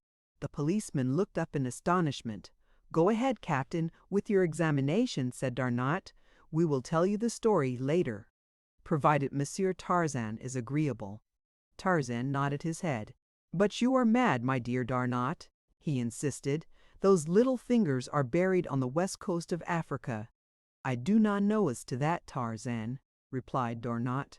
It is possible, but if you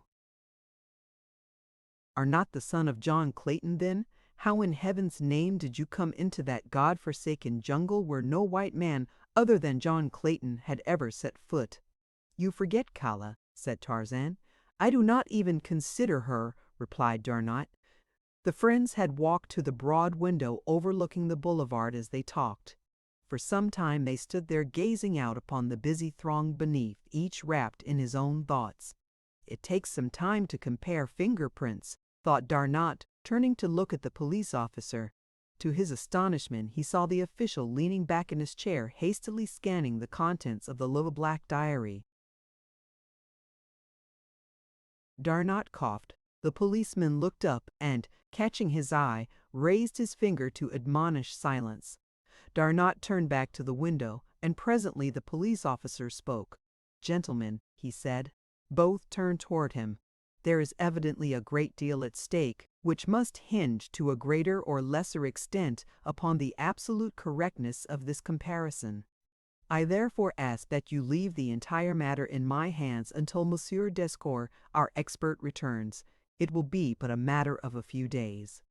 I had hoped to know at once, said Darnot. Monsieur Tarzan sails for America tomorrow.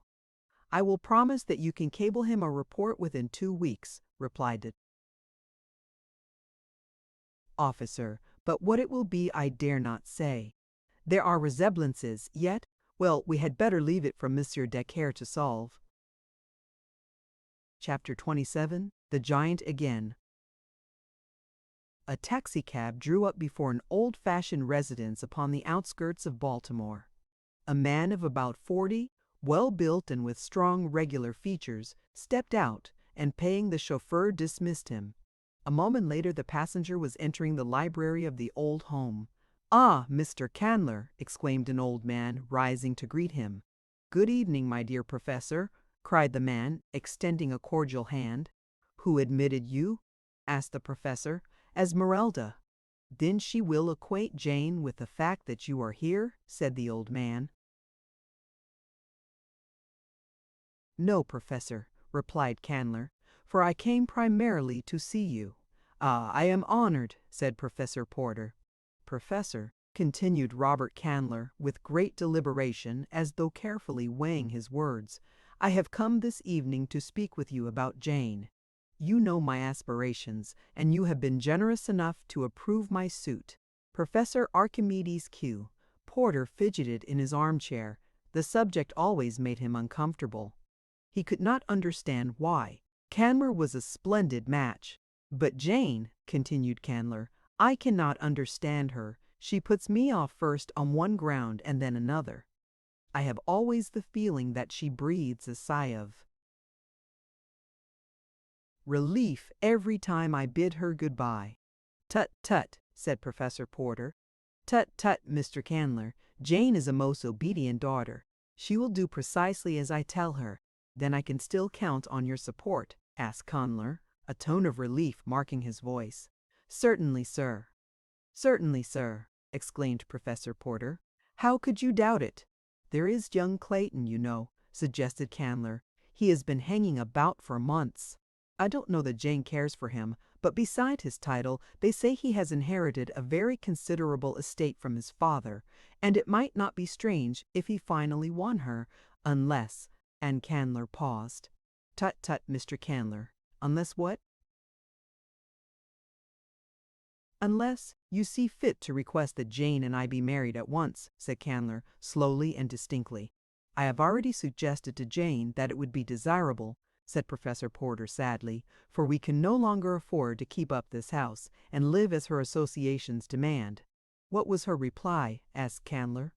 She said she was not ready to marry anyone yet, replied Professor Porter, and that we could go and live upon the farm in northern Wisconsin which her mother left her. It is a little more than self-supporting. The tenants have always made a living from it and been able to send Jane a trifle beside each year. She is planning on our going up there the first of the week. Philander and Mr. Clayton have already gone to get things in readiness for us. Clayton has gone there, exclaimed Candler, visibly chagrined. Why was I not told? I would gladly have gone and seen that every comfort was provided.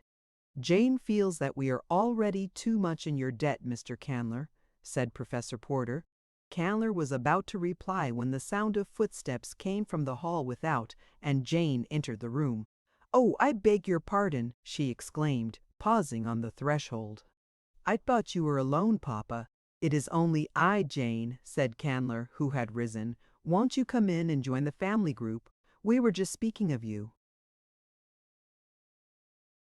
Thank you, said Jane, entering and taking the chair Candler placed for her. I only wanted to tell Papa that Toby is coming down from the college tomorrow to pack his books. I want you to be sure, Papa, to indicate all that you can do without until fall. Please don't carry this entire library to Wisconsin, as you would have carried it to Africa if I had not put my foot down. Was Toby here? Asked Professor Porter. Yes, I just left him. He and Esmeralda are exchanging religious experiences on the back porch now. Tut, tut, I must see him at once, cried the professor. Excuse me just a moment, children. And the old man hastened from the room. As soon as he was out of earshot, Candler turned to Jane. See here, Jane, he said bluntly. How long is this thing going on like this? You haven't refused to marry me, but you haven't promised either. I want to get the license tomorrow, so that we can be married quietly before you leave for Wisconsin. I don't care for any fuss or feathers, and I'm sure you don't either. The girl turned cold, but she held her head bravely. Your father wishes it, you know, added Candler. Yes, I know. She spoke scarcely above a whisper. Do you realize that you are buying me, Mr. Candler? She said finally, and in a cold, level voice. Buying me for a few paltry dollars? Of course you do, Robert Candler, and the hope of just such a contingency was in your mind when you loaned Papa the money for that hair-brained escapade, which but for a most mysterious circumstance would have been surprisingly successful. But you, Mr. Candler, would have been the most surprised. You had no idea that the venture would succeed. You are too good a businessman for that. And you are too good a businessman to loan money for buried treasure seeking, or to loan money without security unless you had some special object in view. You knew that without security you had a greater hold on the honor of the Porters than with it. You knew the one best way to force me to marry you, without seeming to force me. You have never mentioned the loan. In any other man I should have thought that the prompting of a magnanimous and noble character. But you are deep, Mr. Robert Candler. I know you better than you think I know you. I shall certainly marry you if there is no other way, but let us understand each other once and for all. While she spoke, Robert Candler had alternately flushed and paled, and when she ceased speaking he arose, and with a cynical smile upon his strong face said, "You surprise me, Jane. I thought you had more self-control, more pride. Of course you are right. I am buying you, and I knew that you knew it, but I thought you would prefer to pretend that it was otherwise.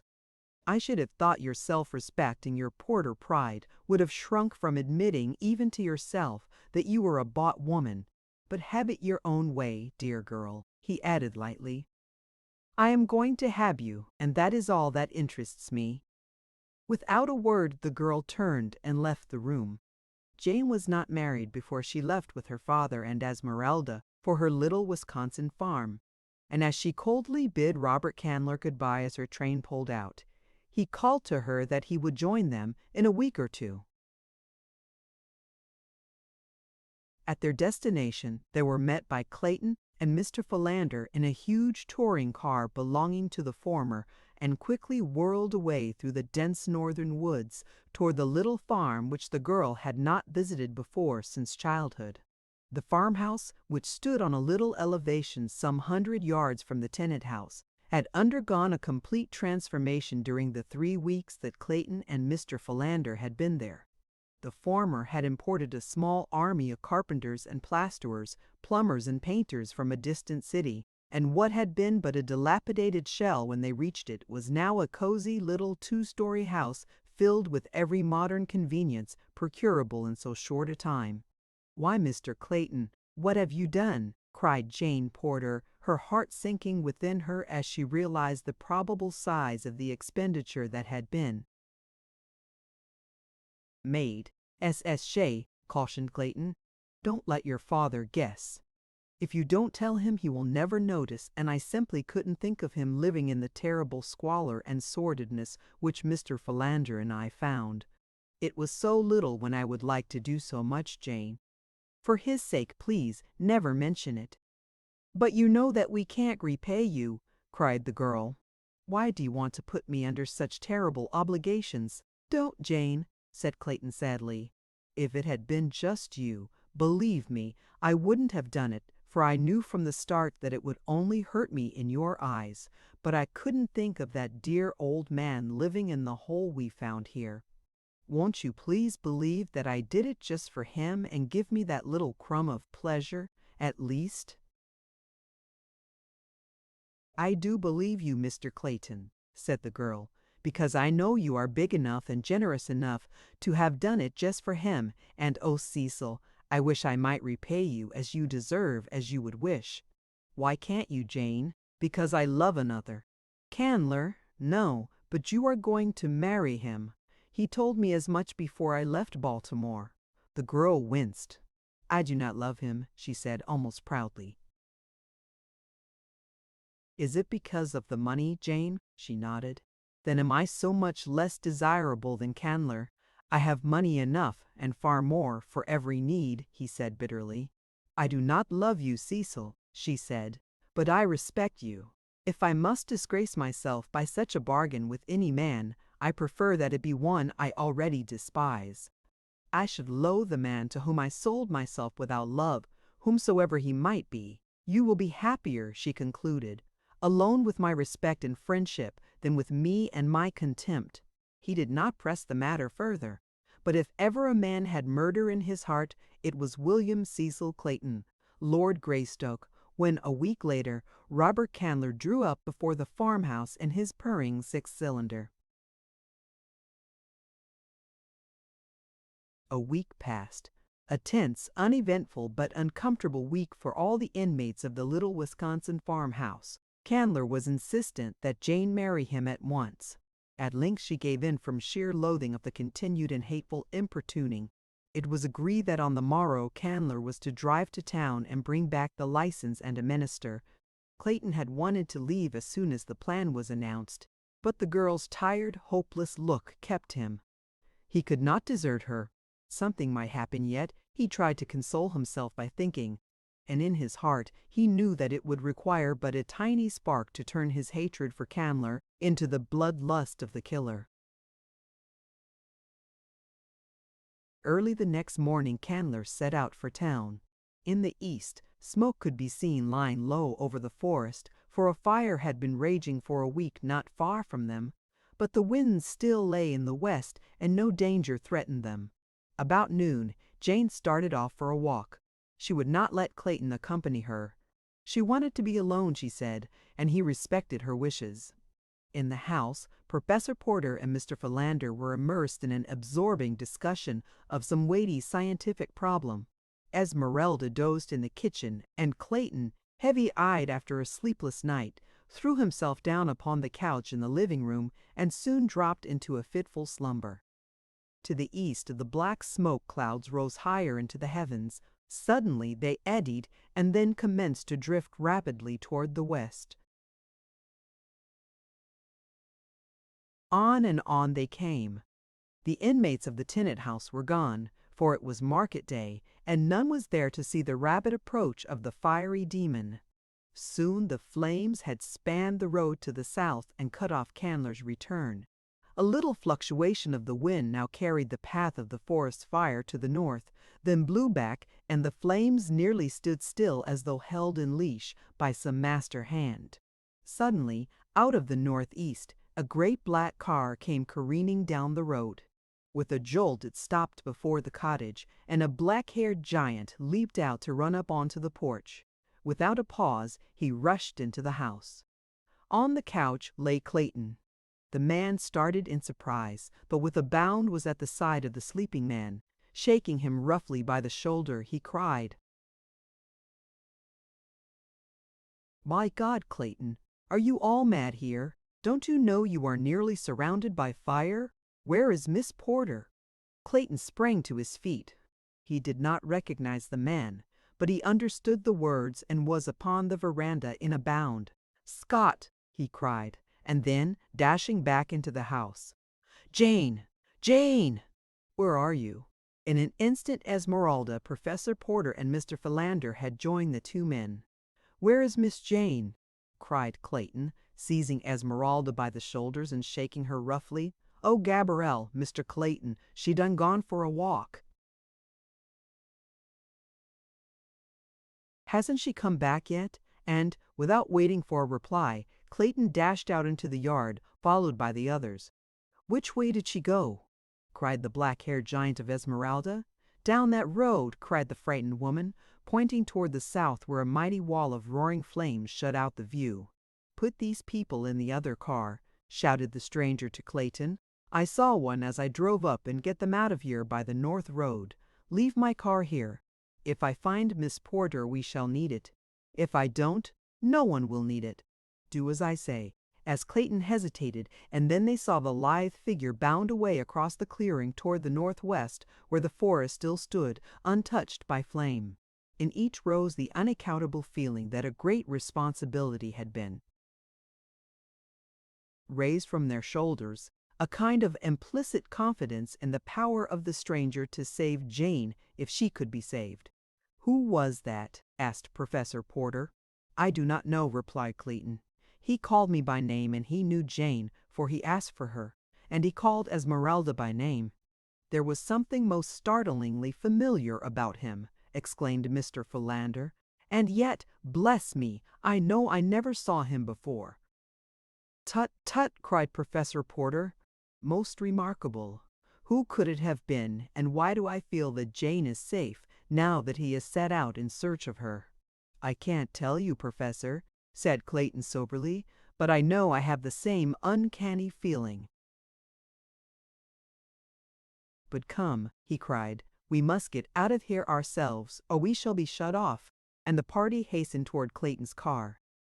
When Jane turned to retrace her steps homeward, she was alarmed to note how near the smoke of the forest fire seemed, and as she hastened onward, her alarm became almost a panic when she perceived that the rushing flames were rapidly forcing their way between herself and the cottage.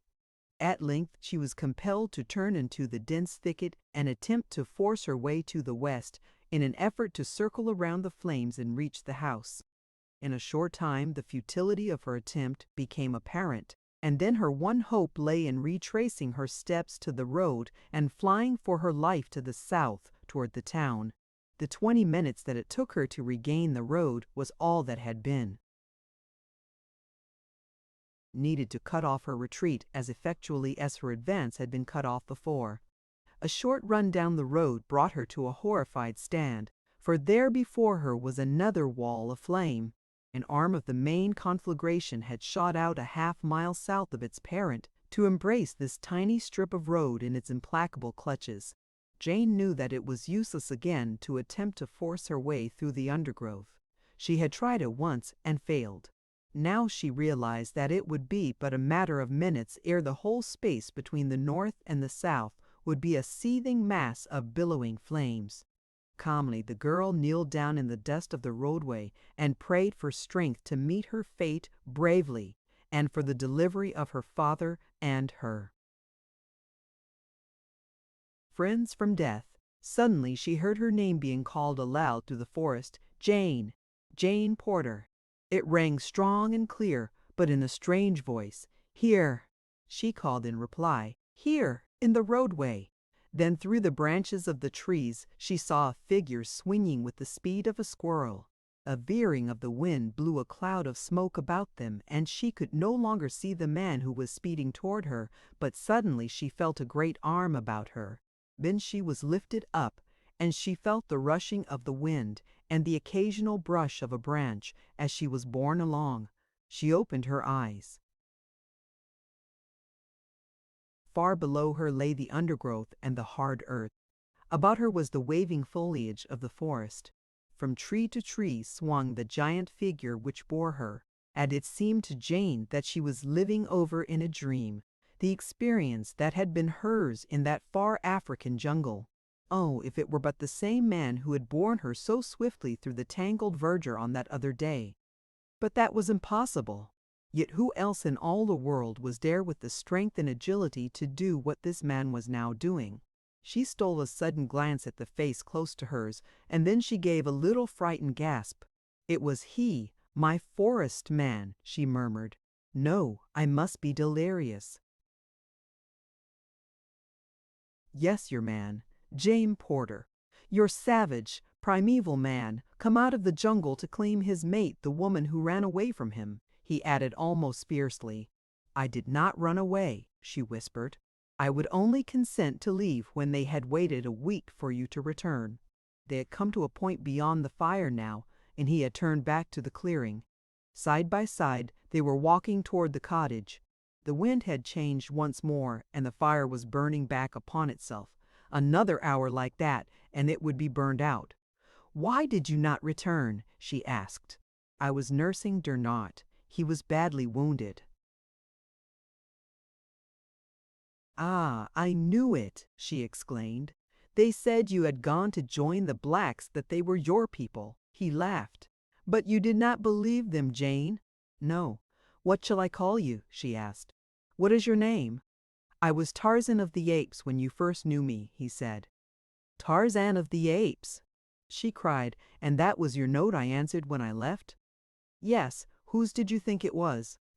I did not know, only that it could not be yours, for Tarzan of the Apes had written in English, and you could not understand a word of any language. Again, he laughed. It is a long story, but it was I who wrote what I could not speak, and now Darnot has made matters worse by teaching me to speak French instead of English. Come, he added, jump into my car. We must overtake your father. They are only a little way ahead. As they drove along, he said, Then when you said in your note to Tarzan of the Apes that you loved another, you might have meant me. I might have, she answered simply. But in Baltimore, Oh, how I have searched for you. They told me you would possibly be married by now, that a man named Candler had come up here to wed you.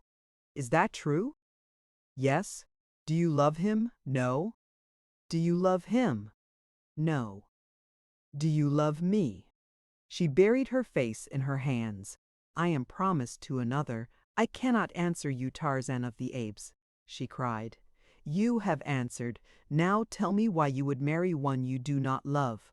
My father owes him money. Suddenly there came back to Tarzan the memory of the letter he had read and the name Robert Candler and the hinted trouble which he had been unable to understand then. He smiled. If your father had not lost the treasure, you would not feel forced to keep your promise to this man Candler. I could ask him to release me, and if he refused, I have given my promise. He was silent for a moment. The car was plunging along the uneven road at a reckless pace, for the fire showed threateningly at their right, and another change of the wind might sweep it on with raging fury across this one avenue of escape. Finally they passed the danger point, and Tarzan reduced their speed. Suppose I should ask him, ventured Tarzan. He would scarcely accede to the demand of a stranger, said the girl, especially one who wanted me himself. Turcos did, said Tarzan grimly. Jane shuddered and looked fearfully up at the giant figure beside her, for she knew that he meant the great anthropoid he had killed in her defense. This is not the African jungle, she said. You are no longer a savage beast. You are a gentleman, and gentlemen do not kill in cold blood. I am still a wild beast at heart, he said in a low voice, as though to himself. Again they were silent for a time. Jane, said the man at length, if you were free, would you marry me? She did not reply at once, but he waited patiently. The girl was trying to collect her thoughts. What did she know of this strange creature at her side? What did he know of himself? Who was he? Who his parents? Why, his very name echoed his mysterious origin and his savage life. He had no name. Could she be happy with this jungle waif? Could she find anything in common with a husband whose life had been spent in the treetops of an African wilderness, frolicking and fighting with fierce anthropoids, tearing his food from the quivering flank of fresh-killed prey, sinking his strong teeth into raw flesh and tearing away his portion while his mates growled and fought about him for their share? Could he ever rise to her social sphere? Could she bear to think of sinking to his? Would either be happy in such a horrible misalliance? You do not answer, he said. Do you shrink from wounding me? I do not know what answer to make, said Jane sadly. I do not know my own mind. You do not love me then? He asked in a level tone. Do not ask me. You will be happier without me. You were never meant for the formal restrictions and conventionalities of society's civilization would become irksome to you, and in a little while you would long for the freedom of your old life, a life to which I am as totally unfitted as you to mine. I think I understand you, he replied quietly. I shall not urge you, for I would rather see you happy than to be happy myself. I see now that you could not be happy with an ape. There was just the faintest tinge of bitterness in his voice. Don't, she remonstrated. Don't say that. You do not understand. But before she could go on, a sudden turn in the road brought them into the midst of a little hamlet. Before them stood Clayton's car surrounded by the party he had brought from the cottage. Chapter 28. Conclusion.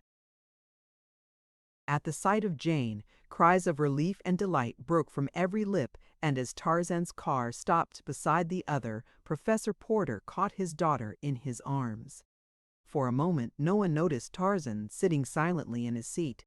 Clayton was the first to remember, and turning, held out his hand. How can we ever thank you? He exclaimed. You have saved us all. You called me by name at the cottage, but I do not seem to recall yours, though there is something very familiar about you.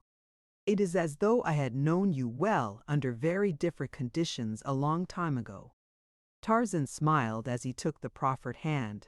"You are quite right, Monsieur Clayton," he said in French. "You will pardon me if I do not speak to you in English.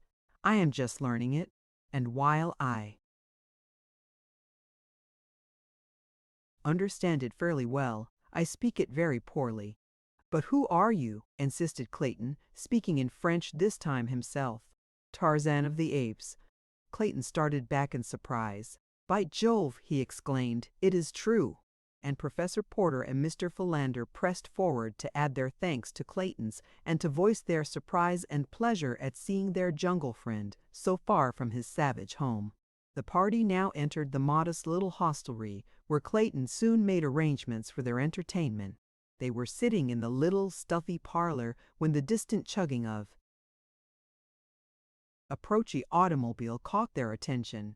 Mr. Philander, who was sitting near the window, looked out as the car drew in sight, finally stopping beside the other automobiles. "Bless me," said Mr. Philander, a shade of annoyance in his tone. "It is Mr. Candler.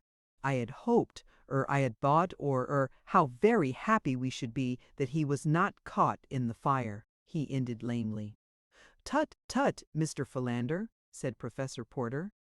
"Tut, tut, tut.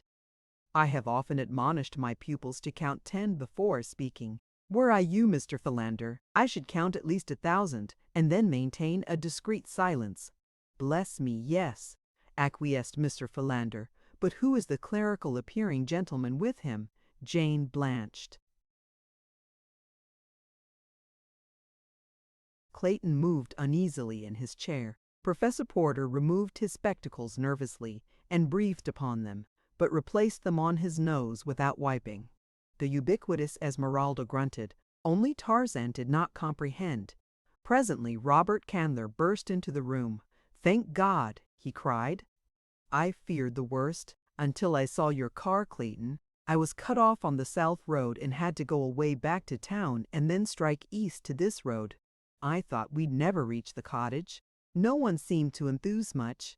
Tarzan eyed Robert Candler as Sabor eyes her prey. Jane glanced at him and coughed nervously. "Mr. Candler," she said, "this is Monsieur Tarzan, an old friend." Candler turned and extended his hand. Tarzan rose and bowed as only Darnat could have taught a gentleman to do it, but he did not seem to see Candler's hand. Nor did Candler appear to notice the oversight.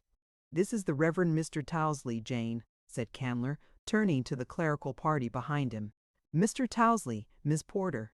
Mr. Tousley bowed and beamed. Candler introduced him to the others. "We can have the ceremony at once, Jane," said Candler. "Then you and I can catch the midnight train in town." Tarzan understood the plan instantly. He glanced out of half-closed eyes at Jane, but he did not move. The girl hesitated. The room was tense with the silence of taut nerves. All eyes turned toward Jane, awaiting her reply. "Can't we wait a few days?" she asked. "I am all unstrung. I have been through so much today." Candler felt the hostility that emanated from each member of the party. It made him angry. "We have waited as long as I intend to wait," he said roughly. "You have promised to marry me. I shall be played with no longer. I have the license, and here is the preacher. Come, Mr. Tousley. Come, Jane. There are plenty of witnesses, more than enough," he added with a disagreeable inflection, and taking Jane Porter by the arm, he started to lead her toward the waiting minister. But scarcely had he taken a single step ere a heavy hand closed upon his arm with a grip of steel. Another hand shot to his throat, and in a moment he was being shaken high above the floor as a cat might shake a mouse. Jane turned in horrified surprise toward Tarzan, and, as she looked into his face, she saw the crimson band upon his forehead that she had seen that other day in far distant Africa, when Tarzan of the Apes had closed in mortal combat with the great anthropoid Turcos. She knew that murder lay in that savage heart, and with a little cry of horror she sprang forward to plead with the ape-man. But her fears were more for Tarzan than for Candler. She realized the stern retribution which justice meet is due. The murderer. Before she could reach them, however, Clayton had jumped to Tarzan's side and attempted to drag Candler from his grasp. With a single sweep of one mighty arm, the Englishman was hurled across the room, and then Jane laid a firm white hand upon Tarzan's wrist and looked up into his eyes. "For my sake," she said. The grasp upon Candler's throat relaxed. Tarzan looked down into the beautiful face before him. "Do you wish this to live?" he asked in surprise. "I do not wish him to die at your hands, my friend," she replied. "I do not wish you to become a murderer." Tarzan removed his hand from Candler's throat. "Do you release her from her promise?" he asked. "It is the price of your life." Candler, gasping for breath, nodded. "Will you go away and never molest her further?" Again the man nodded his head, his face distorted by fear of the death that had been so close. Tarzan released him, and Candler staggered toward the door. In another moment he was gone, and the terror-stricken preacher with him. Tarzan turned toward Jane. "May I speak with you for a moment, alone?" he asked. The girl nodded and started toward the door leading to the narrow veranda of the little hotel. She passed out to await Tarzan, and so did not hear the conversation which followed. "Wait!" cried Professor Porter, as Tarzan was about to follow. The professor had been stricken dumb with surprise by the rapid developments of the past few minutes. "Before we go further, sir, I should like an explanation of the events which have just transpired. By what right, sir, did you interfere between my daughter and Mr. Candler?" "I promised him her hand, sir, and regardless of our personal likes or dislikes, sir, that promise must be kept." "I interfered, Professor Porter," replied Tarzan, "because your daughter does not love Mr. Candler. She does not wish to marry him. That is enough for me to know." "You do not know what you have done," said Professor Porter. "Now he will doubtless refuse to marry her." "He most certainly will," said Tarzan emphatically. "And further," added Tarzan, "you need not fear that your pride will suffer, Professor Porter, for you will be able to pay the Candler person what you owe him the moment you reach home." "Tut, tut, sir!" exclaimed Professor Porter. "What do you mean, sir?" "Your treasure has been found," said Tarzan. What is that you are saying?" cried the professor. "You are mad, man. It cannot be." "It is, though. It was I who stole it, not knowing either its value or to whom it belonged. I saw the sailors bury it, and, ape-like, I had to dig it up and bury it again elsewhere.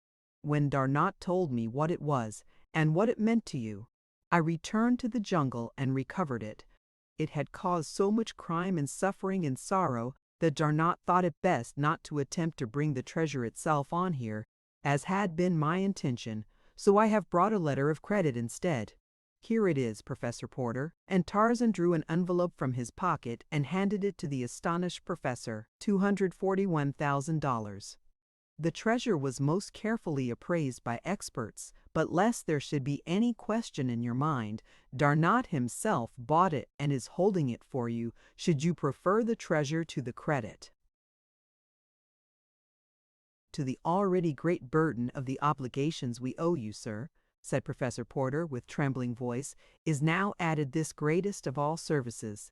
You have given me the means to save my honor." Clayton, who had left the room a moment after Candler, now returned. "Pardon me," he said. "I think we had better try to reach town before dark, and take the first train out of this forest. A native just rode by from the north, who reports that the fire is moving slowly in this direction." This announcement broke up further conversation, and the entire party went out to the waiting automobiles. Clayton, with Jane, the professor, and Esmeralda, occupied Clayton's car, while Tarzan took Mr. Philander in with him. "Bless me!" exclaimed Mr. Philander as the car moved off after Clayton. "Would ever have thought it possible?"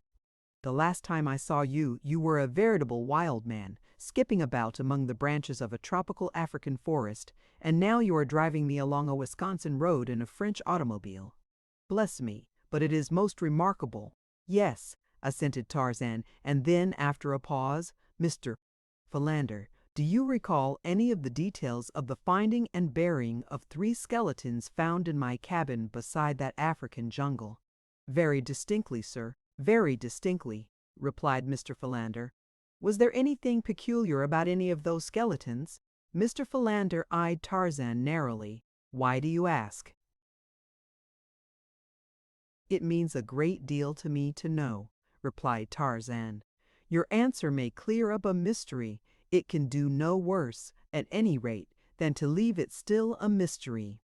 I have been entertaining a theory concerning those skeletons for the past 2 months, and I want you to answer my question to the best of your knowledge. Were the 3 skeletons you buried all human skeletons?" "No," said Mr. Philander. "The smallest one, the one found in the crib, was the skeleton of an anthropoid ape." "Thank you," said Tarzan. In the car ahead, Jane was thinking fast and furiously. She had felt the purpose for which Tarzan had asked a few words with her, and she knew that she must be prepared to give him an answer in the very near future. He was not the sort of person one could put off, and somehow that very thought made her wonder if she did not really fear him, and could she love where she feared? She realized the spell that had been upon her in the depths of that far-off jungle, but there was no spell of enchantment now in prosaic Wisconsin. Nor did the immaculate young Frenchman appeal to the primal woman in her, as had the stalwart forest god. Did she love him? She did not know now. She glanced at Clayton out of the corner of her eye. Was not here a man trained in the same school of environment in which she had been trained, a man with social position and culture such as she had been taught to consider as the prime essentials to congenial association? Did not her best judgment point to this young English nobleman, whose love she knew to be of the sort a civilized woman should crave as the logical mate for such as herself? Could she love Clayton? She could see no reason why she could not. Jane was not coldly calculating by nature, but training, environment, and heredity had all combined to teach her to reason even in matters of the heart. That she had been carried off her feet by the strength of the young giant when his great arms were about her in the distant African forest, and again today in the Wisconsin woods, seemed to her only attributable to a temporary mental reversion to type, on her part, to the psychological appeal of the primeval man to the primeval woman in her nature. If he should never touch her again, she reasoned, she would never feel attracted toward him. She had not loved him then. It had been nothing more than a passing hallucination superinduced by excitement and by personal contact. Excitement would not always mark their future relations should she marry him, and the power of personal contact eventually would be dulled by familiarity. Again she glanced at Clayton. He was very handsome and every inch a gentleman. She should be very proud of such a husband. And then he spoke a minute sooner or a minute later might have made all the difference in the world to 3 lives, but chance stepped in and pointed out to Clayton the psychological moment. "You are free now, Jane," he said. "Won't you say yes? I will devote my life to making you very happy." "Yes," she whispered. That evening in the little waiting room at the station, Tarzan caught Jane alone for a moment. "You are free now, Jane," he said, "and I have come across the ages out of the dim and distant past from the lair of the primeval man to claim you for your sake. I have become a civilized man for your sake. I have crossed oceans and continents for your sake. I have crossed oceans and continents for your sake. I will be whatever you will me to be. I can make you happy, Jane, in the life you know and love best. Will you marry me?" For the first time she realized the depths of the man's love, all that he had accomplished in so short a time solely for love of her. Turning her head, she buried her face in her arms. What had she done? Because she'd been afraid she might succumb to the pleas of this giant, she had burned her bridges behind her. In her groundless apprehension that she might make a terrible mistake, she had made a worse one. And then she told him the truth, word by word, without attempting to shield herself or condone her error. "What can we do?" he asked. "You have admitted that you love me. You know that I love you, but I do not know the ethics of society by which you are governed. I shall leave the decision to you, for you know best what will be for your eventual welfare." "I cannot tell him, Tarzan," she said. "He too loves me, and he is a good man. I could never face you nor any other honest person if I repudiated my promise to Mr. Clayton. I shall have to keep it, and you must help me bear the burden, though we may not see each other again after tonight." The others were entering the room now, and Tarzan turned toward the little window. But he saw nothing outside within. He saw a patch of greensward surrounded by a matted mass of gorgeous tropical plants and flowers, and, above, the waving foliage of mighty trees, and, over all, the blue of an equatorial sky. In the center of the greensward, a young woman sat upon a little mound of earth, and beside her sat a young giant. They ate pleasant fruit and looked into each other's eyes and smiled. They were very happy, and they were all alone. His thoughts were broken in upon by the station agent, who entered asking if there was a gentleman by the name of Tarzan in the party. "I am Monsieur Tarzan," said the ape-man. "Here is a message for you, forwarded from Baltimore. It is a cablegram from Paris." Tarzan took the envelope and tore it open. The message was from Darnot. It read, "Fingerprints prove you Greystoke. Congratulations. Dare not." As Tarzan finished reading, Clayton entered and came toward him with extended hand. Here was the man who had Tarzan's title and Tarzan's estates, and was going to marry the woman whom Tarzan loved, the woman who loved Tarzan. A single word from Tarzan would make a great difference in this man's life. It would take away his title and his lands and his castles, and it would take them away from Jane Porter also. "I say, old man," cried Clayton, "I haven't had a chance to thank you for all you've done for us. It seems as though you had your hands full saving our lives in Africa and here. I'm awfully glad you came on here. We must get better acquainted. I often thought about you, you know, and the remarkable circumstances of your environment. If it's any of my business, how the devil did you ever get into that Bali jungle?" "I was born there," said Tarzan quietly. "My mother was an ape, and of course she couldn't tell me much about it. I never knew who my father was." For the further adventures of Lord Greystoke, read The Return of Tarzan. The end. Thank you for listening to this story. I hope you enjoyed the journey, the characters, and the world they carried with them. If you enjoyed this audiobook, please subscribe to the channel and leave a comment below. Your support helps keep these stories alive and allows more timeless books to be shared with listeners around the world. Until next time, thank you for listening.